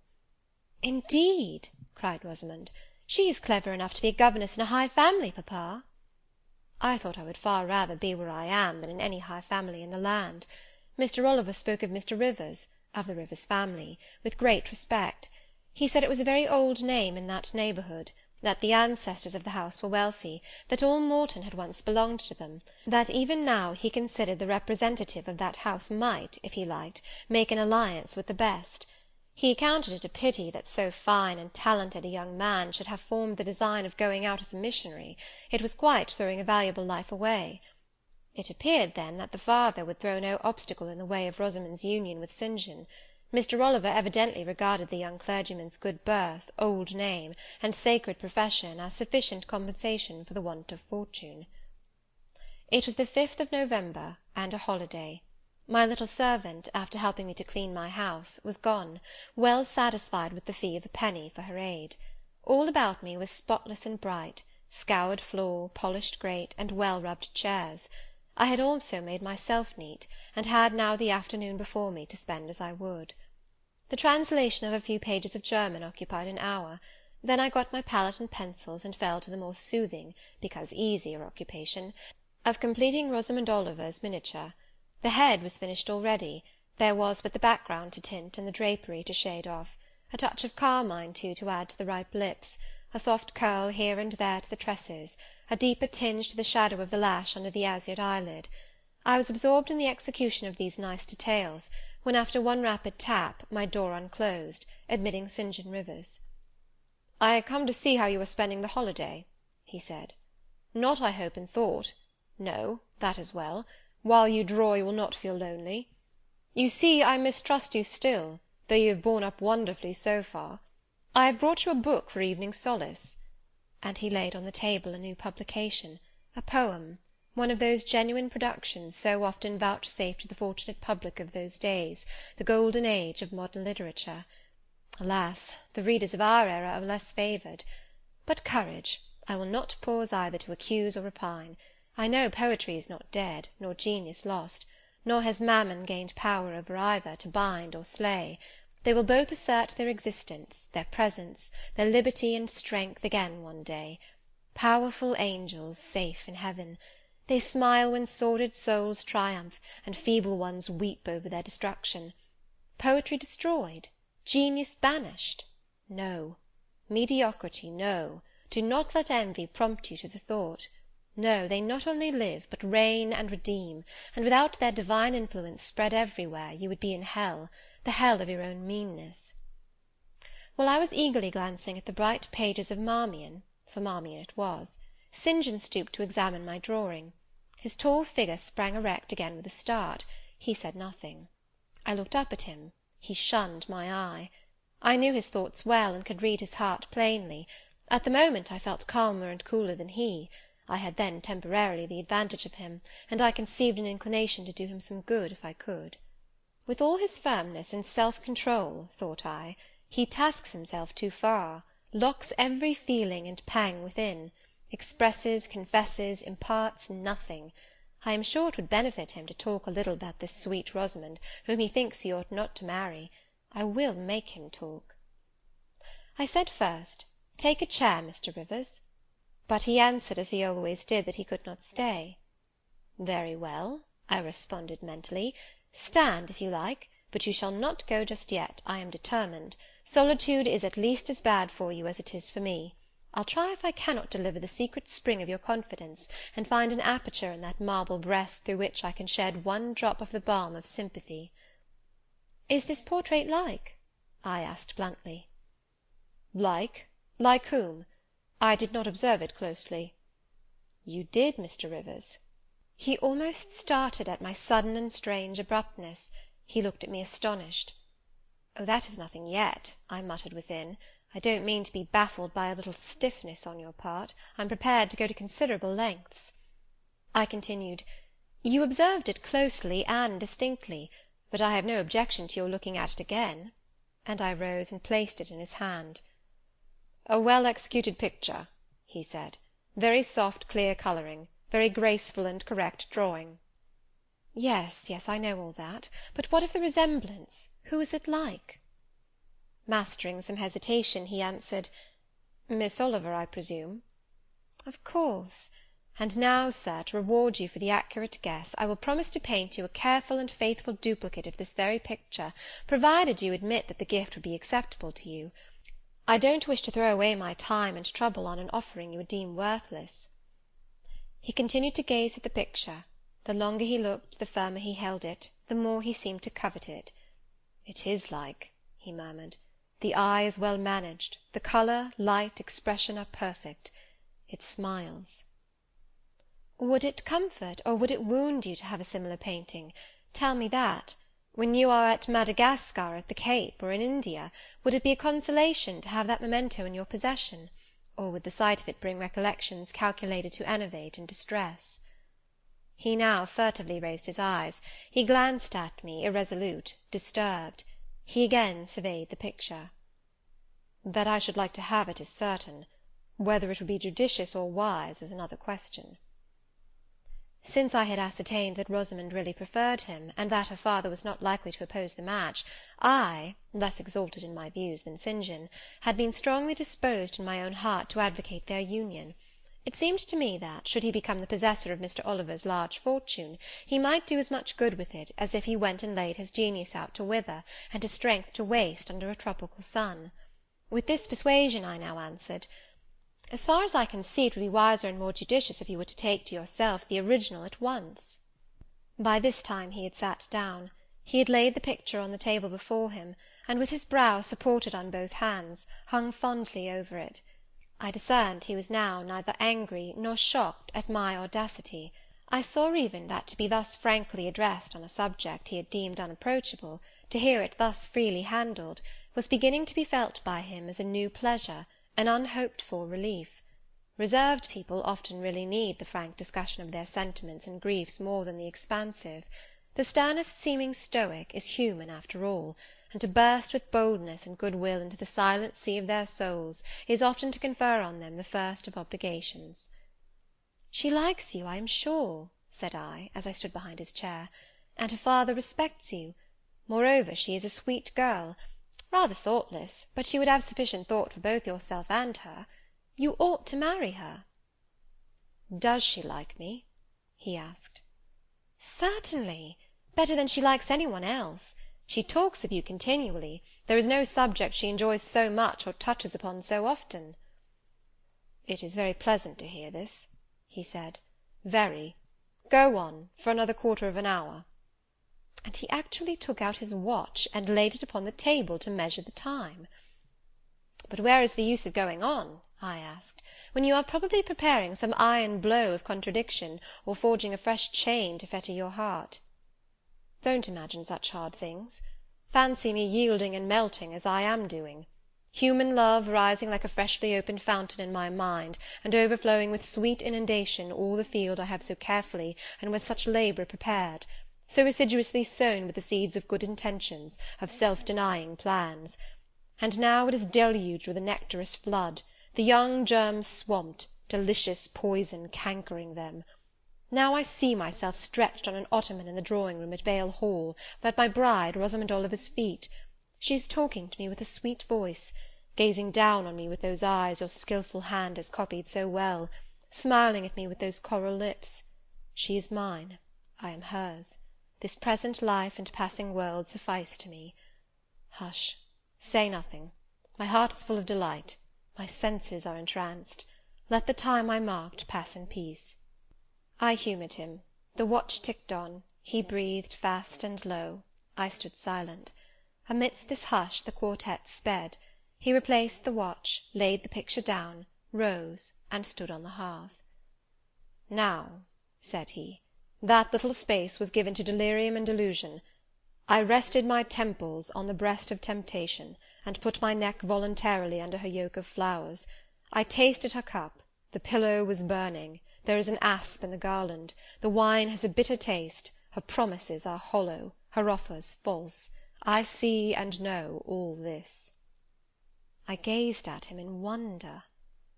"It is strange," pursued he, "that while I love Rosamond Oliver so wildly, with all the intensity indeed of a first passion, the object of which is exquisitely beautiful, graceful, fascinating, I experience at the same time a calm, unwarped consciousness that she would not make me a good wife, that she is not the partner suited to me, that I should discover this within a year after marriage, and that to 12 months' rapture would succeed a lifetime of regret.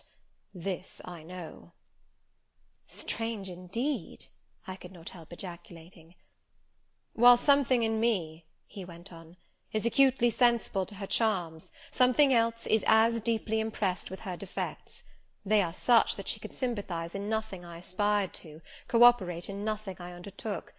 Rosamond a sufferer, a labourer, a female apostle? Rosamond a missionary's wife?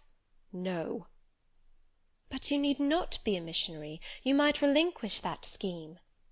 Relinquish? What? My vocation? My great work? My foundation laid on earth for a mansion in heaven? My hopes of being numbered in the band who have merged all ambitions in the glorious one of bettering their race, of carrying knowledge into the realms of ignorance, of substituting peace for war, freedom for bondage, religion for superstition, the hope of heaven for the fear of hell? Must I relinquish that? It is dearer than the blood in my veins. It is what I have to look forward to and to live for. After a considerable pause, I said, "And Miss Oliver? Are her disappointment and sorrow of no interest to you?" Miss Oliver is ever surrounded by suitors and flatterers.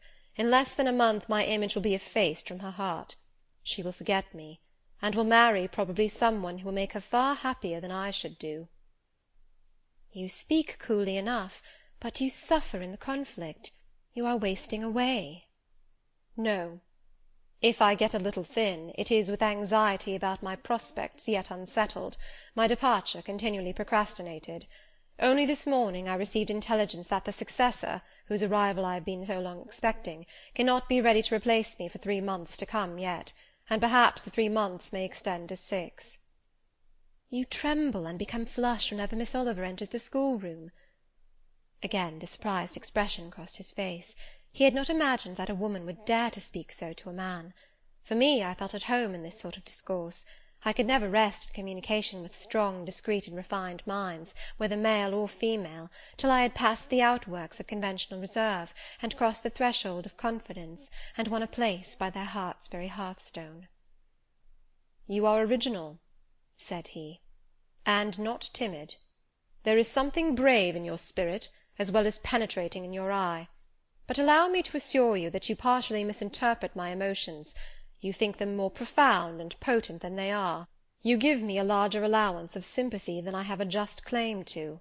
When I colour, and when I shade before Miss Oliver, I do not pity myself. I scorn the weakness. I know it is ignoble, a mere fever of the flesh, not, I declare, the convulsion of the soul. That is just as fixed as a rock, firm set in the depths of a restless sea. Know me to be what I am, a cold, hard man." I smiled incredulously. "You have taken my confidence by storm," he continued, "and now it is much at your service. I am simply in my original state, stripped of that blood-bleached robe with which Christianity covers human deformity, a cold, hard, ambitious man. Natural affection only, of all the sentiments, has permanent power over me. Reason and not feeling is my guide. My ambition is unlimited. My desire to rise higher, to do more than others, insatiable. I honour endurance, perseverance, industry, talent, because these are the means by which men achieve great ends and mount to lofty eminence. I watch your career with interest, because I consider you a specimen of a diligent, orderly, energetic woman, not because I deeply compassionate what you have gone through, or what you still suffer." "You would describe yourself as a mere pagan philosopher," I said. "No. There is this difference between me and deistic philosophers. I believe, and I believe the gospel. You missed your epithet. I am not a pagan, but a Christian philosopher, a follower of the sect of Jesus. As his disciple I adopt his pure, his merciful, his benignant doctrines. I advocate them. I am sworn to spread them. Won in youth to religion, she has cultivated my original qualities thus: from the minute germ, natural affection, she has developed the overshadowing tree, philanthropy. From the wild, stringy root of human uprightness, she has reared a due sense of the divine justice. Of the ambition to win power and renown for my wretched self, she has formed the ambition to spread my Master's kingdom, to achieve victories for the standard of the cross. So much has religion done for me, turning the original materials to the best account, pruning and training nature. But she could not eradicate nature, nor will it be eradicated till this mortal shall put on immortality." Having said this, he took his hat, which lay on the table beside my pallet. Once more he looked at the portrait. "She is lovely," he murmured. "She is well named the rose of the world indeed." "And may I not paint one like it for you?" "Cui bono? No." He drew over the picture the sheet of thin paper on which I was accustomed to rest my hand in painting, to prevent the cardboard from being sullied. What he suddenly saw on this blank paper, it was impossible for me to tell, but something had caught his eye. He took it up with a snatch, he looked at the edge, then shot a glance at me inexpressibly peculiar, and quite incomprehensible, a glance that seemed to take and make note of every point in my shape, face, and dress, for it traversed all, quick, keen as lightning.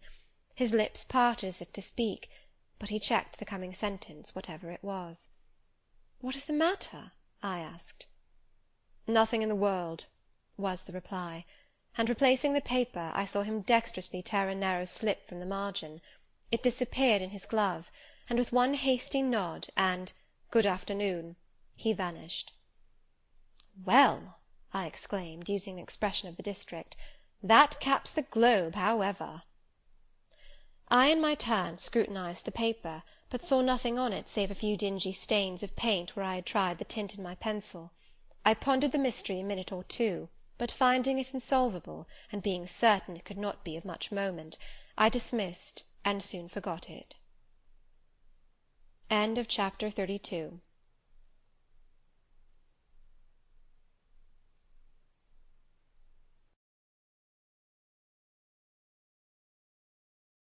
Chapter 33.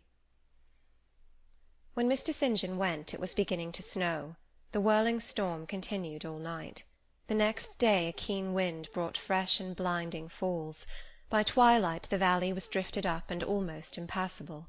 I had closed my shutter, laid a mat to the door to prevent the snow from blowing in under it, trimmed my fire, and after sitting nearly an hour on the hearth listening to the muffled fury of the tempest, I lit a candle, took down Marmion, and beginning "They set on Norham's castled steep, And Tweed's fair river broad and deep, And Cheviot's mountains lone, The massive towers the donjon keep, The flanking walls that round them sweep, In yellow lustre shone." I soon forgot storm in music. I heard a noise. The wind, I thought, shook the door. No, it was St. John Rivers, who, lifting the latch, came in out of the frozen hurricane, the howling darkness, and stood before me, the cloak that covered his tall figure all white as a glacier. I was almost in consternation, so little had I expected any guest from the blocked-up vale that night. "Any ill news?" I demanded. "Has anything happened?" "No. How very easily alarmed you are," he answered, removing his cloak and hanging it up against the door, towards which he again coolly pushed the mat which his entrance had deranged. He stamped the snow from his boots. "I shall sully the purity of your floor," said he, "but you must excuse me for once." Then he approached the fire. "I have had hard work to get here, I assure you," he observed, as he warmed his hands over the flame. "One drift took me up to the waist. Happily the snow is quite soft yet." "But why are you come?" I could not forbear saying. "Rather an inhospitable question to put to a visitor, but since you ask it, I answer simply to have a little talk with you. I got tired of my mute books and empty rooms. Besides, since yesterday I have experienced the excitement of a person to whom a tale has been half told, and who is impatient to hear the sequel." He sat down. I recalled his singular conduct of yesterday, and really I began to fear his wits were touched. If he were insane, however, this was a very cool and collected insanity. I had never seen that handsome-featured face of his look more like chiselled marble than it did just now, as he put aside his snow-wet hair from his forehead, and let the firelight shine free on his pale brow, and cheek as pale, where it grieved me to discover the hollow trace of care or sorrow now so plainly graved. I waited, expecting he would say something I could at least comprehend, but his hand was now at his chin, his finger on his lip. He was thinking. It struck me that his hand looked wasted like his face. A perhaps uncalled-for gush of pity came over my heart. I was moved to say, "I wish Diana or Mary would come and live with you. It is too bad that you should be quite alone, and you are recklessly rash about your own health." "Not at all," said he. "I care for myself when necessary. I am well now. What do you see amiss in me?" This was said with a careless, abstracted indifference, which showed that my solicitude was, at least in his opinion, wholly superfluous. I was silenced. He still slowly moved his finger over his upper lip, and still his eye dwelt dreamily on the glowing grate. Thinking it urgent to say something, I asked him presently if he felt any cold draught from the door which was behind him. "No, no," he responded, shortly and somewhat testily. "Well," I reflected, "if you won't talk, you may be still. I'll let you alone now, and return to my book." So I snuffed the candle and resumed the perusal of Marmion. He soon stirred. My eye was instantly drawn to his movements. He only took out a morocco pocket-book, thence produced a letter, which he read in silence, folded it, put it back, relapsed into meditation. It was vain to try to read with such an inscrutable fixture before me, nor could I, in impatience, consent to be dumb. He might rebuff me if he liked, but talk I would. "Have you heard from Diana and Mary lately?" "Not since the letter I showed you a week ago." "There has not been any change made about your own arrangements? You will not be summoned to leave England sooner than you expected?" "I fear not, indeed. Such chance is too good to befall me." Baffled so far, I changed my ground. I bethought myself to talk about the school and my scholars. "Mary Garrett's mother is better, and Mary came back to school this morning, and I shall have 4 new girls next week from the Foundry Close. They would have come to-day but for the snow." "Indeed?" "Mr. Oliver pays for 2. "Does he?" "He means to give the whole school a treat at Christmas." "I know." "Was it your suggestion?" "No." "Whose, then?" "His daughter's, I think." "It is like her. She is so good-natured." "Yes." Again came the blank of a pause. The clock struck 8 strokes. It aroused him. He uncrossed his legs, sat erect, and turned to me. "Leave your book a moment, and come a little nearer the fire," he said. Wondering, and of my wonder finding no end, I complied. "Half an hour ago," he pursued, "I spoke of my impatience to hear the sequel of a tale. On reflection, I find the matter will be better managed by my assuming the narrator's part, and converting you into a listener. Before commencing, it is but fair to warn you that the story will sound somewhat hackneyed in your ears, but stale tales often regain a degree of freshness when they pass through new lips. For the rest, whether trite or novel, it is short. 20 years ago, a poor curate, never mind his name at the moment, fell in love with a rich man's daughter. She fell in love with him, and married him, against the advice of all her friends, who consequently disowned her immediately after the wedding. Before 2 years passed, the rash pair were both dead, and laid quietly side by side under one slab. I have seen their grave. It formed part of the pavement of a huge churchyard surrounding the grim, soot-blacked old cathedral of an overgrown manufacturing town in Shire. They left a daughter, which, at its very birth, Charity received in her lap, cold as that of the snowdrift I almost stuck fast in to-night. Charity carried the friendless thing into the house of its rich maternal relations. It was reared by an aunt-in-law, called, I come to names now, Mrs. Reed of Gateshead. You start. Did you hear a noise? I dare say it is only a rat scrambling down the rafters of the adjoining schoolroom. It was a barn before I had it repaired and altered, and barns are generally haunted by rats. To proceed. Mrs. Reed kept the orphan 10 years. Whether it was happy or not with her I cannot say, never having been told, but at the end of that time she transferred it to a place you know, being no other than Lowood School, where you so long resided yourself. It seems her career there was very honourable. From a pupil she became a teacher, like yourself. Really, it strikes me there are parallel points in her history and yours. She left it to be a governess. There again your fates were analogous. She undertook the education of the ward of a certain Mr. Rochester." "Mr. Rivers," I interrupted. "I can guess your feelings," he said, "but restrain them for a while. I have nearly finished. Hear me to the end. Of Mr. Rochester's character I know nothing, but the one fact that he professed to offer honourable marriage to this young girl, and that, at the very altar, she discovered he had a wife yet alive, though a lunatic. What his subsequent conduct and proposals were is a matter of pure conjecture, but when an event transpired which rendered inquiry after the governess necessary, it was discovered she was gone. No one could tell when, where, or how. She had left Thornfield Hall in the night. Every research after her course had been vain. The country had been scoured far and wide, no vestige of information could be gathered respecting her. Yet that she should be found is become a matter of serious urgency. Advertisements have been put in all the papers. I myself have received a letter from one Mr. Briggs, solicitor, communicating the details I have just imparted. Is it not an odd tale? Just tell me this, said I, and since you know so much, you can surely tell it me. What of Mr. Rochester? How and where is he? What is he doing? Is he well?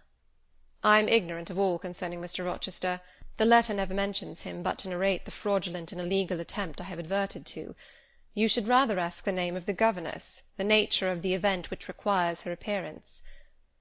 Did no one go to Thornfield Hall, then? Did no one see Mr. Rochester?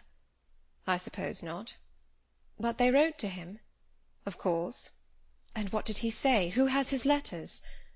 Mr. Briggs intimates that the answer to his application was not from Mr. Rochester, but from a lady. It is signed Alice Fairfax. I felt cold and dismayed. My worst fears were then probably true. He had in all probability left England and rushed in reckless desperation to some former haunt on the continent. And what opiate for his severe sufferings, what object for his strong passions had he sought there? I dared not answer the question. Oh, my poor master, once almost my husband, whom I had often called my dear Edward. He must have been a bad man, observed Mr. Rivers. You don't know him, don't pronounce an opinion upon him, I said with warmth. Very well, he answered quietly. And indeed my head is otherwise occupied than with him. I have my tale to finish. Since you won't ask the governess's name, I must tell it of my own accord. Stay, I have it here. It is always more satisfactory to see important points written down, fairly committed to black and white. And the pocket-book was again deliberately produced, opened, sought through. From one of its compartments was extracted a shabby slip of paper, hastily torn off. I recognized in its texture and its stains of ultramarine and lake and vermilion the ravished margin of the portrait cover. He got up, held it close to my eyes, and I read, traced in Indian ink, in my own handwriting, the words Jane Eyre, the work doubtless of some moment of abstraction. Briggs wrote to me of a Jane Eyre, he said. The advertisements demanded a Jane Eyre. I knew a Jane Elliot. I confess I had my suspicions, but it was only yesterday afternoon they were at once resolved into certainty. You own the name and renounce the alias.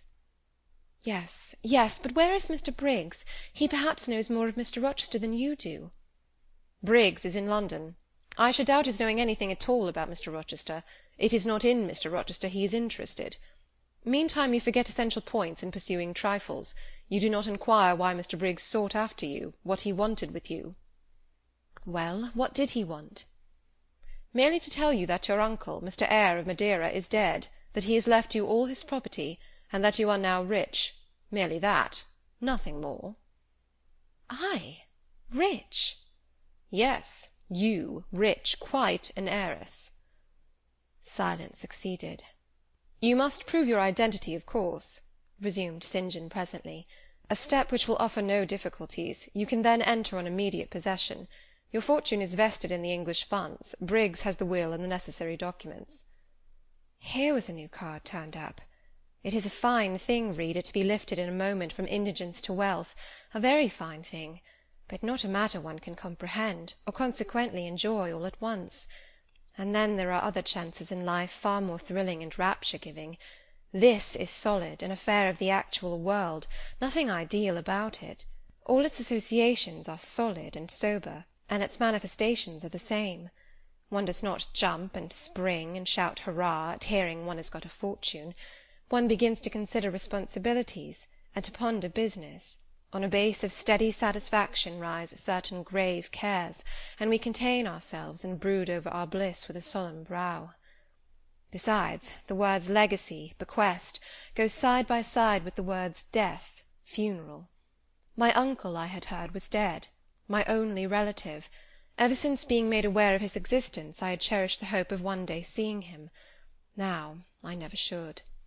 And then this money came only to me, not to me and a rejoicing family, but to my isolated self. It was a grand boon, doubtless, and independence would be glorious. Yes, I felt that. That thought swelled my heart. "You unbend your forehead at last," said Mr. Rivers. "I thought Medusa had looked at you, and that you were turning into stone. Perhaps now you will ask how much you are worth."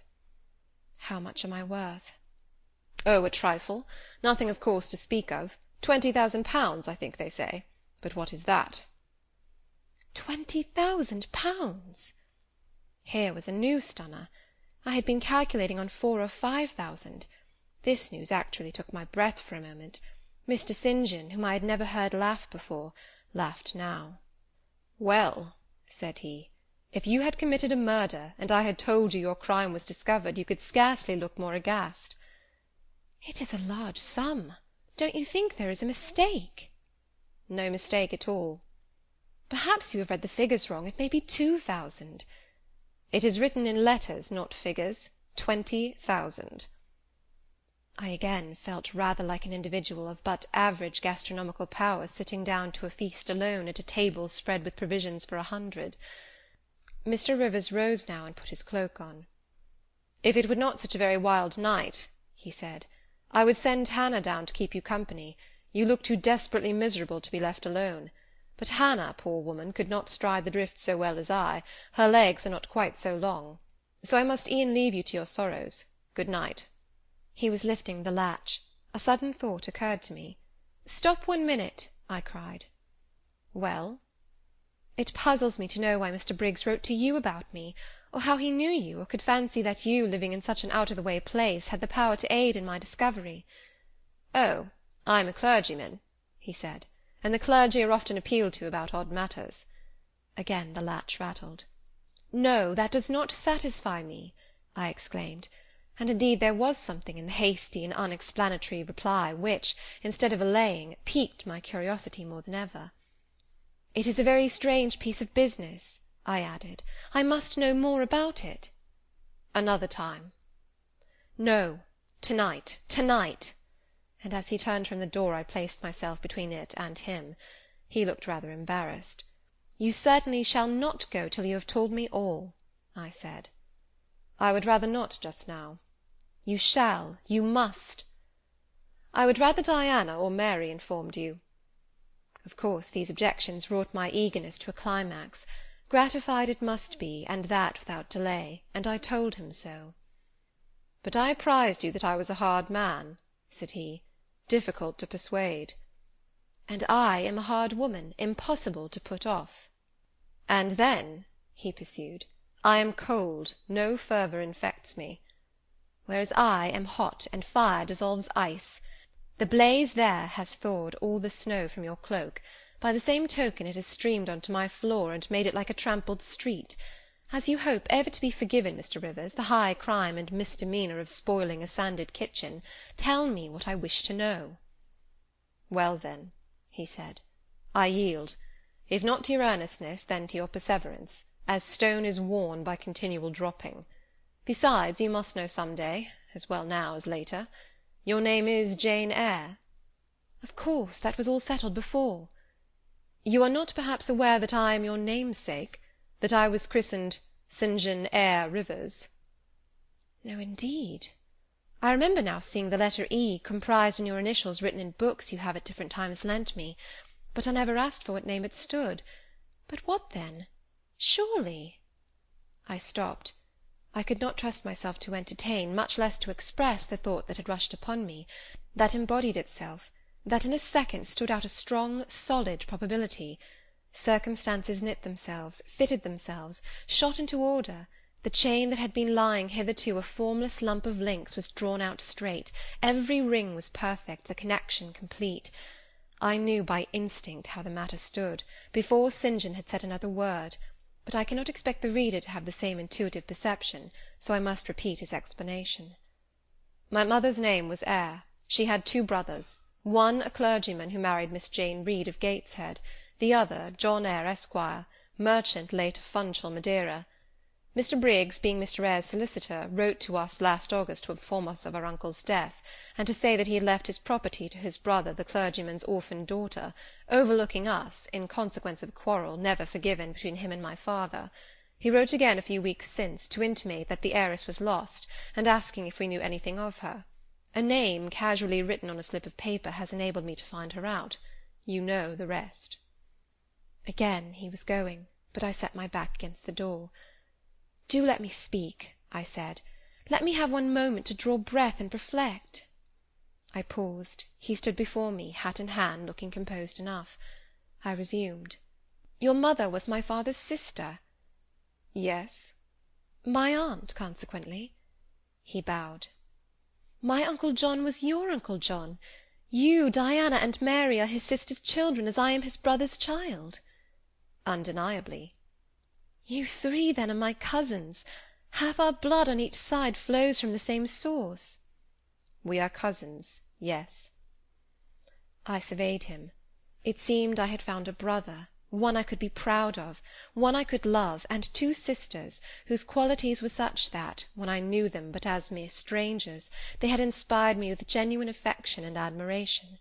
The two girls, on whom, kneeling down on the wet ground, and looking through the low latticed window of Moor House kitchen, I had gazed with so bitter a mixture of interest and despair, were my near kinswomen, and the young and stately gentleman who had found me almost dying at his threshold was my blood relation. Glorious discovery to a lonely wretch! This was wealth indeed, wealth to the heart, a mine of pure genial affections. This was a blessing, bright, vivid, and exhilarating, not like the ponderous gift of gold, rich and welcome enough in its way, but sobering from its weight. I now clapped my hands in sudden joy, my pulse bounded, my veins thrilled. "Oh, I am glad, I am glad!" I exclaimed. St. John smiled. "Did I not say you neglected essential points to pursue trifles?" he asked. "You were serious when I told you had got a fortune, and now, for a matter of no moment, you are excited." "What can you mean? It may be of no moment to you. You have sisters and don't care for a cousin. But I had nobody, and now three relations, or two if you don't choose to be counted, are born into my world full grown. I say again, I am glad." I walked fast through the room. I stopped, half suffocated with the thoughts that rose faster than I could conceive, comprehend, settle them, thoughts of what might, could, would, and should be, and that ere long. I looked at the blank wall. It seemed a sky thick with ascending stars. Every one lit me to a purpose or delight. Those who had saved my life, whom, till this hour, I had loved barrenly, I could now benefit. They were under a yoke, I could free them. They were scattered, I could reunite them. The independence, the affluence which was mine, might be theirs too. Were we not four? 20,000 pounds shared equally would be 5,000 each. Justice, enough and to spare, justice would be done, mutual happiness secured. Now the wealth did not weigh on me, now it was not mere bequest of coin, it was a legacy of life, hope, enjoyment. How I looked while these ideas were taking my spirit by storm I cannot tell, but I perceived soon that Mr. Rivers had placed a chair behind me, and was gently attempting to make me sit down on it. He also advised me to be composed. I scorned the insinuation of helplessness and distraction, shook off his hand, and began to walk about again. "Write to Diana and Mary to-morrow," I said, "and tell them to come home directly. Diana said they would both consider themselves rich with 1,000 pounds, so with 5,000 they will do very well." "Tell me where I can get you a glass of water," said St. John. "You really must make an effort to tranquillize your feelings." "Nonsense! And what sort of an effect will the bequest have on you? Will it keep you in England, induce you to marry Miss Oliver, and settle down like an ordinary mortal?" "You wander. Your head becomes confused. I have been too abrupt in communicating the news. It has excited you beyond your strength." "Mr. Rivers, you quite put me out of patience. I am rational enough. It is you who misunderstand, or rather who affect to misunderstand." "Perhaps if you explained yourself a little more fully, I should comprehend better." "Explain? What is there to explain? You cannot fail to see that 20,000 pounds, the sum in question, divided equally between the nephew and 3 nieces of our uncle, will give 5,000 to each. What I want is, that you should write to your sisters and tell them of the fortune that has accrued to them. To you, you mean?" "I have intimated my view of the case. I am incapable of taking any other. I am not brutally selfish, blindly unjust, or fiendishly ungrateful. Besides, I am resolved I will have a home and connections. I like Moor House, and I will live at Moor House. I like Diana and Mary, and I will attach myself for life to Diana and Mary. It would please and benefit me to have 5,000 pounds. It would torment and oppress me to have 20,000, which, moreover, could never be mine in justice, though it might be in law. I abandon to you, then, what is absolutely superfluous to me. Let there be no opposition and no discussion about it. Let us agree amongst each other, and decide the point at once. This is acting on first impulses. You must take days to consider such a matter, ere your word can be regarded as valid. Oh, if all you doubt is my sincerity, I am easy. You see the justice of the case. I do see a certain justice, but it is contrary to all custom. Besides, the entire fortune is your right. My uncle gained it by his own efforts. He was free to leave it to whom he would. He left it to you. After all, justice permits you to keep it. You may, with a clear conscience, consider it absolutely your own. With me, said I, it is fully as much a matter of feeling as of conscience. I must indulge my feelings. I so seldom have had an opportunity of doing so.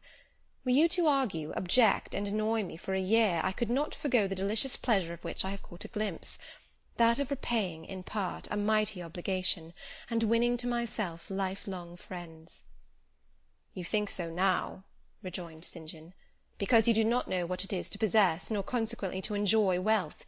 You cannot form a notion of the importance 20,000 pounds would give you, of the place it would enable you to take in society, of the prospects it would open to you. You cannot.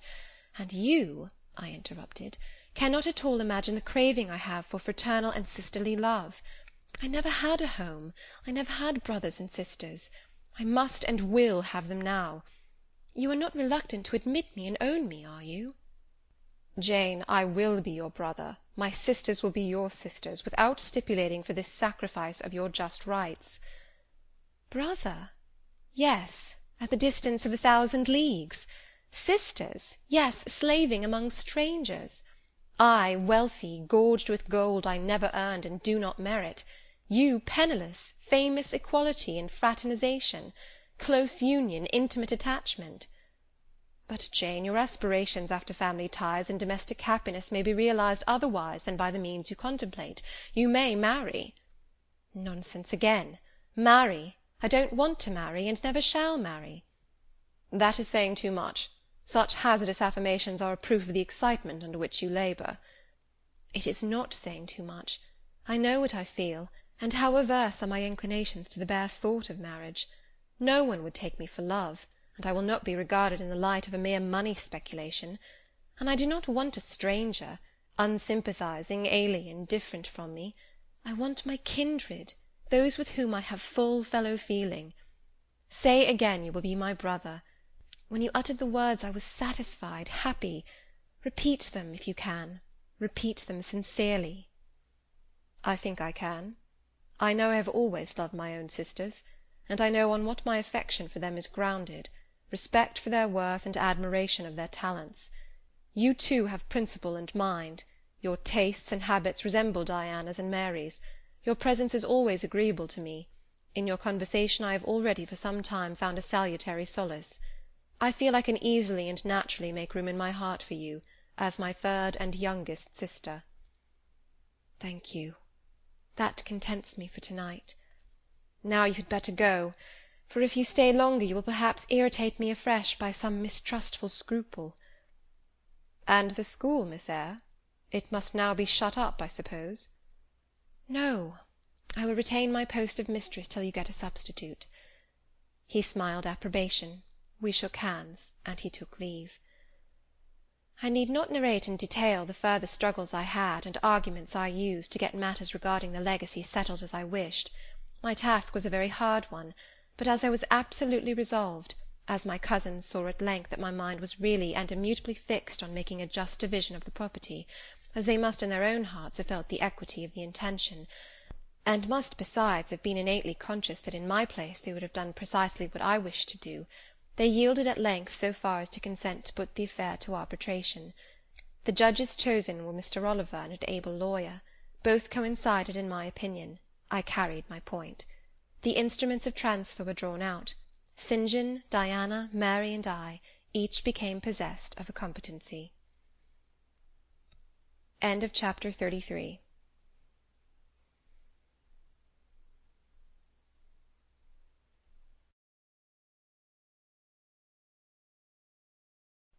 Chapter 34. It was near Christmas by the time all was settled, the season of general holiday approached.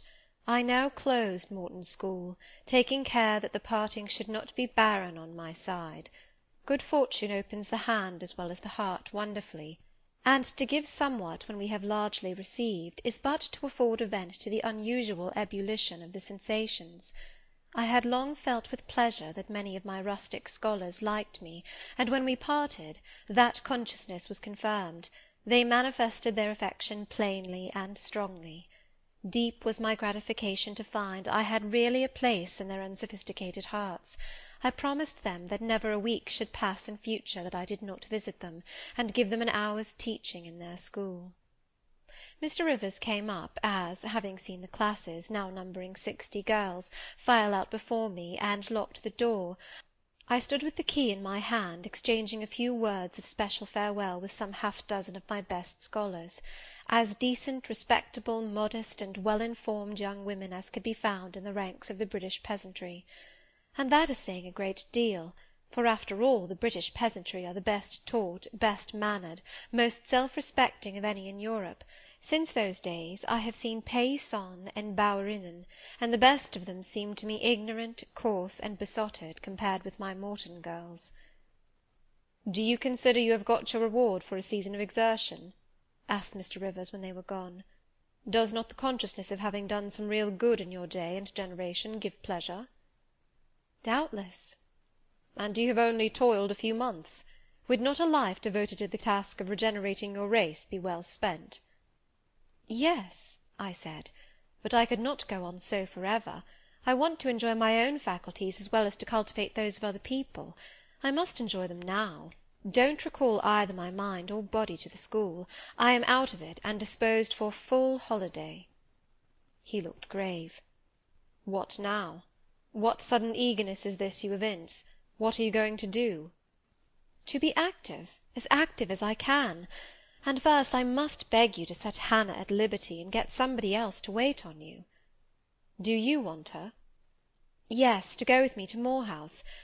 Diana and Mary will be at home in a week, and I want to have everything in order against their arrival." "I understand. I thought you were for flying off on some excursion. It is better so. Hannah will go with you." "Tell her to be ready by to-morrow, then, and here is the schoolroom key. I will give you the key of my cottage in the morning." He took it. "You give it up very gleefully," said he. "I don't quite understand your light-heartedness, because I cannot tell what employment you propose to yourself as a substitute for the one you are relinquishing. What aim, what purpose, what ambition in life have you now?" "My first aim will be to clean down. Do you comprehend the full force of the expression? To clean down Moor House from chamber to cellar.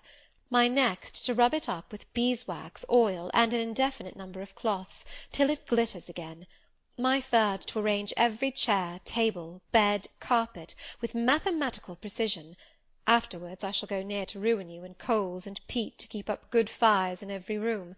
And lastly, the 2 days preceding that on which your sisters are expected will be devoted by Hannah and me to such a beating of eggs, sorting of currants, grating of spices, compounding of Christmas cakes, chopping up of materials for mince pies, and solemnizing of other culinary rites, as words can convey but an inadequate notion of to the uninitiated like you. My purpose, in short, is to have all things in an absolutely perfect state of readiness for Diana and Mary before next Thursday, and my ambition is to give them a beau ideal of a welcome when they come." St. John smiled slightly. Still he was dissatisfied. "It is all very well for the present," said he, "but seriously, I trust that when the first flush of vivacity is over, you will look a little higher than domestic endearments and household joys." "The best things the world has," I interrupted. "No, Jane, no. This world is not the scene of fruition. Do not attempt to make it so, nor of rest. Do not turn slothful." I mean, on the contrary, to be busy. Jane, I excuse you for the present. 2 months' grace I allow you for the full enjoyment of your new position, and for pleasing yourself with this late-found charm of relationship. But then I hope you'll begin to look beyond Moor House and Morton and sisterly society, than the selfish calm and sensual comfort of civilized affluence. I hope your energies will then once more trouble you with their strength. I looked at him with surprise. St. John, I said, I think you are almost wicked to talk so. I am disposed to be as content as a queen, and you try to stir me up to restlessness. To what end? To the end of turning to profit the talents which God has committed to your keeping, and of which he will surely one day demand a strict account. Jane, I shall watch you closely and anxiously, I warn you of that, and try to restrain the disproportionate fervour with which you throw yourself into commonplace home pleasures.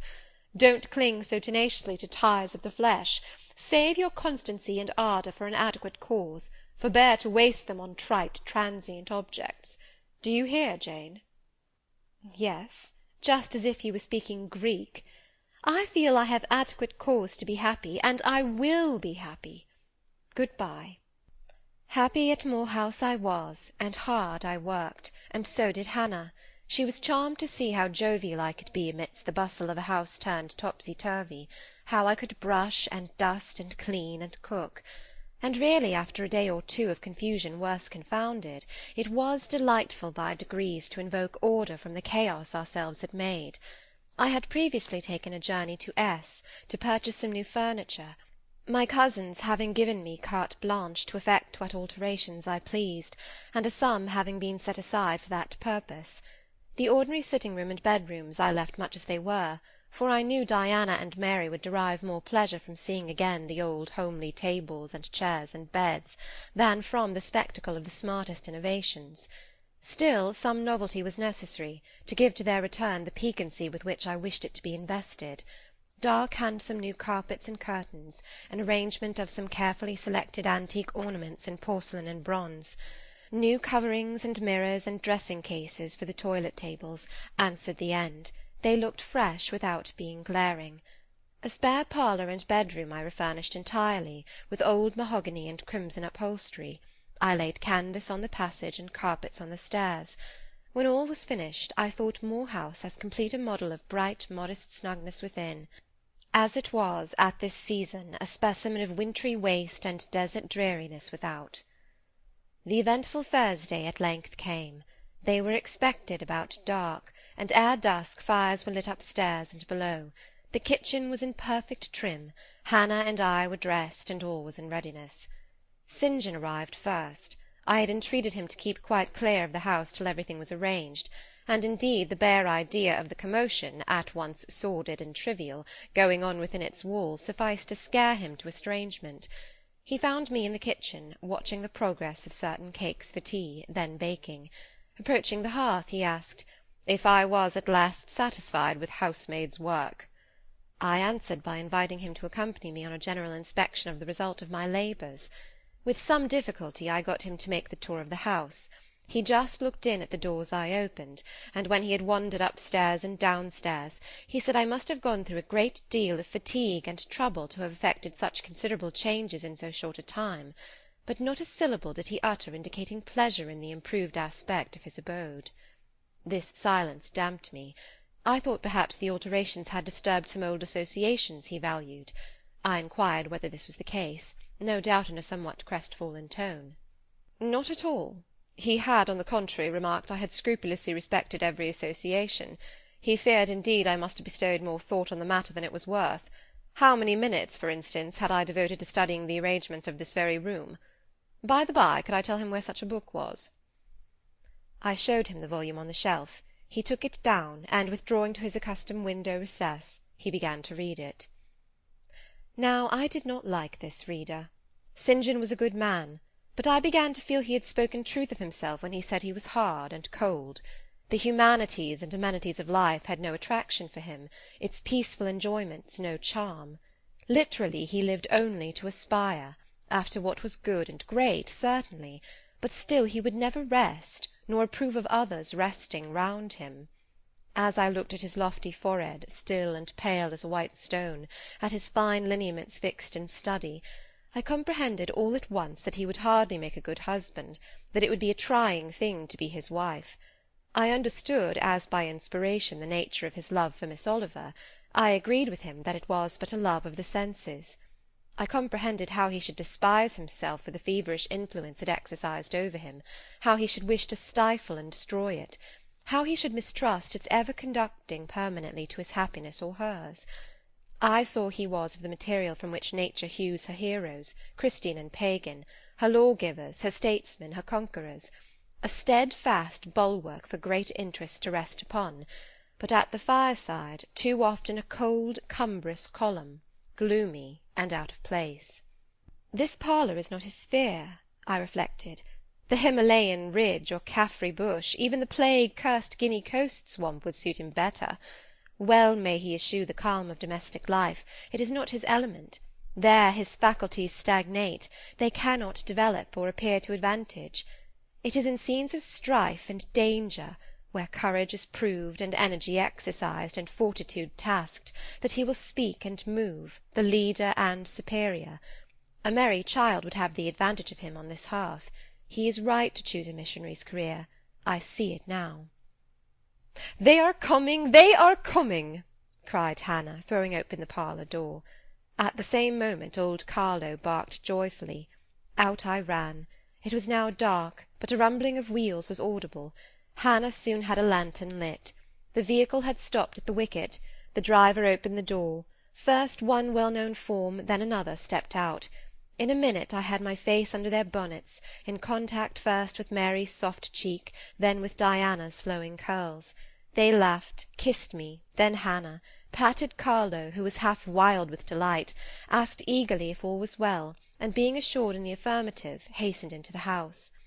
They were stiff with their long and jolting drive from Whitcross, and chilled with the frosty night air, but their pleasant countenances expanded to the cheerful firelight. While the driver and Hannah brought in the boxes, they demanded St. John. At this moment he advanced from the parlour. They both threw their arms round his neck at once. He gave each one quiet kiss, said in a low tone a few words of welcome, stood a while to be talked to, and then, intimating that he supposed they would soon rejoin him in the parlour, withdrew there as to a place of refuge. I had lit their candles to go upstairs, but Diana had first to give hospitable orders respecting the driver. This done, both followed me. They were delighted with the renovation and decorations of their rooms, with the new drapery and fresh carpets and rich tinted china vases. They expressed their gratification ungrudgingly. I had the pleasure of feeling that my arrangements met their wishes exactly, and that what I had done added a vivid charm to their joyous return home. Sweet was that evening. My cousins, full of exhilaration, were so eloquent in narrative and comment, that their fluency covered St. John's taciturnity. He was sincerely glad to see his sisters, but in their glow of fervour and flow of joy he could not sympathise. The event of the day, that is, the return of Diana and Mary, pleased him, but the accompaniments of that event, the glad tumult, the garrulous glee of reception, irked him. I saw he wished the calmer morrow was come. In the very meridian of the night's enjoyment, about an hour after tea, a rap was heard at the door. Hannah entered with the intimation that "a poor lad was come, at that unlikely time, to fetch Mr. Rivers to see his mother, who was drawing away." "Where does she live, Hannah?" "Clear up at Whitcross Brow, almost 4 miles off, and more in moss all the way." "Tell him I will go." "I'm sure, sir, you had better not. It's the worst road to travel after dark that can be. There's no track at all over the bog. And then it is such a bitter night, the keenest wind you ever felt. You had better send word, sir, that you will be there in the morning." But he was already in the passage, putting on his cloak, and without one objection, one murmur, he departed. It was then 9 o'clock. He did not return till midnight.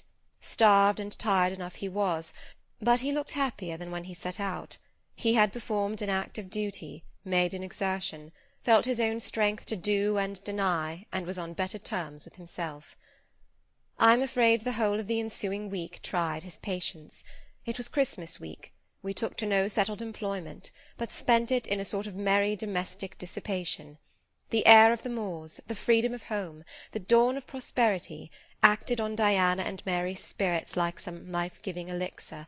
They were gay from morning till noon, and from noon till night.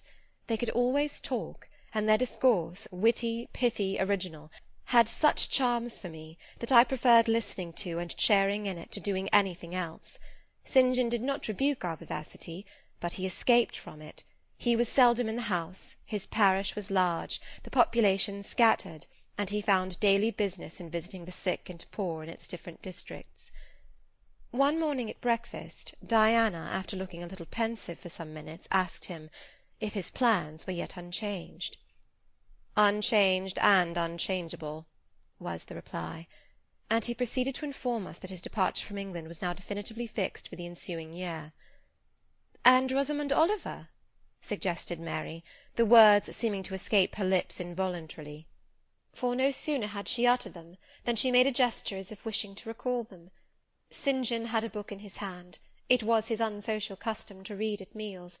He closed it and looked up. "Rosamond Oliver," said he, "is about to be married to Mr. Granby, one of the best connected and most estimable residents in S., grandson and heir to Sir Frederick Granby. I had the intelligence from her father yesterday." His sisters looked at each other and at me. We all three looked at him. He was serene as glass. "The match must have been got up hastily," said Diana. "They cannot have known each other long." "But 2 months. They met in October at the county ball at S. But where there are no obstacles to a union, as in the present case, where the connection is in every point desirable, delays are unnecessary. They will be married as soon as S. Place, which Sir Frederick gives up to them, can be refitted for their reception." The first time I found St. John alone after this communication, I felt tempted to inquire if the event distressed him, but he seemed so little to need sympathy, that, so far from venturing to offer him more, I experienced some shame at the recollection of what I had already hazarded. Besides, I was out of practice in talking to him. His reserve was again frozen over, and my frankness was congealed beneath it. He had not kept his promise of treating me like his sisters. He continually made little chilling differences between us, which did not at all tend to the development of cordiality. In short, now that I was acknowledged his kinswoman, and lived under the same roof with him, I felt the distance between us to be far greater than when he had known me only as the village schoolmistress. When I remembered how far I had once been admitted to his confidence, I could hardly comprehend his present frigidity. Such being the case, I felt not a little surprised when he raised his head suddenly from the desk over which he was stooping, and said, "You see, Jane, the battle is fought, and the victory won." Startled at being thus addressed, I did not immediately reply. After a moment's hesitation, I answered, "But are you sure you are not in the position of those conquerors whose triumphs have cost them too dear? Would not such another ruin you?" "I think not, and if I were, it does not much signify. I shall never be called upon to contend for such another. The event of the conflict is decisive. My way is now clear. I thank God for it." So saying, he returned to his papers and his silence. As our mutual happiness, i.e. Diana's, Mary's, and mine, settled into a quieter character, and we resumed our usual habits and regular studies, St. John stayed more at home. He sat with us in the same room, sometimes for hours together. While Mary drew, Diana pursued a course of encyclopedic reading she had, to my awe and amazement, undertaken, and I fagged away at German. He pondered a mystic lore of his own, that of some Eastern tongue, the acquisition of which he thought necessary to his plans. Thus engaged, he appeared, sitting in his own recess, quiet and absorbed enough, but that blue eye of his had a habit of leaving the outlandish-looking grammar, and wandering over, and sometimes fixing upon us, his fellow-students, with a curious intensity of observation. If caught, it would be instantly withdrawn, yet ever and anon it returned searchingly to our table. I wondered what it meant. I wondered, too, at the punctual satisfaction he never failed to exhibit on an occasion that seemed to me of small moment, namely, my weekly visit to Morton School. And still more was I puzzled, when, if the day was unfavourable, if there was snow or rain or high wind, and his sisters urged me not to go, he would invariably make light of their solicitude, and encourage me to accomplish the task without regard to the elements. "Jane is not such a weakling as you would make her," he would say. She can bear a mountain blast, or a shower, or a few flakes of snow, as well as any of us. Her constitution is both sound and elastic, better calculated to endure variations of climate than many more robust. And when I returned, sometimes a good deal tired, and not a little weather-beaten, I never dared complain, because I saw that to murmur would be to vex him. On all occasions fortitude pleased him. The reverse was a special annoyance. One afternoon, however, I got leave to stay at home, because I really had a cold. His sisters were gone to Morton in my stead. I sat reading Schiller, he deciphering his crabbed Oriental scrolls. As I exchanged a translation for an exercise, I happened to look his way. There I found myself under the influence of the ever-watchful blue eye. How long it had been searching me through, and over, I cannot tell. So keen was it, and yet so cold, I felt for the moment superstitious, as if I was sitting in the room with something uncanny. "Jane, what are you doing?" "Learning German." "I want you to give up German, and learn Hindostani." "You are not in earnest?" "In such earnest that I must have it so, and I will tell you why." He then went on to explain that Hindostani was the language he was himself at present studying, that as he advanced he was apt to forget the commencement, that it would assist him greatly to have a pupil with whom he might again and again go over the elements, and so fix them thoroughly in his mind, that his choice had hovered for some time between me and his sisters, but that he had fixed on me because he saw I could sit at the task the longest of the three. Would I do him this favour? I should not, perhaps, have to make the sacrifice long, as it wanted now barely 3 months to his departure. St. John was not a man to be lightly refused. You felt that every impression made on him, either for pain or pleasure, was deep-graved and permanent. I consented. When Diana and Mary returned, the former found her scholar transferred from her to her brother. She laughed, and both she and Mary agreed that St. John should never have persuaded them to such a step. He answered quietly, "I know it." I found him a very patient, very forbearing, and yet an exacting master. He expected me to do a great deal, and when I fulfilled his expectations, he in his own way fully testified his approbation. By degrees he acquired a certain influence over me that took away my liberty of mind. His praise and notice were more restraining than his indifference. I could no longer talk or laugh freely when he was by, because a tiresomely importunate instinct reminded me that vivacity, at least in me, was distasteful to him. I was so fully aware that only serious moods and occupations were acceptable, that in his presence every effort to sustain or follow any other became vain. I fell under a freezing spell. When he said go, I went; come, I came; do this, I did it. But I did not love my servitude. I wished, many a time, he had continued to neglect me. One evening, when at bedtime his sisters and I stood round him, bidding him good night, he kissed each of them as was his custom, and, as was equally his custom, he gave me his hand. Diana, who chanced to be in a frolicsome humour, she was not painfully controlled by his will, for hers in another way was as strong, exclaimed, "St. John, you used to call Jane your third sister, but you don't treat her as such. You should kiss her too." She pushed me towards him. I thought Diana very provoking, and felt uncomfortably confused, and while I was thus thinking and feeling, St. John bent his head. His Greek face was brought to a level with mine, his eyes questioned my eyes piercingly. He kissed me. There are no such things as marble kisses or ice kisses, or I should say my ecclesiastical cousin's salute belonged to one of these classes, but there may be experiment kisses, and his was an experiment kiss. When given, he viewed me to learn the result. It was not striking. I am sure I did not blush. Perhaps I might have turned a little pale, for I felt as if this kiss were a seal affixed to my fetters. He never omitted the ceremony afterwards, and the gravity and quiescence with which I underwent it seemed to invest it for him with a certain charm. As for me, I daily wished more to please him. But to do so I felt daily more and more that I must disown half my nature, stifle half my faculties, wrest my tastes from their original bent, force myself to the adoption of pursuits for which I had no natural vocation. He wanted to train me to an elevation I could never reach. It racked me hourly to aspire to the standard he uplifted. The thing was as impossible as to mould my irregular features to his correct and classic pattern, to give my changeable green eyes the sea-blue tint and solemn lustre of his own. Not his ascendancy alone, however, held me in thrall at present. Of late it had been easy enough for me to look sad.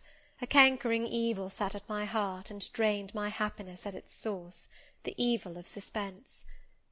Perhaps you think I had forgotten Mr. Rochester, reader, amidst these changes of place and fortune. Not for a moment. His idea was still with me, because it was not a vapour sunshine could disperse, nor a sand-traced effigy storms could wash away. It was a name graven on a tablet, fated to last as long as the marble it inscribed. The craving to know what had become of him followed me everywhere. When I was at Morton, I re-entered my cottage every evening to think of that, and now at Moor House I sought my bedroom each night to brood over it. In the course of my necessary correspondence with Mr. Briggs about the will, I had inquired if he knew anything of Mr. Rochester's present residence and state of health, but, as St. John had conjectured, he was quite ignorant of all concerning him. I then wrote to Mrs. Fairfax, entreating information on the subject. I had calculated with certainty on this step answering my end. I felt sure it would elicit an early answer.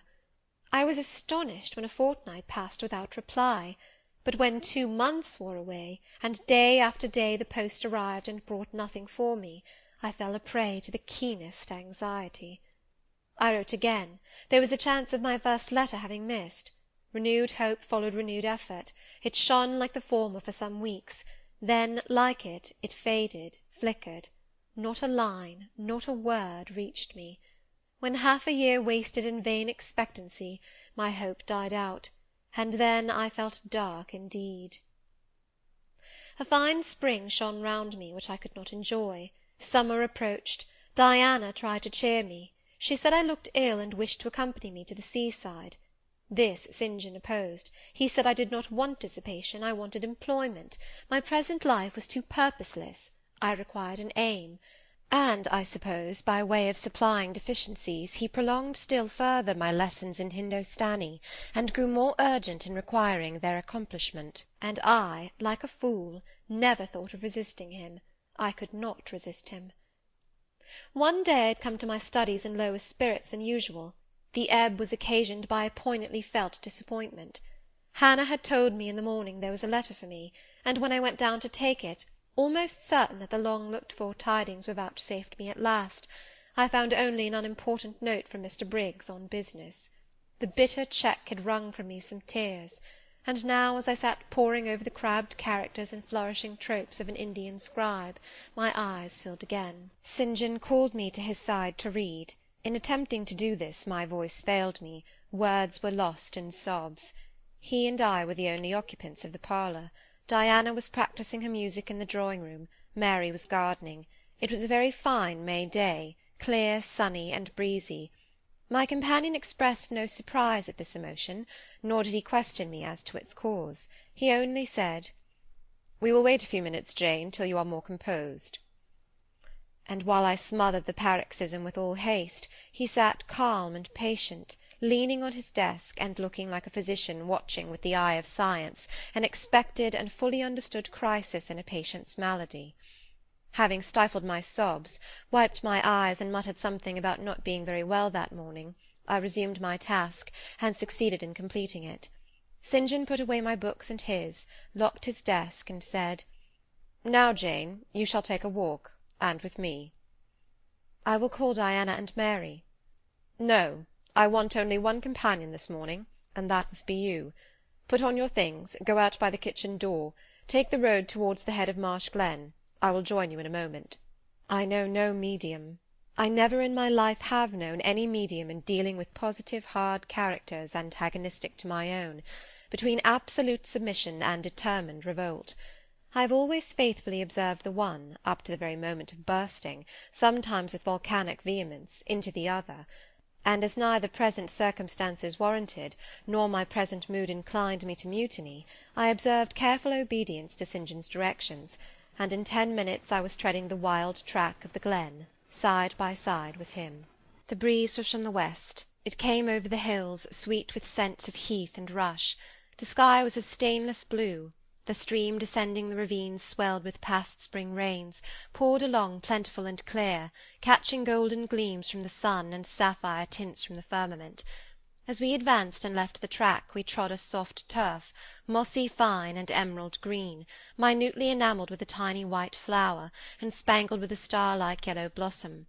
The hills meantime shut us quite in, for the glen, towards its head, wound to their very core.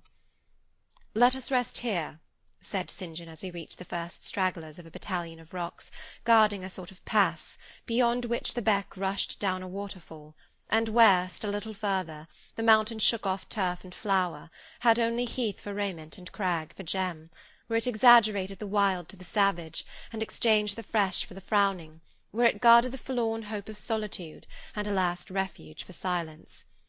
I took a seat. St. John stood near me. He looked up the pass and down the hollow. His glance wandered away with the stream, and returned to traverse the unclouded heaven which coloured it. He removed his hat, let the breeze stir his hair and kiss his brow. He seemed in communion with the genius of the haunt. With his eye he bade farewell to something. "And I shall see it again," he said aloud, "in dreams when I sleep by the Ganges, and again in a more remote hour, when another slumber overcomes me, on the shore of a darker stream." Strange words of a strange love, an austere patriot's passion for his fatherland. He sat down. For half an hour we never spoke, neither he to me nor I to him. That interval past, he recommenced. "Jane, I go in 6 weeks. I have taken my berth in an East Indiaman which sails on the 20th of June. "God will protect you, for you have undertaken his work," I answered. "Yes," he said, "there is my glory and joy. I am the servant of an infallible master. I am not going out under human guidance, subject to the defective laws and erring control of my feeble fellow-worms. My king, my lawgiver, my captain is the all-perfect. It seems strange to me that all round me do not burn to enlist under the same banner, to join in the same enterprise." "All have not your powers, and it would be folly for the feeble to wish to march with the strong." "I do not speak of the feeble, or think of them. I address only such as are worthy of the work, and content to accomplish it." "Those are few in number, and difficult to discover." "You say truly. But when found, it is right to stir them up, to urge and exhort them to the effort, to show them what their gifts are and why they were given, to speak heaven's message in their ear, to offer them, direct from God, a place in the ranks of his chosen." "If they are really qualified for the task, will not their own hearts be the first to inform them of it?" I felt as if an awful charm was framing round and gathering over me. I trembled to hear some fatal words spoken which would at once declare and rivet the spell. "And what does your heart say?" demanded St. John. "My heart is mute, my heart is mute," I answered, struck and thrilled. "Then I must speak for it," continued the deep relentless voice. "Jane, come with me to India. Come as my helpmeet and fellow-labourer." The glen and sky spun round, the hills heaved. It was as if I had heard a summons from heaven, as if a visionary messenger, like him of Macedonia, had announced, "Come over and help us." But I was no apostle. I could not behold the herald. I could not receive his call. "Oh, St. John," I cried, "have some mercy!" I appealed to one who, in the discharge of what he believed his duty, knew neither mercy nor remorse. He continued, "God and nature intended you for a missionary's wife. It is not personal, but mental endowments they have given you. You are formed for labour, not for love. A missionary's wife you must, shall be. You shall be mine. I claim you, not for my pleasure, but for my sovereign's service." "I am not fit for it. I have no vocation," I said. He had calculated on these first objections. He was not irritated by them. Indeed, as he leaned back against the crag behind him, folded his arms on his chest, and fixed his countenance, I saw he was prepared for a long and trying opposition, and had taken in a stock of patience to last him to its close, resolved, however, that that close should be conquest for him. "Humility, Jane," said he, "is the groundwork of Christian virtues. You say right that you are not fit for the work. Who is fit for it? Or who, that ever was truly called, believed himself worthy of the summons? I, for instance, am but dust and ashes. With St. Paul I acknowledge myself the chiefest of sinners, But I do not suffer this sense of my personal vileness to daunt me. I know my leader, that he is just as well as mighty, and while he has chosen a feeble instrument to perform a great task, he will, from the boundless stores of his providence, supply the inadequacy of the means to the end. Think like me, Jane, trust like me. It is the Rock of Ages I ask you to lean on. Do not doubt but it will bear the weight of your human weakness. I do not understand a missionary life. I have never studied missionary labours. There I, humble as I am, can give you the aid you want. I can set you your task from hour to hour, stand by you always, help you from moment to moment. This I could do in the beginning. Soon, for I know your powers, you would be as strong and apt as myself, and would not require my help. But my powers, where are they for this undertaking? I do not feel them. Nothing speaks or stirs in me while you talk. I am sensible of no light kindling, no life quickening, no voice counselling or cheering. Oh, I wish I could make you see how much my mind is at this moment like a rayless dungeon, with one shrinking fear fettered in its depths, the fear of being persuaded by you to attempt what I cannot accomplish. I have an answer for you. Hear it. I have watched you ever since we first met. I have made you my study for 10 months. I have proved you in that time by sundry tests. And what have I seen and elicited? In the village school I found you could perform well, punctually, uprightly, labour uncongenial to your habits and inclinations. I saw you could perform it with capacity and tact. You could win while you controlled. In the calm with which you learnt you had become suddenly rich, I read a mind clear of the vice of Demas. Lucre had no undue power over you. In the resolute readiness with which you cut your wealth into 4 shares, keeping but one to yourself, and relinquishing the 3 others to the claim of abstract justice, I recognized a soul that revelled in the flame and excitement of sacrifice. In the tractability with which, at my wish, you forsook a study in which you were interested, and adopted another because it interested me, in the untiring assiduity with which you have since persevered in it, in the unflagging energy and unshaken temper with which you have met its difficulties, I acknowledge the complement of the qualities I seek. Jane, you are docile, diligent, disinterested, faithful, constant, and courageous, very gentle and very heroic. Cease to mistrust yourself. I can trust you unreservedly. As a conductress of Indian schools and a helper amongst Indian women, your assistance will be to me invaluable. My iron shroud contracted round me. Persuasion advanced with slow, sure step. Shut my eyes as I would, these last words of his succeeded in making the way, which had seemed blocked up, comparatively clear. My work, which had appeared so vague, so hopelessly diffuse, condensed itself as he proceeded, and assumed a definite form under his shaping hand. He waited for an answer. I demanded a quarter of an hour to think before I again hazarded a reply. "Very willingly," he rejoined, and rising he strode a little distance up the pass, threw himself down on a swell of heath, and there lay still. I can do what he wants me to do. I am forced to see and acknowledge that, I meditated. That is, if life be spared me. But I feel mine is not the existence to be long protracted under an Indian sun. What then? He does not care for that. When my time came to die, he would resign me, in all serenity and sanctity, to the God who gave me. The case is very plain before me. In leaving England I should leave a loved but empty land. Mr. Rochester is not there, and if he were, what is, and what can that ever be to me? My business is to live without him now. Nothing so absurd, so weak as to drag on from day to day as if I were waiting some impossible change in circumstances which might reunite me to him. Of course, as St. John once said, I must seek another interest in life to replace the one lost. Is not the occupation he now offers me truly the most glorious man can adopt or God assign? Is it not, by its noble cares and sublime results, the one best calculated to fill the void left by uptorn affections and demolished hopes? I believe I must say yes, and yet I shudder. Alas, if I join St. John, I abandon half myself. If I go to India, I go to premature death. And how will the interval between leaving England for India and India for the grave be filled? Oh, I know well. That, too, is very clear to my vision. By straining to satisfy St. John till my sinews ache, I shall satisfy him, to the finest central point and farthest outward circle of his expectations. If I do go with him, if I do make the sacrifice he urges, I will make it absolutely. I will throw all on the altar, heart, vitals, the entire victim. He will never love me, but he shall approve me. I will show him energies he has not yet seen, resources he has never suspected. Yes, I can work as hard as he can, and with as little grudging. Consent, then, to his demand is possible, but for one item, one dreadful item.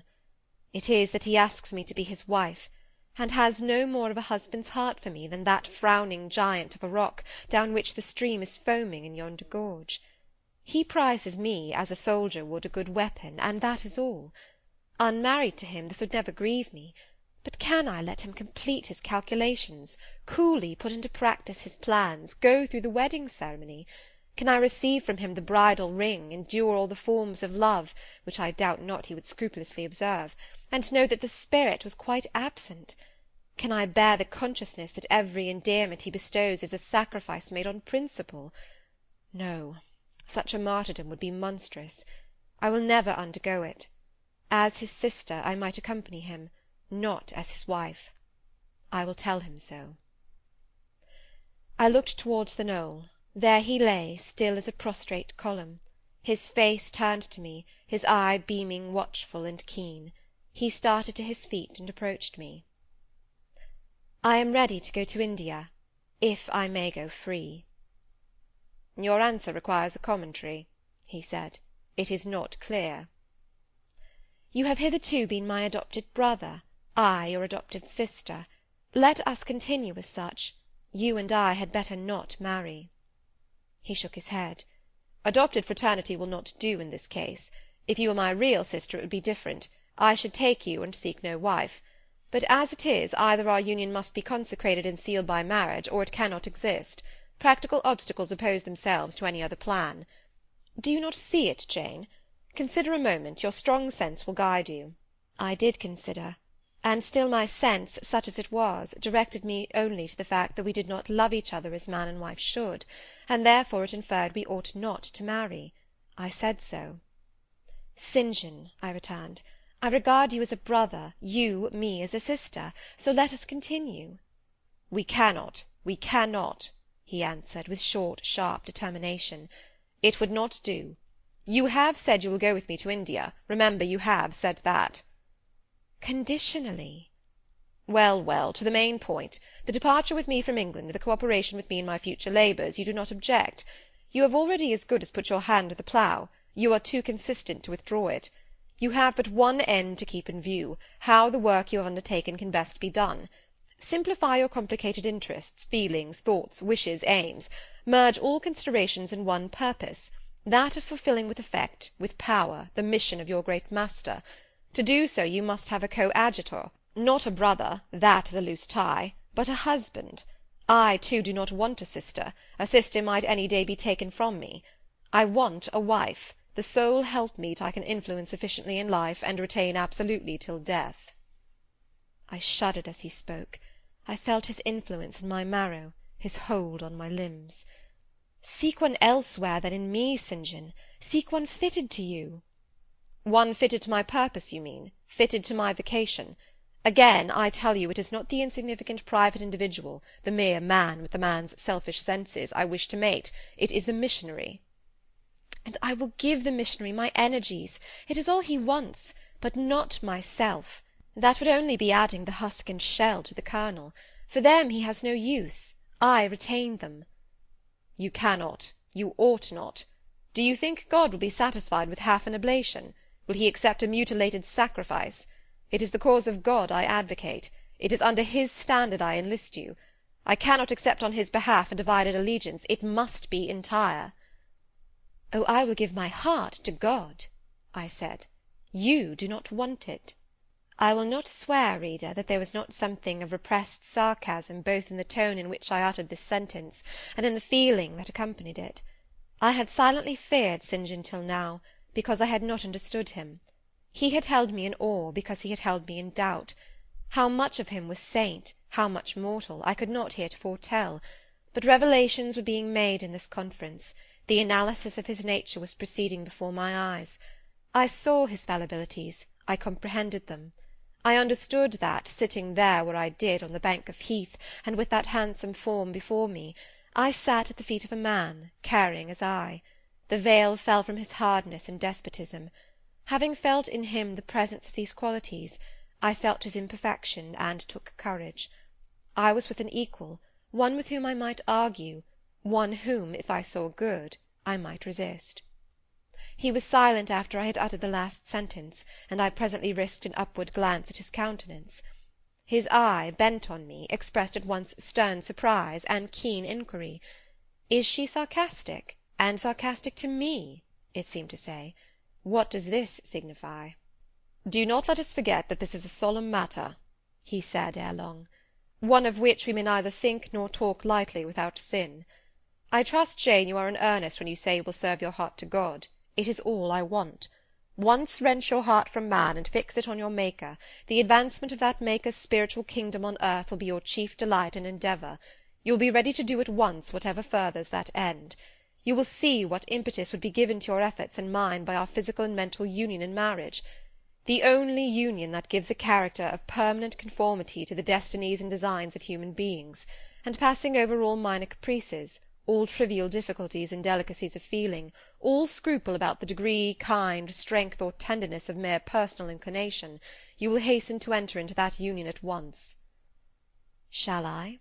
I said briefly, and I looked at his features, beautiful in their harmony, but strangely formidable in their still severity, at his brow, commanding but not open, at his eyes, bright and deep and searching, but never soft, at his tall imposing figure, and fancied myself in idea his wife. Oh, it would never do. As his curate, his comrade, all would be right. I would cross oceans with him in that capacity, toil under eastern suns, in Asian deserts with him in that office, admire and emulate his courage and devotion and vigour, accommodate quietly to his masterhood, smile undisturbed at his ineradicable ambition, discriminate the Christian from the man, profoundly esteem the one, and freely forgive the other. I should suffer often, no doubt, attached to him only in this capacity. My body would be under rather a stringent yoke, but my heart and mind would be free. I should still have my unblighted self to turn to, my natural unenslaved feelings with which to communicate in moments of loneliness. There would be recesses in my mind which would be only mine, to which he never came, and sentiments growing there fresh and sheltered, which his austerity could never blight, nor his measured warrior march trample down. But as his wife, at his side always, and always constrained, and always checked, forced to keep the fire of my nature continually low, to compel it to burn inwardly, and never utter a cry, though the imprisoned flame consumed vital after vital, this would be unendurable. "St. John," I exclaimed, when I had got so far in my meditation. "Well?" he answered icily. "I repeat, I freely consent to go with you as your fellow missionary, but not as your wife. I cannot marry you, and become part of you." "A part of me you must become," he answered steadily. "Otherwise the whole bargain is void. How can I, a man not yet 30, take out with me to India a girl of 19, unless she be married to me? How can we be for ever together, sometimes in solitude, sometimes amidst savage tribes, and unwed?" "Very well," I said shortly. "Under the circumstances, quite as well as if I were either your real sister, or a man and a clergyman like yourself." "It is known that you are not my sister.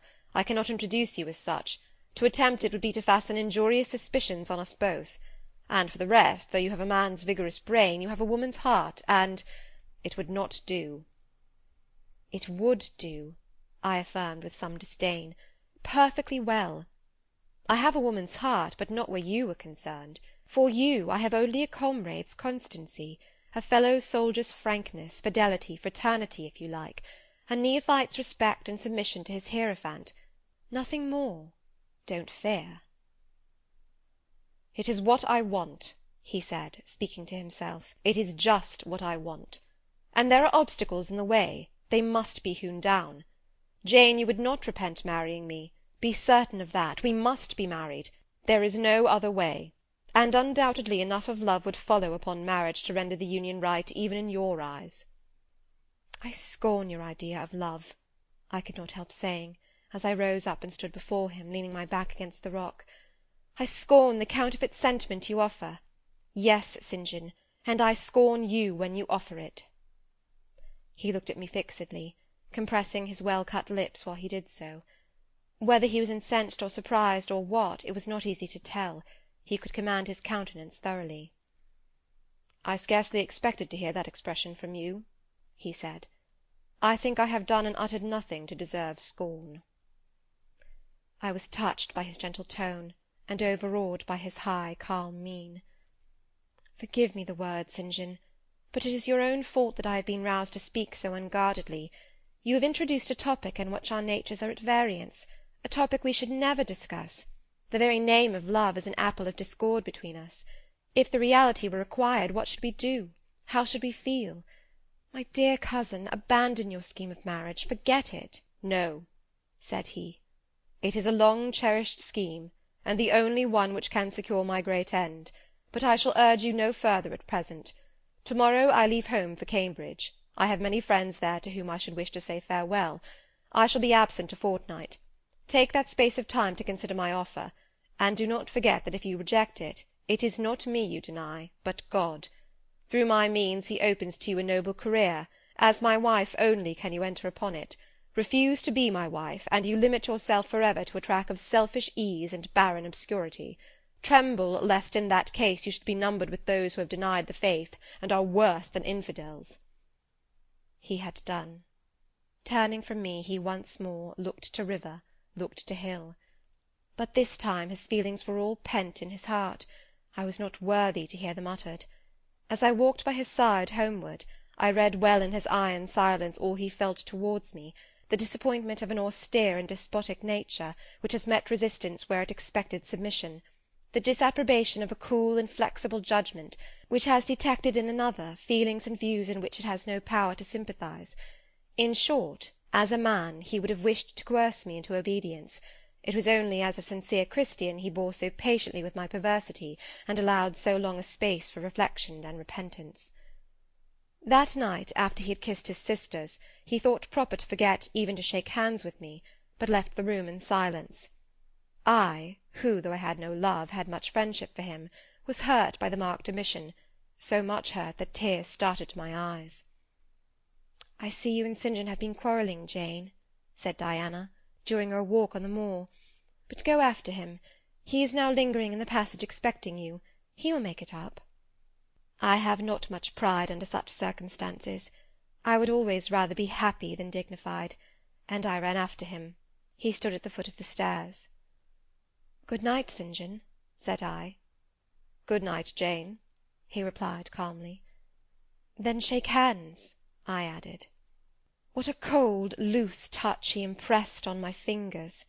He was deeply displeased by what had occurred that day. Cordiality would not warm, nor tears move him. No happy reconciliation was to be had with him, no cheering smile or generous word. But still the Christian was patient and placid, and when I asked him if he forgave me, he answered that he was not in the habit of cherishing the remembrance of vexation, that he had nothing to forgive, not having been offended. And with that answer he left me. I would much rather he had knocked me down. End of Chapter 34.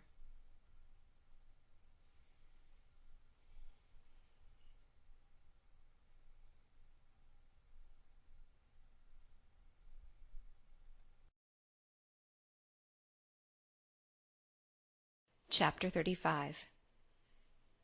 He did not leave for Cambridge the next day, as he had said he would. He deferred his departure a whole week, and during that time he made me feel what severe punishment a good yet stern, a conscientious yet implacable man can inflict on one who has offended him. Without one overt act of hostility, one upbraiding word, he contrived to impress me momently with the conviction that I was put beyond the pale of his favour. Not that St. John harboured a spirit of unchristian vindictiveness, not that he would have injured a hair of my head, if it had been fully in his power to do so. Both by nature and principle, he was superior to the mean gratification of vengeance. He had forgiven me for saying I scorned him in his love, but he had not forgotten the words, and as long as he and I lived, he never would forget them.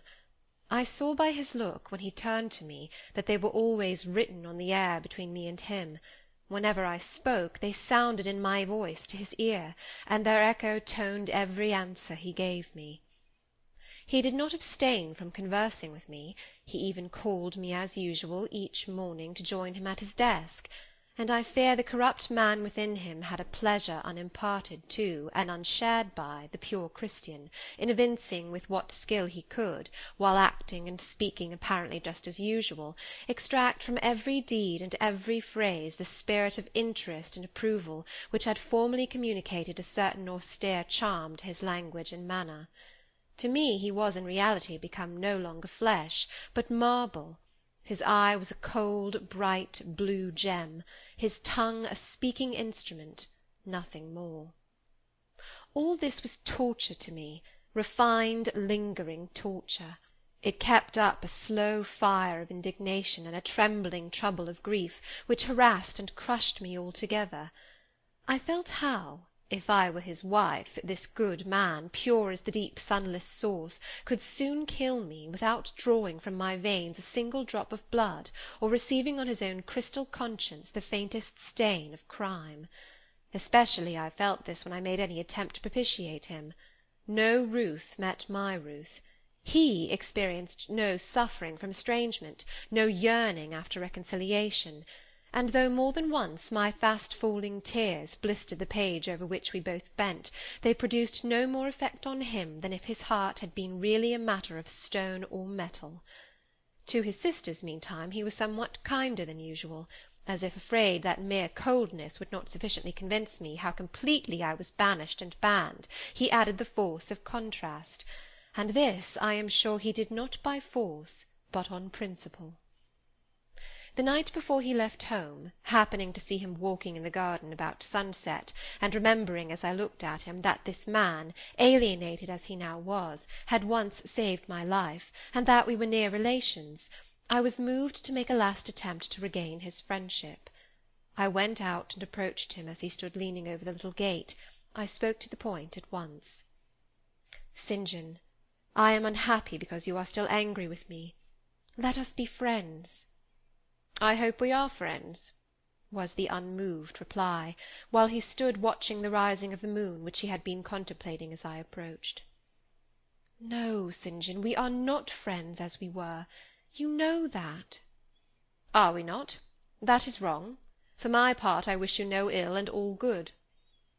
"I believe you, St. John, for I am sure you are incapable of wishing any one ill. But as I am your kinswoman, I should desire somewhat more of affection than that sort of general philanthropy you extend to mere strangers." "Of course," he said, "your wish is reasonable, and I am far from regarding you as a stranger." This, spoken in a cool, tranquil tone, was mortifying and baffling enough. Had I attended to the suggestions of pride and ire, I should immediately have left him, but something worked within me more strongly than those feelings could.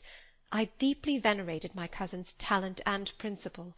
His friendship was of value to me. To lose it tried me severely. I would not so soon relinquish the attempt to reconquer it. "Must we part in this way, St. John?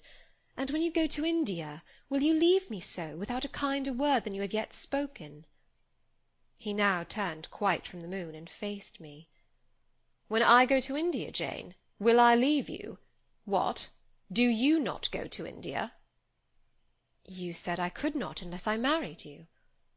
"And you will not marry me? You adhere to that resolution?" Reader, do you know, as I do, what terror those cold people can put into the ice of their questions? How much of the fall of the avalanche is in their anger, of the breaking up of the frozen sea in their displeasure? No, St. John, I will not marry you. I adhere to my resolution. The avalanche had shaken and slid a little forward, but it did not yet crash down. "Once more, why this refusal?" he asked. "Formerly," I answered, "because you did not love me. Now, I reply, because you almost hate me. If I were to marry you, you would kill me. You are killing me now." His lips and cheeks turned white, quite white. I should kill you. I am killing you. Your words are such as ought not to be used, violent, unfeminine, and untrue. They betray an unfortunate state of mind. They merit severe reproof. They would seem inexcusable, but that it is the duty of man to forgive his fellow even until 77 times. I had finished the business now. While earnestly wishing to erase from his mind the trace of my former offence, I had stamped on that tenacious surface another and far deeper impression. I had burnt it in. "Now you will indeed hate me," I said. "It is useless to attempt to conciliate you. I see I have made an eternal enemy of you." A fresh wrong did these words inflict, the worse because they touched on the truth. That bloodless lip quivered to a temporary spasm. I knew the steely ire I had whetted. I was heart-wrung. "You utterly misinterpret my words," I said, at once seizing his hand. "I have no intention to grieve or pain you. Indeed, I have not." Most bitterly he smiled. Most decidedly he withdrew his hand from mine. "And now you recall your promise, and will not go to India at all, I presume?" said he, after a considerable pause. "Yes, I will, as your assistant," I answered. A very long silence succeeded. What struggle there was in him between nature and grace in this interval I cannot tell. Only singular gleams scintillated in his eyes, and strange shadows passed over his face. He spoke at last. "I before proved to you the absurdity of a single woman of your age proposing to accompany abroad a single man of mine. I proved it to you in such terms as, I should have thought, would have prevented your ever again alluding to the plan. That you have done so, I regret, for your sake." I interrupted him. Anything like a tangible reproach gave me courage at once. "Keep to common sense, St. John. You are verging on nonsense. You pretend to be shocked by what I have said. You are not really shocked, for with your superior mind you cannot be either so dull or so conceited as to misunderstand my meaning. I say again, I will be your curate if you like, but never your wife." Again he turned lividly pale, but as before controlled his passion perfectly. He answered emphatically but calmly, "A female curate, who is not my wife, would never suit me. With me, then, it seems you cannot go. But if you are sincere in your offer, I will, while in town, speak to a married missionary, whose wife needs a coadjutor. Your own fortune will make you independent of the Society's aid, and thus you may still be spared the dishonour of breaking your promise and deserting the band you engaged to join." Now I never had, as the reader knows, either given any formal promise or entered into any engagement, and this language was all much too hard and much too despotic for the occasion. I replied, "There is no dishonour, no breach of promise, no desertion in the case. I am not under the slightest obligation to go to India, especially with strangers. With you I would have ventured much, because I admire, confide in, and as a sister I love you. But I am convinced that, go when and with whom I would, I should not live long in that climate." "Ah, you are afraid of yourself," he said, curling his lip. "I am. God did not give me my life to throw away, and to do as you wish me would, I begin to think, be almost equivalent to committing suicide. Moreover, before I definitively resolve on quitting England, I will know for certain whether I cannot be of greater use by remaining in it than by leaving it." "What do you mean?" It would be fruitless to attempt to explain, but there is a point on which I have long endured painful doubt, and I can go nowhere till by some means that doubt is removed. I know where your heart turns and to what it clings. The interest you cherish is lawless and unconsecrated. Long since you ought to have crushed it. Now you should blush to allude to it. You think of Mr. Rochester?" It was true. I confessed it by silence. "Are you going to seek Mr. Rochester?" "I must find out what has become of him." "It remains for me, then," he said, "to remember you in my prayers, and to entreat God for you in all earnestness that you may not indeed become a castaway. I had thought I recognized in you one of the chosen, but God sees not as man sees. His will be done." He opened the gate, passed through it, and strayed away down the glen. He was soon out of sight. On re-entering the parlour, I found Diana standing at the window, looking very thoughtful. Diana was a great deal taller than I. She put her hand on my shoulder, and stooping, examined my face. "Jane," she said, "you are always agitated and pale now. I am sure there is something the matter. Tell me what business St. John and you have on hands. I have watched you this half-hour from the window. You must forgive my being such a spy, but for a long time I have fancied I hardly know what. St. John is a strange being." She paused. I did not speak. Soon she resumed. "That brother of mine cherishes peculiar views of some sort respecting you, I am sure. He has long distinguished you by a notice and interest he never showed to any one else. To what end? I wish he loved you. Does he, Jane?" I put her cool hand to my hot forehead. "No, Di, not one whit." "Then why does he follow you so with his eyes, and get you so frequently alone with him, and keep you so continually at his side? Mary and I had both concluded he wished you to marry him." "He does. He has asked me to be his wife." Diana clapped her hands. "Oh, that is just what we hoped and thought! And you will marry him, Jane, won't you? And then he will stay in England."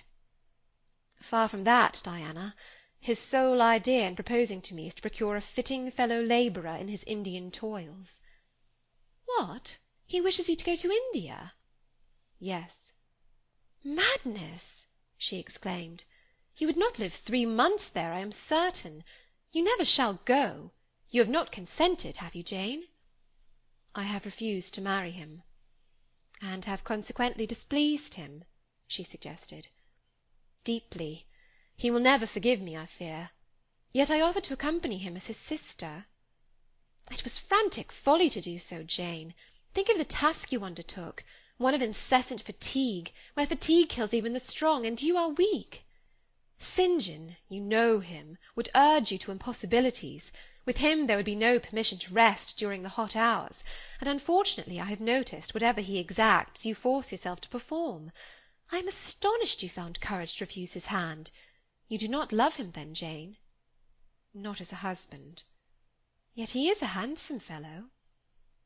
"And I am so plain, you see, Di. We should never suit." "Plain? You? Not at all. You are much too pretty, as well as too good, to be grilled alive in Calcutta." And again she earnestly conjured me to give up all thoughts of going out with her brother. "I must indeed," I said, for when just now I repeated the offer of serving him for a deacon, he expressed himself shocked at my want of decency. He seemed to think I had committed an impropriety in proposing to accompany him unmarried, as if I had not from the first hoped to find in him a brother, and habitually regarded him as such. "What makes you say he does not love you, Jane?" "You should hear himself on the subject. He has again and again explained that it is not himself, but his office he wishes to mate. He has told me I am formed for labour, not for love, which is true, no doubt. But in my opinion, if I am not formed for love, it follows that I am not formed for marriage. Would it not be strange, Di, to be chained for life to a man who regarded one but as a useful tool?" "Insupportable, unnatural, out of the question."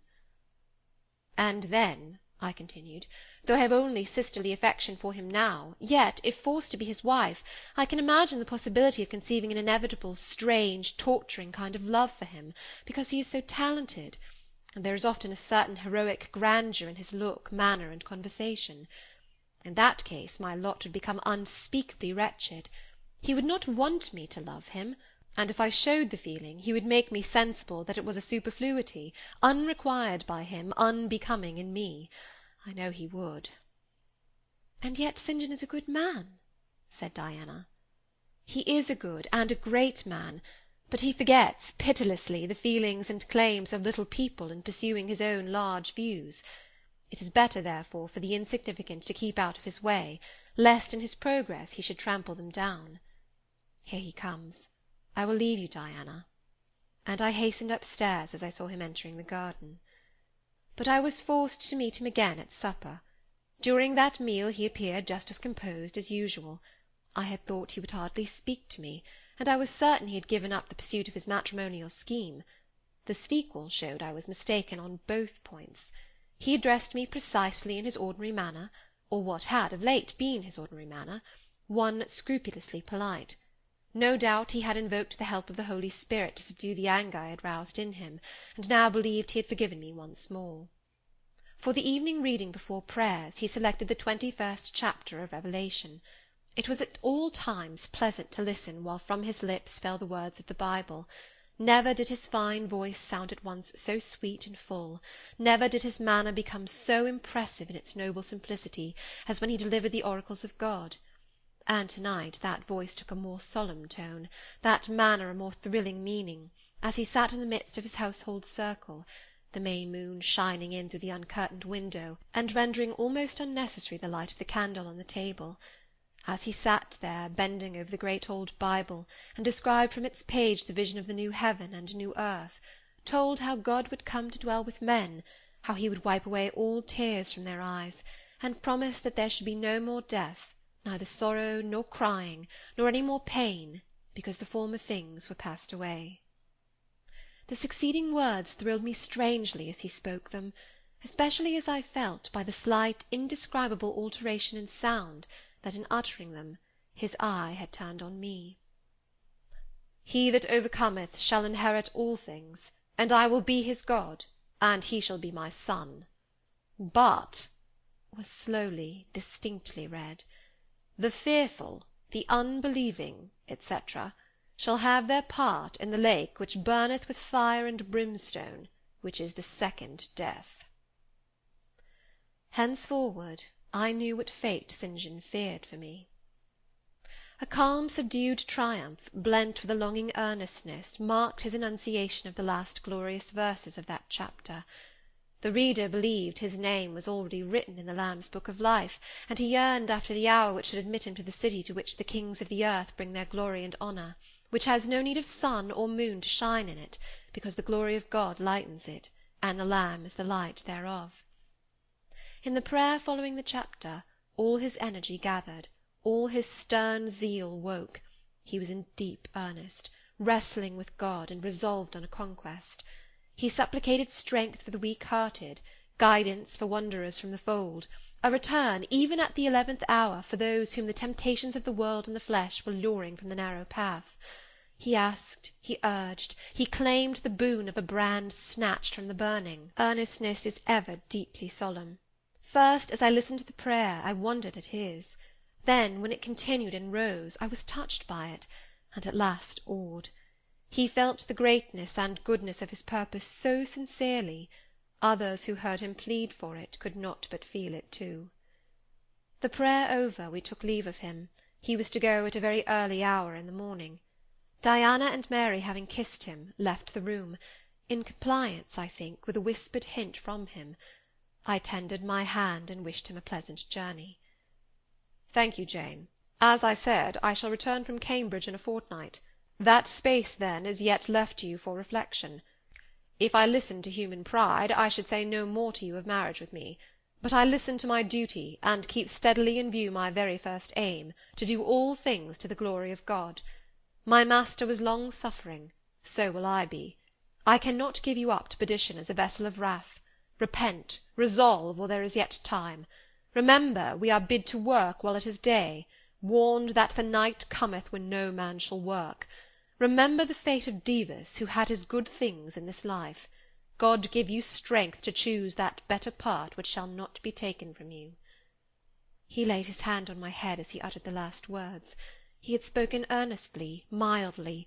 His look was not indeed that of a lover beholding his mistress, but it was that of a pastor recalling his wandering sheep, or better, of a guardian angel watching the soul for which he is responsible. All men of talent, whether they be men of feeling or not, whether they be zealots or aspirants or despots, provided only they be sincere, have their sublime moments when they subdue and rule. I felt veneration for St. John, veneration so strong that its impetus thrust me at once to the point I had so long shunned.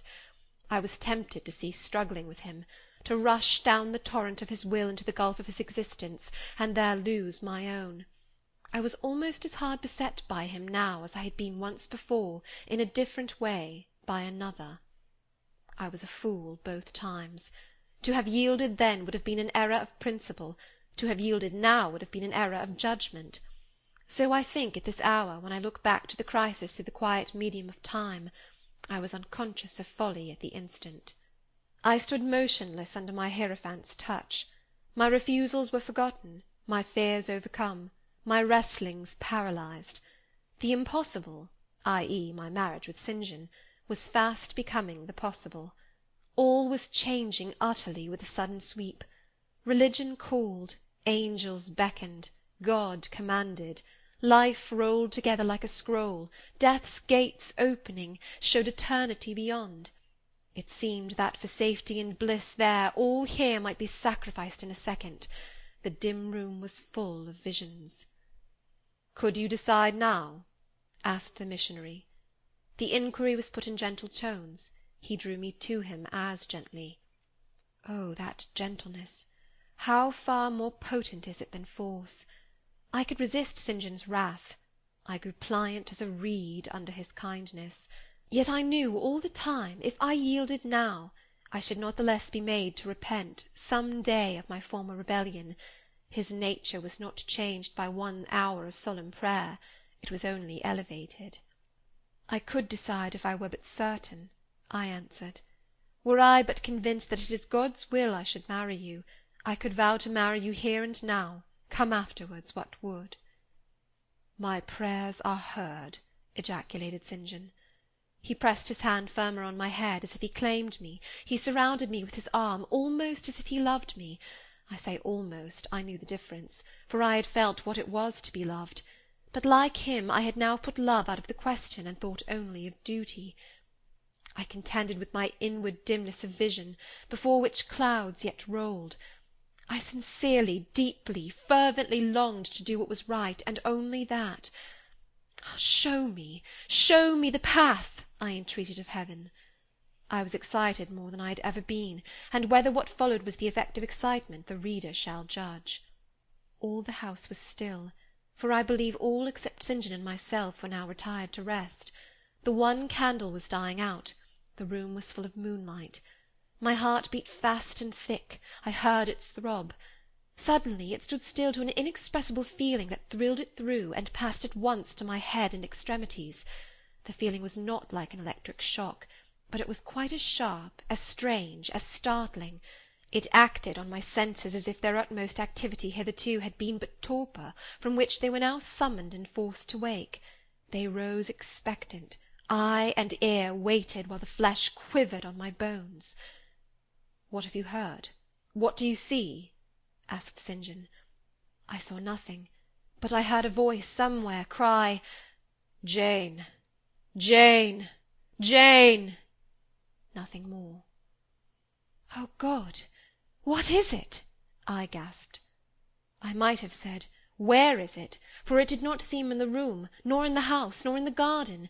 It did not come out of the air, nor from under the earth, nor from overhead. I had heard it. Where or whence, for ever impossible to know. And it was the voice of a human being, a known, loved, well-remembered voice, that of Edward Fairfax Rochester, and it spoke in pain and woe, wildly, eerily, urgently. "I am coming!" I cried. "Wait for me! Oh, I will come!" I flew to the door and looked into the passage. It was dark. I ran out into the garden. It was void. "Where are you?" I exclaimed. The hills beyond Marsh Glen sent the answer faintly back. "Where are you?" I listened. The wind sighed low in the firs. All was moorland loneliness and midnight hush. "Down, superstition!" I commented, as that spectre rose up black by the black yew at the gate. "This is not thy deception, nor thy witchcraft. It is the work of nature. She was roused and did no miracle, but her best." I broke from St. John, who had followed and would have detained me. It was my time to assume ascendancy. My powers were in play and in force. I told him to forbear question or remark. I desired him to leave me. I must and would be alone. He obeyed at once. Where there is energy to command well enough, obedience never fails.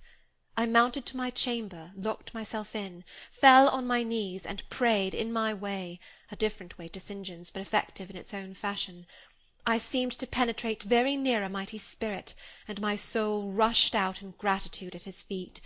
I rose from the thanksgiving, took a resolve, and lay down, unscared, enlightened, eager but for the daylight. End of chapter 35.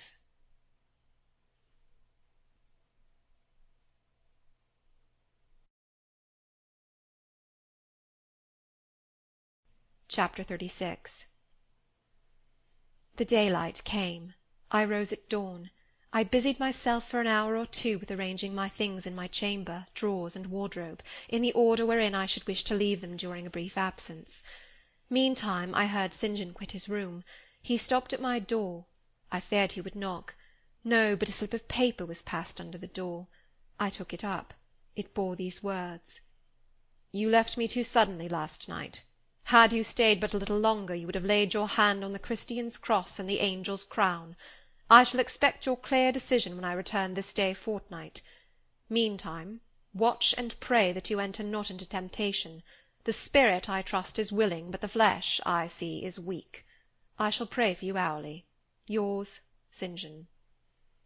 My spirit, I answered mentally, is willing to do what is right, and my flesh, I hope, is strong enough to accomplish the will of heaven, when once that will is distinctly known to me. At any rate, it shall be strong enough to search, inquire, to grope an outlet from this cloud of doubt, and find the open day of certainty. It was the 1st of June, yet the morning was overcast and chilly. Rain beat fast on my casement. I heard the front door open, and St. John pass out. Looking through the window, I saw him traverse the garden. He took the way over the misty moors in the direction of Whitcross. There he would meet the coach. "In a few more hours I shall succeed you in that track, cousin," thought I. "I too have a coach to meet at Whitcross. I too have some to seek and ask after in England, before I depart for ever." It wanted yet 2 hours of breakfast time. I filled the interval in walking softly about my room and pondering the visitation which had given my plans their present bent. I recalled that inward sensation I had experienced, for I could recall it in all its unspeakable strangeness. I recalled the voice I had heard. Again I questioned whence it came, as vainly as before. It seemed in me, not in the external world. I asked, was it a mere nervous impression, a delusion? I could not conceive or believe. It was more like an inspiration. The wondrous shock of feeling had come like the earthquake which shook the foundations of Paul and Silas's prison. It had opened the doors of the soul's cell and loosed its bands. It had wakened it out of its sleep, whence it sprang trembling, listening, aghast. Then vibrated thrice a cry on my startled ear, and in my quaking heart, and through my spirit, which neither feared nor shook, but exulted as if in joy over the success of one effort it had been privileged to make, independent of the cumbrous body. "Ere many days," I said, as I terminated my musings, "I will know something of him whose voice seemed last night to summon me. Letters have proved of no avail. Personal inquiry shall replace them." At breakfast I announced to Diana and Mary that I was going a journey, and should be absent at least 4 days. "Alone, Jane?" they asked. Yes, it was to see or hear news of a friend about whom I had for some time been uneasy. They might have said, as I have no doubt they thought, that they had believed me to be without friends save them, for indeed I had often said so, but with their true natural delicacy they abstained from comment, except that Diana asked me if I was sure I was well enough to travel. I looked very pale, she observed. I replied that nothing ailed me save anxiety of mind, which I hoped soon to alleviate. It was easy to make my further arrangements, for I was troubled with no inquiries, no surmises. Having once explained to them that I could not now be explicit about my plans, they kindly and wisely acquiesced in the silence with which I pursued them, according to me the privilege of free action I should under similar circumstances have accorded them. I left Moor House at 3 o'clock p.m., and soon after 4 I stood at the foot of the sign-post of Whitcross, waiting the arrival of the coach which was to take me to distant Thornfield. Amidst the silence of those solitary roads and desert hills, I heard it approach from the great distance. It was the same vehicle whence, a year ago, I had alighted one summer evening on this very spot. How desolate and hopeless and objectless! It stopped as I beckoned.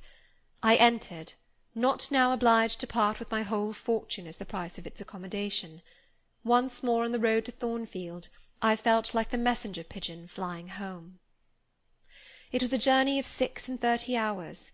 I had set out from Whitcross on a Tuesday afternoon, and early on the succeeding Thursday morning the coach stopped to water the horses at a wayside inn, situated in the midst of scenery whose green hedges and large fields and low pastoral hills, how mild of feature and verdant of hue compared with the stern North Midland moors of Morton, met my eye like the lineaments of a once familiar face. Yes, I knew the character of this landscape. I was sure we were very near my bourne. "How far is Thornfield Hall from here?" I asked of the ostler. "Just 2 miles, mum, across the fields." My journey is closed, I thought to myself. I got out of the coach, gave a box I had into the ostler's charge, to be kept till I called for it, paid my fare, satisfied the coachman, and was going. The brightening day gleamed on the sign of the inn, and I read in gilt letters, "The Rochester Arms." My heart leapt up. I was already on my master's very lands. It fell again.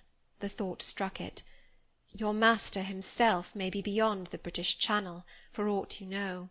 And then if he is at Thornfield Hall, towards which you hasten, who besides him is there?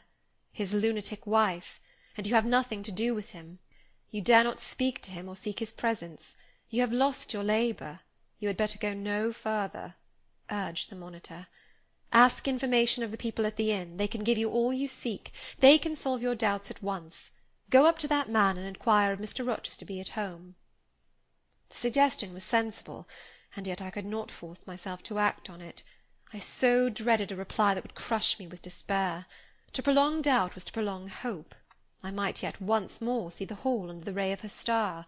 There was the stile before me, the very fields through which I had hurried, blind, deaf, distracted with revengeful fury, tracking and scourging me on the morning I fled from Thornfield. Ere I well knew what course I had resolved to take, I was in the midst of them.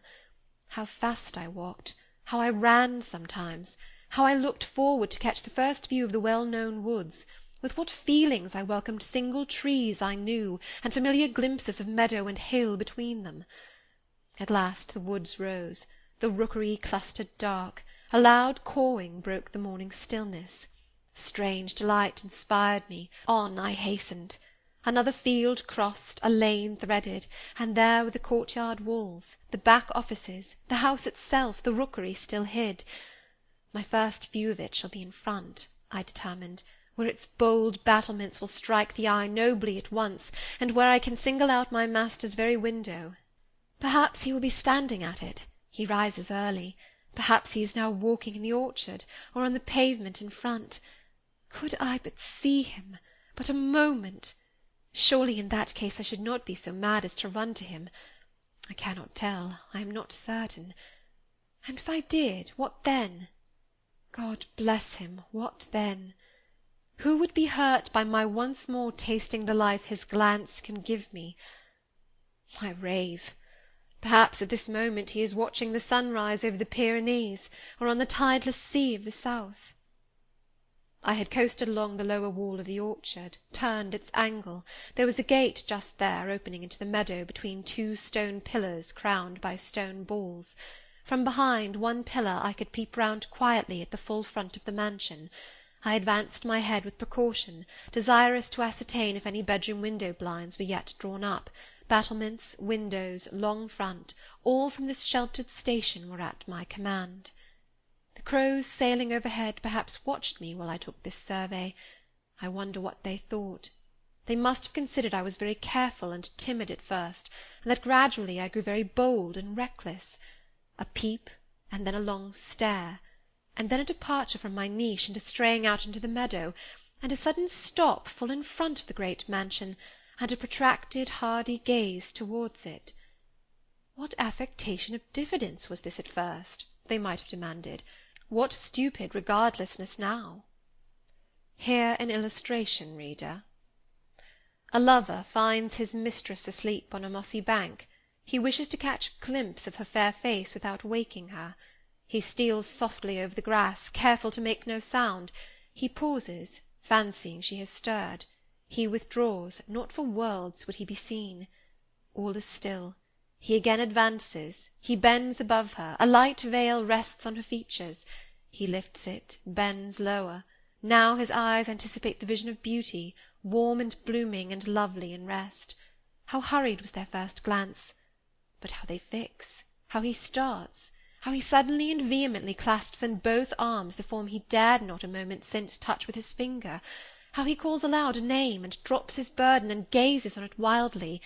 He thus grasps and cries and gazes because he no longer fears to waken by any sound he can utter, by any movement he can make.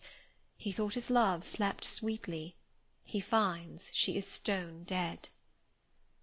I looked with timorous joy towards a stately house. I saw a blackened ruin. No need to cower behind a gate-post, indeed, to peep up at chamber lattices, fearing life was astir behind them. No need to listen for doors opening, to fancy steps on the pavement or the gravel-walk. The lawn, the gardens were trodden and waste, the portal yawned void. The front was, as I had once seen it in a dream, but a well-like wall, very high and very fragile-looking, perforated with paneless windows. No roof, no battlements, no chimneys. All had crashed in. And there was the silence of death about it, the solitude of a lonesome wild. No wonder that letters addressed to people here had never received an answer. As well dispatch epistles to a vault in a church-aisle. The grim blackness of the stones told by what fate the hall had fallen, by conflagration. But how kindled? What story belonged to this disaster? What loss besides mortar and marble and woodwork had followed upon it? Had life been wrecked as well as property? If so, whose? Dreadful question! There was no one here to answer it, not even dumb sign, mute token. In wandering round the shattered walls and through the devastated interior, I gathered evidence that the calamity was not of late occurrence. Winter snows, I thought, had drifted through that void arch, winter rains beaten in at those hollow casements, for amidst the drenched piles of rubbish, spring had cherished vegetation. Grass and weed grew here and there between the stones and fallen rafters. And oh, where, meantime, was the hapless owner of this wreck? In what land? Under what auspices? My eye involuntarily wandered to the grey church tower near the gates, and I asked, is he with Dame Eyre de Rochester sharing the shelter of his narrow marble house? Some answer must be had to these questions. I could find it nowhere but at the inn, and thither ere long I returned. The host himself brought my breakfast into the parlour. I requested him to shut the door and to sit down. I had some questions to ask him. But when he complied, I scarcely knew how to begin, such horror had I of the possible answers. And yet the spectacle of desolation I had just left prepared me in a measure for a tale of misery. The host was a respectable-looking, middle-aged man. "You know Thornfield Hall, of course?" I managed to say at last. "Yes, ma'am. I lived there once." "Did you? Not in my time, I thought. You are a stranger to me." "I was the late Mr. Rochester's butler," he added. The late! I seemed to have received with full force the blow I had been trying to evade. "The late!" I gasped. "Is he dead?" "I mean the present gentleman, Mr. Edward's father," he explained. I breathed again, my blood resumed its flow, fully assured by these words that Mr. Edward, my Mr. Rochester, God bless him wherever he was at least alive, was in short the present gentleman. Gladdening words! It seemed I could hear all that was to come, whatever the disclosures might be, with comparative tranquillity. Since he was not in the grave, I could bear, I thought, to learn he was at the Antipodes. "Is Mr. Rochester living at Thornfield Hall now?" I asked, knowing, of course, what the answer would be, but yet desirous of deferring the direct question as to where he really was. "No, mum. Oh, no, no one is living there. I suppose you are a stranger in these parts, or you would have heard what happened last autumn. Thornfield Hall is quite a ruin. It was burned down just about harvest-time. A dreadful calamity. Such an immense quantity of valuable property destroyed. Hardly any of the furniture could be saved. The fire broke out at dead of night, and before the engines arrived from Millcote the building was one mass of flame. It was a terrible spectacle, I witnessed it myself." "At dead of night," I muttered. Yes, that was ever the hour of fatality at Thornfield. "Was it known how it originated?" I demanded. "They guessed, ma'am, they guessed. Indeed, I should say it was ascertained beyond a doubt. You are not perhaps aware," he continued, edging his chair a little nearer the table and speaking low, "that there was a lady, a lunatic, kept in the house?" "I have heard something of it." "She was kept in very close confinement, ma'am. People even for some years were not absolutely certain of her existence. No one saw her. They only knew by rumour that such a person was at the Hall, and who or what she was it was difficult to conjecture. They say Mr. Edward had brought her from abroad, and some believed she had been his mistress. But a queer thing happened a year since, a very queer thing." I feared now to hear my own story. I endeavoured to recall him to the main fact. "And this lady?" "This lady, ma'am," he answered, "turned out to be Mr. Rochester's wife. The discovery was brought about in the strangest way. There was a young lady, a governess at the Hall, that Mr. Rochester fell in—" "But the fire," I suggested. "I'm coming to that, ma'am. The Mr. Edward fell in love with. The servants say they never saw anybody so much in love as he was. He was after her continually. They used to watch him. Servants will, you know, ma'am. And he set store on her past everything. For all, nobody but him thought her so very handsome. She was a little small thing, they say, almost like a child. I never saw her myself, but I've heard Leah, the housemaid, tell of her. Leah liked her well enough. Mr. Rochester was about 40, and this governess not 20, and you see, when gentlemen of his age fall in love with girls, they are often as like as if they were bewitched. Well, he would marry her." "You shall tell me this part of the story another time," I said. "But now I have particular reason for wishing to hear all about the fire. Was it suspected that this lunatic, Mrs. Rochester, had any hand in it?" "You've hit it, ma'am. It's quite certain that it was her, and nobody but her, that set it going.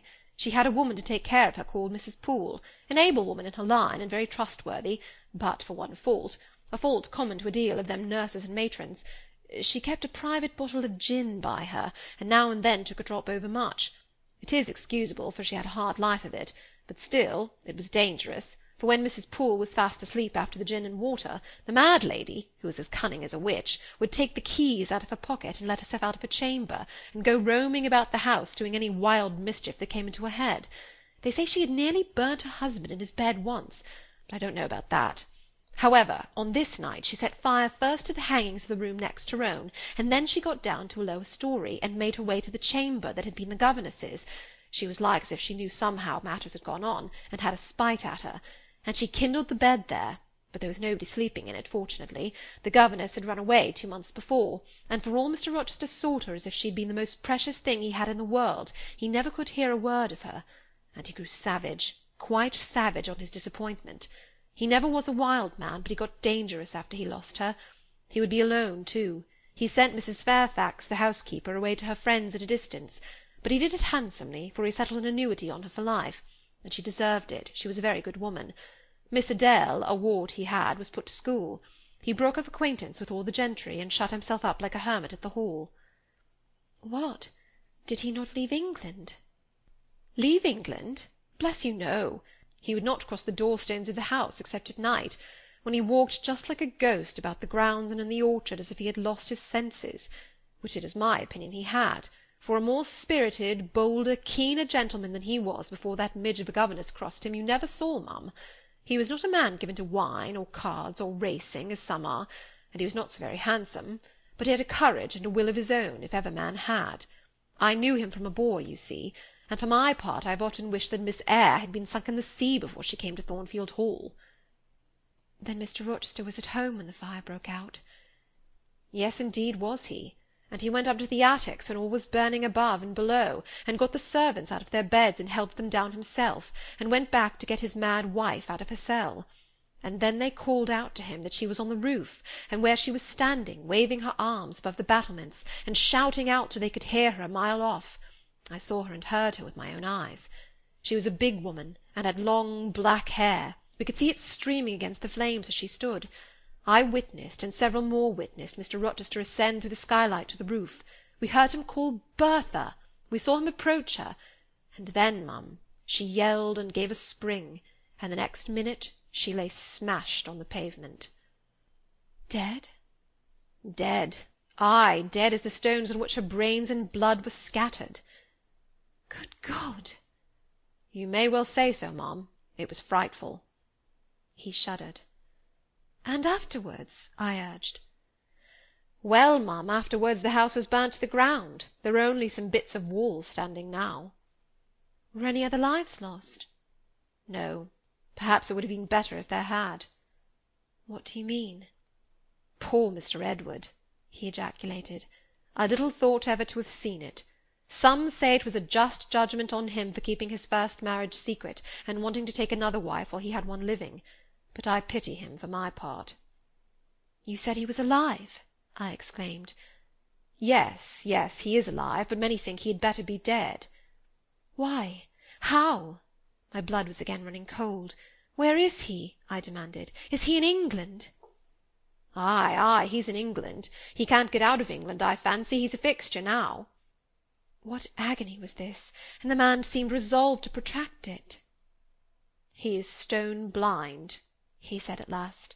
Yes, he is stone blind, is Mr. Edward. I had dreaded worse. I had dreaded he was mad. I summoned strength to ask what had caused this calamity. It was all his own courage, and a body may say his kindness in a way, ma'am. He wouldn't leave the house till every one else was out before him. As he came down the great staircase at last, after Mrs. Rochester had flung herself from the battlements, there was a great crash, all fell. He was taken out from under the ruins, alive, but sadly hurt. A beam had fallen in such a way as to protect him partly, but one eye was knocked out, and one hand so crushed that Mr. Carter the surgeon had to amputate it directly. The other eye inflamed, he lost the sight of that also. He is now helpless indeed, blind and a cripple. Where is he? Where does he live now? At Ferndean, a manor house on a farm he has, about 30 miles off. Quite a desolate spot. Who is with him? Old John and his wife. He would have none else. He is quite broken down, they say. Have you any sort of conveyance? We have a chaise, ma'am, a very handsome chaise. Let it be got ready instantly, and if your post-boy can drive me to Ferndean before dark this day, I'll pay both you and him twice the hire you usually demand. End of chapter 36.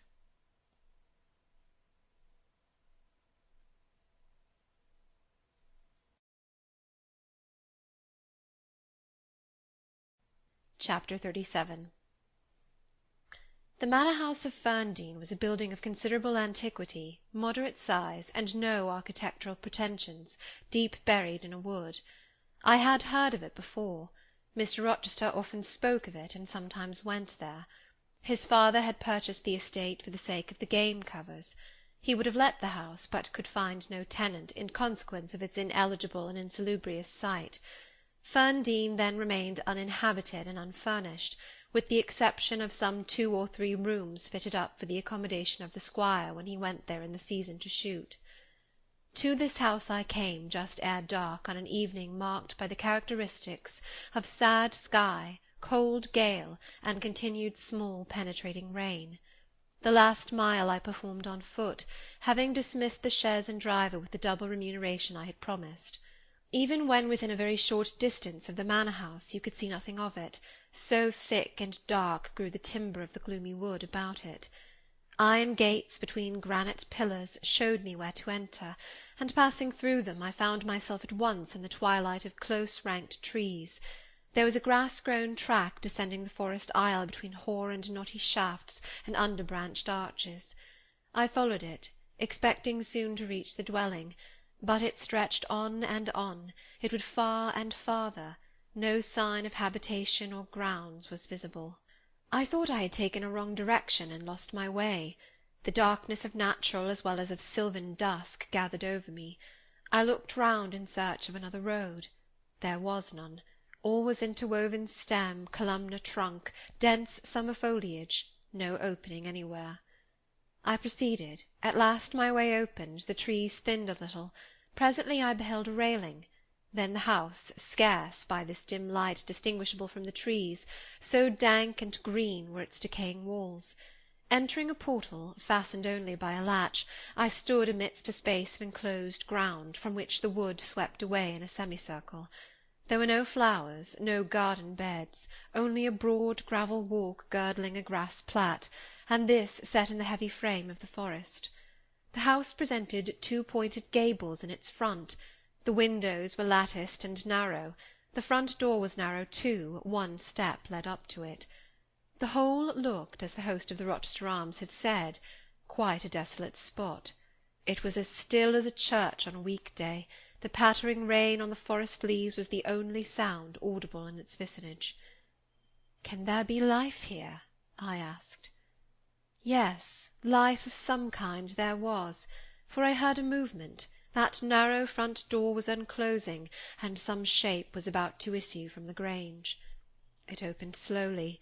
A figure came out into the twilight and stood on the step, a man without a hat. He stretched forth his hand as if to feel whether it rained. Dusk as it was, I had recognized him. It was my master, Edward Fairfax Rochester, and no other. I stayed my step, almost my breath, and stood to watch him, to examine him, myself unseen, and, alas, to him invisible. It was a sudden meeting, and one in which rapture was kept well in check by pain. I had no difficulty in restraining my voice from exclamation, my step from hasty advance. His form was of the same strong and stalwart contour as ever. His port was still erect, his hair was still raven black, nor were his features altered or sunk. Not in 1 year's space, by any sorrow, could his athletic strength be quelled, or his vigorous prime blighted. But in his countenance I saw a change. That looked desperate and brooding. That reminded me of some wronged and fettered wild beast or bird, dangerous to approach in his sullen woe. The caged eagle, whose gold-ringed eyes cruelty has extinguished, might look as looked that sightless Samson. And, reader, do you think I feared him in his blind ferocity? If you do, you little know me. A soft hope blessed with my sorrow that soon I should dare to drop a kiss on that brow of rock, and on those lips so sternly sealed beneath it. But not yet. I would not accost him yet. He descended the one step, and advanced slowly and gropingly towards the grass-plat. Where was his daring stride now? Then he paused, as if he knew not which way to turn. He lifted his hand and opened his eyelids, gazed blank and with a straining effort on the sky, and toward the amphitheatre of trees.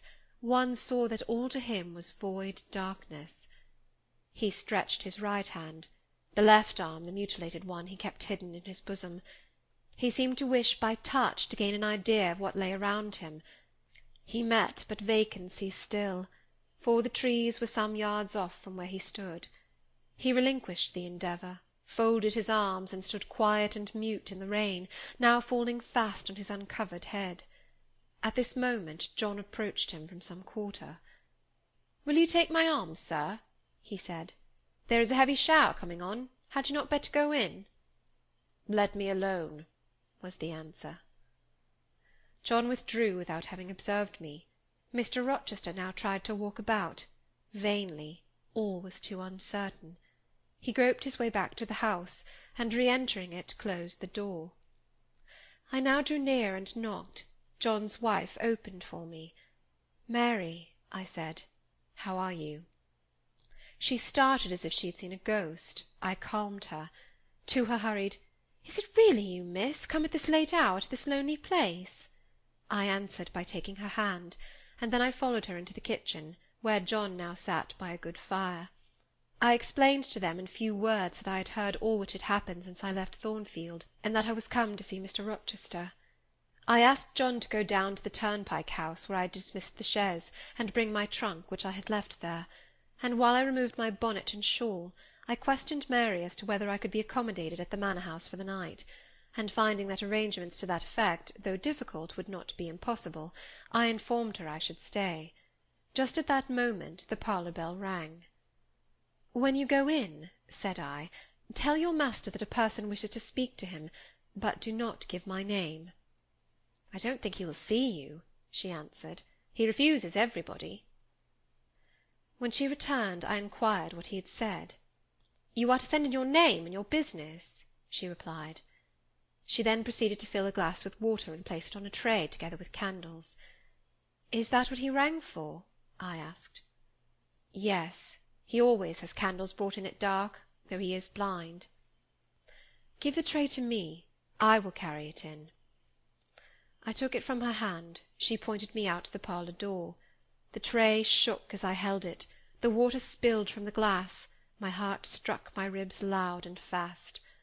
Mary opened the door for me and shut it behind me. This parlour looked gloomy. A neglected handful of fire burnt low in the grate, and leaning over it, with his head supported against the high old-fashioned mantelpiece, appeared the blind tenant of the room. His old dog, Pilot, lay on one side, removed out of the way, and coiled up as if afraid of being inadvertently trodden upon. Pilot pricked up his ears when I came in. Then he jumped up with a yelp and a whine and bounded towards me. He almost knocked the tray from my hands. I set it on the table, then patted him and said softly, "Lie down." Mr. Rochester turned mechanically to see what the commotion was, but as he saw nothing, he returned and sighed. "Give me the water, Mary," he said. I approached him with the now only half-filled glass. Pilot followed me, still excited. "What is the matter?" he inquired. "Down, Pilot," I again said. He checked the water on its way to his lips, and seemed to listen. He drank, and put the glass down. "This is you, Mary, is it not?" "Mary is in the kitchen," I answered. He put out his hand with a quick gesture, but not seeing where I stood, he did not touch me. "Who is this? Who is this?" he demanded, trying, as it seemed, to see with those sightless eyes, unavailing and distressing attempt. "Answer me! Speak again!" he ordered, imperiously and aloud. "Will you have a little more water, sir? I spilt half of what was in the glass," I said. "Who is it? What is it? Who speaks?" "Pilot knows me, and John and Mary know I am here. I came only this evening," I answered. Great God! What delusion has come over me? What sweet madness has seized me? No delusion, no madness. Your mind, sir, is too strong for delusion, your health too sound for frenzy. And where is the speaker? Is it only a voice? Oh, I cannot see, but I must feel, or my heart will stop and my brain burst. Whatever, whoever you are, be perceptible to the touch, or I cannot live. He groped. I arrested his wandering hand, and prisoned it in both mine. Her very fingers, he cried, her small, slight fingers. If so, there must be more of her. The muscular hand broke from my custody. My arm was seized, my shoulder, neck, waist. I was entwined and gathered to him. Is it Jane? What is it? This is her shape, this is her size. And this is her voice, I added. She is all here, her heart too. God bless you, sir. I am glad to be so near you again. Jane Eyre, Jane Eyre, was all he said. My dear master, I answered, I am Jane Eyre. I have found you out. I am come back to you. In truth, in the flesh, my living Jane? You touch me, sir. You hold me, and fast enough. I am not cold like a corpse, nor vacant like air, am I? My living darling, these are certainly her limbs, and these her features. But I cannot be so blessed after all my misery.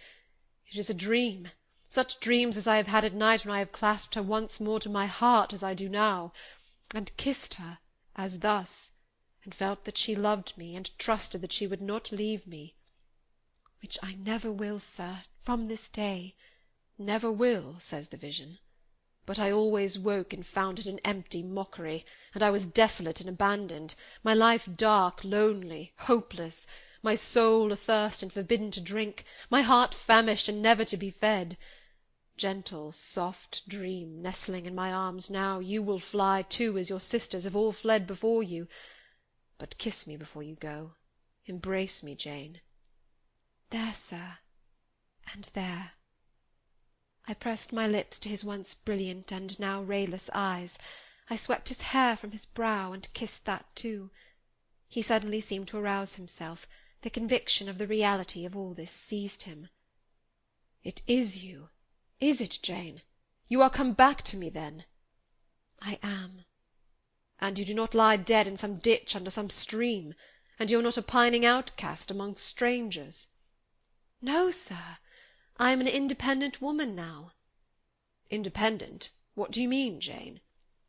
"My uncle in Madeira is dead, and he left me £5,000. "Ah, this is practical, this is real," he cried. "I should never dream that. Besides, there is that peculiar voice of hers, so animating and piquant as well as soft. It cheers my withered heart. It puts life into it. What, Janet? Are you an independent woman? A rich woman?" "If you won't let me live with you, I can build a house of my own, close up to your door, and you may come and sit in my parlour when you want company of an evening." "But as you are rich, Jane, you have now, no doubt, friends who will look after you, and not suffer you to devote yourself to a blind lamenter like me." "I told you I am independent, sir, as well as rich. I am my own mistress." "And you will stay with me?" "Certainly, unless you object. I will be your neighbour, your nurse, your housekeeper. I find you lonely. I will be your companion, to read to you, to walk with you, to sit with you, to wait on you, to be eyes and hands to you. Cease to look so melancholy, my dear master. You shall not be left desolate so long as I live." He replied not. He seemed serious, abstracted.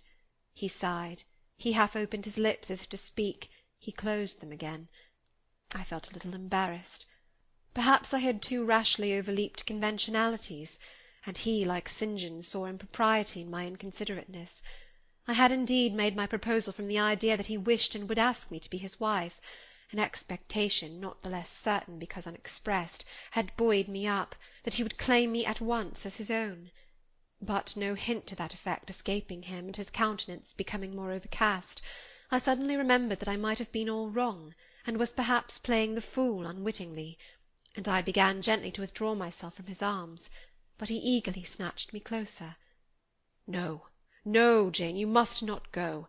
No, I have touched you, heard you, felt the comfort of your presence, the sweetness of your consolation. I cannot give up those joys. I have little left in myself. I must have you. The world may laugh, may call me absurd, selfish, but it does not signify. My very soul demands you. It will be satisfied, or it will take deadly vengeance on its frame." "Well, sir, I will stay with you. I have said so." "Yes, but you understand one thing by staying with me, and I understand another. You, perhaps, could make up your mind to be about my hand and chair, to wait on me as a kind little nurse, for you have an affectionate heart and a generous spirit which prompt you to make sacrifices for those you pity, and that ought to suffice for me, no doubt. I suppose I should now entertain none but fatherly feelings for you. Do you think so? Come, tell me." "I will think what you like, sir. I am content to be only your nurse, if you think it better." "But you cannot always be my nurse, Janet. You are young. You must marry one day." "I don't care about being married." "You should care, Janet. If I were what I once was, I would try to make you care. But a sightless block." He relapsed again into gloom. I, on the contrary, became more cheerful and took fresh courage. These last words gave me an insight as to where the difficulty lay, and as it was no difficulty with me, I felt quite relieved from my previous embarrassment. I resumed a livelier vein of conversation. "It is time some one undertook to rehumanize you," said I, parting his thick and long uncut locks, "for I see you are being metamorphosed into a lion, or something of that sort. You have a faux air of Nebuchadnezzar in the fields about you, that is certain. Your hair reminds me of eagle's feathers. Whether your nails are grown in like birds' claws or not, I have not yet noticed." "On this arm I have neither hand nor nails," he said, drawing the mutilated limb from his breast and showing it to me. "It is a mere stump, a ghastly sight. Don't you think so, Jane?" "It is a pity to see it, and a pity to see your eyes. and the scar of fire on your forehead, and the worst of it is, one is in danger of loving you too well for all this, and making too much of you." "I thought you would be revolted, Jane, when you saw my arm and my cicatriced visage." "Did you? Don't tell me so, lest I should say something disparaging to your judgment. Now let me leave you an instant to make a better fire and have the hearth swept up. Can you tell when there is a good fire?" "Yes. With the right eye I see a glow, a ruddy haze." "And you see the candles?" "Very dimly. Each is a luminous cloud." "Can you see me?" "No, my fairy, but I am only too thankful to hear and feel you." "When do you take supper?" "I never take supper." "But you shall have some tonight. I am hungry. So are you, I dare say, only you forget."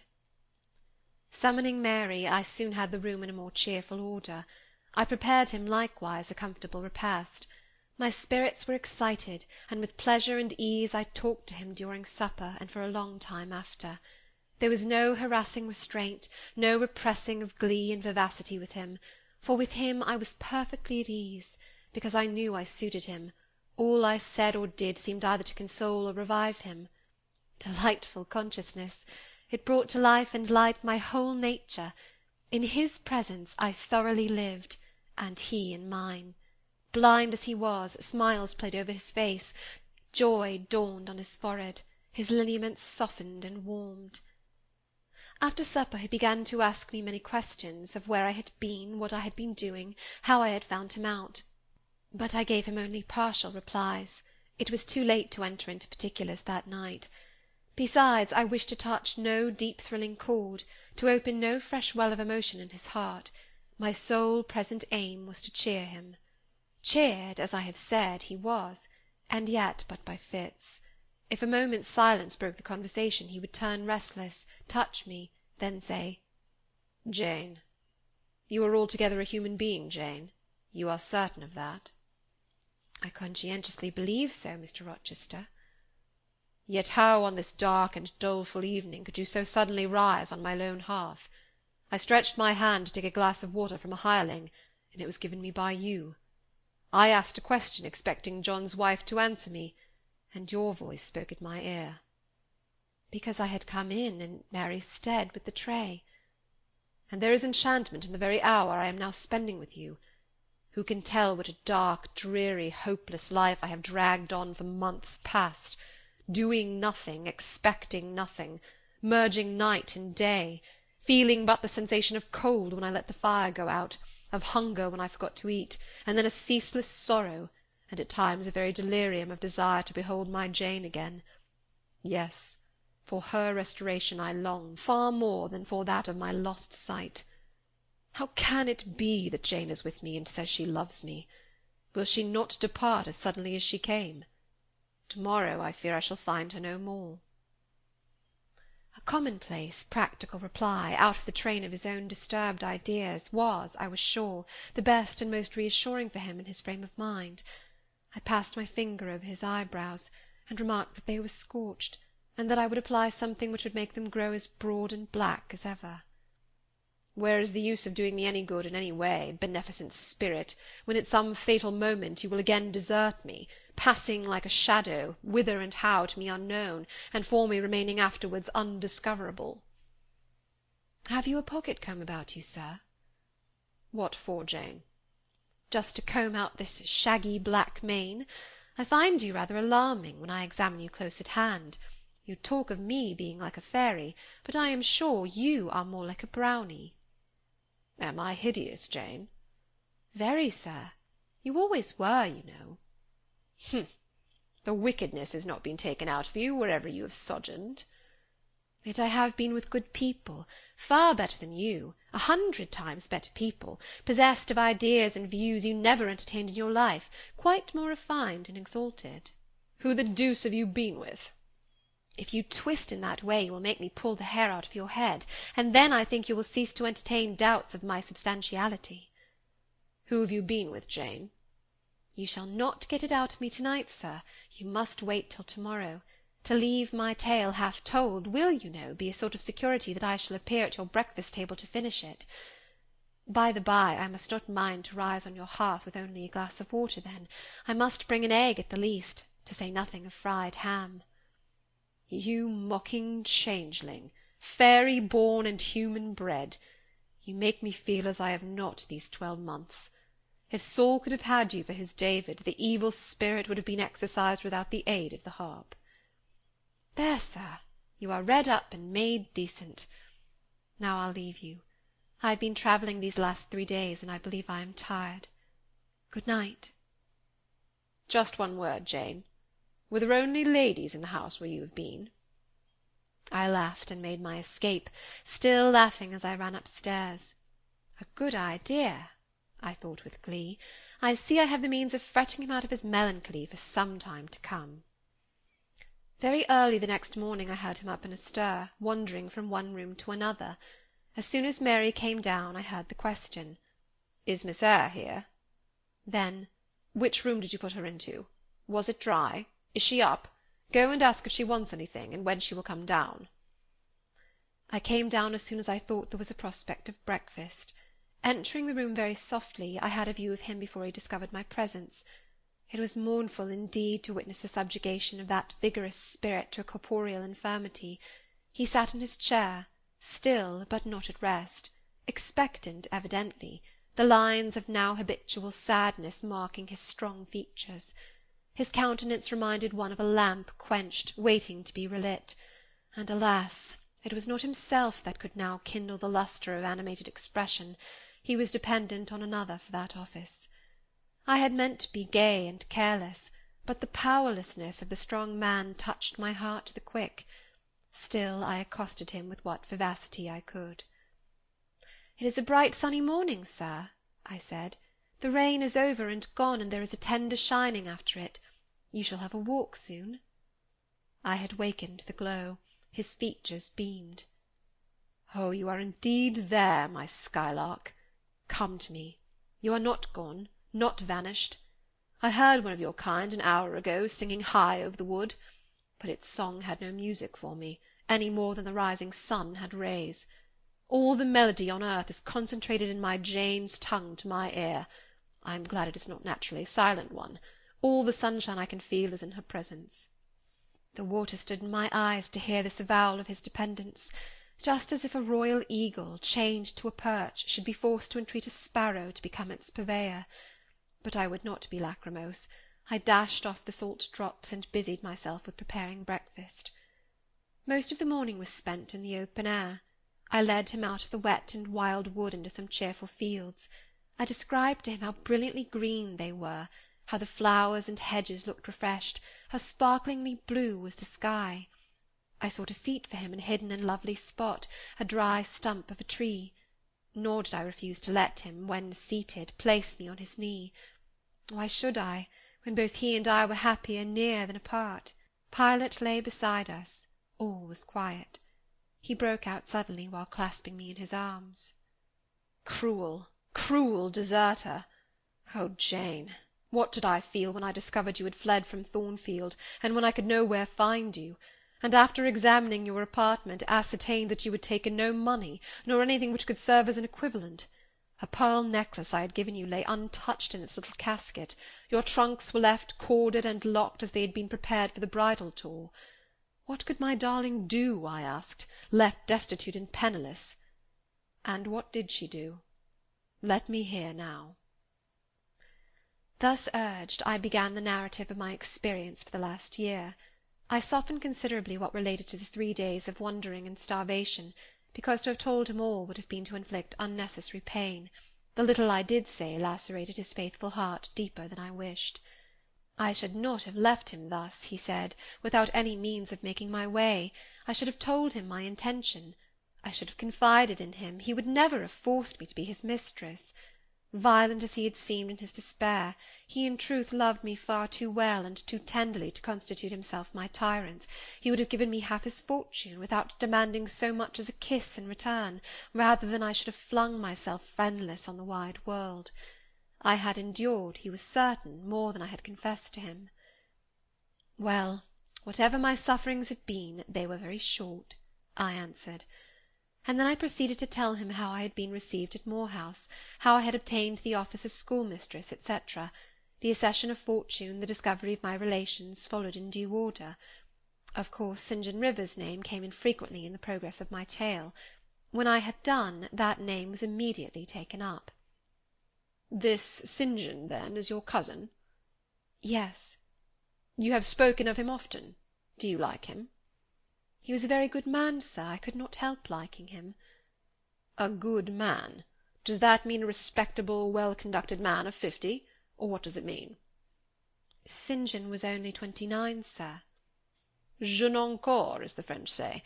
Is he a person of low stature, phlegmatic and plain? A person whose goodness consists rather in his guiltlessness of vice than in his prowess in virtue?" "He is untiringly active. Great and exalted deeds are what he lives to perform." "But his brain, that is probably rather soft. He means well, but you shrug your shoulders to hear him talk." "He talks little, sir. What he does say is ever to the point. His brain is first-rate. I should think not impressible, but vigorous." "Is he an able man, then?" "Truly able." "A thoroughly educated man?" "St. John is an accomplished and profound scholar." "His manners, I think you said, are not to your taste, priggish and parsonic?" "I never mentioned his manners, but unless I had a very bad taste, they must suit it. They are polished, calm, and gentlemanlike." "His appearance, I forget what description you gave of his appearance. A sort of raw curate, half strangled with his white neckcloth, and stilted up on his thick-soled high-lows, eh?" "St. John dresses well. He is a handsome man, tall, fair, with blue eyes and a Grecian profile." Aside. "Damn him." "To me." "Did you like him, Jane?" "Yes, Mr. Rochester, I liked him, but you asked me that before." I perceived, of course, the drift of my interlocutor. Jealousy had got hold of him. She stung him, but the sting was salutary. It gave him respite from the gnawing fang of melancholy. I would not, therefore, immediately charm the snake. "Perhaps you would not rather sit any longer on my knee, Miss Eyre?" was the next somewhat unexpected observation. "Why not, Mr. Rochester?" "The picture you have just drawn is suggestive of rather a too overwhelming contrast. Your words have delineated very prettily a graceful Apollo. He is present to your imagination, tall, fair, blue-eyed, with a Grecian profile. Your eyes dwell on a Vulcan, a real blacksmith, brown, broad-shouldered, and blind and lame into the bargain." "I never thought of it before, but you certainly are rather like Vulcan, sir."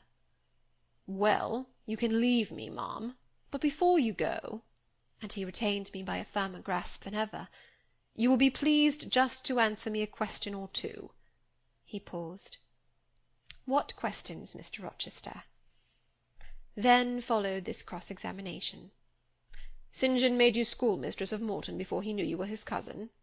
"Yes." "You would often see him? He would visit the school sometimes?" "Daily." "He would approve your plans, Jane? I know they would be clever, for you are a talented creature." "He approved of them, yes." "He would discover many things in you he could not have expected to find. Some of your accomplishments are not ordinary." "I don't know about that." "You had a little cottage near the school, you say. Did he ever come to see you?" "Now and then." "Of an evening?" "Once or twice." A pause. "How long did you reside with him and his sisters after the cousinship was discovered?" 5 months. "Did Rivers spend much time with the ladies of his family?" "Yes, the back parlour was both his study and ours. He sat near the window, and we by the table." "Did he study much?" "A good deal." "What?" "Hindostani." "And what did you do meantime?" "I learnt German at first." "Did he teach you?" "He did not understand German." "Did he teach you nothing?" "A little Hindostani." "Rivers taught you Hindostani?" "Yes, sir." "And his sisters also?" "No." "Only you?" "Only me." "Did you ask to learn?" "No." "He wished to teach you?" "Yes." A second pause. "Why did he wish it? Of what use could Hindostani be to you?" "He intended me to go with him to India." "Ah, Here I reach the root of the matter. He wanted you to marry him." "He asked me to marry him." "That is a fiction, an impudent invention to vex me." "I beg your pardon. It is the literal truth. He asked me more than once, and was as stiff about urging his point as ever you could be." "Miss Eyre, I repeat it, you can leave me. How often am I to say the same thing? Why do you remain pertinaciously perched on my knee, when I have given you notice to quit?" "Because I am comfortable there." "No, Jane, you are not comfortable there, because your heart is not with me. It is with this cousin, this St. John. Oh, till this moment I thought my little Jane was all mine. I had a belief she loved me even when she left me. This was an Adam of sweet and much bitter. Long as we have been parted, hot tears as I have wept over our separation, I never thought that while I was mourning her, she was loving another. But it is useless grieving. Jane, leave me. Go and marry Rivers." "Shake me off, then, sir. Push me away, for I'll not leave you of my own accord." "Jane, I ever like your tone of voice. It still renews hope. It sounds so truthful. When I hear it, it carries me back a year. I forget that you have formed a new tie. But I am not a fool. Go." "Where must I go, sir?" "Your own way, with the husband you have chosen." "Who is that?" "You know, this St. John Rivers." "He is not my husband, nor ever will be. He does not love me. I do not love him. He loves, as he can love, and that is not as you love, a beautiful young lady called Rosamond. He wished to marry me only because he thought I should make a suitable missionary's wife, which she would not have done. He is good and great, but severe, and for me cold as an iceberg. He is not like you, sir. I am not happy at his side, nor near him, nor with him. He has no indulgence for me, no fondness. He sees nothing attractive in me, not even youth, only a few useful mental points. Then I must leave you, sir, to go to him." I shuddered involuntarily, and clung instinctively closer to my blind but beloved master. He smiled. "What, Jane? Is this true? Is such really the state of matters between you and Rivers?" "Absolutely, sir. Oh, you need not be jealous. I wanted to tease you a little to make you less sad. I thought anger would be better than grief. But if you wish me to love you, could you but see how much I do love you, you would be proud and content. All my heart is yours, sir. It belongs to you, and with you it would remain, were fate to exile the rest of me from your presence for ever." Again, as he kissed me, painful thoughts darkened his aspect. "My seared vision, my crippled strength," he murmured regretfully. I caressed in order to soothe him. I knew of what he was thinking, and wanted to speak for him, but dared not. As he turned aside his face a minute, I saw a tear slide from under the seared eyelid, and trickle down the manly cheek. My heart swelled. "I am no better than the old lightning-struck chestnut tree in Thornfield orchard," he remarked ere long. "And what right would that ruin have to bid a budding woodbine cover its decay with freshness?" "You are no ruin, sir, no lightning-struck tree. You are green and vigorous. Plants will grow about your roots whether you ask them to or not, because they take delight in your bountiful shadow, and as they grow they will lean towards you, and wind round you, because your strength offers them so safe a prop." Again he smiled. I gave him comfort. "You speak of friends, Jane?" he asked. "Yes, of friends," I answered rather hesitatingly, for I knew I meant more than friends, but could not tell what other word to employ. He helped me. "Ah, Jane, but I want a wife." "Do you, sir?" "Yes. Is it news to you?" "Of course. You said nothing about it before." "Is it unwelcome news?" "That depends on circumstances, sir, on your choice." "Which you shall make for me, Jane. I will abide by your decision." "Choose then, sir, her who loves you best." "I will at least choose her I love best. Jane, will you marry me?" "Yes, sir." "A poor blind man whom you will have to lead about by the hand?" Yes, sir. A crippled man 20 years older than you, whom you will have to wait on? Yes, sir. Truly, Jane? Most truly, sir. Oh, my darling, God bless you and reward you. Mr. Rochester, if ever I did a good deed in my life, if ever I thought a good thought, if ever I prayed a sincere and blameless prayer, if ever I wished a righteous wish, I am rewarded now. To be your wife is for me to be as happy as I can be on earth. Because you delight in sacrifice. Sacrifice? What do I sacrifice?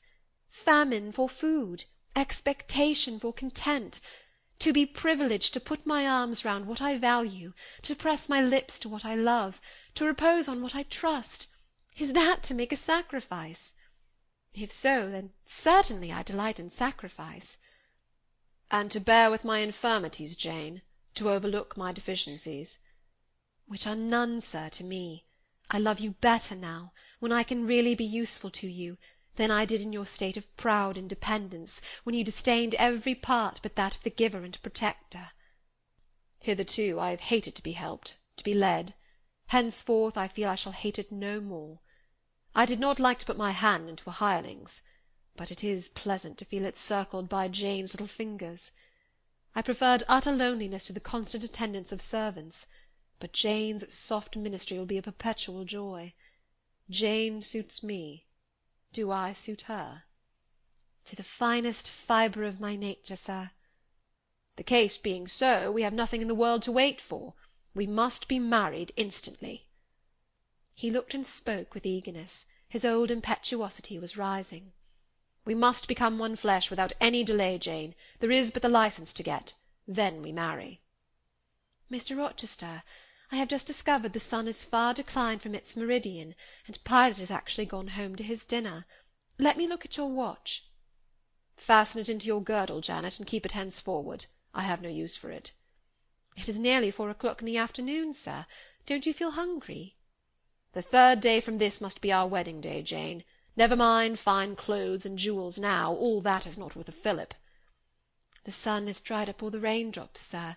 The breeze is still. It is quite hot. Do you know, Jane, I have your little pearl necklace at this moment fastened round my bronze scrag under my cravat.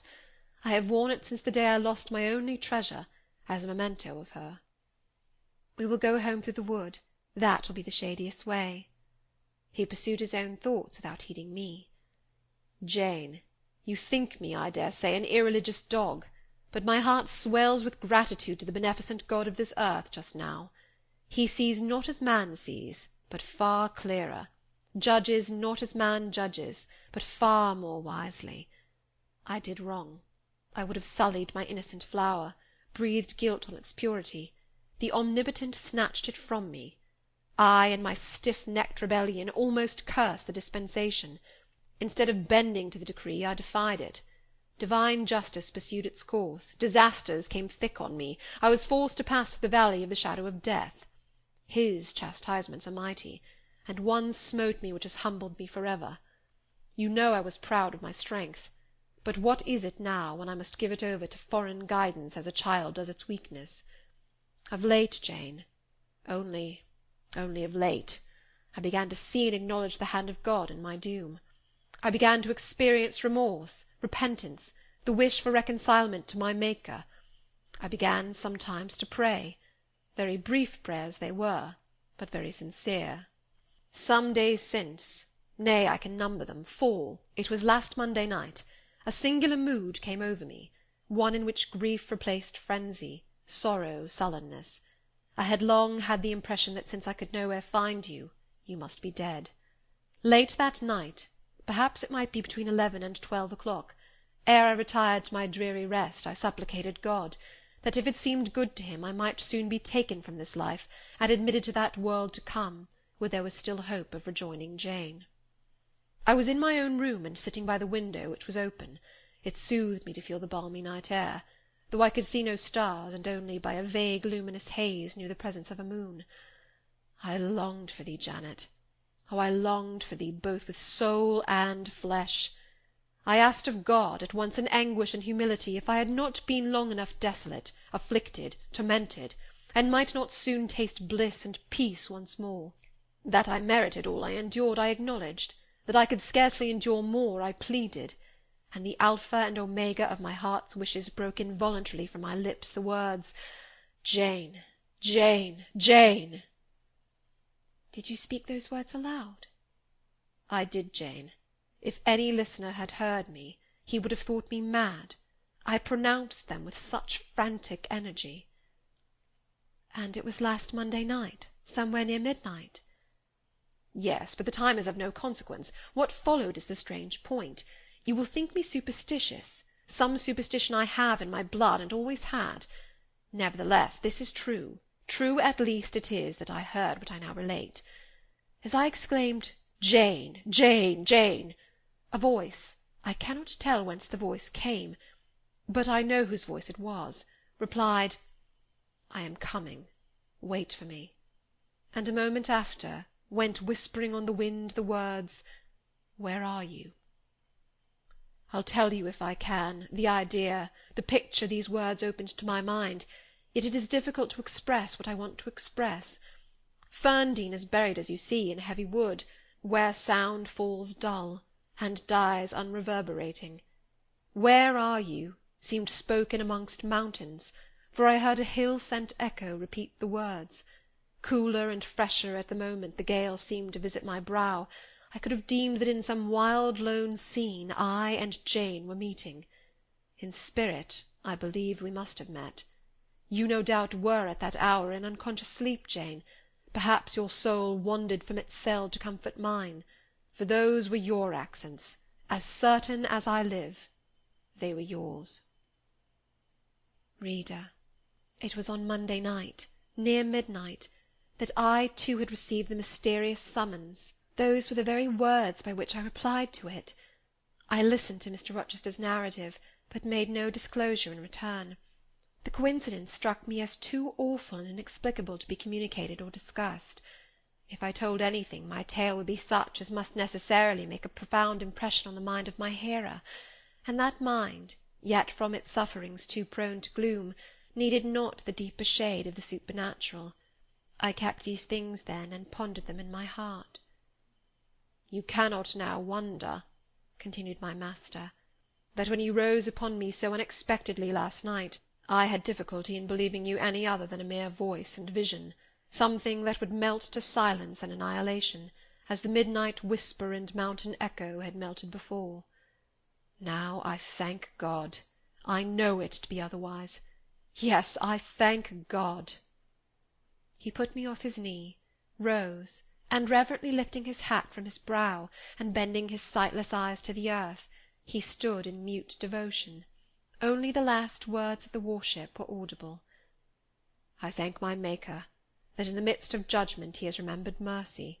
I humbly entreat my Redeemer to give me strength to lead henceforth a purer life than I have done hitherto. Then he stretched his hand out to be led. I took that dear hand, held it a moment to my lips, then let it pass round my shoulder. Being so much lower of stature than he, I served both for his prop and guide. We entered the wood, and wended homeward. End of chapter 37.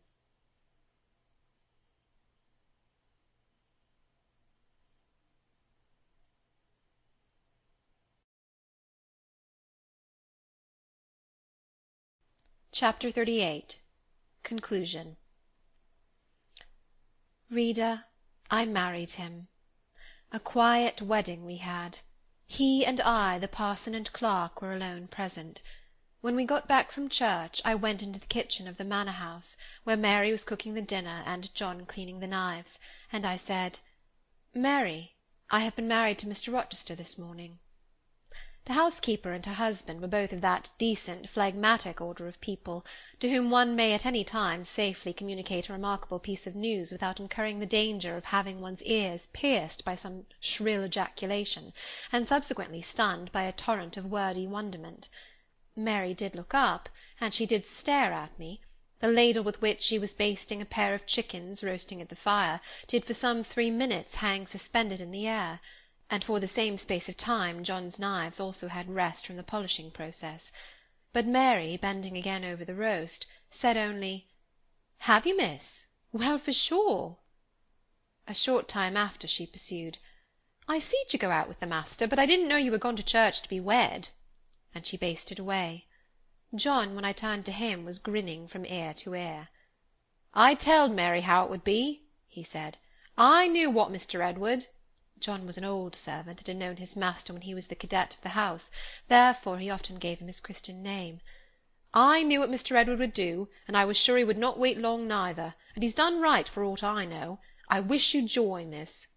And he politely pulled his forelock. "Thank you, John. Mr. Rochester told me to give you and Mary this." I put into his hand a £5 note. Without waiting to hear more, I left the kitchen. In passing the door of that sanctum some time after, I caught the words, "She'll happen do better for 'em nor ony of them grand ladies." And again, "If she ben't one of the handsomest, she's known foul and very good-natured, and a his een she's fair beautiful, onybody may see that." I wrote to Moor House and to Cambridge immediately to say what I had done, fully explaining also why I had thus acted. Diana and Mary approved the step unreservedly. Diana announced that she would just give me time to get over the honeymoon, and then she would come and see me. "She had better not wait till then, Jane," said Mr. Rochester, when I read her letter to him.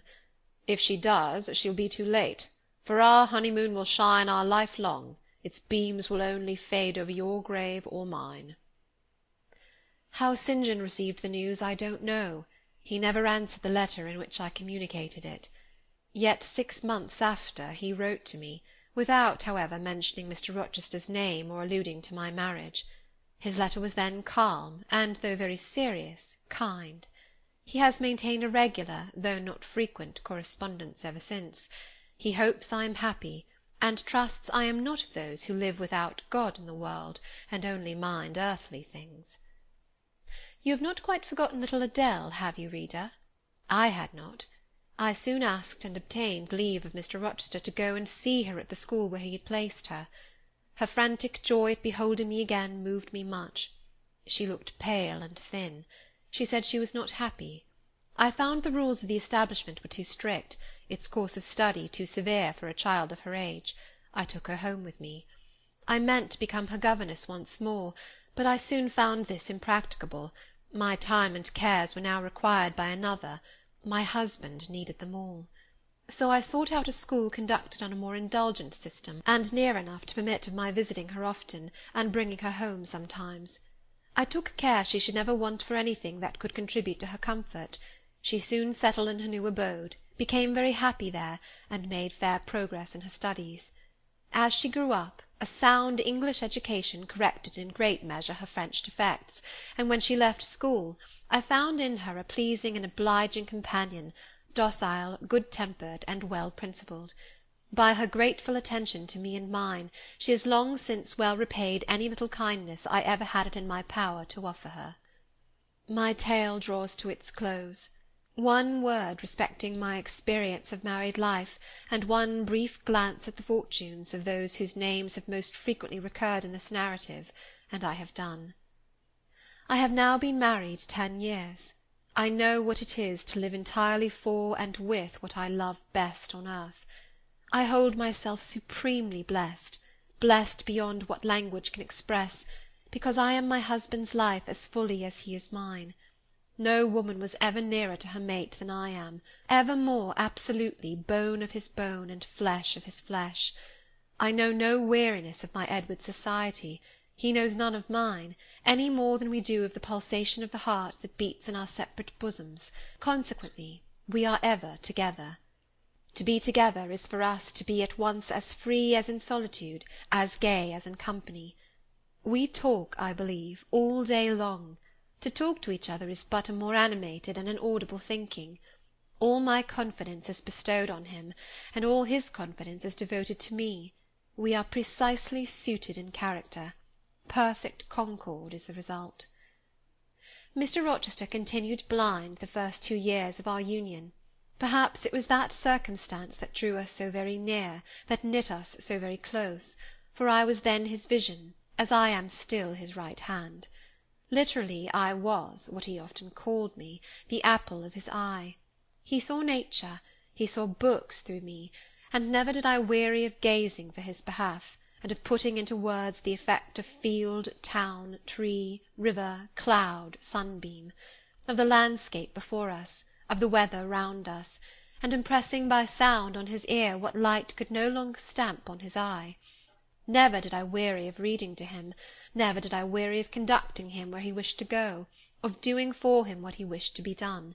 And there was a pleasure in my services, most full, most exquisite, even though sad, because he claimed these services without painful shame or damping humiliation. He loved me so truly that he knew no reluctance in profiting by my attendance. He felt I loved him so fondly that to yield that attendance was to indulge my sweetest wishes. One morning at the end of the 2 years, as I was writing a letter to his dictation, he came and bent over me and said, "Jane, have you a glittering ornament round your neck?" I had a gold watch-chain. I answered, "Yes." "And have you a pale blue dress on?" I had. He informed me then that for some time he had fancied the obscurity clouding one eye was becoming less dense, and that now he was sure of it. He and I went up to London. He had the advice of an eminent oculist, and he eventually recovered the sight of that one eye. He cannot now see very distinctly, he cannot read or write much, but he can find his way without being led by the hand.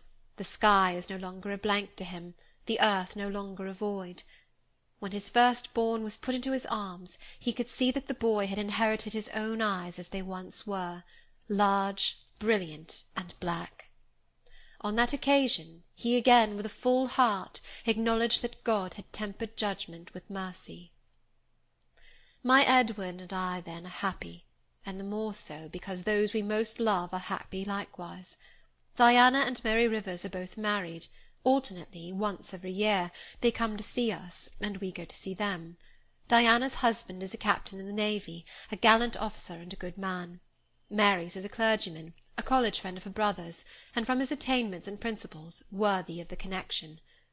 Both Captain Fitzjames and Mr. Wharton love their wives, and are loved by them.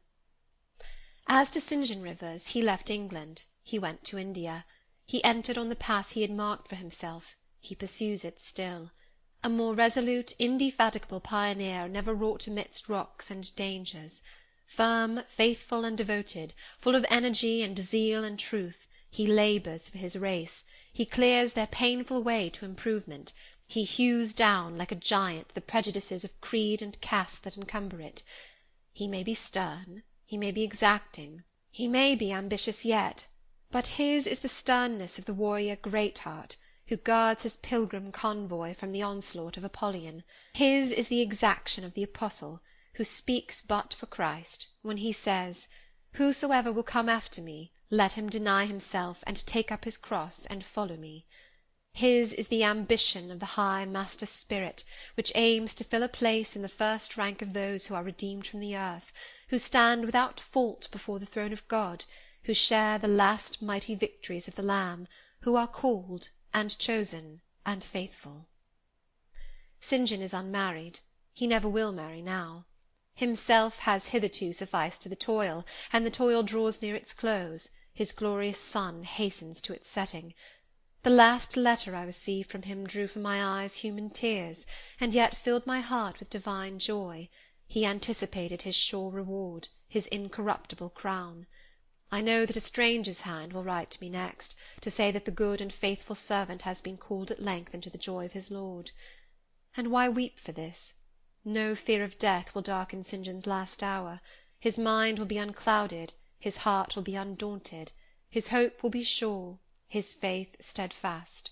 His own words are a pledge of this. "My master," he says, "has forewarned me.